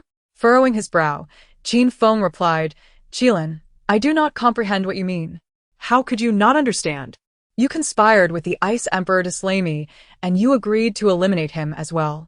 In the end, you would be left to reap the benefits as they both fell to ruin, Qilin explained. Alarm bells rang in Qin Feng's mind. He was uncertain if Qilin was merely playing him, or if she had truly uncovered something significant. Qilin, you misunderstand me deeply, he insisted, his voice strained. Is that so? I wonder how deeply the Ice Emperor misunderstands you, she replied lightly. Qin Feng's expression shifted dramatically. He turned abruptly, only to find that the Ice Emperor had silently materialized behind him, accompanied by his strategist, Qian Yongxin. Sir, you have betrayed me? Qin Feng's disbelief was palpable. Qian Yongxin cast a complex glance toward Qin Feng. Xiao Feng, there's no need for pretense. They are already aware of everything. In truth, Qilin and the Ice Emperor had long reached an understanding. This trap was meticulously laid for you. Qin Feng's eyes widened in shock. How is this possible? Qilin would never betray her country. Of course, I would never betray my country. But who said that collaborating with the Ice Emperor constitutes treachery? Qilin smiled, her eyes glinting with mischief. But the Ice Emperor is an agent of the United States. Qin Feng stammered. Indeed, it is the true Qilin. The Ice Emperor stands alongside the real Qian Yongxin, she confirmed. Ding Ju, Qin Feng recoiled, realizing that according to plan, Ding Xiuming should not have been present at that moment. Qin Feng, I raised you myself. I truly did not wish to see you go astray. Regrettably, you have failed this test, Ding Xiuming lamented. Qin Feng's countenance turned ashen as he pointed at the Ice Emperor, finally grasping the entire scheme. Qilin felt a twinge of pity for him. The caliber of individuals in this world had certainly surpassed her expectations. These individuals were not only formidable in strength but also possessed remarkable intellect. Qin Feng's overall capabilities were far superior to those of the lesser beings he had encountered, excelling in every aspect. Yet, Ding Xiuming and his cohort were no less impressive, perhaps even more formidable. Initially, Qin Feng had intended to eliminate his rivals by inciting conflict between Qilin and the Ice Emperor, seizing the opportunity to consolidate power within the realm of abilities. He viewed both the Chinese and Western practitioners as mere tools in his grand design. However, Qilin's original strategy had been to lie in wait, prepared to shatter his illusions when he believed himself to be in control. Neither party anticipated that from the outset, this was a scheme orchestrated by the higher-ups in Huagua. The appearance of the Ice Emperor had been summoned by Ding Xiuming. Qin, unbeknownst to you, many years ago, I joined the organization under the introduction of Director Ding. Unlike you, who is yellow-skinned with a white heart, I am white-skinned with a yellow heart. I have always believed that only socialism can save this world. Though I wear foreign attire, my heart forever seeks the sun, the Ice Emperor declared, plunging Qin Feng into despair. Qilin could not help but twitch her lips at the dramatic display.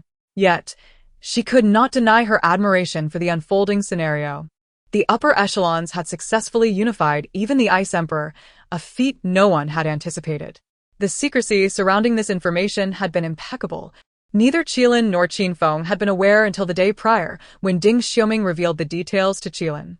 Consequently, Qilin abandoned all prior plans, rendering any further actions unnecessary. In comparison to the higher-ups, while Qin Feng was undeniably clever and ruthless, he ultimately lacked the experience required for such intricate maneuvers. The subsequent events were left in Ding Xiuming's capable hands, while Qilin and her brother stepped back, having accomplished their mission. As for Qin Feng, it was all too clear that his fate would not be a favorable one. Sister, have you undergone a similar trial? Qilin queried as they reached the opposite side of the cruise ship, unconcerned about any potential retaliation from Qin Feng. With the upper echelons having intervened, there would be no lingering threats. Qilin was merely curious about how the higher-ups had assessed her loyalty. Gazing at her, Qilin's expression conveyed inscrutable meaning. Suddenly, Qilin felt a stirring in her heart. "Where is my brother?" "Sister, I am your brother," he replied. "I shall ask once more, is my brother dead?" Qilin's tone remained calm, yet Qilin sensed a turbulent undercurrent. With a wry smile, Qilin muttered, "What a bunch of prodigies. How could they have discovered this?" "Allow me to weave you a tale," he began. "Once upon a time—" "Ah, sister, do not strike me. I must craft a story, or else I shall have to silence you." Chapter 59. A blood-soaked beginning. Upon returning to Earth, Qilin immediately spotted the Weaving Maiden, who was smiling warmly at him. "Well done," she nodded in approval. Qilin exchanged a few polite words with her before examining his own body. Feeling a sense of fullness, he was at the late foundation establishment stage, just one step away from forming his core. The Weaving Maiden confirmed his current realm. Having fulfilled the requests of billions across 2 worlds, the sheer number of ordinary people had been overwhelming, sufficient to elevate Qilin to the late foundation establishment stage. Not to mention, among those individuals were the Weaving Maiden and other extraordinary beings. Although the compensation for these requests had not been particularly generous, the restoration of order had drawn the favor of the heavens, granting Qilin an anticipated leap across realms. He was quite content with the outcome. Initially, he had planned to reach Foundation establishment by undertaking a plethora of requests or several highly dangerous tasks. However, he had now ascended with remarkable ease, simultaneously aiding his counterpart in that world. He spun a convenient tale, indifferent to whether Qilin believed it, thereby resolving matters and returning the body to the other Qilin. Along with that, he had also acquired a renamed ability. As long as he remained astute and supported each other, they would undoubtedly be invincible in that realm. Qilin was not a caretaker, and could not constantly look after them. He needed to prioritize his own advancement. In the presence of the Weaving Maiden, he retrieved 2 ability fruits from his spatial ring. The Weaving Maiden exclaimed, "The divine fruit?" Surprised, Qilin acknowledged that the terms divine ability and extraordinary power were not vastly different in his view. Was this fruit valuable in the celestial realm? Its worth was minimal. Once one's cultivation reached a certain level, divine abilities would manifest naturally. However, consuming the divine fruit would enable one to acquire these abilities, even at a weaker stage. There were still 4 remaining in Huagua, and he felt reluctant to take them. Of course, those from other nations were not his to claim. He had requested the Jade Rabbit's assistance in obtaining them. Hence, the Jade Rabbit took 3, leaving him with 2. "I suggest you refrain from consuming the divine fruit for the time being," advised the Weaving Maiden. "The divine abilities attached to it may not necessarily bind to your soul. Your body is safe under my watch, so it would be wiser to take it to the world you are about to enter." Qilin respected the Weaving Maiden's counsel. "Your Highness, I am preparing to enter that world. Do you have any further reminders?" "Indeed, there were a few trifles I recommend you gather for unforeseen circumstances. Additionally, be vigilant not to ruin your character's persona." "What do you mean?" Qilin inquired, slightly perplexed. "The destined protagonist is not fixed. Fortune shifts constantly, and one's position can be usurped by others or lost entirely, much like the historical figure Chonggong from your Earth." Qilin wiped the cold sweat from his brow. "Your Highness, please tread carefully with your words, lest you attract the wrath of the river crab divine beast. You are an intelligent individual. You should grasp my meaning. In that world, you are indeed the destined protagonist, but chaos reigns, with myriad demons converging. If you do not appear, others will surely replace you. Even if you arrive, the situation will remain grim. Why do I feel as though this protagonist's journey is so dire?" The Weaving Maiden chuckled softly. "It is not dire. Rest assured. Your lineage will be splendid, remarkably so." "Splendid lineage? Shouldn't I be an orphan or a downtrodden figure as is commonly depicted in novels?" Qilin queried instinctively. The Weaving Maiden chuckled lightly. "We must understand. Long live the fantasies. In reality, others are born at the finish line. How could an ordinary person become the world's protagonist?" Qilin remarked, "I shall partake of this toxic chicken soup." However, he cautioned himself to remain wary of those lesser individuals, as many of those rubbish came from humble beginnings and harbored inexplicable resentment towards the version of him in that world. Moreover, as the protagonist, he would inevitably attract numerous inept allies. These are all calculated strategies, Qilin mused, contemplating his next moves. He spent 3 days gathering minor items and subsequently downloaded popular novels from various literary websites onto his phone, storing them in his spatial ring. He also immersed himself in many prevalent web novel tropes, as advised by the Weaving Maiden, who suggested that despite their lack of realism, understanding these narratives could prove beneficial. Half a month later, Qilin chose to traverse realms once more. This was the most pressure-laden and perilous journey yet. The previous world had already alerted him to potential dangers, but compared to this, it felt trivial. The moment he crossed over, he sought to absorb the memories of his new identity, only to be overwhelmed by a surge of intense pain that rendered him unconscious. Upon awakening, Qilin discovered he had taken on the form of a young boy, around 5 or 6 years of age. Was the plot just beginning? Why did he feel such pain? You are awake. How do you feel? A middle-aged man in a blue robe, exuding an ethereal aura, gazed at him with concern. Having yet to assimilate the narrative, Qilin refrained from speaking too much, but he candidly expressed, "It hurts. It feels as though this body is not my own." The middle-aged man appeared unfazed, merely comforting him. "Do not worry. This is a normal reaction following the supreme bone transplant." Supreme bone transplant? The mention of those words sent a jolt through Qilin, instilling a sense of foreboding. The middle-aged man continued, "Rest well. I must go soothe your second uncle and cousin." The ominous feeling intensified. "Grandfather, is my supreme bone my cousin's?" Qilin asked nervously. "It will be yours from now on. Do not fret. You are the legitimate firstborn of the Shi family." Qilin's expression bore no trace of joy. Instead, he only heard 2 words echo in his mind. Shi family. Cousin. Supreme bone. Before he could process it all, he fainted once more. In the moments before losing consciousness, he could only think one thing. Could he not traverse realms again? Even protagonists ought not to court such peril. Chapter 60. The ongoing unraveling of the plot. 13 years later, at the Shi family estate, Qilin stood atop the highest edifice, the star-plucking platform, contemplating the intricacies of life. Having resided in this world for 13 years, he had long since discerned its true nature. As the Weaver Maiden had indicated, it was indeed a realm meticulously crafted by formidable beings, designated as a trial ground for the extraordinary, unbeknownst to its inhabitants. They referred to this realm as the Divine Realm, under the impression that an even loftier domain, the Immortal Realm, existed above it. Approximately every 10 millennia, a remarkable individual from the Divine Realm would ascend to the Immortal Realm, achieving eternal status.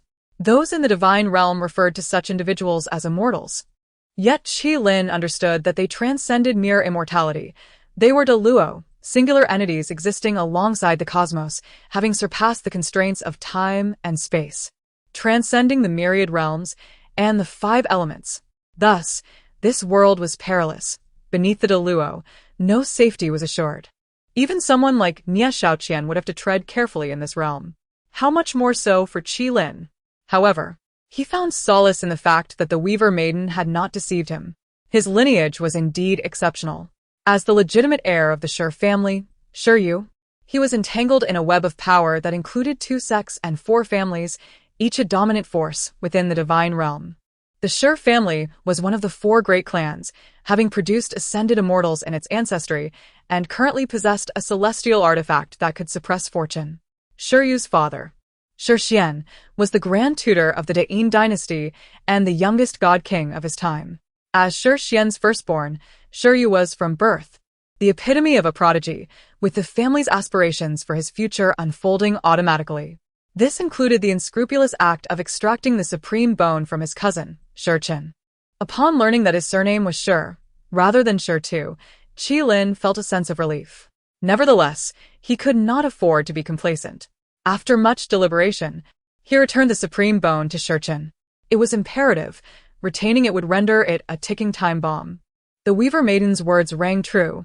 Every protagonist had their share of bumbling allies, a recurring trope. The supreme bone signified extraordinary talent. One blessed with it was destined for greatness, provided they did not meet an untimely end. Yet, Shi Chen was a branch descendant, a secondary heir, overshadowed by Shiryu's advantageous lineage. Shiryu's innate gifts were comparable to Shi Chen's, hence their grandfather's bias in extracting Shi Chen's supreme bone to enhance Shi Yu's potential. It was a predictable scheme. Yet one Qi Lin dared not embrace. It was simply unreasonable. Qi Lin had principles, while seizing opportunities from others was one thing. Outright stealing a person's essence was beyond his moral compass. Shi Chen had done no wrong and had no enmity with him. Such brazen thievery was not in his nature, for the celestial order would not allow its chosen to act in such a manner. Were he to do so, he would become the very embodiment of the flawed character the Weaver Maiden had warned against, indistinguishable from the detritus they spoke of. Fortunately, time has a way of healing all wounds. 13 years had passed, and Qi Lin made efforts to compensate and befriend Shi Chen, persuading his father, Shi Xian, and grandfather to extend reparations to the secondary branch as well. At last, the grievances of the past were laid to rest, earning Qi Lin a reputation for familial solidarity, a delightful turn of events. Just then, a familiar voice reached his ears. "Brother Yu, something is amiss. Brother Yi has gone missing." The speaker was none other than Shi Chen, the protagonist from whom the supreme bone had been extracted. Qi Lin turned to see the genuine anxiety etched upon Shi Chen's face, prompting a slight furrow of his brow. In such a prominent family, the youth matured early. At 19, Shi Yu, and at 17, Shi Chen, were already renowned talents within the divine realm, having independently managed numerous affairs of the Shi family. The Shi family boasted two prodigies, inciting envy and admiration in equal measure. Shi Yu understood Shi Chen well. Despite their youth, they were perceptive, with Shi Chen's greatest virtue being his lack of grudges. Over the years, Qi Lin had tested the waters and found that while Shi Chen had not forgotten the past, he had genuinely moved on, fostering a good rapport between them. For Shi Chen to be this distressed indicated that something serious had transpired. Brother Yi, that referred to his half-brother, Shi Yi. A figure like Shi Xian, a paragon of talent, was naturally the object of many a fair maiden's affections. Shi Yu's mother, the legitimate wife of Shi Xian, was the daughter of the supreme sex leader among the six X, her status on par with Shi Xian's. To outsiders, they appeared as a divine couple. The Shi family's status forbade the entrance of courtesans, yet the bloodline could not be allowed to dissipate. Hence, they had taken in Shi Yi but prohibited him from reuniting with Hong Feishue, who had succumbed to illness when Shi Yi was merely 4 years old. Shi Yi's life within the Shi family was far from enviable. Due to his illegitimate status and the presence of Qi Lin and Shi Chen, he was barred from cultivation, effectively relegated to the status of a household servant. Although Shi Yi was of the same generation as Shi Yu and Shi Chen, Qi Lin's relationship with him was rather lukewarm. On one hand, he sought to avoid inciting his mother's ire. On the other, Shi Yi had repeatedly snubbed him publicly, disregarding his goodwill. Naturally, Shi Yu would not continue to extend his warmth to someone so indifferent. Although he felt pity for Shi Yi, it was not his burden to bear. But now, Shi Yi had vanished? Could it be that his mother was involved? Qi Lin did not dwell on this thought for long. He nodded to Shi Chen and suggested, "Let us proceed to Shi Yi's chamber." The two vanished from the star-plucking platform, reappearing in Shi Yi's room a minute later. A number of individuals were already present, and upon seeing Shi Yu and Shi Chen, they all bowed respectfully. "Greetings, young Master Yu." "Greetings, young Master Chen." Qi Lin gestured dismissively, scanning Shi Yi's room before suddenly raising his hand. A piece of mysterious iron materialized in his grasp, bearing a distinct indentation, as if someone had forcibly pressed down on it with great strength, an indication of the use of the diamond finger technique, and one that had been mastered. Who could have done this? It must have been Shi Yi himself. Is Brother Yi attempting to secretly learn martial arts? Shi Chen exclaimed in surprise. With a bemused expression, Qi Lin glanced at Shi Chen but chose not to pursue the matter further. He instructed the servants to leave the room and snapped his fingers. A cloaked figure appeared out of thin air, kneeling before Qi Lin. "Greetings, young Master Yu, young Master Chen." What did Shi Yi do before his disappearance? Qi Lin disregarded Shi Chen's astonishment and directly inquired. Reporting to young Master Yu, Shi Yi purchased a miscellaneous book from the old bookstore before vanishing without a trace. Since then, we have lost all contact. Qi Lin's eyes narrowed. The illegitimate son of his father, barred from cultivation, had vanished after purchasing a seemingly innocuous book. This narrative felt eerily familiar. Chapter 61. The troubling sister go to the court and accept your punishment. Yes, I take my leave. The figure clad in black vanished without a trace. At that moment, Shurchin could no longer restrain his curiosity and inquired of Qilin, "Brother you, did you send someone to follow E.G.?" Qilin cast a glance at Shurchin and suddenly smiled. "Why would I follow him? That person was sent by my father to watch over him." "Uncle, do you truly believe my father neglects him? Every time we venture out, a throng of shadow guards follows us. Is it so difficult to comprehend that my father dispatched someone to safeguard she?" Shurchin felt somewhat embarrassed. "It's not that hard to understand. I merely thought Uncle was indifferent towards E.G., forbidding him from cultivating even. That was merely a ruse to deceive my mother.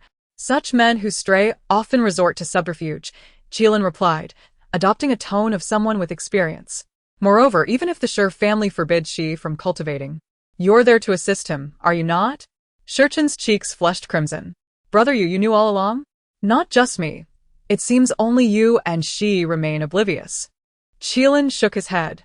"Do you really think the Shur family, one of the 4 great families, would be so naive? To those esteemed figures, the secrets of children like us hold little weight." In Qilin's world, he had already learned not to underestimate those in power. Not to mention, this world was even more advanced than his previous one. Intelligence does not diminish with the rise of martial prowess. Such a notion is sheer folly. E.G. won't run into trouble, will he? Shurchin asked, still feeling anxious. Qilin, however, was not concerned for she. His worries lay with the Shur family. First there was Shurchin, who was found to possess the supreme bone, and now, a bastard son in she. It felt as though the Shur family was beset by troubles. Was he truly the protagonist in this tale? If the narrative continued as he understood it, the Shur family would undoubtedly become the target of Shi's retaliation in the future. "Do not fret over Shi. He acts like a tenacious weed. He won't just encounter misfortune. If anything, he might turn the tables on the Shur family," Qilin reassured. What are you talking about? Shurchin was utterly lost. Qilin chose not to elaborate, instead instructing Shurchin, "When you see Shi, do your utmost to dissuade him from reckless behavior. He is unlike you. His temperament is extreme, and he often believes the Shur family owes him something. If you cannot persuade him, let him confront my father alone. After all, this mess was of his own making. She must not drag the entire Shur family into this. Otherwise, no one will be able to protect him." Qilin had always known Shi would become a source of trouble, yet from Shi's perspective, he was indeed quite wronged. Thus, Qilin had refrained from taking any action until now. However, should Shi truly turn dark and target the Shur family, Qilin would not merely sit by. This world was fraught with danger. He needed the entire Shur family as his support. Whoever dared to threaten the Shur family would be his enemy. Shurchin grasped this logic as well.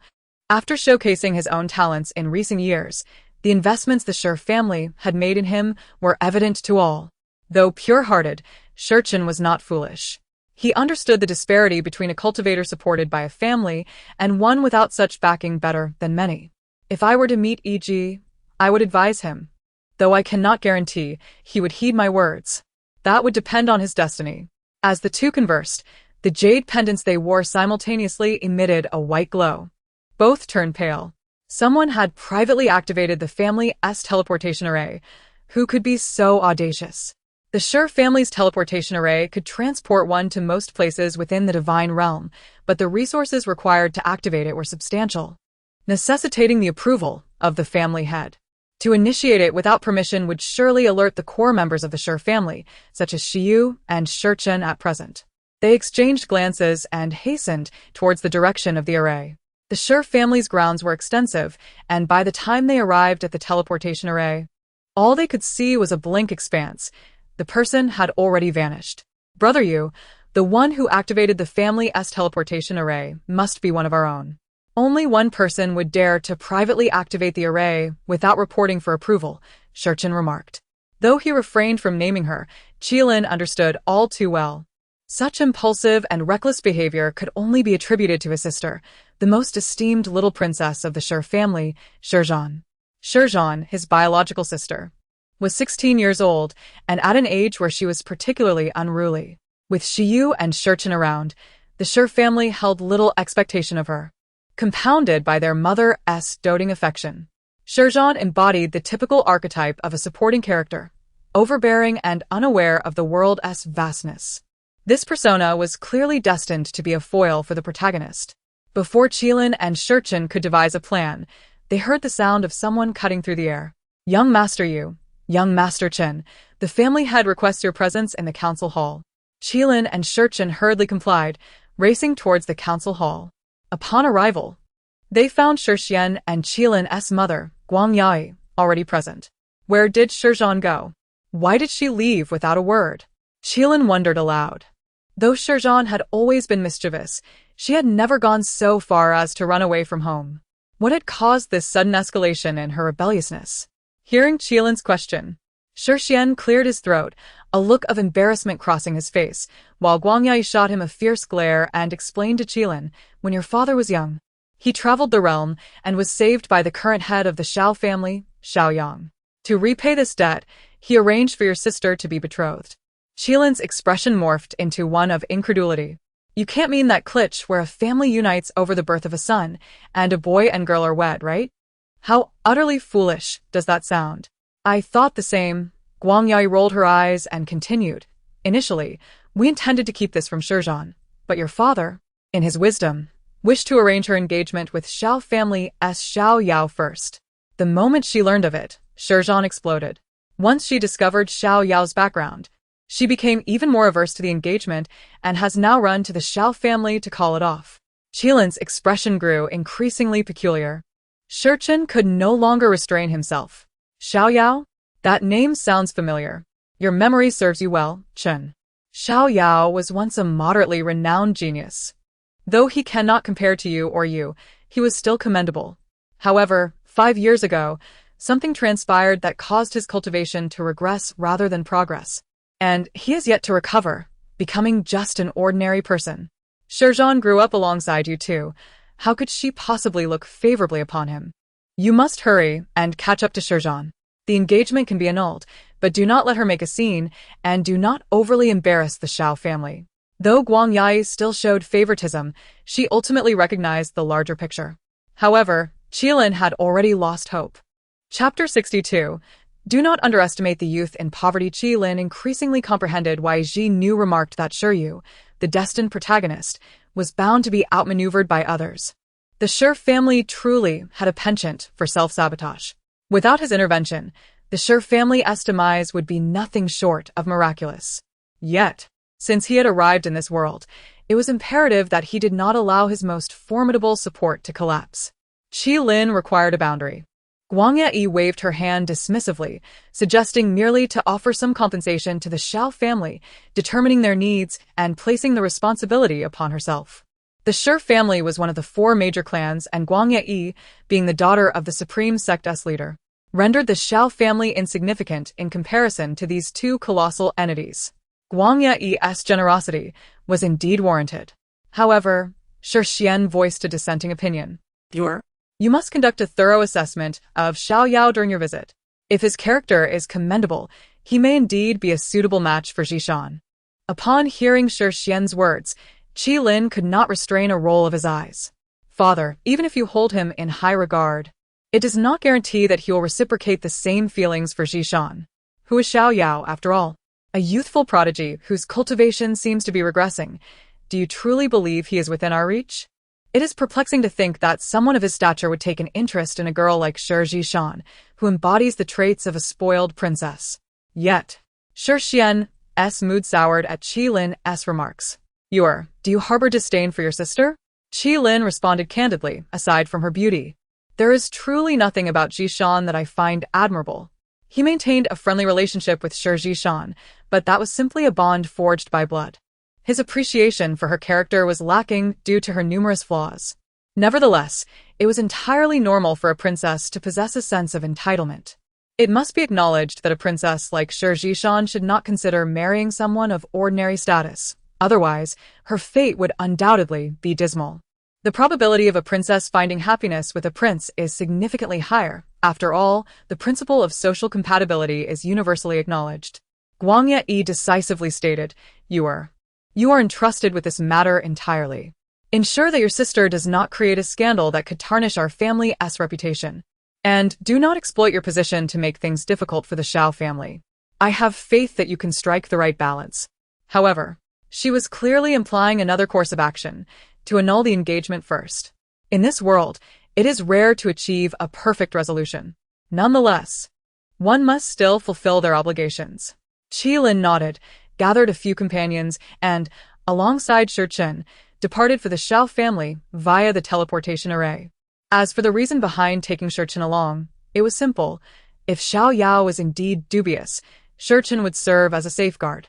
After all, they were both protagonists in their own right, and it remained uncertain who would intimidate whom.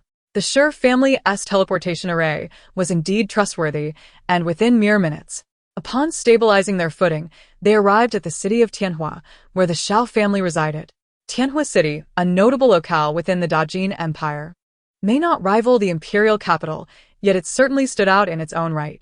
The city gained renown due to the legendary figure known as the Old Man of Tianhua, whose prowess reached the realm of the Divine King, comparable to the current ancestors of the Shi family. More importantly, he was a master alchemist, his alchemical skills not only renowned but also placing him firmly among the top 5 in the divine realm. This was indeed remarkable. While divine kings were formidable, they were not in short supply in this world. However, a master alchemist was an individual coveted by all factions. The cultivation of immortality through elixirs has existed since time immemorial, and without them, the path to transcendence is fraught with challenges. Thus, the Old Man of Tianhua wielded considerable influence in the divine realm, with Tianhua City serving as his domain. Unfortunately, after his mysterious disappearance, the city gradually fell into decline. The Xiao family was currently among the 3 prominent families in Tianhua City. Although such families were not on par with the Shi family, the Xiao family held significant dominion within the city. Upon their arrival from the teleportation array, they heard shouts echoing, "Hurry to the Xiao family to witness the spectacle." It is said that the eldest daughter of the Shi family is here to annul her engagement. Upon hearing this, Qilin's expression darkened. It had undeniably escalated. He and his companions hurried along. Upon reaching the Xiao family, before Qilin could step inside, he heard 2 very familiar phrases, 30 years in the east, 30 years in the west. Do not underestimate the youth in poverty. Qilin nearly stumbled. Brother Yu, are you alright? Shi Chen promptly steadied him. Qilin waved his hand, instructing, have the others clear the area. Inform everyone that if even a whisper of today's events escapes, the Shi family will make a visit in the future. Xiao Chen, accompany me inside. By the command of young Master Yu. Qilin's words held considerable weight. As the foremost heir of the Shi family, his exceptional talent ensured that no foolish servant dared to provoke him. He and Shi Chen flew directly into the Xiao residence, finding its defenses to be no more formidable than paper. Nevertheless, their actions inevitably alarmed the members of the Xiao family. Who goes there? Elder brother, second brother. You've come as well. Upon landing, a young girl in red dashed into his embrace, like a fledgling returning to its nest. The expressions of the Xiao family shifted dramatically. The elder and younger brothers of Shi Zhishan were renowned figures in the divine realm, the celebrated twins of the Shi family. Known for their noble demeanor, it was possible that today's events might take a favorable turn. The Xiao family exchanged glances, some bowing to Qilin and Shi Chen. Meanwhile, Qilin gently patted Shi Zhishan's back to comfort her.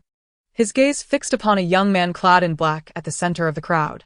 Handsome, upright, defiant, his eyes radiated an unmistakable spirit of resistance and pride, unwavering even in the face of Qilin and Shi Chen's arrival. Excellent. This was a performance entirely at odds with normal logic, truly the epitome of a protagonist's counterattack. Had he considered the feelings of a genuine main character like me? Qilin's gaze shifted downward to the young man's right hand, where the left hand was unconsciously rubbing a fiery red ring on his right index finger. Qilin was tempted to remind him that such a habit was quite unbecoming. The members of the Xiao family may have been oblivious all these years, but he certainly was not. Chapter 63. All tricks. As Qi Lin scrutinized Xiao Yao, Shurchen quietly tugged at his sleeve from behind. Brother Yu. There is something unusual about the woman behind Xiao Yao.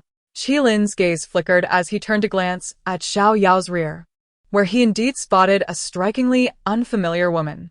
Her serene and elegant demeanor was starkly different from Shi Zhishan's, resembling a rare orchid blooming in a secluded valley, quietly observing the unfolding farce, standing apart from the ambience of the gathering. This was undoubtedly a grace that a minor family like the Xiao clan could not cultivate.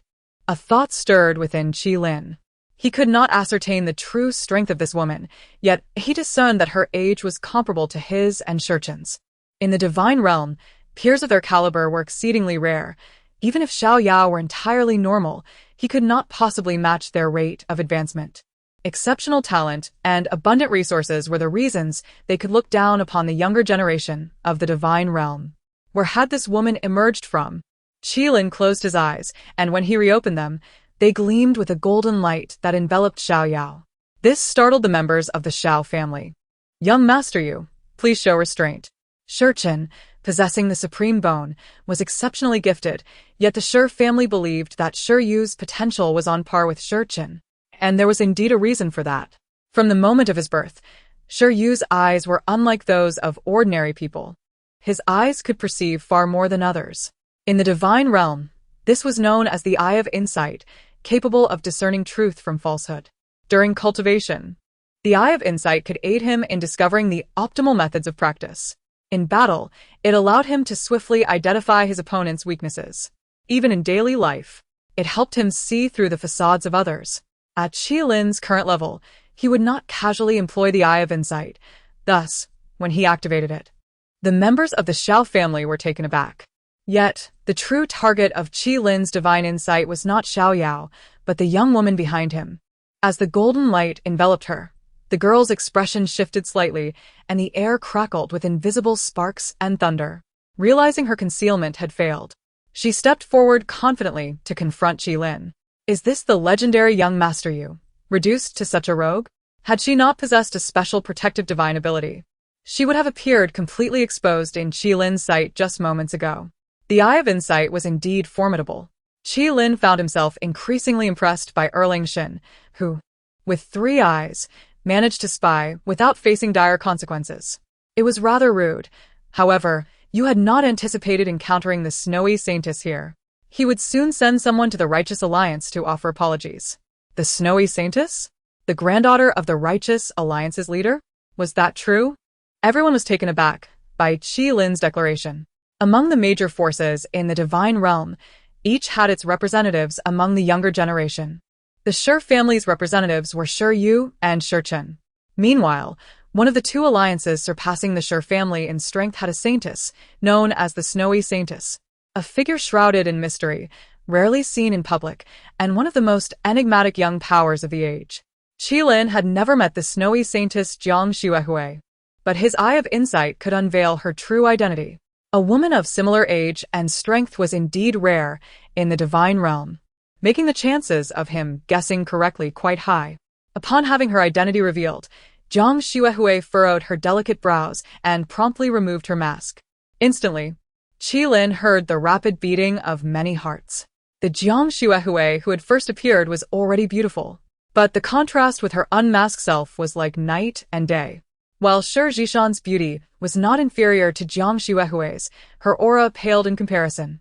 However, Jiang Xuehui, now the focal point of attention, appeared less than pleased. Gazing at Qi Lin, her expression turned frosty as she inquired, "Is young Master Yu intending to make things difficult for me?" Not at all. However, the Shi family and the Righteous Alliance have always enjoyed a cordial relationship. If the Saintess has come to the Xiao family for a purpose, it must be of great significance. If it poses an inconvenience, I can intervene on your behalf. Qi Lin maintained a smile, keenly observing how Xiao Yao's left hand instinctively began to rub the fiery red ring on his right index finger. Moreover, Xiao Yao's gaze towards Jiang Xuehui suddenly became much more unfamiliar. Excellent. This was precisely the outcome he sought to incite discord. If memory served him correctly, the old man of heavenly fire had once been the chief elder of the Righteous Alliance. Thus, he might not be merely instigating conflict. Otherwise, what reason would Jiang Xuehui have to infiltrate a minor family like the Shaos? Just as Qi Lin's thoughts whirled, Shi Zhishan suddenly uttered something that nearly caused him to stumble. The snowy saintess, Jiang Xuehui? Brother, I overheard our parents discussing a proposal for you to the Righteous Alliance, and the intended bride is Jiang Xuehui. Qi Lin and Jiang Xuehui's expressions darkened simultaneously. Xiao Yao's face clouded as well. Qi Lin realized that Shi Zhishan was likely telling the truth. The Shi family's relationship with the Righteous Alliance had always been strong, so the idea of strengthening ties through marriage was not surprising. Yet, observing Jiang Xuehui and Xiao Yao, Qi Lin felt a tumult of emotions. The more he looked, the more he felt as though he was becoming the antagonist in Xiao Yao's rise to prominence, a mere insignificant pawn, while the Shi family truly represented the formidable adversary. Was it possible that today he would humiliate Xiao Yao, yet spare his life, resulting in Jiang Xuehui rejecting the marriage proposal, thus deepening her bond with Xiao Yao? The Shi family and the Righteous Alliance would certainly not relent, sending others to confront Xiao Yao, each slightly stronger than the last, while those significantly stronger would not be dispatched. Thus, one after another, Xiao Yao would triumph, ultimately leading to a union between him and Jiang Xuehui, while the Shi family would fade into oblivion, and the Righteous Alliance would elevate Xiao Yao as a distinguished guest. The mere thought of such a possibility sent a shiver down Qi Lin's spine. Tricks, all tricks. I shall never fall for such schemes. Chapter 64. Brother, are you selling the ring? Zhishan remarked. One may indulge in food indiscriminately, yet one must not speak recklessly. As for me, I am unconcerned, but the saintess's pristine reputation must remain untarnished. Qi Lin extended a gracious exit for Jiang Xuehui, yet Shi Zhishan pouted and muttered, that is precisely the case. She has not uttered a falsehood. Xiao Yao's countenance darkened further. He strode towards Jiang Xuehui, exclaiming loudly to Shi Zhishan, Miss Shi, your intentions are abundantly clear. The engagement is hereby annulled. The Xiao family no longer welcomes you. Kindly take your leave. Why such a ruckus? Even if you wish for me to stay, I shall not. Shi Zhishan rolled her eyes, adding, however, before I depart, produce the marriage contract and tear it before my eyes, lest I fear certain individuals may not honor their word. Additionally, if you desire any form of compensation, speak plainly, and I shall endeavor to meet your requests. To speak candidly, Shi Zhishan's intentions were well-meaning. Yet, her accustomed domineering tone rendered her words unbearable to those with fragile pride. Xiao Yao, a man of immense pride, dashed into the room and swiftly retrieved the marriage contract, tearing it apart before Shi Zhishan. With a flushed face, he declared, the Xiao family requires no compensation from the Shi family. We merely request your prompt departure. How magnanimous! Why refuse the Shi family as compensation? Lacking ability, yet brimming with pride, one ought to consult their elders before making such decisions. Qi Lin and the others had yet to speak, but the Xiao family members began to murmur among themselves. Xiao Yao's expression soured even more. Observing the scene, Qi Lin shook his head slightly.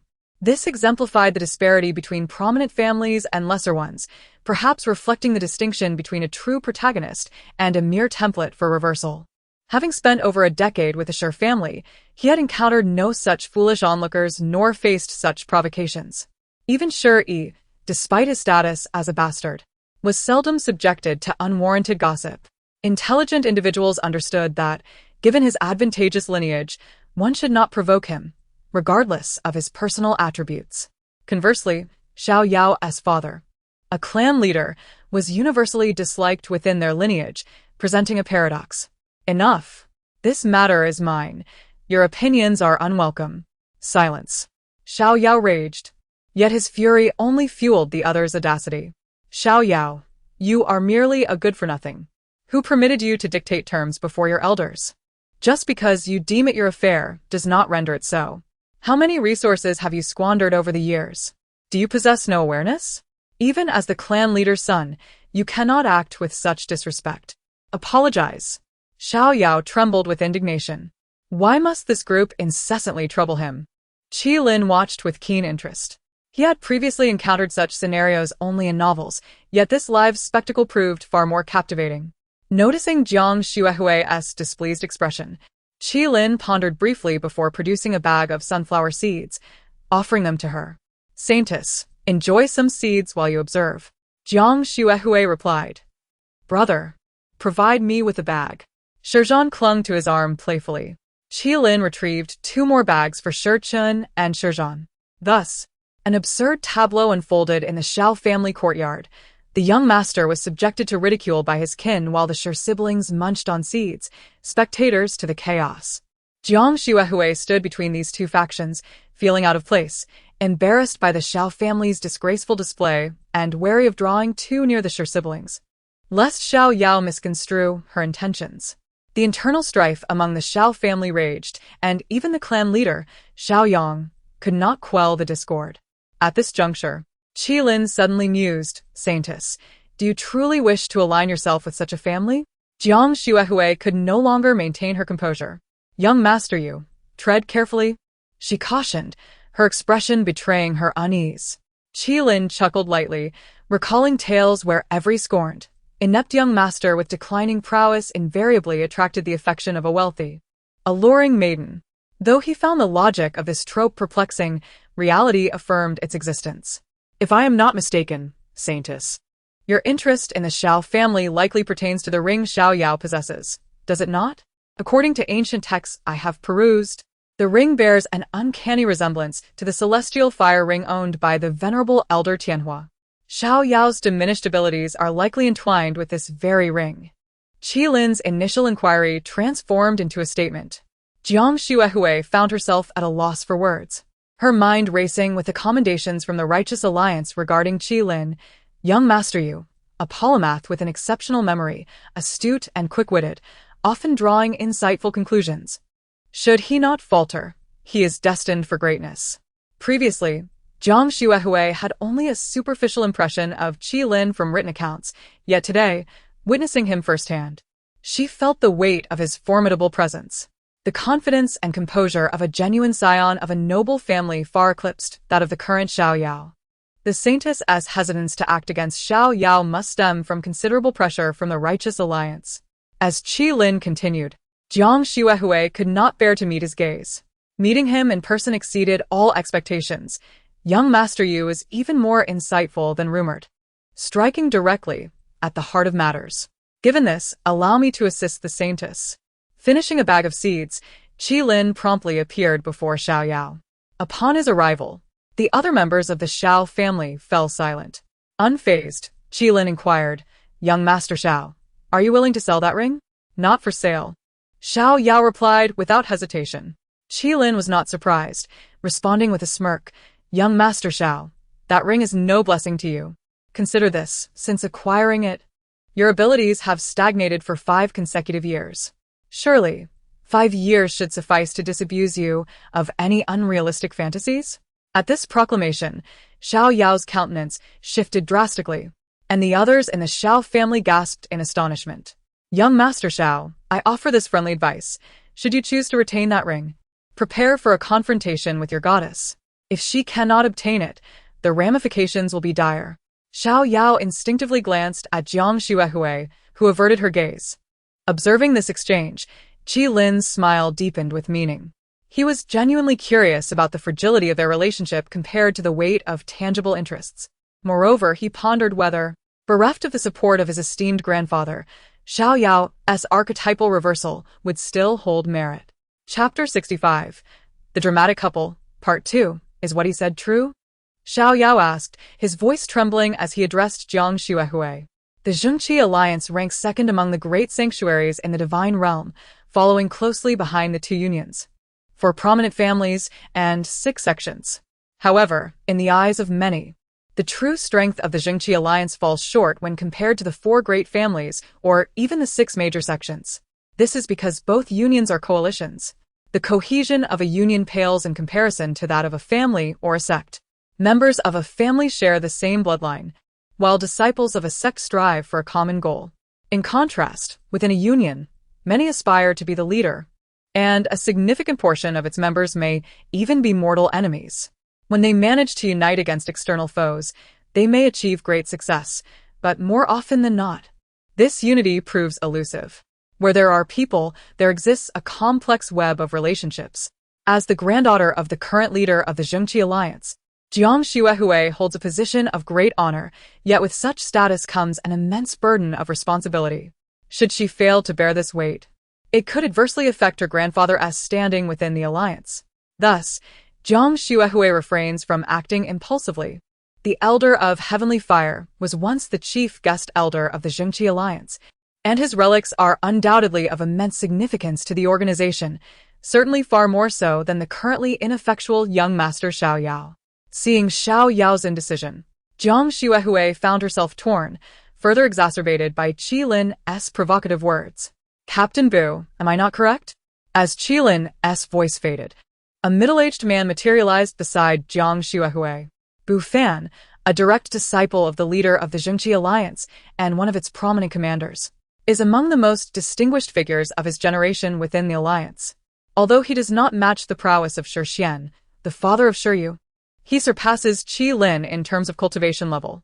Upon being exposed by Qi Lin, Bu Fan's expression betrayed his surprise. Indeed, the offspring of a tiger is not a dog. Young Master Yu is even more remarkable than I anticipated. Qi Lin led Shi Chen and Shi Zhishan in greeting Bu Fan. It is not difficult to guess, as he always travels with high-caliber experts arranged by his family. With his discerning eye and some intelligence, deducing Bu Fan's identity was well within the realm of possibility. Bu Fan nodded, speaking candidly to Jiang Xuehui. "Marriage is your fate. And since you have received resources beyond the imagination of ordinary people, you must also provide corresponding returns. Your grandfather would not harm you. The suitor he chooses for you will undoubtedly be among the finest of the younger generation in the divine realm. For instance, young Master Yu, do you believe he is unworthy of you?" "Young Master Yu is indeed worthy of me, but I have only just met him today. How could there be any feelings?" Jiang Xuehui replied. "Uncle Bu, since Xiao Yao has obtained the Heavenly Fire Ring, it signifies his eligibility to inherit the legacy of the Elder of Heavenly Fire. If the Alliance invests in his training, Xiao Yao may not be inferior to young Master Yu." Jiang Xuehui made her final plea. Shi Zhishan stifled a laugh, for she believed Xiao Yao could hardly compare to Qi Lin. In truth, aside from Jiang Xuehui, who held faith in Xiao Yao, he himself might not possess such confidence. Women in love are often blind. As Bu Fan gazed at Jiang Xuehui, who he had always treated with kindness, his expression gradually grew colder. "Xuehui, you have greatly disappointed me." "Junior sister Jiang, your previous statement was indeed inappropriate," Qi Lin interjected calmly. "You assert that young Master Zhao's future achievements may not be inferior to mine, and I find that plausible. However, do you truly believe it wise for him to inherit the legacy of the Elder of Heavenly Fire?" As he observed Xiao Yao teetering on the brink, a peculiar and mocking smile danced on Qi Lin's lips. "Do you know how the Elder of Heavenly Fire met his demise? Does junior sister Jiang truly lack awareness of this? How did Jiang Xuehui become the leader of the Zhengqi alliance? Surely, you cannot be as naive as you seem." With each word Qi Lin uttered, Jiang Xuehui's complexion paled further, and Xiao Yao mirrored her distress. Under the sun, there is nothing new. The Elder of Heavenly Fire, though not the mightiest within the Zhengqi alliance, cultivated numerous benevolent relations throughout the divine realm due to his status as a master alchemist. He was once the most likely candidate to lead the Zhengqi alliance. Such matters are not secrets among the great sanctuaries. Yet each has its own unsavory affairs that have long ceased to raise eyebrows. Ultimately, this is a world where victors reign supreme. Ordinarily, given Qi Lin's stature, he should not have divulged such secrets in the presence of Bu Fan and the Xiao family. However, witnessing the melodrama unfolding between Jiang Xuehui and Xiao Yao, he felt compelled to intervene, as if to honor the countless dramas he had watched in years past, protagonists entwined in love only to discover their families are sworn enemies, leading to an unrelenting cycle of suffering. Despite the torment, love triumphed in the end, as the leads cast aside their enmity to live happily ever after. Qi Lin expressed that all of this was mere formulaic storytelling. He eagerly cast these tropes into the fray, hoping to accelerate the development of their relationship, or perhaps to dismantle this couple altogether. Unbeknownst to Jiang Xuehui, Xiao Yao may not have confided that the Elder of Heavenly Fire is not truly dead. His spirit resides within the Heavenly Fire Ring. Moreover, the regression in Xiao Yao's cultivation over the years has been dedicated to mending the Elder's soul. Would Jiang Xuehui still cling to her original beliefs? With a smile that masked his devilish intentions, Qilin had sown a seed of distrust between the nascent couple. Although he sensed the shift in tone, increasingly resembling a villain, such concerns were trivial. Nothing would deter him from indulging in this melodrama. He reveled in tales of love and suffering. Chapter 66, Tormented Love, third update. Young Master you have crossed the line. Bu Fan's expression was far from pleasant. Such matters should never be brought to the forefront. Qilin was well aware that he had overstepped, but what of it? Would you dare to strike me? Jiang Xuehui had her protectors, and naturally, he had his own. Lacking such confidence, he would never seek his own demise. Thus, Qilin offered a half-hearted apology, then smiled, saying, Uncle Bu, I am merely helping junior sister Jiang see the reality. In this world, many matters cannot be reconciled. Unless junior sister Jiang is willing to forsake her identity for young Master Xiao. At this juncture, Xiao Yao's eyes brightened. Or perhaps, young Master Xiao would relinquish the inheritance of the Elder of Heavenly Fire for junior sister Jiang. Upon hearing this, Jiang Xuehui gazed expectantly at Xiao Yao. Two pairs of eyes, brimming with anticipation, locked onto one another. Then, their hearts collectively sank. Brother you are truly wicked. Time sent a message to Qilin. Unfazed, Qilin deftly deflected. The child does not understand. In the tales I have encountered, the protagonists are always willing to make sacrifices for one another. Their love knows no barriers. Is that so? Time felt a wave of skepticism. As it turned out, Time's intellect was still intact. Jiang Xuehui and Xiao Yao exchanged glances for 3 minutes, neither daring to speak first. Time gazed mournfully at Qilin. What of true love? Qilin shrugged and spread his hands. If they refuse to adhere to the script, is it my fault? It seems that Jiang junior sister and young Master Zhao's relationship is rather superficial. Qilin sighed deeply, filled with regret. Bu Fan's impression of Qilin had completely transformed. Young Master Yu was indeed as astute as rumored, quick to draw inferences. Yet, in stark contrast to the legend of his warm demeanor, he was rather sharp-edged, a true scoundrel. Despite his disdain for Qilin, he felt even greater aversion toward Xiao Yao. Qilin had made his intentions clear, yet all his schemes were overt. If Jiang Xuehui and Xiao Yao's affection were indeed as steadfast as gold, Qilin would be the one to be humiliated. As it turned out, their feelings were rather ordinary. Jiang Xuehui had grown up under his watchful eye. He could not hold her accountable. Qilin was the legitimate heir of the Shi family, and he would not dare provoke him lightly. Thus, he could only bully Xiao Yao. Kid. That Xuehui has taken a liking to you is a blessing you have accrued over several lifetimes. If you cannot even forsake the inheritance of the Elder of Heavenly Fire for her, do you truly believe you are worthy of being her husband? Such delusions. Xiao Yao stepped back, his expression one of acute vigilance. His intellect kicked in just in time. Even if I were to give you the Heavenly Fire Ring, you would not permit Xuehui and me to be together. Betrayal is what those in power relish most. That won't happen, Brother Xiao.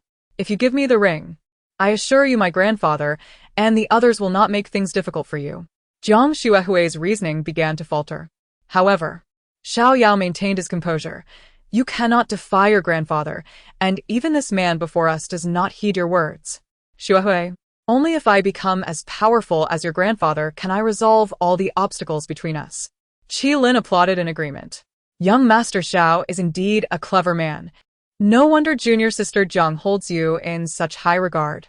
It is only unfortunate that junior sister Jiang's intellect seems to have diminished so severely, while young Master Xiao remains rational. Truly admirable. Qilin's tone was laced with sarcasm, inciting Xiao Yao's fury. Young Master Yu, silence yourself. Qilin disregarded the admonition and continued. If I were in your position, young Master Xiao, even if it were an act, I would need to play the part of a fool convincingly. Do you know why the protagonists in novels often appear to lack intelligence? It is because those who are rational demonstrate that they do not love deeply enough. In love, Maintaining one's intellect is hardly commendable. Jiang Xuehui was not foolish. She was merely under the influence of a dimming aura of intelligence, now awakened by Qi Lin's words. Her complexion turned ashen as disappointment filled her eyes when she looked at Xiao Yao. Xiao Yao harbored a deep resentment towards Qi Lin. Yet, Qi Lin appeared unfazed, continuing to distribute sunflower seeds to Time and Shi Zhishan. Onlookers. Qi Lin sternly corrected Shi Zhishan's misconception. I had no prior connection with Jiang Xuehui. She developed feelings for Xiao Yao before meeting me. If I were to marry her, it would mean I have cuckolded Xiao Yao. The order of events must be clear. This is of utmost importance.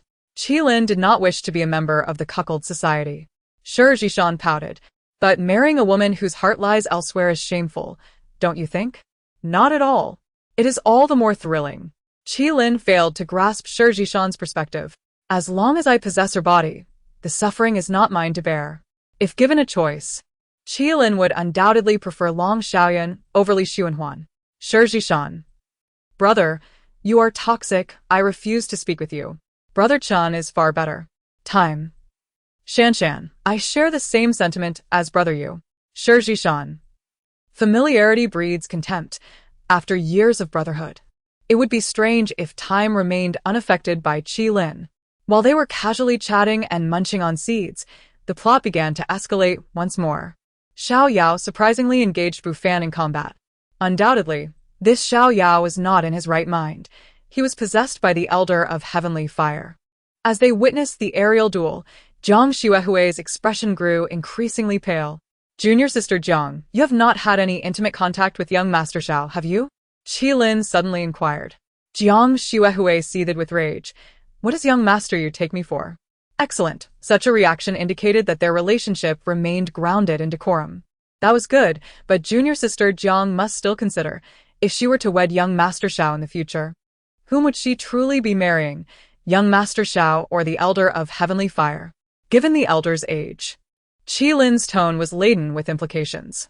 Brother, you are beginning to resemble a villain on the verge of being defeated, Shi Zhishan remarked candidly. How shall I converse with you, brother? Qi Lin playfully tapped Shi Zhishan on the head, observing as Xiao Yao subdued Bu Fan, preparing to flee the Xiao residence. Suddenly, a bead appeared in his hand. The soul-devouring pearl, a sinister artifact designed to capture souls. Junior sister, activate this soul-devouring pearl, and you can retain the Elder of Heavenly Fire. If you do not, your brother Xiao will be able to escape. The choice is yours. The decision rests with you. What is the merit in being a boss? It is far more entertaining to dismantle a couple. I take pleasure in watching the protagonists turn against each other. Chapter 67. Not a puppet. Only true to oneself. 3 minutes later, Xiao Yao and Jiang Xuehui gazed at each other with deep affection. However, Xiao Yao's condition was rather dire, having been completely subdued by Bu Fan. Meanwhile, Qi Lin toyed with a transparent orb in his hand, observing a transparent soul raging within, lost in contemplation. Bu Fan hesitated to speak, and so did Xiao Yang. Yet, in the presence of Qi Lin, none dared to utter a word. In terms of status, Bu Fan was technically superior to Qi Lin, but he refrained from encroaching on Qi Lin's domain. He could only resent that he had not anticipated the lingering presence of the soul of the Heavenly Fire Elder, which resulted in him being at a disadvantage. Qi Lin, on the other hand, had prepared well and had ultimately ensnared his prey. Familiarity with the patterns of the game made him exceedingly formidable. Brother Yu, the Heavenly Fire Elder has connections across the realms, and his alchemical skills rank among the top 5 in the Divine Realm. If offered to the family, it could yield an immense contribution value, Time urged Qi Lin in a hushed tone. Though Time was a good lad, the sight of the Heavenly Fire Elder's soul awakened a sense of greed within him, an all-too-human sentiment. Yet, Qi Lin harbored no intention of claiming it for himself. Sacrificing his relationship with the Righteous Alliance over a mere soul was not worth the risk. Moreover, he was not a mere underdog like Xiao Yao. He was the true protagonist, backed by a formidable lineage, one that surpassed even the Heavenly Fire Elder.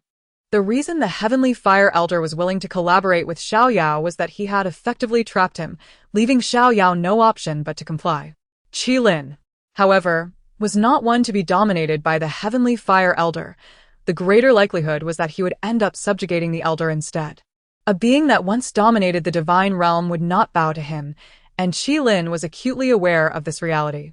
Thus, it was wiser to deliver him to the righteous alliance, ensuring that he received his due benefits. After studying the heavenly fire elder for a moment, he smiled and asked Bu Fan, "Uncle Bu, if I were to gift you this soul-devouring orb, what might I receive in return?" "The friendship of the righteous alliance." Bu Fan replied without a flicker of an eyelid.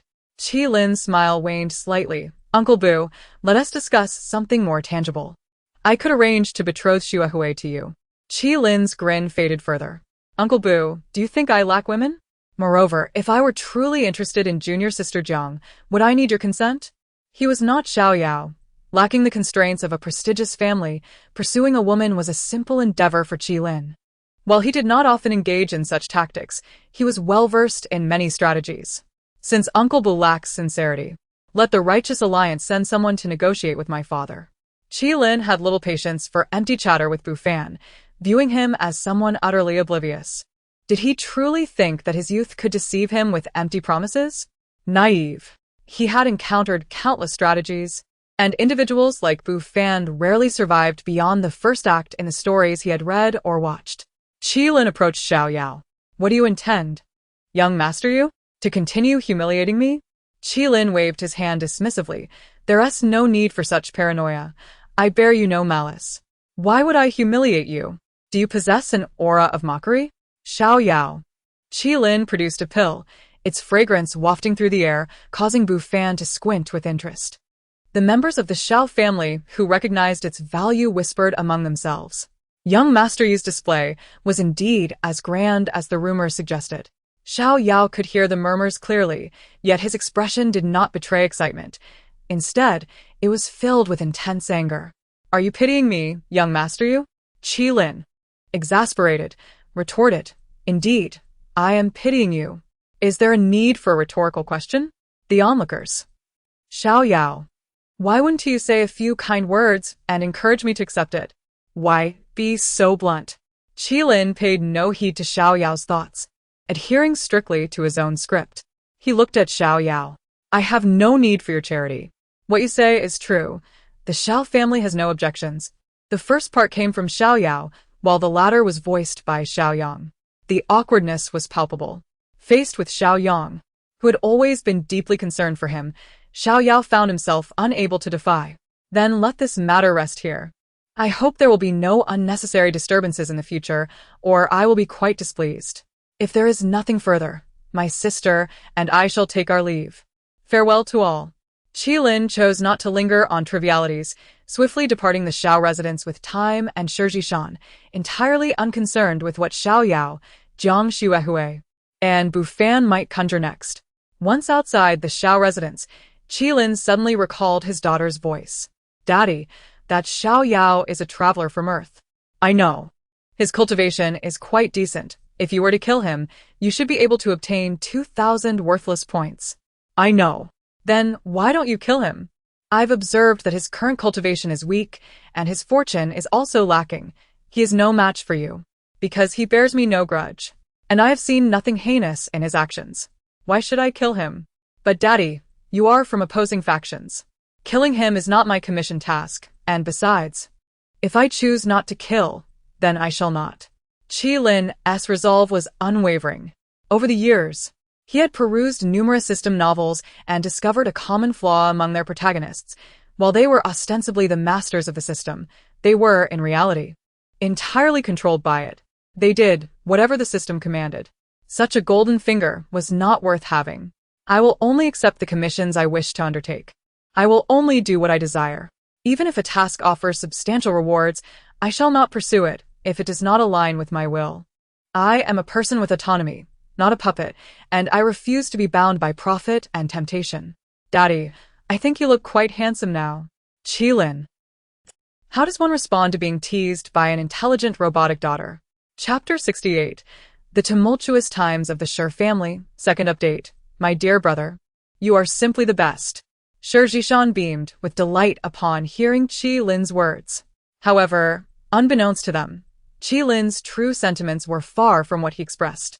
Deep down, he felt that he had been exceedingly patient with Xiao Yao.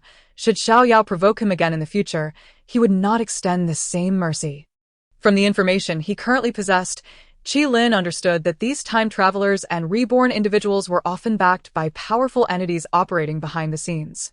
Though they themselves may be oblivious to it, their actions predominantly involved the theft of fortune. In the myriad realms and countless timelines, the celestial beings, led by the primordial heavenly sovereign, MASU-MANHUA, and the Jade Emperor, represented the orthodox authority, governing the realms and maintaining the order of countless universes. There were many time travelers akin to Xiao Yao, who remained unaware of their actions, merely striving to grow stronger.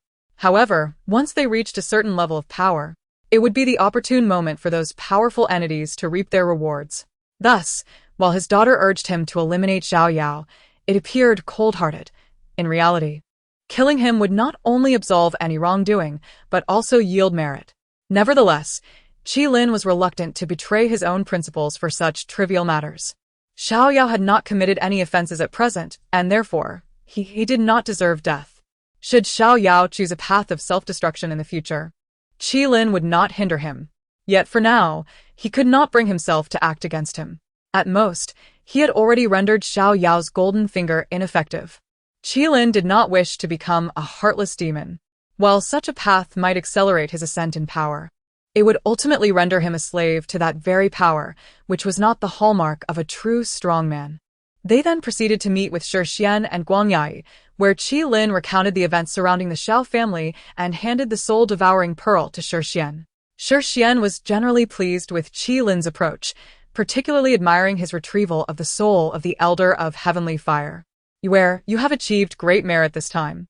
The soul of the Elder of Heavenly Fire will provide us with a substantial advantage in our negotiations with a righteous alliance. I will inform the clan elders, and tomorrow you shall receive your reward. Qi Lin nodded and addressed Shi Xian.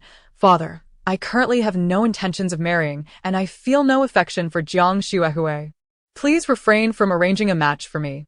If the Shi family truly seeks a union, then Chen is quite suitable. Where has he run off to?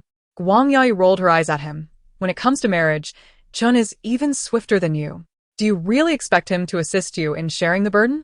How naive. What can I do? Qi Lin lamented. I too feel quite desperate.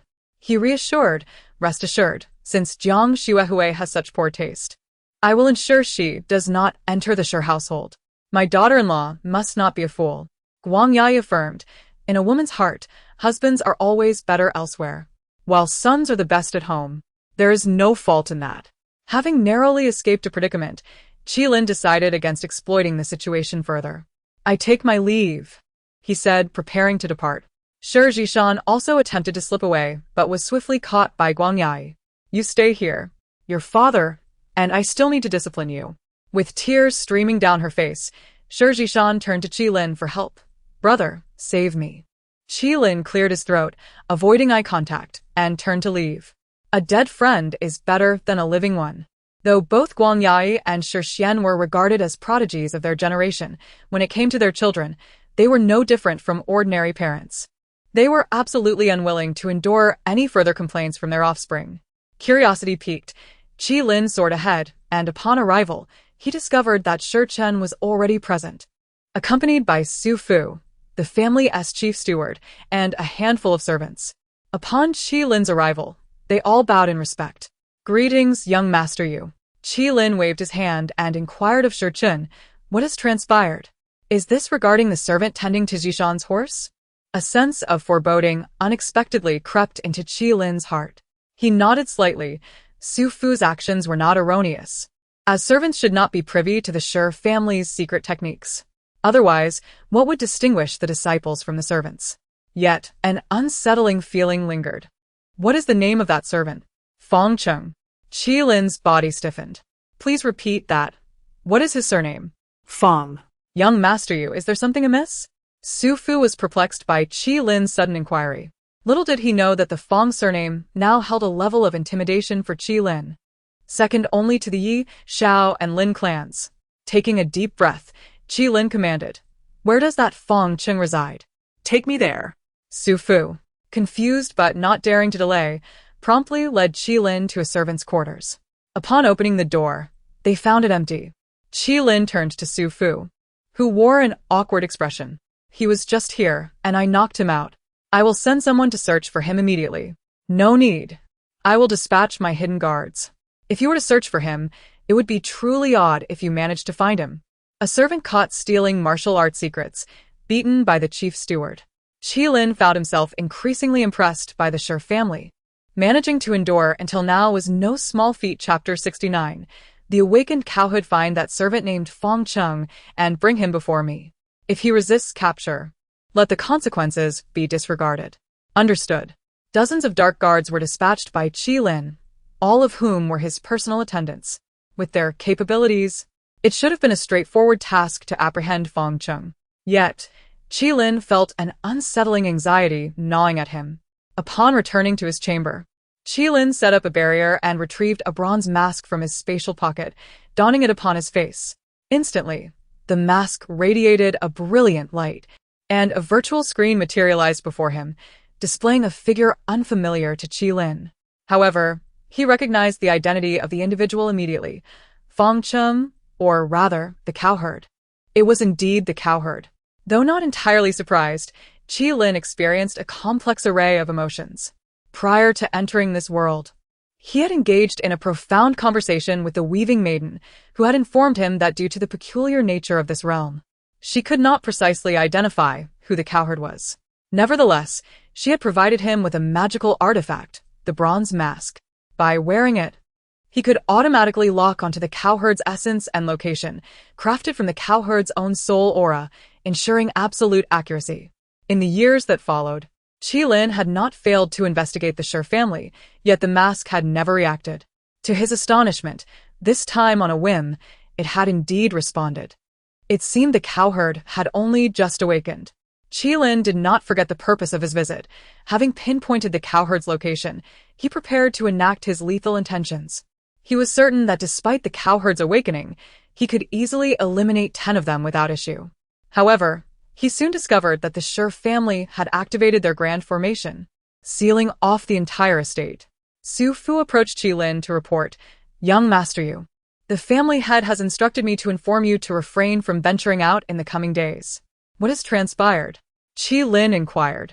"The dream demon Meng Qianqiu from Evil Man Valley has been ambushed and severely injured by the experts of the Righteous Alliance. Today, we received news that Meng Qianqiu has fled to our Shi family's territory, and the family head is currently leading a search for the dream demon." Qilin's eyes flickered momentarily. Then he nodded to Su Fu. "I understand. You may leave." In the contemporary world, the major sacred sites were ranked as one sect, 2 alliances for families, and 6 factions. The 2 alliances were Evil Man Valley and the Righteous Alliance, natural enemies by virtue of their opposing natures. The Righteous Alliance was established with the primary purpose of combating Evil Man Valley. However, their true strength paled in comparison to that of Evil Man Valley. Each of the 10 infamous villains of Evil Man Valley was a renowned and formidable demon within the divine realm. Had they not been plagued by internal discord, Evil Man Valley would undoubtedly possess the power to sweep across the divine world. Yet, if the demons could unite, they would no longer be called demons. Despite their formation into the superpower of Evil Man Valley, the 10 infamous villains often operated independently, granting the Righteous Alliance opportunities to pick them off one by one. Meng Qianqiu, the 3rd ranked among the 10 infamous villains, was also the most enigmatic. His ability to manipulate the dreams of others allowed him to kill enemies without them even realizing it. Those who faced the dream demon often met their end in silence. The fact that the Righteous Alliance could lay a trap for Meng Qianqiu compelled Qilin to regard them with newfound admiration. Yet, considering that this incident coincided with Fong Cheng's sudden disappearance, Qilin's mood turned rather peculiar. Am I the protagonist, or is someone else the protagonist? Why does the plot always seem to favor others? In an instant, Fong Cheng's figure reappeared on the virtual screen. At that moment, he lay on the ground feigning death, while a white-clad figure with white hair wreaked havoc above him.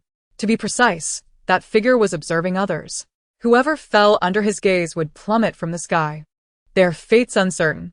Qilin did not need to think to know that this was undoubtedly Meng Qianqiu. The dream demon wove beautiful dreams for his opponents. luring them into a trance before silently ending their lives. This was the extraordinary and sinister nature of the dream demon. Unique in its kind, there was no other like it. However, Qilin observed closely that with each life taken, Meng Qianqiu's complexion grew paler. The assailants surrounding him were all highly trained experts of the Righteous Alliance. Even the dream demon was not so easily dealt with. Moreover, Meng Qianqiu was currently severely injured. Thus, he was not the composed figure he appeared to be. Yet, as expected of a dream demon, he managed to eliminate all his attackers despite his exhaustion. After dispatching every foe, Meng Qianqiu's strength waned, and he fell to the ground, spitting a mouthful of blood. Qilin then noticed Feng Cheng's fingers twitch slightly. Moments later, he saw Meng Qianqiu rise from the ground, sitting cross-legged, a knowing smile playing on his lips as he regarded Feng Cheng. "Little one, are you hoping to take advantage of the situation?" Feng Cheng remained still. "No need to pretend. Your trivial thoughts cannot escape my eyes. I am Meng Qianqiu. You should have heard of my reputation." Feng Cheng could no longer feign ignorance. The name of the dream demon Meng Qianqiu was indeed well known in the divine realm. However, Feng Cheng's reaction surprised Meng Qianqiu. He knelt before him, saying, "Please, senior, accept me as your disciple." Meng Qianqiu was taken aback, then burst into laughter. "You know my reputation, yet dare to seek to be my disciple?" Feng Cheng gritted his teeth. The righteous sects are likewise bound by their prejudices. The unorthodox paths, however, offer opportunities for people like me to rise. What is righteousness? What is evil? It is merely a matter of who treats me well, and for whom I am willing to serve. You are quite bold. Meng Qianqiu began to cough up blood, yet his eyes sparkled with intrigue. He had not anticipated encountering someone so amusing before his demise. However, as a demon, he was bound to perform the deeds of a demon. "I am on the brink of death. It is impossible for me to accept you as a disciple. Nevertheless, I see your attire resembles that of a servant from the Shi family. Do you not wish to continue serving them as a mere slave?" "Senior, I would rather be a beggar than a household servant. I do not wish to continue being someone's dog." "Very well, but if you wish to become a demon, are you prepared for the consequences of such a transformation?" "My resolve is as unyielding as iron." Since Feng Cheng had awakened the memories of the cowherd, his determination was indeed steadfast. "If you consume me, you shall inherit my legacy." A true demon does not even regard their own life lightly. This is what it means to be a true demon. The cowherd did not hesitate long before stepping toward Meng Qianqiu. In that moment, as Meng Qianqiu's gaze suddenly locked onto Qilin's, it seemed as if he pierced through all barriers, directly seeing Qilin for who he truly was. A peculiar smile emerged at the corner of his mouth. Chapter 70. The 7 arrows of the nail-headed book. Qilin confirmed that Meng Qianqiu was indeed smiling at him. His surprise was minimal. The dream demon's strength was among the pinnacle of this world, and it was not extraordinary that he could perceive Qilin's gaze. However, Meng Qianqiu was unaware that even if Feng Cheng did not succumb to madness, Qilin was determined to eliminate him. This was the ultimate purpose of his arrival in this world. As for other objectives, thwarting the opposing faction's ascent to the realm of Deluo was also among them. This opportunity could not be granted to the cowherd, nor could it fall into the hands of those who traverse time and space. The power of Deluo was of utmost importance. If he allowed the opposing faction to seize the opportunity due to his negligence, he would be deemed a sinner in the celestial realm. Thus, the burden upon Qilin remained substantial. As he observed the gradually fading figure of Meng Qianqiu, Qilin pondered a pressing question. Should he deploy his formidable weapon? Utilizing it now felt somewhat extravagant, yet the risk of allowing the cowherd to defy fate was perilous. After a brief moment of contemplation, reason triumphed over desire. He removed the bronze mask, lifted the restrictions within a room, and stepped outside, summoning the chief steward, Su Fu. "According to this blueprint, construct a camp for me, erect a platform within it, and create a straw man upon that platform. Remember, the camp platform and straw must all conform precisely to my specifications. Any deviation, no matter how slight, will bear consequences." Qilin commanded with an unprecedented severity that Su Fu had never encountered before. After a moment of shock, Su Fu promptly acquiesced. However, upon reviewing Qilin's plans, A cold sweat broke out over him. As the steward of the Shi family, Su Fu possessed considerable insight and recognized the nature of Qilin's intentions. Though he dared not ignore Qilin's orders, undertaking such significant actions in secret was daunting. Thus, he ultimately reported to Shi Xian and Guang Yi. When Shi Xian and Guang Yi received the blueprint from Su Fu, their expressions shifted dramatically. This was the spell of the ancient Lu Daoist, and Guang Yi recognized it almost instantaneously. Shi Xian was similarly quick to comprehend. The Lu Daoist was a figure from a million years past, infamous for his divine-slaying flying daggers that instilled fear throughout the celestial realm. Ultimately, he became unrivaled and ascended. Apart from his prowess with flying daggers, Lu Daoist was renowned for his curse techniques.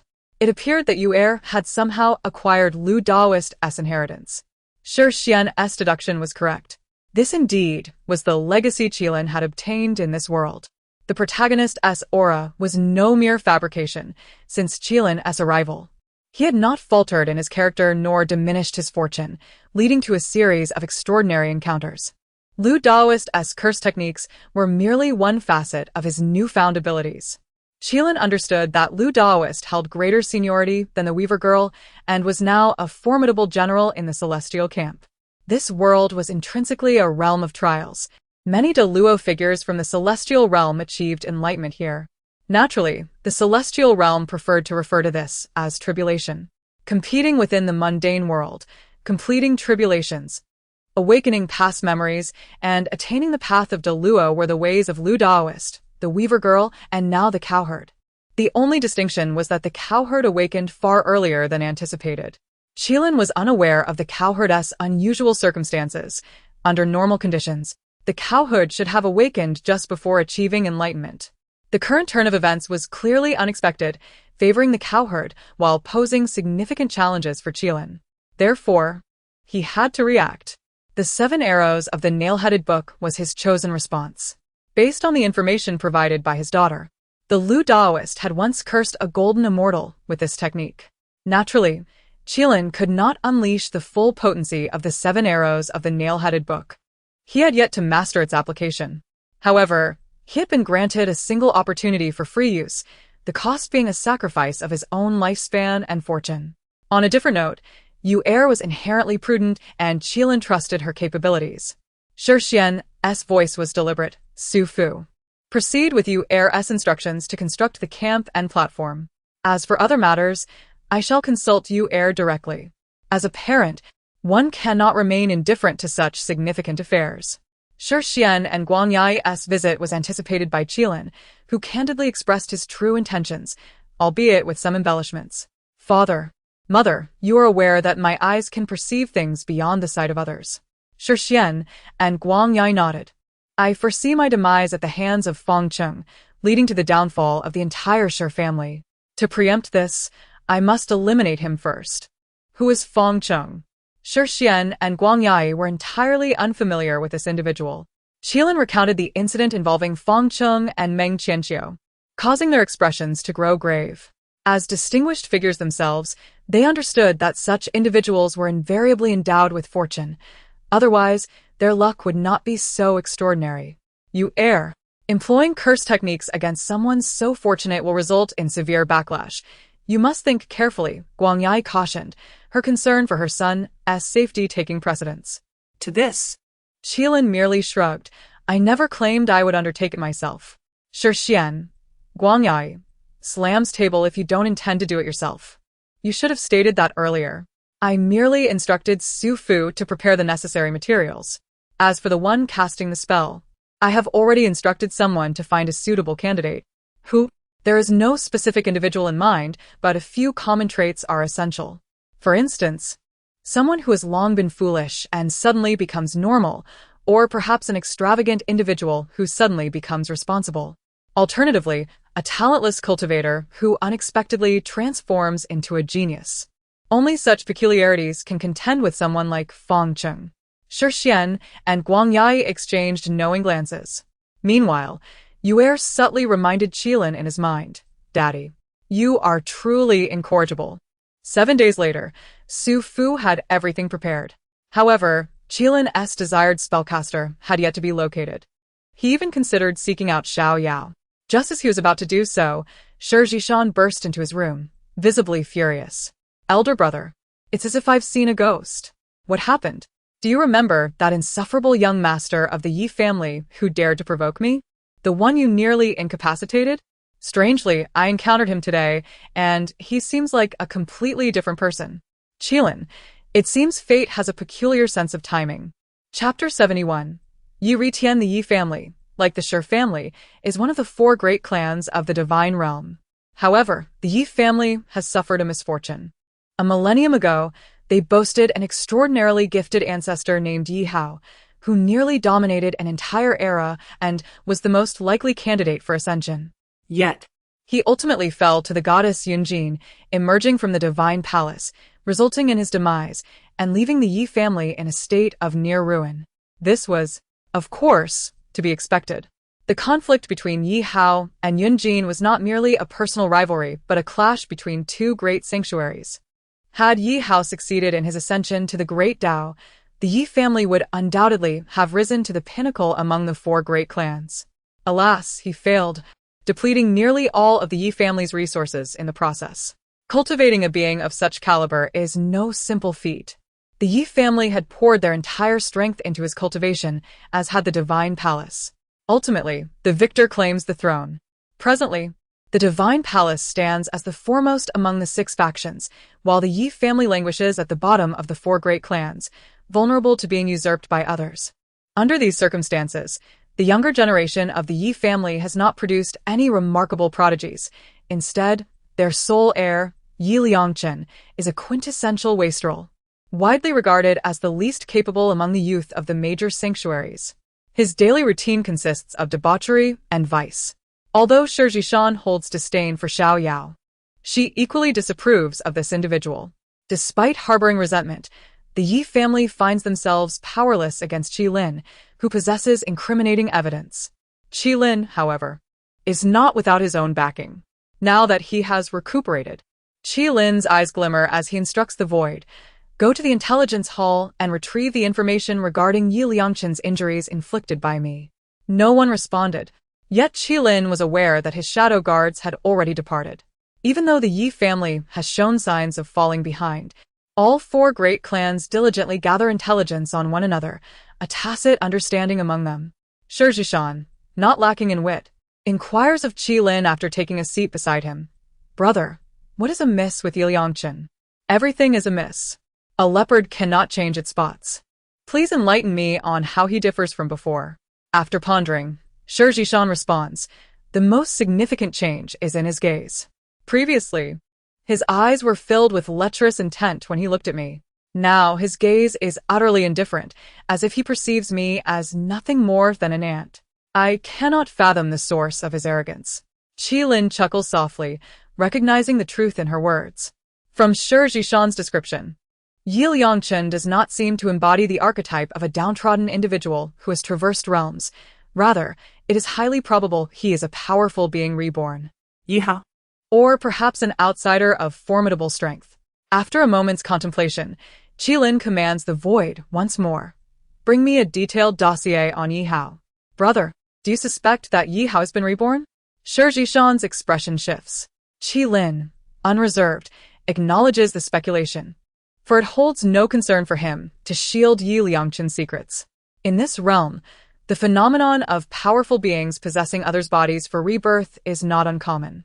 Shi Zhishan's deductions are hardly a secret. I have studied the life of goddess Yunjin. She was not a wanton killer. Nor is there concrete evidence of her slaying Yi Hao. Should we inform our parents? There is no need for us to notify them. They will inevitably discover it on their own. Indeed, as Qilin predicted, when he and Shi Zhishan were engrossed in the research of Yi Liangchen and Yi Hao's profiles, Shi Xian made his entrance. What have you uncovered?"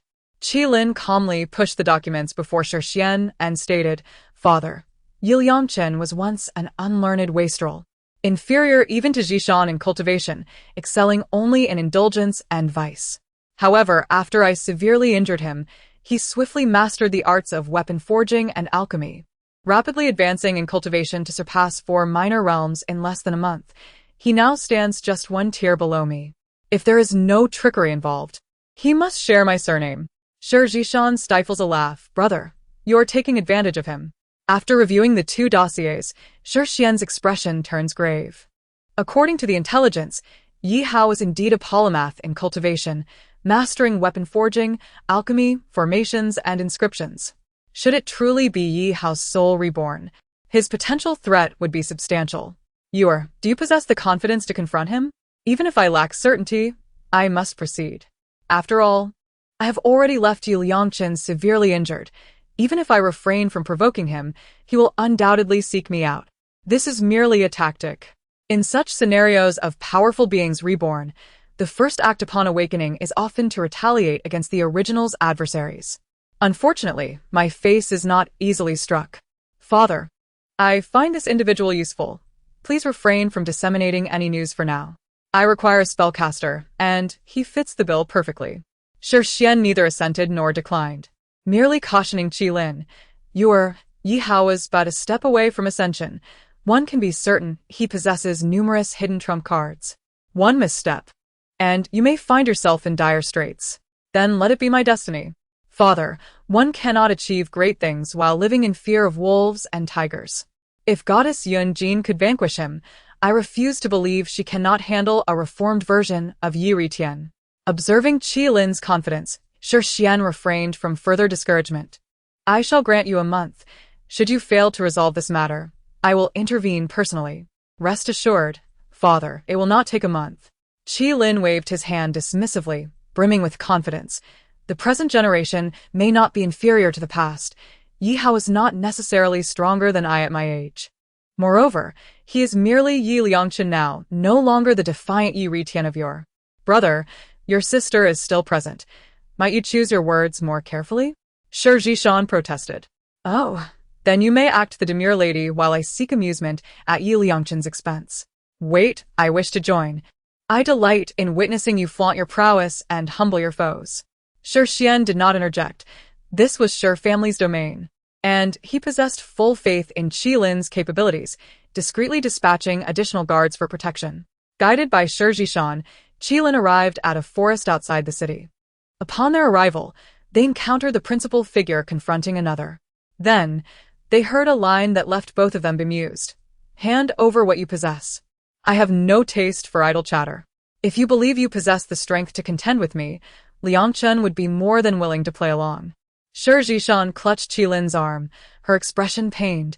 Brother, were the powerful beings of a millennium ago always so ostentatious? I feel nauseous. Chapter 72. Zhao Ritian, am not convinced Qilin's capacity for endurance far surpassed that of Shi Zhishan, as he was well-versed in various stratagems. However, the eccentric demeanor of Yi Ritian truly challenged his perceptions. For the first time, he realized that such a Navi individual truly existed. The former Yi Liangchen, though inept, at least did not exhibit such absurdity. The person standing opposite Yi Liangchen was momentarily taken aback, and upon regaining composure, was left in a quandary as to whether to laugh or to cry. Kid, do you have a death wish by attempting to seize my grandfather's belongings? The tone of this fellow was somewhat more conventional, yet it was evidently a line meant for a minor character, which failed to pique Qilin's interest. Following this, he heard Yi Liangchen retort, no worries. You may summon all your acquaintances. Liangchen does not mind engaging in a little game with you. If I win, you shall relinquish what I desire and vacate this place without hesitation. Qilin. Shi Zhishan. Brother, do take care of this anomaly. I truly feel nauseous, unable to endure his sheer foolishness. Care for the intellectually challenged is a shared responsibility. We must not discriminate against the less fortunate. Regardless, he is an ancient monster and, albeit possibly out of his depth here, deserves a modicum of respect. Qilin, equipped with an invisible treasure, went unnoticed, allowing them to witness a grand spectacle.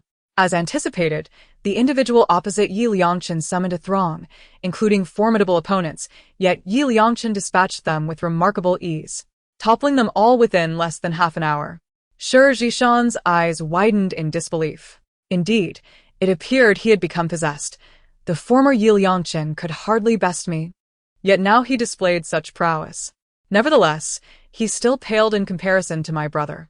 Shi Zhishan, even at the end, did not forget to flatter Qilin. He smiled slightly. If Yi Liangchen were merely this proficient, he would indeed not rival him. It was evident that Yi Hao's possession was not akin to a rebirth. Rather, it was akin to starting anew, with only a modicum of experience as an advantage, lacking any substantial aid. After vanquishing his opponents, Yi Liangchen retrieved an object from the initial adversary. Qilin focused his gaze and discerned it to be a token, crafted from a material he had never encountered before. Yet his soul stirred with an inexplicable resonance. "Brother, that token seems familiar," Shi Zhishan hesitated to say. "It is the immortal fate token. It has emerged right here on the territory of the Shi family, prior to arriving in this world." Ji Nu had once confided in him that this realm was rich with immortal destinies, potent ones at that. To achieve the great Tao, one must be graced with fortune, and serendipitous encounters are inevitable. The greatest of these encounters is obtaining the immortal fate token. Legend has it that whoever possesses the immortal fate token is destined to be summoned to the immortal realm at a certain moment, reaping numerous benefits therein. Historically, those who ascended to immortality had invariably possessed the immortal fate token. However, such tokens are exceedingly rare, appearing only once every 10,000 years, and even then, typically no more than 10, vanishing after a single use. In this past millennium, Qilin had not heard any news regarding the immortal fate token, only to discover that Yi Liangchen had acquired one. Truly, this antiquity possessed a few remarkable abilities. The immortal fate token, a key to entering the immortal realm. "Brother, we must seize it," Shi Zhishan exclaimed with excitement. Qilin shook his head, explaining, "The immortal fate token is not a key to enter the immortal realm, but rather a key to the place where the primordial celestial master imparts teachings. From a certain perspective, the opportunity it presents is far greater than mere entrance into the immortal realm." Before coming here, Ji Nu had educated him on the significance of the immortal fate token. Her own ascension to the great Tao had been facilitated by entering the primordial celestial master's domain and fortuitously obtaining some legacies left by Nuwa, which ultimately enabled her to transcend the trials of the great Tao. The domain of the primordial celestial master is not only a site for teachings, but is also replete with various opportunities. This place was originally established by several superlative beings to impart legacies to their successors. One of Qilin's objectives this time was also to venture into this place. According to Ji Nu, any opportunity within was worth cherishing, far superior to a century of arduous cultivation. Perhaps it was time for him to step forth and seize it. Qilin felt no psychological burden in confronting Yi Liangchen, not to mention that Yi Liangchen had previously dared to provoke Shi Zhishan. But merely on the basis of Yi Hao's identity, Qilin possessed ample justification to deal with him. A millennium ago, the goddess Yunjin, who had obstructed Yi Hao's path to enlightenment, happened to be Ji Nu. As one who had shared intimacy with Ji Nu, there was nothing amiss in vanquishing her former adversary. Regardless, this immortal fate token must remain within the Shi family. This time, Shi Zhishan did not act recklessly. She surmised that Yi Liangchen, daring to snatch the immortal fate token on Shi family grounds, must have made preparations. Her presence would only hinder Qilin. "Brother, be cautious. If it becomes too perilous, await our father's arrival. Rest assured, I shall not act impulsively." After Shi Zhishan departed, Qilin pondered briefly before choosing to assume another identity. Suddenly materializing within the forest, Yi Liangchen immediately reacted. "Who goes there?" Yi Liangchen was familiar with Shiryu, yet Qilin's transformation rendered him unrecognizable. However, he was unperturbed, solemnly stating, "Friend, this is Liangchen's territory. I hope you do not seek unnecessary trouble, or Liangchen shall not hesitate to entertain you." At this moment, a throng of individuals lay prostrate at Yi Liangchen's feet. His confidence was indeed well-founded. Yet, Qilin merely scoffed, commanding the void, "Go and eliminate all of Yi Shao's guards." He was unafraid of revealing his transformation in front of those shadowy guardians. Here in the divine realm, altering one's appearance was not a daunting task for a master. Moreover, Qilin's encounters had always been numerous, and the Shi family had long since become immune to such matters. With Qilin's command, the Shi family's shadow guards sprang into action. Instantly, The air shimmered with invisible ripples, and bodies began appearing sporadically. The shadow guards of both the Shi and Yi families had entered a state of combat. Yi Liangchen's heart trembled. He had not yet become foolish enough to realize he had encountered a formidable foe today. Are you here, specifically, to trouble Yangchen? Very well. I shall accompany you until the end. I fear you may not be able to withstand it. Qilin genuinely wished to inquire why Yi Liangchen always referred to himself in the third person. Did he not find it peculiar? Are you truly so formidable, Yi Liangchen? I, Zhao Ritian, am not convinced. Who cannot be absurd? I can be absurd enough to frighten you. Chapter 73. None worthy of combat. Who is Zhao Ritian? Yi Liangchen could hardly comprehend what Qilin was articulating. He gazed at Qilin with an indifference and disdain reminiscent of a dragon surveying mere ants.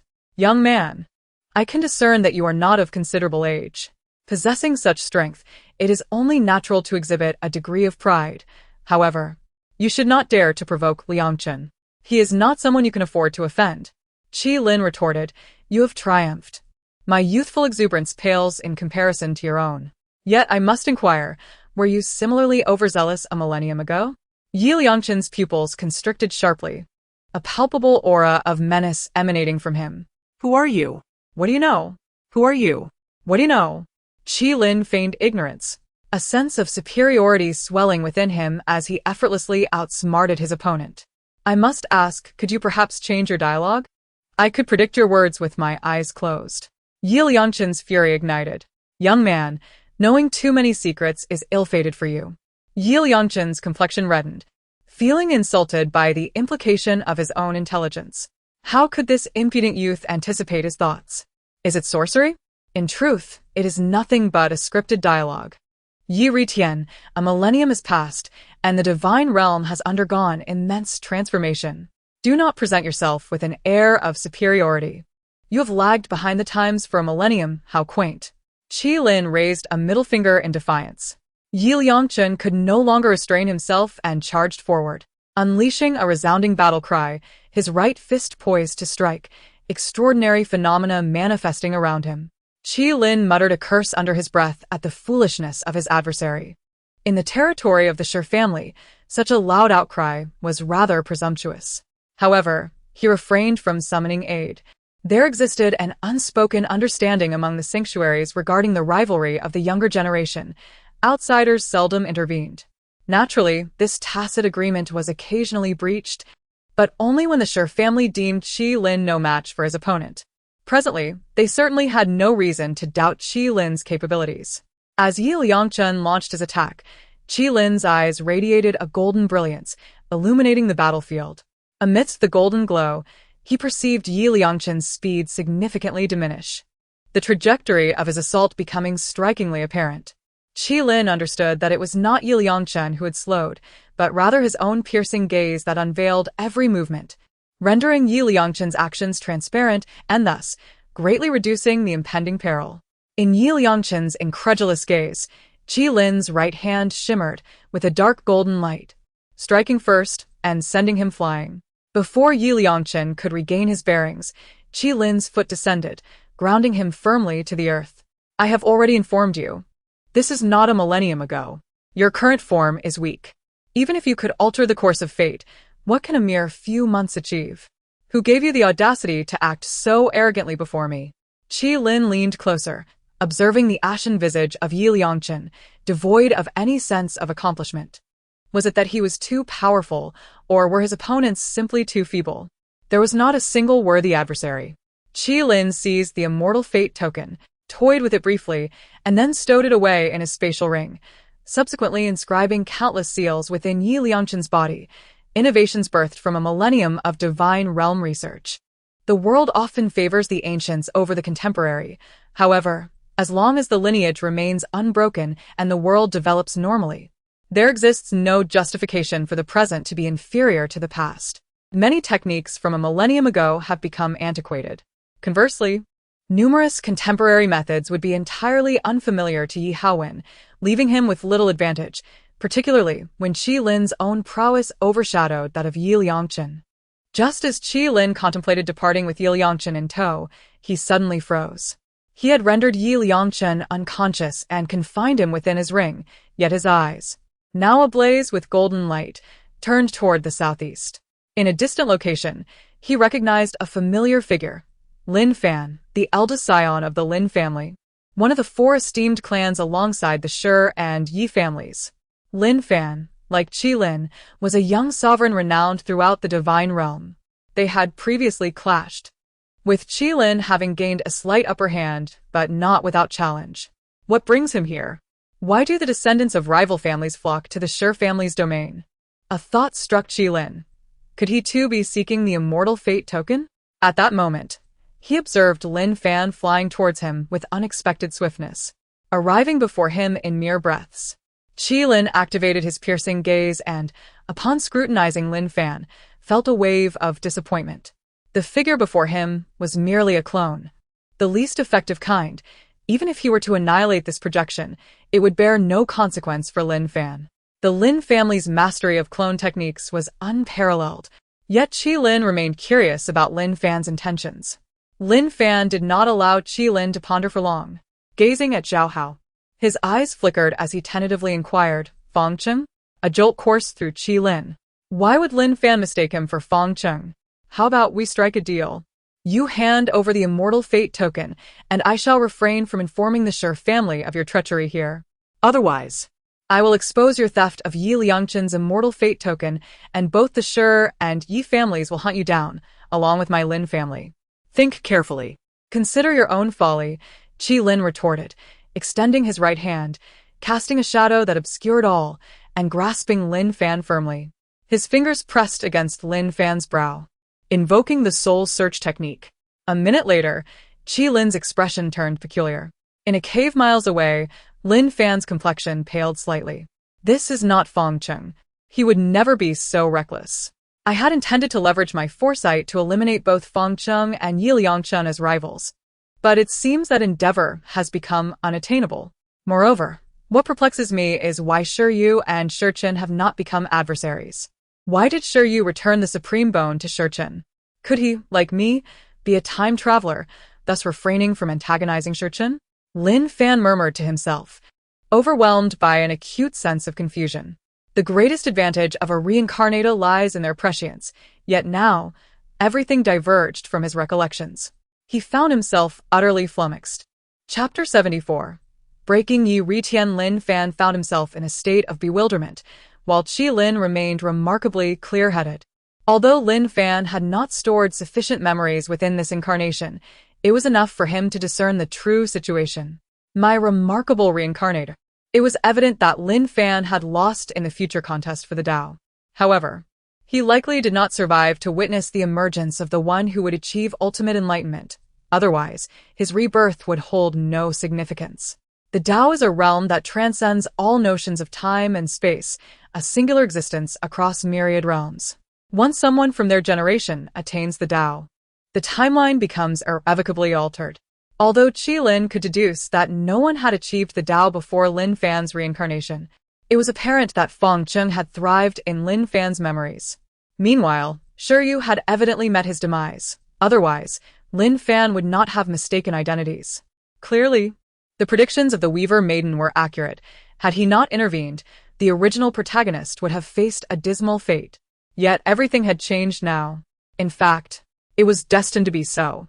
Fortunately, Lin Fan, leveraging his memories, had preemptively seized a legacy opportunity that originally belonged to Fang Cheng, confirming that he was not dreaming. Otherwise, he might have succumbed to a surge of inner demons or even been consumed by demonic flames. After realizing he could not capture Lin Fan, Qi Lin decisively made his exit, only to encounter Shi Xian, who had come personally to escort him.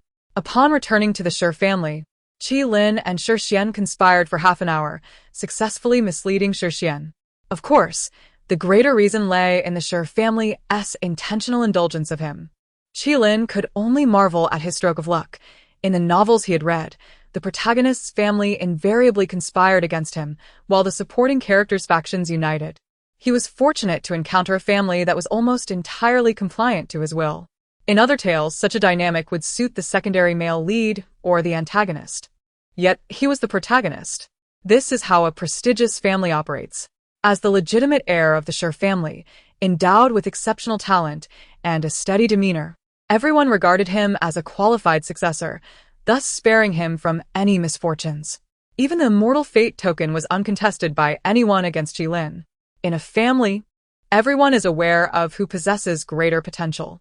Moreover, the immortal realm that the token grants entry to has age restrictions. Those over 30 do not qualify, making it inherently an opportunity for the youth. Qilin was uncertain when the immortal fate token would activate.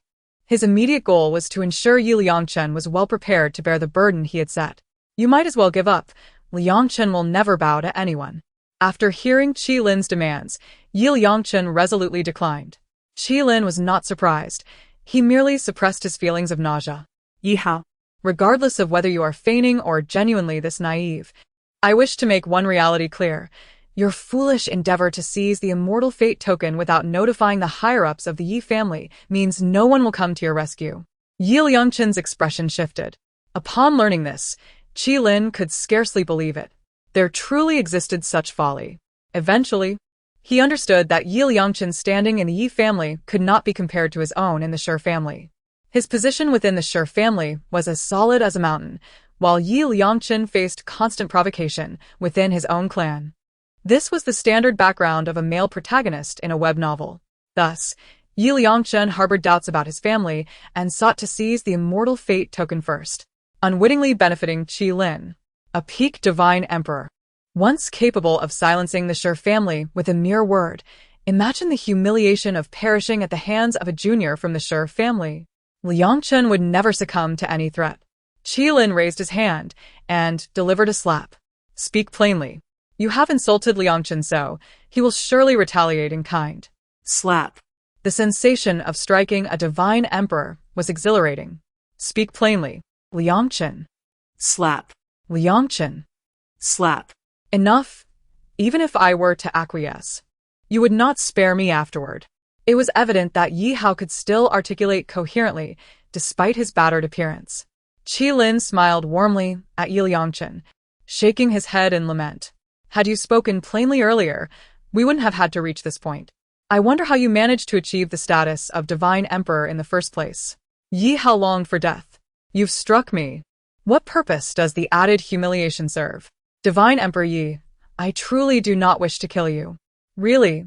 Qilin's words ignited a flicker of spirit within Yi Hao. With your current state, what threat could you possibly pose? Killing you would be beneath my dignity. Yi Hao. Should I feel relieved or distressed? Moreover, Divine Emperor Yi, you may not fully grasp what the divine realm looks like a millennium hence. There are distinctions in death. I could orchestrate your end to be as silent as the grave, as grand as a spectacle, or as infamous as a legacy of disgrace. Qilin's smile grew increasingly menacing. Yi Hao realized, to his dismay, that he felt fear towards an insignificant being. Do you think I am easily intimidated? Yi Hao attempted to bolster his resolve. Qilin chuckled lightly, producing a crystal from his hand. Divine Emperor Yi, this is a memory crystal, a novel invention of the past millennium. Its purpose is to record events with impeccable clarity and sound quality. Once, a certain individual, oblivious to the peril, Sought to trouble me. Out of compassion, I refrained from unnecessary bloodshed. I merely crippled his cultivation, fed him and a group of sow some aphrodisiacs, and confined them in a room where I placed a memory crystal. Qilin spoke with a tone of mock sympathy. Yi Hao's complexion turned ashen. You are a fiend. No, I am a lawyer. I simply prefer action over words. Divine Emperor Yi, would you like to be the protagonist of the next Divine Realm live broadcast? Qilin produced a vial of potion. Yeho. Unaware of the vial's contents or the nature of Qilin's legal profession, felt himself crumble under the pressure. I will do it. I agree to kill that servant for you. Do with me as you will, but I shall not tolerate humiliation. If subjected to mating with a group of sows, he would rather die immediately. Tragically, he found that even contemplating suicide required Qilin's consent. Observing Yi Hao's rapid descent into despair, Qilin shrugged. Boring. He harbored grave doubts about whether the Weaver Maiden had placed some intellect-diminishing curse upon Yi Hao. Chapter 75. What to do when trapped in a scheme? The usage of the 7 arrows of nails technique is exceedingly intricate. It necessitates the establishment of a camp, the setting up of a platform within that camp, the crafting of a straw figure inscribed with the enemy's name, a lantern above its head, and another lantern at its feet. The feet must also be positioned in a specific manner, and the corresponding talismans must be inscribed, sealed, and then incinerated. This ritual must be performed 3 times daily until the noon of the 21st day. After the 21st day, the enemy's 3 souls and 7 spirits will be dispersed. At that juncture, shooting an arrow at the straw figure will be akin to striking the enemy's true body, resulting in the figure gushing blood. Qi Lin remained uncertain about Feng Cheng's current level of awakening and his hidden cards. Nevertheless, employing the 7 arrows of nails was undoubtedly the most secure method. After all, the repercussions would not befall him in the end. The primary drawback of this spell is its protracted duration, compelling Qi Lin to assign someone to keep watch. Otherwise, if Yi Liangchen were to perish during these 21 days, all his preparations would be in vain. During this time, the divine realm was far from tranquil, as the emergence of the celestial fate tokens stirred unrest. Each appearance of these tokens incited turmoil, leading to conflicts among the major sacred grounds. This occasion was no exception. Although Qi Lin already possessed a celestial fate token, the Shi family sought to procure another for Shi Chen, thus joining the fray for the tokens. In an effort to avoid escalating the situation, the major sacred grounds confined the competition for the tokens to the younger generation. Consequently, Qi Lin was compelled to participate. Qi Lin was not a person devoid of understanding. Having benefited from his family's resources, he felt it was only right to give back, especially for Shi Chen's sake. Despite having compensated Shi Chen over the years, a lingering guilt resided in his heart. Thus, the 2 brothers from the Shi family engaged in this contest, while the other young individuals from various sacred grounds, hesitant to confront the duo, often formed alliances. 7 days after capturing Yi Liangchen, Qi Lin and Shi Chen found themselves at the foot of the renowned Black Mountain in the Divine Realm. Indeed, the mountain bore the name Black Mountain, its entirety shrouded in an inky hue that cast a pall over the spirits of those who ventured there. This location was infamous for its peril, with many individuals vanishing mysteriously within its depths. Yet, it was also celebrated as a treasure trove, as countless rare items had been unearthed from its embrace. They had come to the Black Mountain upon hearing rumors of a celestial fate token sighted within. Brother Yu, the interior of Black Mountain is fraught with danger. Could this be a scheme against us? At the mountain's base, the 2 stood side by side, pausing before entering the treacherous terrain. Neither was impulsive. Upon hearing Shi Chen's words, Qi Lin nodded. There is a possibility, albeit a slim one. Unless they intend to band together to target us, a mere 2 or 3 ambushers would pose little threat. Such confidence stemmed from their strength. Shi Chen, reassured by Qi Lin's assessment, relaxed slightly. Then he perked up. Brother Yu, it seems there are sounds of a struggle within. Qi Lin, too, recognized the familiar voices. A familiar presence? Shi Chen's curiosity piqued as he listened intently, his expression shifting to one of intrigue. Indeed, it was someone they knew. Let us go and investigate. The brothers swiftly advanced into the mountain. Upon reaching the site of the commotion, they were met with a scene of utter devastation. A massive black serpent, with wings sprouting from its back, lay lifeless on the ground, its dark blood pooling around it. Qi Lin and Shi Chen exchanged glances, their eyes glinting with surprise. The serpent's size was formidable, indicating it had reached the divine realm as a beast. Even in unison, it would require considerable effort to defeat such a creature. They had not anticipated its demise at the hands of 2 young individuals, remaining cloaked in invisibility. Qi Lin had prudently procured a set of invisibility talismans before departing from the Shi family estate, proving his foresight. It became apparent that Lin Fan and Jiang Xuehui were oblivious to their presence. Brother Yu, Jiang Xuehui appears to be in distress, Shi Chen observed, recognizing both Lin Fan and Jiang Xuehui. With his keen senses, he detected their instability. Lin Fan seemed listless, while Jiang Xuehui's complexion was flushed, a clear sign of irregularity. A peculiar smile crept across Qi Lin's lips. It seems she has succumbed to the lewd poison of the 9 nether serpent, he mused, piecing together the unfolding narrative.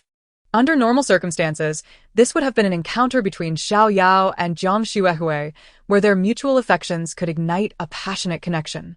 However, with Xiao Yao's fate altered by Qi Lin, he had evidently fallen behind in the competition among these prodigies. Lin Fan's presence here suggested he sought to seize Xiao Yao's fortune. The intrigue of my reincarnator, Qi Lin lamented. Realizing he had interrupted a captivating drama, the clash of reincarnated versus time traveler. Yet another performance awaited. As Qi Lin surmised, Lin Fan had indeed come to claim Xiao Yao's opportunity. Upon arrival, however, he found no trace of Xiao Yao, only a solitary Jiang Xuehui. In their pursuit of the celestial fate token, they encountered the 9 nether serpent, which they ultimately vanquished. However, Jiang Xuehui was struck by the serpent's dying retaliation, becoming afflicted by its lewd poison. Now, she was on the brink of collapse. Observing Jiang Xuehui's dazed gaze and flushed cheeks, Lin Fan's throat tightened, as if engaged in an internal struggle. Ultimately, he rubbed his palms together awkwardly, addressing her. Jiang Jr. sister, I am truly sorry. You have been poisoned by the 9 nether serpent, and should it remain unrelieved, you may perish. I cannot bear to see you meet such a fate. After all this, was his intent merely to claim Jiang Xuehui? Qi Lin scoffed, dispelling his invisibility, drawing his sword, and launching an attack on Lin Fan. Damn it! I detest those who prey upon the vulnerable. In his earthly life, among all criminals, those who violated women were held in the utmost contempt. A man may be ruthless or hypocritical, but to prey upon a woman? Such a fate was too lenient. As for the notion that a woman afflicted by lewd poison must seek a man, was there no common sense? If one desired another, one should simply state it outright, rather than engaging in such convoluted machinations. Caught off guard by Qi Lin's assault, Lin Fan soon found himself overwhelmed, particularly with Shi Chen joining the fray, decisively subduing him after a fierce battle with the 9 nether serpent, which had left him slightly injured. Qi Lin withdrew from the conflict, carrying Jiang Xuehui into a nearby cave and tossing her a Mr. Horn. Handle it yourself, Qi Lin remarked. He harbored no shortage of women and was not one to indulge in the hypocritical tropes of fictional protagonists. There were countless methods to resolve lewd poison. And did it truly necessitate the union of man and woman? Had they never studied basic sexual knowledge? Chapter 76. Things are not as you imagine. Qi Lin refrained from further assaulting Lin Fan. The immortal fate token was in Jiang Xuehui's possession. The Black Mountain was not solely occupied by the two of them. He and Shi Chen were well aware of the news regarding the emergence of the immortal fate token. Others would undoubtedly receive the same information if he were to confront Lin Fan, and during that time, Jiang Xuehui was taken advantage of or the token was seized by others, his efforts would be in vain. After all, Lin Fan was merely a reincarnated individual, and the plot had already become chaotic, which Qi Lin hardly regarded. Once Shi Chen had driven Lin Fan away, Jiang Xuehui would have resolved her issues by then. However, she needed her peace. Do not inquire about who that peace is. Shi Chen approached Qi Lin. Brother you, that fellow Lin Fan managed to escape. It's quite strange. How has his strength improved so significantly? Shi Chen was a natural-born supreme, with a cultivation speed that was unparalleled. Moreover, he not only had the support of the Shi family, but was also the direct disciple of the supreme sex leader among the 6 factions. This was facilitated by Qi Lin behind the scenes. Qi Lin's mother, Guang Yai, was the daughter of the supreme sex leader. In the past, the Shi family sought to extract Shi Chen's supreme essence to cultivate Qi Lin, fully aware that if not handled properly, the Shi family might fracture. He earnestly advised his grandfather to return the supreme essence to Shi Chen and urged his mother to persuade his grandfather to take Shi Chen as his disciple. In the supreme sect, each generation's direct disciple must be a natural-born supreme. In truth, the Shi family's desire to extract Shi Chen's supreme essence to empower Shi Yu was to fully integrate the Shi family with the supreme sect, thereby elevating their strength. After all, Shi Yu was the nephew of the supreme sex leader, and the sect would not obstruct this. Yet, Qi Lin could not undertake such actions. The Shi family belonged to him, and he bequeathed the legacy of the supreme sect to Shi Chen, which was the reason the Shi family could finally let go of their burdens. Having reached this level of camaraderie, Qi Lin had no faults remaining. Fortunately, Shurchen was indeed a man of kind disposition, and he and Qilin maintained a harmonious brotherhood, heralding a bright future for the Shur family. With the nurturing of two great holy lands, coupled with Shurchen's innate talent, his strength was undoubtedly among the top in the younger generation. Otherwise, Qilin would not have entrusted Lin Fan to him. It was not surprising that Lin Fan could evade Shurchen, since he had reincarnated. It was unlikely he would perish so easily. Qilin surmised that even if he intervened, he would not be able to detain Lin Fan. After all, he was the young master of the Lin family and possessed several life-saving items, thus he was disinclined to exert himself further. Qilin summoned Shurchen and whispered a few words into his ear. Upon hearing, Shurchen was astonished. Is that truly possible? Qilin spoke of Lin Fan's reincarnation. It would be foolish of me to conceal this from you. Regardless, if this matter escalates, only Lin Fan will suffer. As for how he discovered it, the soul-searching technique was hardly a rarity in the divine realm. You may actively disseminate this news.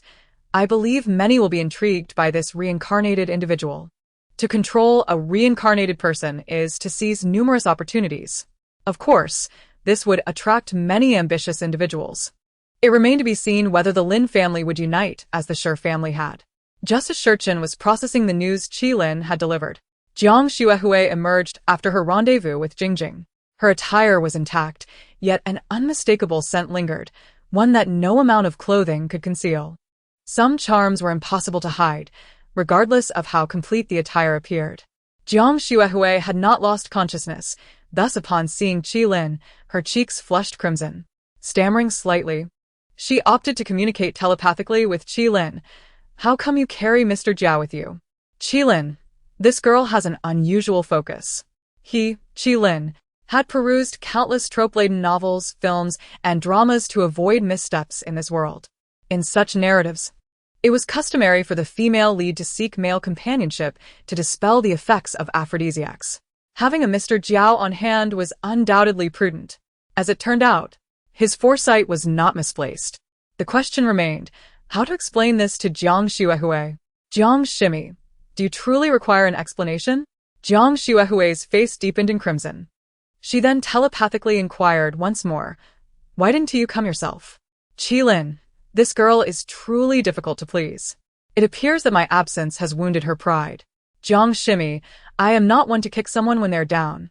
Even if I wished for something to transpire between us, it would certainly be under your conscious and willing consent. Besides, you were afflicted by an aphrodisiac, a Mr. Jiao suffices to resolve the issue. Why must we go to such lengths?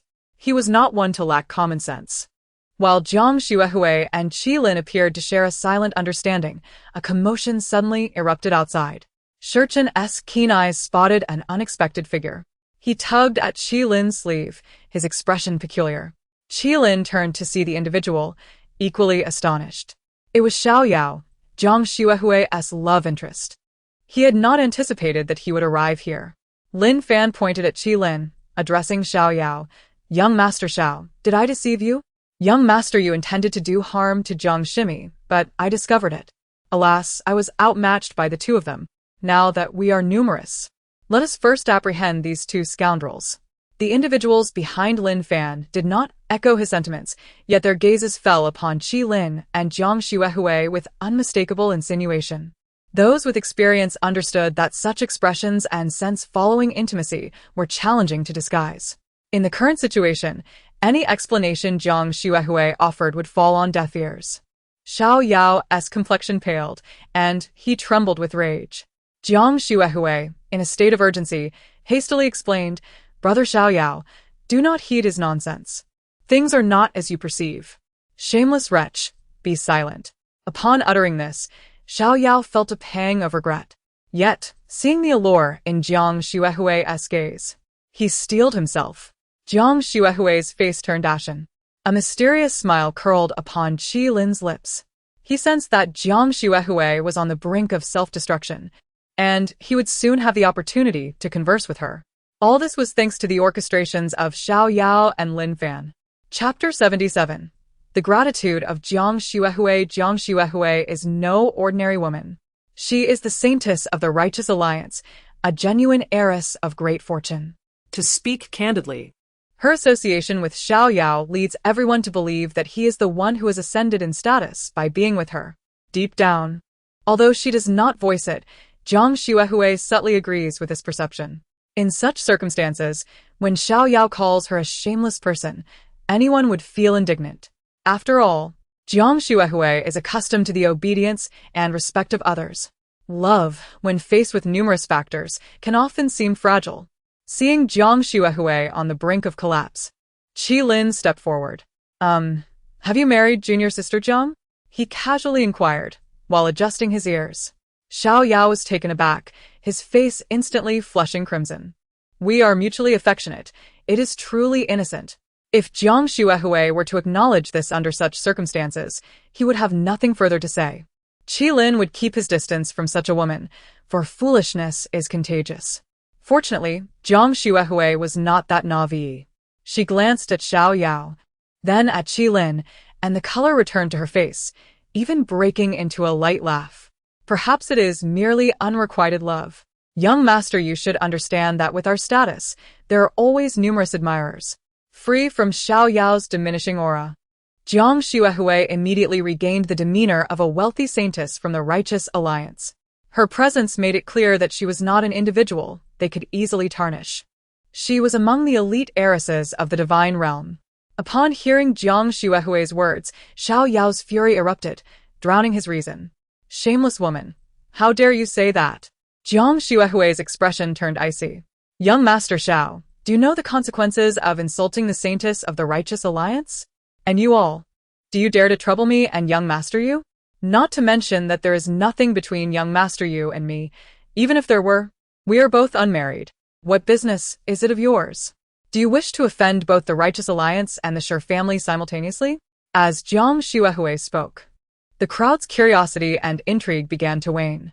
They started to realize that neither Qi Lin nor Jiang Xuehui were individuals they could provoke. Lin Fan was unafraid. But what were they? Jiang Xuehui's gaze fell upon Lin Fan, unmasked with menace. Young Master Lin, your assistance today shall not go unrewarded. I will ensure that your efforts are not in vain. Lin Fan's smile stiffened. Junior Sister Jiang, there may be some misunderstandings between us. It was young Master Yu who had ulterior motives. I originally. Silence. Jiang Xuehui sharply interrupted Lin Fan, then turned to Qi Lin. Young Master Yu, I wish to leave Heishan. Might I accompany you and young Master Chen on your journey? Of course, Junior Sister Jiang, please, Qi Lin replied with impeccable courtesy. Whoever dares to obstruct Junior Sister Jiang shall learn the true meaning of suffering. Unbeknownst to them, a blood-red sword had appeared in Qi Lin's hand, while Chen had procured a small tripod with 3 legs and 2 ears. Those with discerning eyes instinctively took a step back at the sight of these artifacts.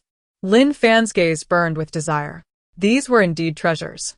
Chen, noticing Lin Fan's interest, scoffed, Young Master Lin, would you care to have another contest? If you win, this tripod shall be yours. Lin Fan remained silent. At his peak, he had no fear of Chen. However, having sustained injuries in his earlier battle with the 9 nether python, he was no match for Chen now. To engage would only lead to humiliation. He had initially intended to use Xiao Yao to lure Jiang Xuehui and seize the celestial fate token from her. But he never anticipated her attitude towards Xiao Yao would shift so rapidly. In his memories, Xiao Yao and Jiang Xuehui were a couple whose bond was unbreakable. Why had the narrative diverged? Lin Fan felt despondent. With the storyline in disarray, how was a reborn individual like him to navigate this chaos?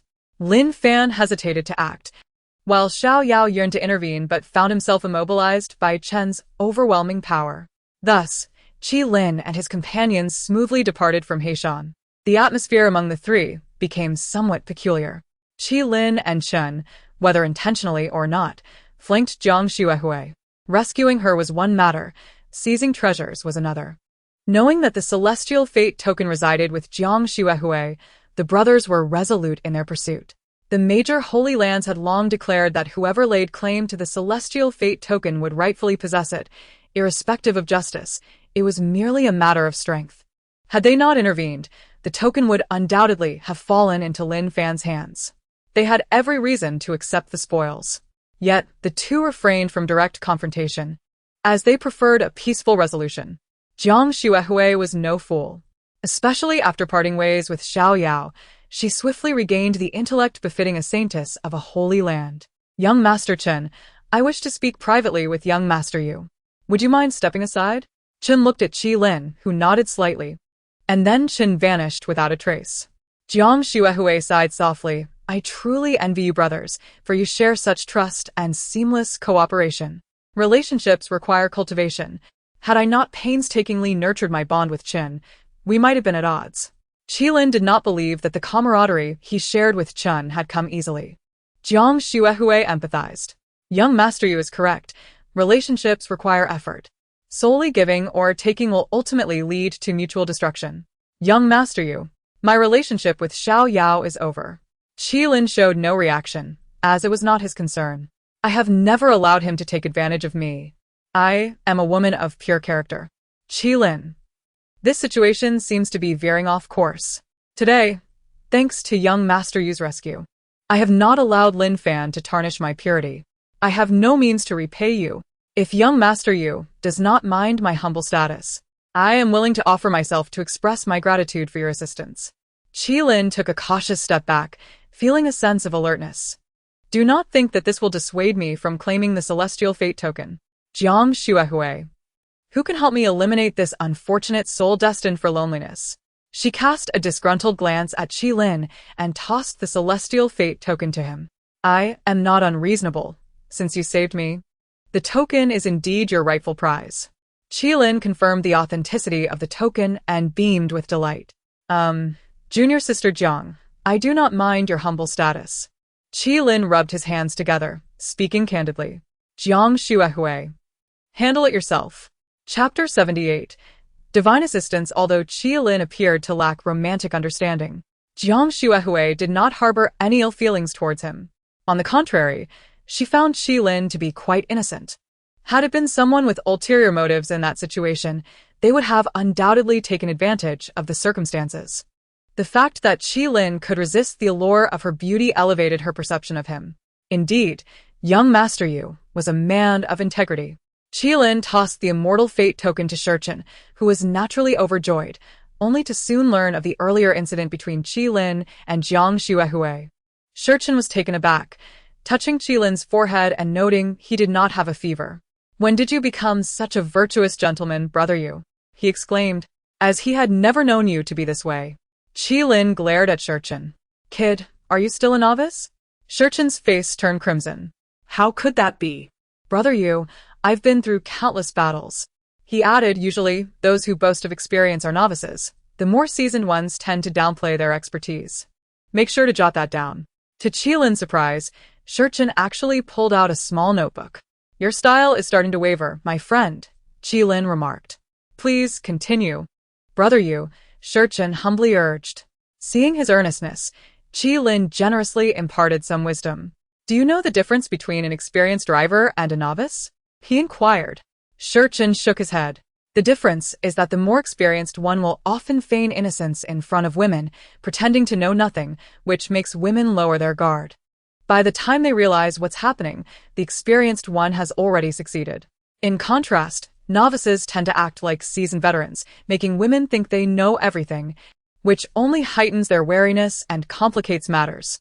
Women, particularly good women, tend to have little fondness for seasoned players. They prefer to see an innocent man honing his skills on them rather than one who has already mastered them before even meeting them. Men are drawn to innocent women, and women appreciate innocent men as well. Of course, one must distinguish between innocence and foolishness. Otherwise, even the purest disposition is of no use. Remember this well, little one. You have much more to learn, Qi Lin advised, patting Shurchen on the shoulder before heading off to establish a closer rapport with Jiang Xuehui. Now was the opportune moment to make his move. Qi Lin could discern that Jiang Xuehui's earlier suggestion was sincere. Xiao Yao had truly wounded her heart, and after such pain, women often entertain thoughts of indulgence. Just look at Dao Baifeng, who could easily take advantage of a beggar. Of course, Qi Lin's detached demeanor was also intended to give Jiang Xuehui space to regain her composure. He did not wish for things to escalate to that extent.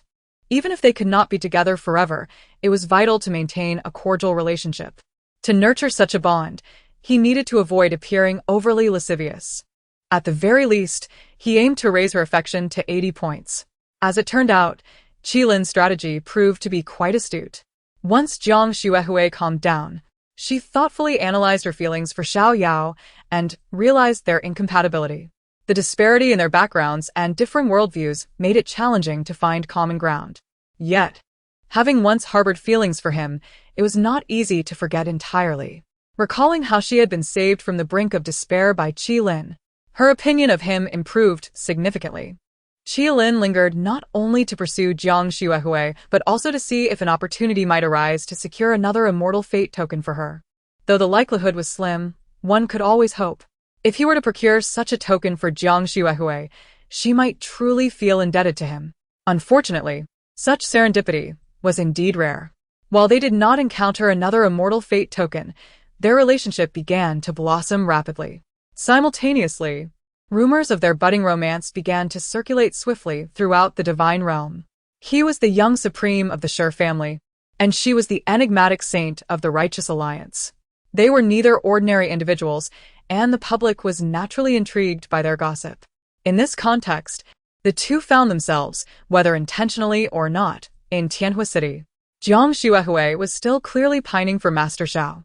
Upon seeing the three large characters at the city gate, Qilin felt no pangs of jealousy.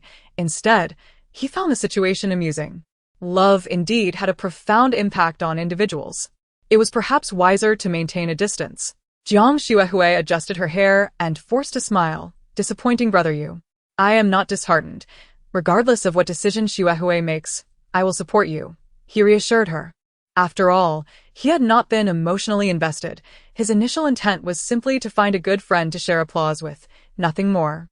Jiang Xuehui was perceptive enough to see through Qilin's true intentions. Women are the most intuitive. If Qilin had genuinely loved her, she might have cast Xiao Yao aside long ago. But he did not. Jiang Xuehui found herself torn between seeking a lesser true love and a more substantial friendship. At that moment, Qilin suddenly leaned closer to her, whispering in her ear, Xuehui, if you need my assistance later, do not hesitate to ask. Jiang Xuehui stiffened, not due to Qilin's intimate gesture, but because she sensed Xiao Yao's presence. She had come to Tianhua City seeking one last chance. If Xiao Yao could reconcile with her as she hoped, she was willing to part ways with Qilin. Taking a deep breath, Jiang Xuehui turned to explain the events of that day to Xiao Yao. Brother Xiao, please listen to me. But the words never left her lips, for she saw Xiao Yao hand in hand with a strikingly beautiful girl, gazing at her intimately. Brother Xiao, who is she? A sharp pang of pain coursed through Jiang Xuehui, accompanied by a foreboding sense of dread. Xiao Yao's expression was complex, but upon seeing Qilin, his gaze instantly turned cold. Allow me to introduce my fiancée, Wei Siyu. Jiang Xuehui stumbled back 3 steps, retreating directly into Qilin's embrace, her body chilled. All her dreams and hopes were swiftly dashed. Then, a sorrowful smile graced her lips. Let me introduce you to my boyfriend, Shiryu. Jiang Xuehui took Qilin's hand with determination. Qilin, of course, played along. The handsome couple was indeed well matched. Qilin graciously nodded to Xiao Yao and Wei Siyu, exuding the charm of a refined gentleman. However, it soon became evident that this gentleman's hand was crossing boundaries.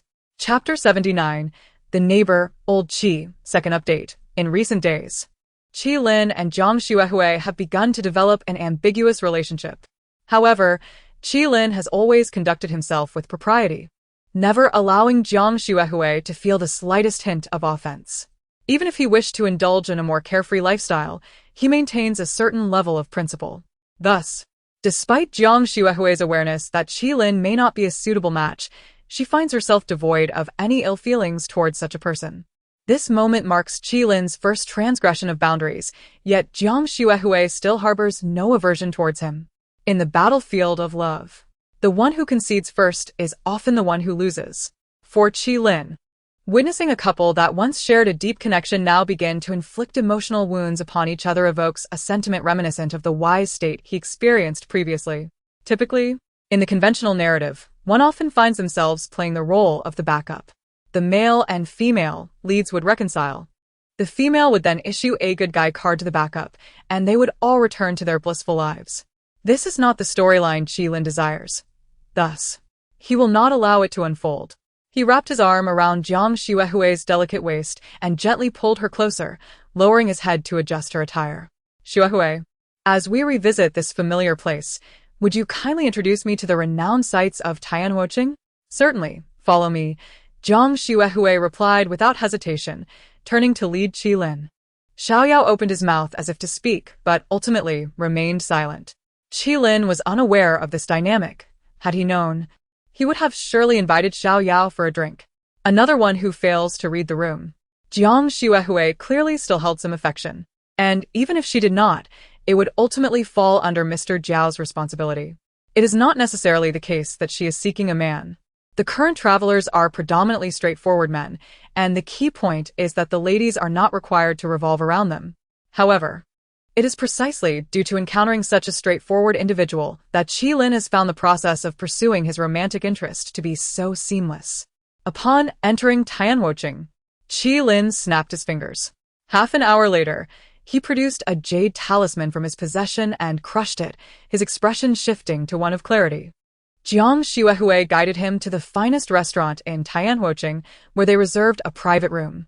Qilin shared the information he had just acquired with Jiang Xuehui. The woman in question is indeed named Wei Siyu, but she is not Qilin's fiancée. Rather, she is a healer he rescued in Heishan. Although their relationship has some ambiguity, he can assure her that nothing has transpired between them as of now. Pausing for emphasis, Qilin added, "Just like the two of us." Jiang Xuehui's earlier gloom seemed to dissipate in response to Qilin's lightheartedness. "Did you send someone to gather intelligence?" she inquired. Qilin nodded. "Seeing you so disheartened, I felt compelled to take action. The situation is quite straightforward. Xiao Gongzi has misconstrued our relationship, and he has also endured hardships alongside Wei Siyu. Furthermore, I suspect that Xiao Gongzi possesses a strong sense of possessiveness. He likely harbors a virginity complex." Hearing this, Qilin nearly choked on his food. He did not disdain such individuals. Rather, he found it curious that such a person could be a traveler from Earth. Well, If Xiao Gongzi can maintain his chastity, then it is not unreasonable for him to hold such expectations, Qilin mused, feigning sympathy for Xiaoyao. This was his true sentiment. However, based on the information he had gathered, Xiaoyao was not particularly devoted. It is somewhat unreasonable to expect unwavering fidelity from women while being unable to uphold it oneself. Qilin has never engaged in such behavior. He genuinely believes in the principle of gender equality. If Xuehui remains unwilling, I can approach Xiao Gongzi on your behalf to clarify matters, Qilin tentatively proposed. Upon reflection, the allure of pursuing Madame Xiao seemed even greater. Yet, Jiang Xuehui flatly rejected the suggestion. "Young Master Yu, I am not that cheap." Qilin's eyes brightened. "To debase myself for someone unworthy of my affection would be folly." He chuckled, recalling a classic text he had read. It stated that when a woman falls in love with a man, she may lower herself to the ground. But that is not me, nor is it something a normal woman would do. There are countless women in the world, some with deeply ingrained servitude. Qilin observed that whenever Jiang Xuehui distanced herself from Xiaoyao, her intellect swiftly returned to normal. Rather than continuously compromising his principles for Xiaoyao, it would be more prudent to pursue a relationship with young Master Yu, where both parties' intentions align and mutual benefits can be attained. Moreover, I believe that both the Shi family and the Jingqi alliance would welcome such developments. But Jiang Shimi, the truth is you do not harbor feelings for me. Not disliking you is sufficient. Besides, does it truly matter? Indeed, it does not. The history of the divine realm far surpasses that of Earth, and the perspectives of its inhabitants are markedly more progressive. Thus, in this world, it is not difficult to find a friend who simply applauds. Let us dine first. After our meal, I shall present you with a treasured gift. Jiang Shimi herself is the most precious treasure, Qilin remarked with a light laugh. It can be even better. Jiang Xuehui's words stirred Qilin, leaving him in a state of delightful perplexity. After their meal, the moon had risen in the sky. However, Jiang Xuehui showed no intention of retiring to her room, and Qi Lin exhibited no signs of impatience, confident that the prey was already ensnared. In light of this, he decided to remain composed and patient. Satisfied by Qi Lin's demeanor, Jiang Xuehui led him behind a wall. Qi Lin's expression shifted to one of curiosity. This appears to be the Xiao residence. I have a room here, right next to Xiao Yao's. Tonight, shall I host you there? Jiang Xuehui's arm draped over Qi Lin's neck, causing his heart to race uncontrollably. City dwellers truly know how to have fun. Xiao Yao will discover this. Isn't that even more thrilling? Qi Lin could no longer contain himself. If Jiang Xuehui was unafraid, why should he be? He scooped her up in his arms, affixed invisibility talismans to both of them, and proceeded to her room. Xiao Yao's room was illuminated. He was indeed inside. Let him be. In a flurry, Qi Lin set up a barrier at the door. It would not block sound, but no one from the Xiao family would be able to intrude. And then, the waves of passion would ensue. Chapter 80. Blood. After the rain had ceased, Qi Lin and Jiang Xuehui leaned against each other, taking a moment to rest. Suddenly, Jiang Xuehui playfully bit Qi Lin's shoulder. You scoundrel, I thought you were a paragon of virtue, she exclaimed, feeling quite foolish. Qi Lin, on the other hand, felt unjustly accused. I am a gentleman, he protested. Pa. What gentleman possesses such skill? Jiang Xuehui muttered under her breath. Qi Lin defended himself. I have an ex-girlfriend. In this day and age, who doesn't have a past? Jiang Xuehui found herself at a loss for words, especially since her own past was merely a wall away. Wait. Past? Next door? A sudden realization struck Jiang Xuehui, prompting her to hastily rise and don her clothes. However, as she stood, she stumbled and fell back onto Qi Lin. You can't blame me for this, Qi Lin remarked, unperturbed. Why are you so agitated? Jiang Xuehui contemplated striking him but refrained, casting a fierce glare instead. Get dressed. We must leave this place. It was a rather absurd thought that had crossed her mind. Now that the fervor had subsided, regret flooded her heart. Yet it was too late. Qi Lin wrapped an arm around Jiang Xuehui and whispered, There are people outside. What? Jiang Xuehui tensed. She had been so engrossed in her interaction with Qi Lin that she had barely noticed the outside world. Besides, she had witnessed Qi Lin set up a barrier. She still trusted him. Didn't you set up a barrier? She questioned.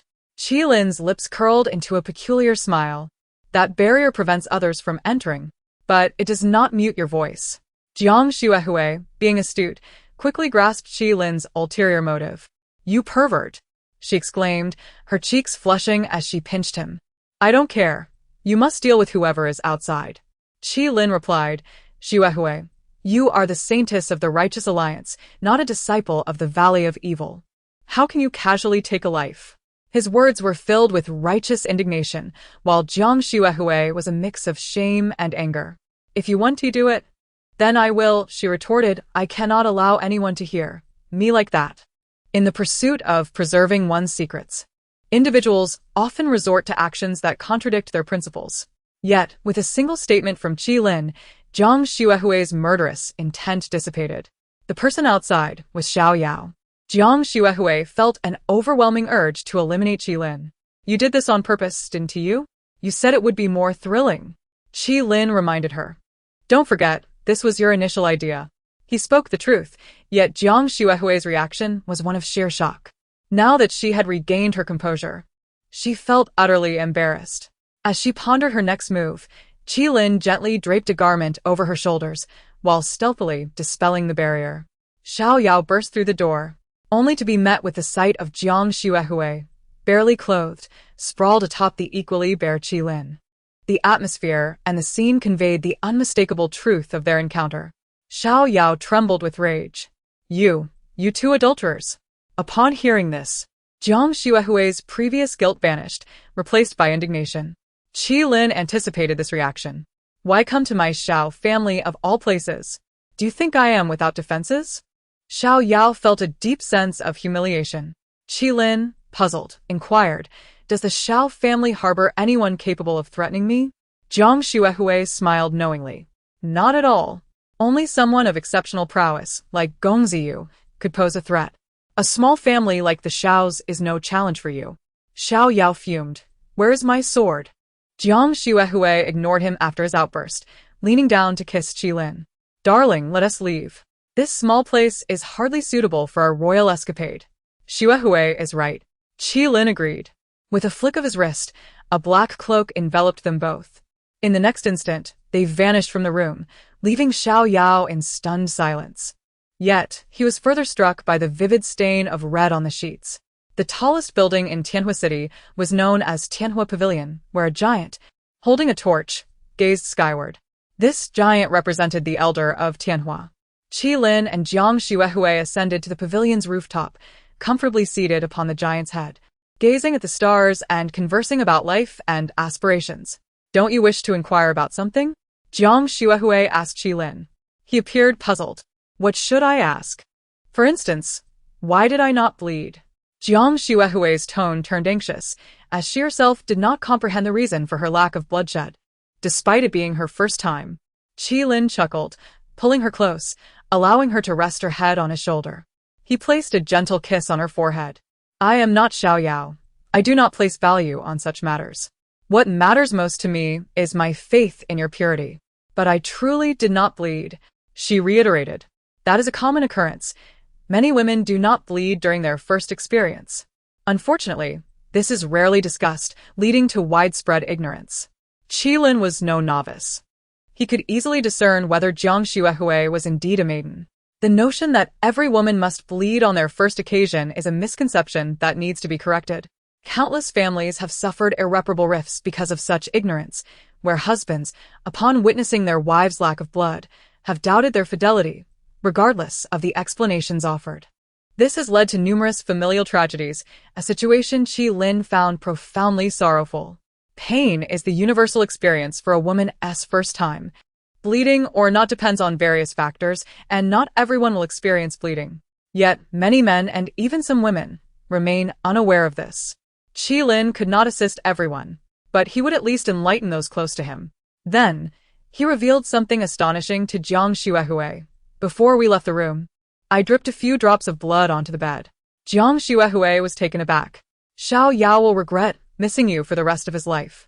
Qilin said softly. Every woman who willingly offers herself deserves to be treated with tenderness. Chapter 81. The winding mountain path. Jiang Xuehui was genuinely touched.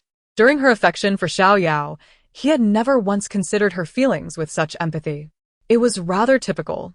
A man with toxic masculinity and a seasoned individual modeled after Chu Liuxiang could not possibly operate on the same wavelength. Sure, you truly have a way with words. I am considering your well-being. I believe you too wish to witness Xiao Yao's regret, do you not? Fabricating a scene of fallen petals is far too effortless for Qilin. Someone as straightforward as Xiao Yao would never discern that Qilin was orchestrating his surname's influence over him. Presently, Xiao Yao must be engulfed in profound regret. Had he not acted so impulsively on Black Mountain, Jiang Xuehui's first experience would have belonged to him. When one loses their temper with someone, they may irrevocably lose them. Qilin has imparted a bloody lesson to Xiao Yao about the ways of life. Now, tell me about your ex-girlfriend. Jiang Xuehui's abrupt topic shift caught Qilin off guard. He had expected her to maintain this tender atmosphere. Speak of your former lover. I wish to unveil the true nature of your character, so I shan't fall into the same trap again. Jiang Xuehui asserted firmly. Qilin coughed loudly. That's an injustice. I never sought to be a scoundrel. Xuehui, one may indulge in culinary delights, but one must not speak recklessly. You insult my character, and I shall take legal action against you. Not a scoundrel? Yet you parted ways with her? Jiang Xuehui regarded Qilin with disdain. Do not tell me she was the one who initiated the breakup. In her view, a figure of Qilin's stature in the divine realm should never have someone willingly sever ties with him. And indeed, that was the case. The reason for my breakup with my ex-girlfriend is rather cliché. It was all due to her mother. Qilin revealed. In the divine realm, he indeed had a first love. Although it was shrouded in secrecy, even the Shi family was largely unaware, but it existed nonetheless. Jiang Xuehui, intrigued, inquired, was your first love of significant standing? Did her mother oppose you? Or did she perceive you as a playboy, wishing to shield her daughter from a perilous entanglement? Qilin shook his head. The reasons are convoluted. However, in her clan, women are forbidden from marrying. Such a rule exists? What era are we in? Jiang Xuehui's initial reaction was one of disbelief, but her subsequent response was one of shock. Your first love isn't the saintess of the Butian sect, is she? The Butian sect, one of the major sanctuaries in the divine realm, was known for its mystique and power. The saintess, revered and pure, claimed to be a descendant of Niwa and was absolutely forbidden from marrying, as no man could be deemed worthy of her lineage. Jiang Xuehui, though not extensively knowledgeable about this, could only associate the prohibition of marriage with the saintess of the Butian sect. Indeed. The current divine realm still harbors such peculiar traditions. Qilin sighed. You are correct. She is indeed Zhao Linger, the contemporary saintess of the Butian sect.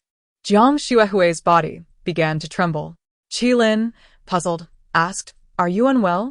No. I merely cannot contain my excitement at the thought of having slept with a man who has been with a saintess of the Butian sect, she responded, her exhilaration palpable. Is it truly that extraordinary? Qilin rolled his eyes. Indeed. I cannot believe I have stolen the heart of a man who has been with such an illustrious figure. Jiang Xuehui exclaimed, her fervor unmistakable. Their moment was interrupted by a vision. A fairy draped in white, barefoot and ethereal, approached under the moonlight, her beauty so striking it left Jiang Xuehui feeling overshadowed. Do you derive a sense of accomplishment from taking my man? The fairy's celestial aura was juxtaposed with her disheartening words. Jiang Xuehui stood frozen, realizing that this must indeed be Zhao Linger, the saintess of the Butian sect. How could the Butian sect allow you to venture out? Qilin pondered aloud. Knowing well the sect's penchant for secrecy, maintaining a facade of exclusivity, Zhao Linger shifted her gaze from Jiang Xuehui to Qilin. Her once pure eyes now filled with complex emotions. Sure you, it has been a long time. Qilin felt a pang of hesitation. He could sense lingering affections in her gaze, which was perplexing, given her resolute departure in the past. Indeed, it has been quite a while. How have you fared these years? Not well. I have missed you dearly. Sure you, I truly loved you once. I, too, held affection for you. Had it not been for your mother, I would not have chosen to part ways. Their conversation unfolded like a tragic romance, with Jiang Xuehui envisioning a tale of young love thwarted by archaic familial regulations. She began to mourn the connection shared between them, only to be startled by Zhao Linger's next words. So, how are things between you and my mother now? Chapter 82.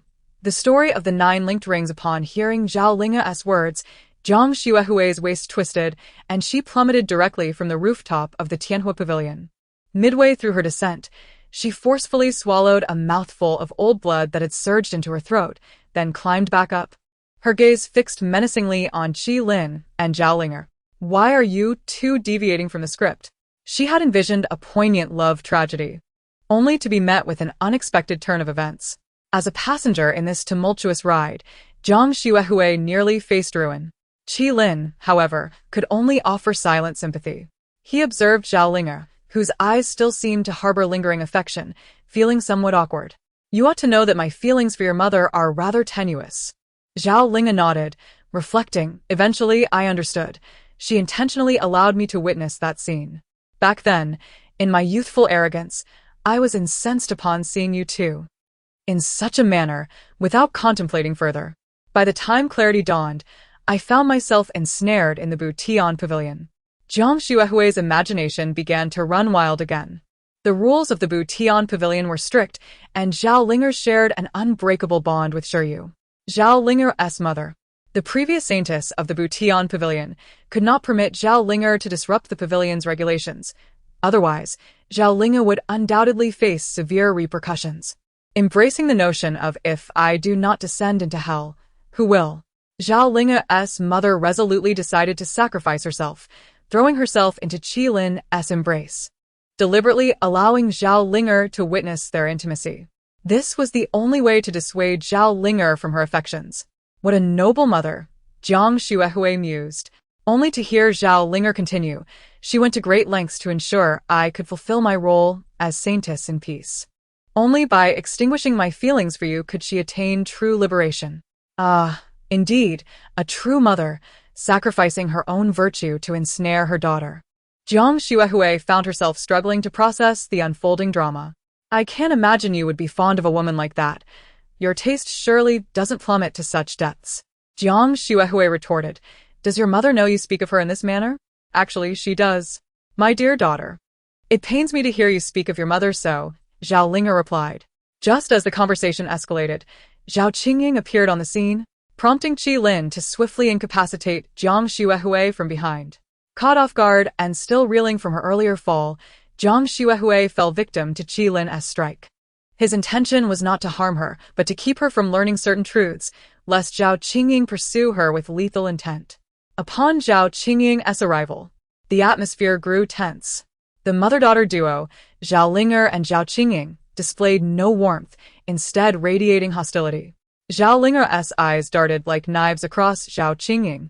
Linger. If you look at your mother that way, she might become frightened, Zhao Qingying said, feigning vulnerability, with her arms crossed. Yet, both Qi Lin and Zhao Linger saw through this facade. Would the infamous fifth-ranked evil of the Evil Valley, the Qin demon, truly fear a mere woman? Zhao Linger scoffed. If Jiang Xuehue were still conscious, she would be utterly astonished to learn that the previous saintess of the Butian sect was, in fact, the Qin demon of the Evil Valley. Such news, if divulged, would send shockwaves throughout the divine realm. Zhao Qingying did not deny this revelation. Rather, she regarded Zhao Linger with a smirk. Linger, was it the Butian sect that sent you to slay me? Having betrayed the Butian sect and secretly joined the Evil Valley, you must have anticipated that one day they would send me to cleanse the ranks. Zhao Linger retorted coldly, You are mistaken. Zhao Qingying erupted into laughter. Betrayed the Butian sect? When I joined the Evil Valley, the Butian sect did not voice such claims. Linger, you are still young and naive, Zhao Qingying continued. Indeed, I am far younger than you. Zhao Linger shot back with sharp wit. Zhao Qingying mused, The Butian sect sent you to kill me, yet the moment you left, you sought out you first. It seems you do not hold their orders in high regard. Zhao Linger flushed with anger. You had me followed? Do not overthink it.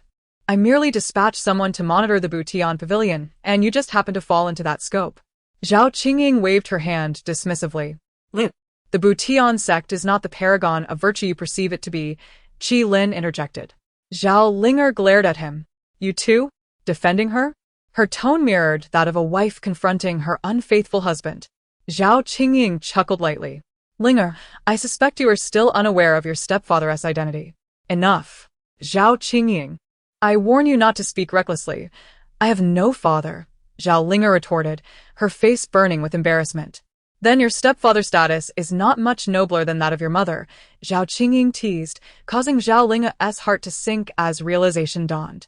Sure you are also one of the Evil Valley's? Qi Lin shot Zhao Qingying a fierce glare. I wasn't he when I met you, but I am now, he admitted. The 10th-ranked hidden demon of the Evil Valley was once my father, but now it is I. Even among the top 10 evildoers, there are few who are aware of my true identity, such as the Dream Demon, Meng Qianqiu. Zhao Linger stepped back, disbelief washing over her. Sure you. Why would you ally with them? This is not the person I remember. Because I accepted the commission from Lady Nuwa, Qi Lin replied. Though he could not share this truth with Zhao Linger. Years ago, after their first love-struck encounter, he casually perused the commission of the victims of all realms and discovered Lady Nuwa's request to eradicate the Butian sect. Upon delving deeper, he uncovered the source of Lady Nuwa's fury, the Butian sect's false claim of being her progeny. How could she have descendants? This was a blatant slander against her name. The Butian sect had fabricated this lineage for their own gain, deceiving many into believing it, which incensed Lady Nuwa greatly. Moreover, through the information provided by Lady Nuwa, Qi Lin learned that the Butian sect was aligned with the powerful beings opposing the celestial realm, intent on tarnishing Lady Nuwa's reputation. Even more shocking was the revelation that the Evil Valley was a creation of the Butian sect itself. Without the chaos wrought by the Evil Valley, how could the Butian sect justify their crusade against evil? Chapter 83. A seasoned driver would never stumble in the same ditch twice. Zhao Linger found this scenario utterly unacceptable. How could it be? Surely, you are slandering the Butian sect. If she chose to trust Qi Lin and Zhao Qingying, The values she had cultivated over the past 2 decades would come crashing down. Yet, such values are inherently fragile, designed to be dismantled. Zhao Qingying tossed a crystal of memory to Zhao Linger, saying, "Within it is a conversation between myself and the leader of the Butian sect. Once you view it, you will come to believe it was he who urged me to join the Valley of Evil." However, she overlooked a crucial fact. This world does not revolve around the Butian sect. To the ordinary citizens of the divine realm, the Butian sect is undoubtedly the foremost sacred ground. Conversely, other sacred sites harbor resentment, viewing the Butian sect's complacent negligence over the years, merely concerned with inspections, as unmerited superiority. Intelligence is never in short supply in any realm. Moreover, the villains of the Valley of Evil are not easily manipulated. Gradually, a wave of opposition against the Butian sect began to coalesce within the divine realm. Many individuals and factions were tacitly complicit, including the Shi family and the recently turned Zhao Qingying. The urgency of the Butian sect arose from the systematic elimination of its true loyalists within the Valley of Evil. A recent casualty, the dream demon Meng Qianqiu, serves as a quintessential example. Upon realizing the situation, the Butian sect swiftly enacted countermeasures. Zhao Linger became an excellent pawn. Yet, the leader of the Butian sect could not have anticipated the emergence of an anomaly like Qi Lin in this world. After viewing the memory crystal, Zhao Linger remained incredulous. She recognized the authenticity of the video but could not accept the implications of its existence. Zhao Qingying's gaze shifted to Qi Lin. Acknowledging his role in the unfolding events, he indeed possessed considerable skill. Qi Lin coughed loudly. Not merely some skill. The divine realm is infinitely more advanced than Earth, yet it pales in comparison to the celestial realm. The hacking expertise from the celestial realm remains effective in this world. According to the information Qi Lin had gathered, technological civilization had once thrived here long ago, only to be deemed unsuitable for the divine realm and subsequently phased out. Nevertheless, certain elements, such as the monitoring memory crystals, still existed. In the Butian sect, external surveillance was impossible. However, internal monitoring persisted. Qi Lin breached the system of the Butian pavilion, naturally acquiring numerous secrets. Without Qi Lin's assistance, I would still be toiling away for the Butian sect, much like you, Linger. Zhao Qingying's words caused Zhao Linger's expression to fluctuate between uncertainty and realization. She was not foolish, but people often cling to beliefs they wish to uphold, especially given her strained relationship with Zhao Qingying. Qi Lin understood Zhao Linger well. He could see she had begun to piece together the truth, but was reluctant to accept it. He felt powerless in the face of her denial. Linger, let us dispense with the pleasantries. You may investigate the Butian sect's secrets in your own way, but I advise against it, as it could easily draw their attention. I know you are an intelligent girl who understands how to safeguard yourself. If possible, I genuinely hope you will stand with us. Us? Zhao Linger narrowed her eyes. It is not just your mother and me, but many others, Qi Lin replied candidly. Zhao Linger's demeanor turned contemplative. Qi Lin chose not to elaborate further. The presence of both Zhao Linger and Zhao Qingying rendered the atmosphere exceedingly awkward. He offered a few courteous remarks before discreetly excusing himself, preferring the comfort of one-on-one exchanges. As the night breeze gently caressed the surroundings, Qi Lin had settled Jiang Xuehui and lay alone on a patch of grass. Suddenly, a fragrant breeze wafted through the air, and he beheld a familiar figure. Did you not say our affair was concluded? Why do you still come to meet me? I came to express my desire for our future interactions to be purely collaborative. We both wish to see the downfall of the Butian sect, nothing more. Are you serious? Zhao Qingying was taken aback. Qi Lin maintained a grave expression. Of course. Sure you have not completely disappointed me after all. After a few seconds of contemplation, Zhao Qingying suddenly smiled, transforming before Qi Lin's eyes into the likeness of Zhao Linger. Count me in for the downfall of the Butian sect. Qi Lin smiled in return, realizing that Zhao Linger was certainly not one to be a mere pawn. Moreover, she was becoming increasingly cunning. Chapter 84. The trials of Shiyu. The strength of the Butian sect is unparalleled in the divine realm, making it no easy feat to provoke them. Zhao Linger raised a pragmatic question. To put it metaphorically, The comparison of the major sanctuaries in the divine realm is akin to the dynamics on Earth.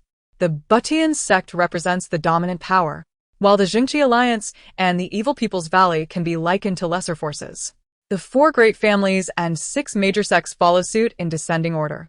The might of the Butian sect is indeed formidable, yet when combined, the forces of the Jingqi Alliance and the Evil People's Valley could pose a significant challenge.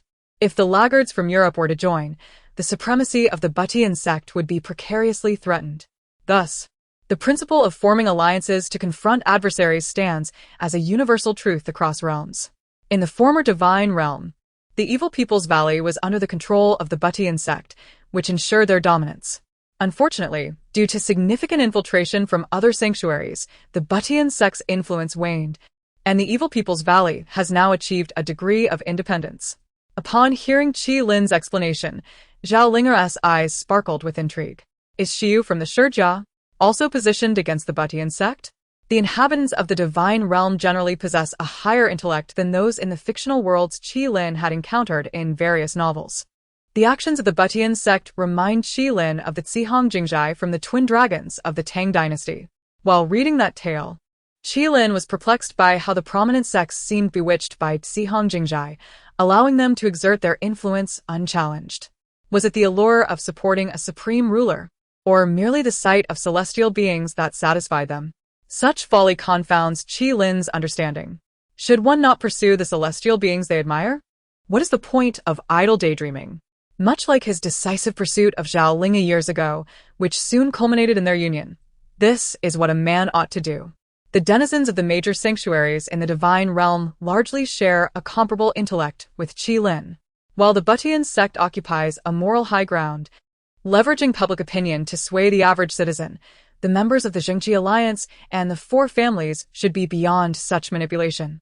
To his knowledge, Qi Lin's father, Shi Xian, had long been in contact with the Evil People's Valley under the auspices of the Shijia and ultimately became a hidden figure within it. Other major sanctuaries are also making their moves. Even the Jingqi Alliance, traditionally opposed to the Evil People's Valley, has engaged in subtle maneuvers over the years. Some villains rise swiftly but fall even more rapidly at the hands of the Jingqi Alliance, while others, though not particularly powerful, manage to escape their grasp repeatedly. Those who comprehend the intricacies are aware, while those who do not are simply resigned to their ordinary existence. Zhao Linger's gaze intensified, noticing the maturity that Xiu had gained since their last encounter. Given that the Butian sect has maintained its status as the foremost sanctuary for so long, it certainly possesses its own trump cards, and we must remain vigilant. Qi Lin nodded in agreement with Zhao Linger's sentiments.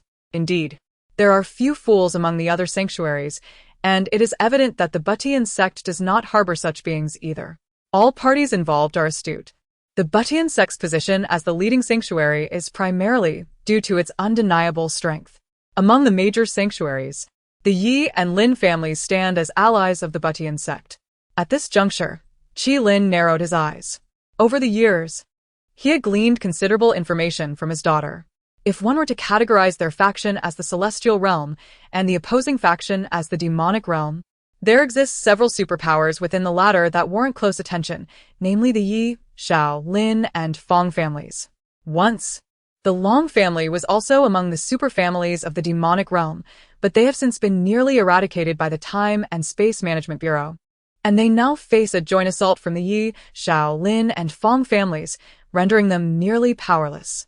In contrast, the Yi, Xiao, Lin, and Fong families continue to flourish, their influence pervasive throughout the realms, disrupting the established order. Qi Lin has reason to believe that the Yi and Lin families in the divine realm are undoubtedly being orchestrated by the ancient forces of the demonic realm. The divine realm itself is a creation of the powerful entities from both the celestial and demonic realms, and it is unsurprising that they have laid contingencies. Thus, seeking to obliterate the Butian sect is indeed a formidable challenge, yet not an impossible one, even if it is for the reward bestowed by the goddess Anhua. Qi Lin is determined to make a stand. After all, this body was destined to perish, and Qi Lin has already lived a vibrant life on behalf of Xiu, which is more than sufficient. As these thoughts crossed his mind, he suddenly felt a strand of hair brush against his face, followed by a familiar fragrance enveloping his senses. Xiu, can we still be together? Zhao Linger inquired. No, I am a person with principles. Having been with your mother, I cannot pursue you, Qi Lin replied earnestly. But I cannot forget you, Zhao Linger murmured. A faint smile graced Qi Lin's lips as he leaned closer to her ear and whispered, Linger, you have performed admirably. Yet it remains superficial. The Zhao Linger I know would never compromise her principles for anyone. At your most infatuated with me, you could turn away without hesitation. How much less so now, when our feelings have dwindled? Linger, your proud spirit will never bow to me. Zhao Linger stiffened momentarily, but found herself enveloped in Qi Lin's embrace. She felt her strength drain away, unable to summon even a hint of divine power. Unbeknownst to her, she had already fallen into Qi Lin's trap. From the moment you expressed your longing for me, I sensed something was amiss. You are not the type to yield for love, I know you well. We are alike, both unwilling to compromise, Qi Lin noted as he explored Zhao Linger's form, soon discovering a hidden poison needle. His eyes narrowed. The god-eating needle, lethal to all beneath the God King. Linger, your intentions are indeed earnest. Zhao Linger gazed at Qi Lin, her face pale. Xiu, you truly harbor no feelings for me. Otherwise, Qi Lin would not be so composed. Qi Lin chuckled softly, though the mirth did not reach his eyes. Linger, while we may have lost our affections, we need not become mortal enemies. You should not harbor thoughts of killing me. Is it the Butian sect that compels you to act thus? So, you are driven by your own motives to eliminate me, the one who has sullied you? Qi Lin dissected the situation with clarity. You have been traversed and possessed, seeking to eliminate me, the defiler of your honor? Or perhaps, you are on a mission from the system, or a task from the main god's realm, necessitating my demise? Zhao Linger's heart halted in shock. The enigmatic smile on Qi Lin's lips deepened. It appears to be a system-related matter. Indeed, being the destined protagonist is no easy task for Xiu.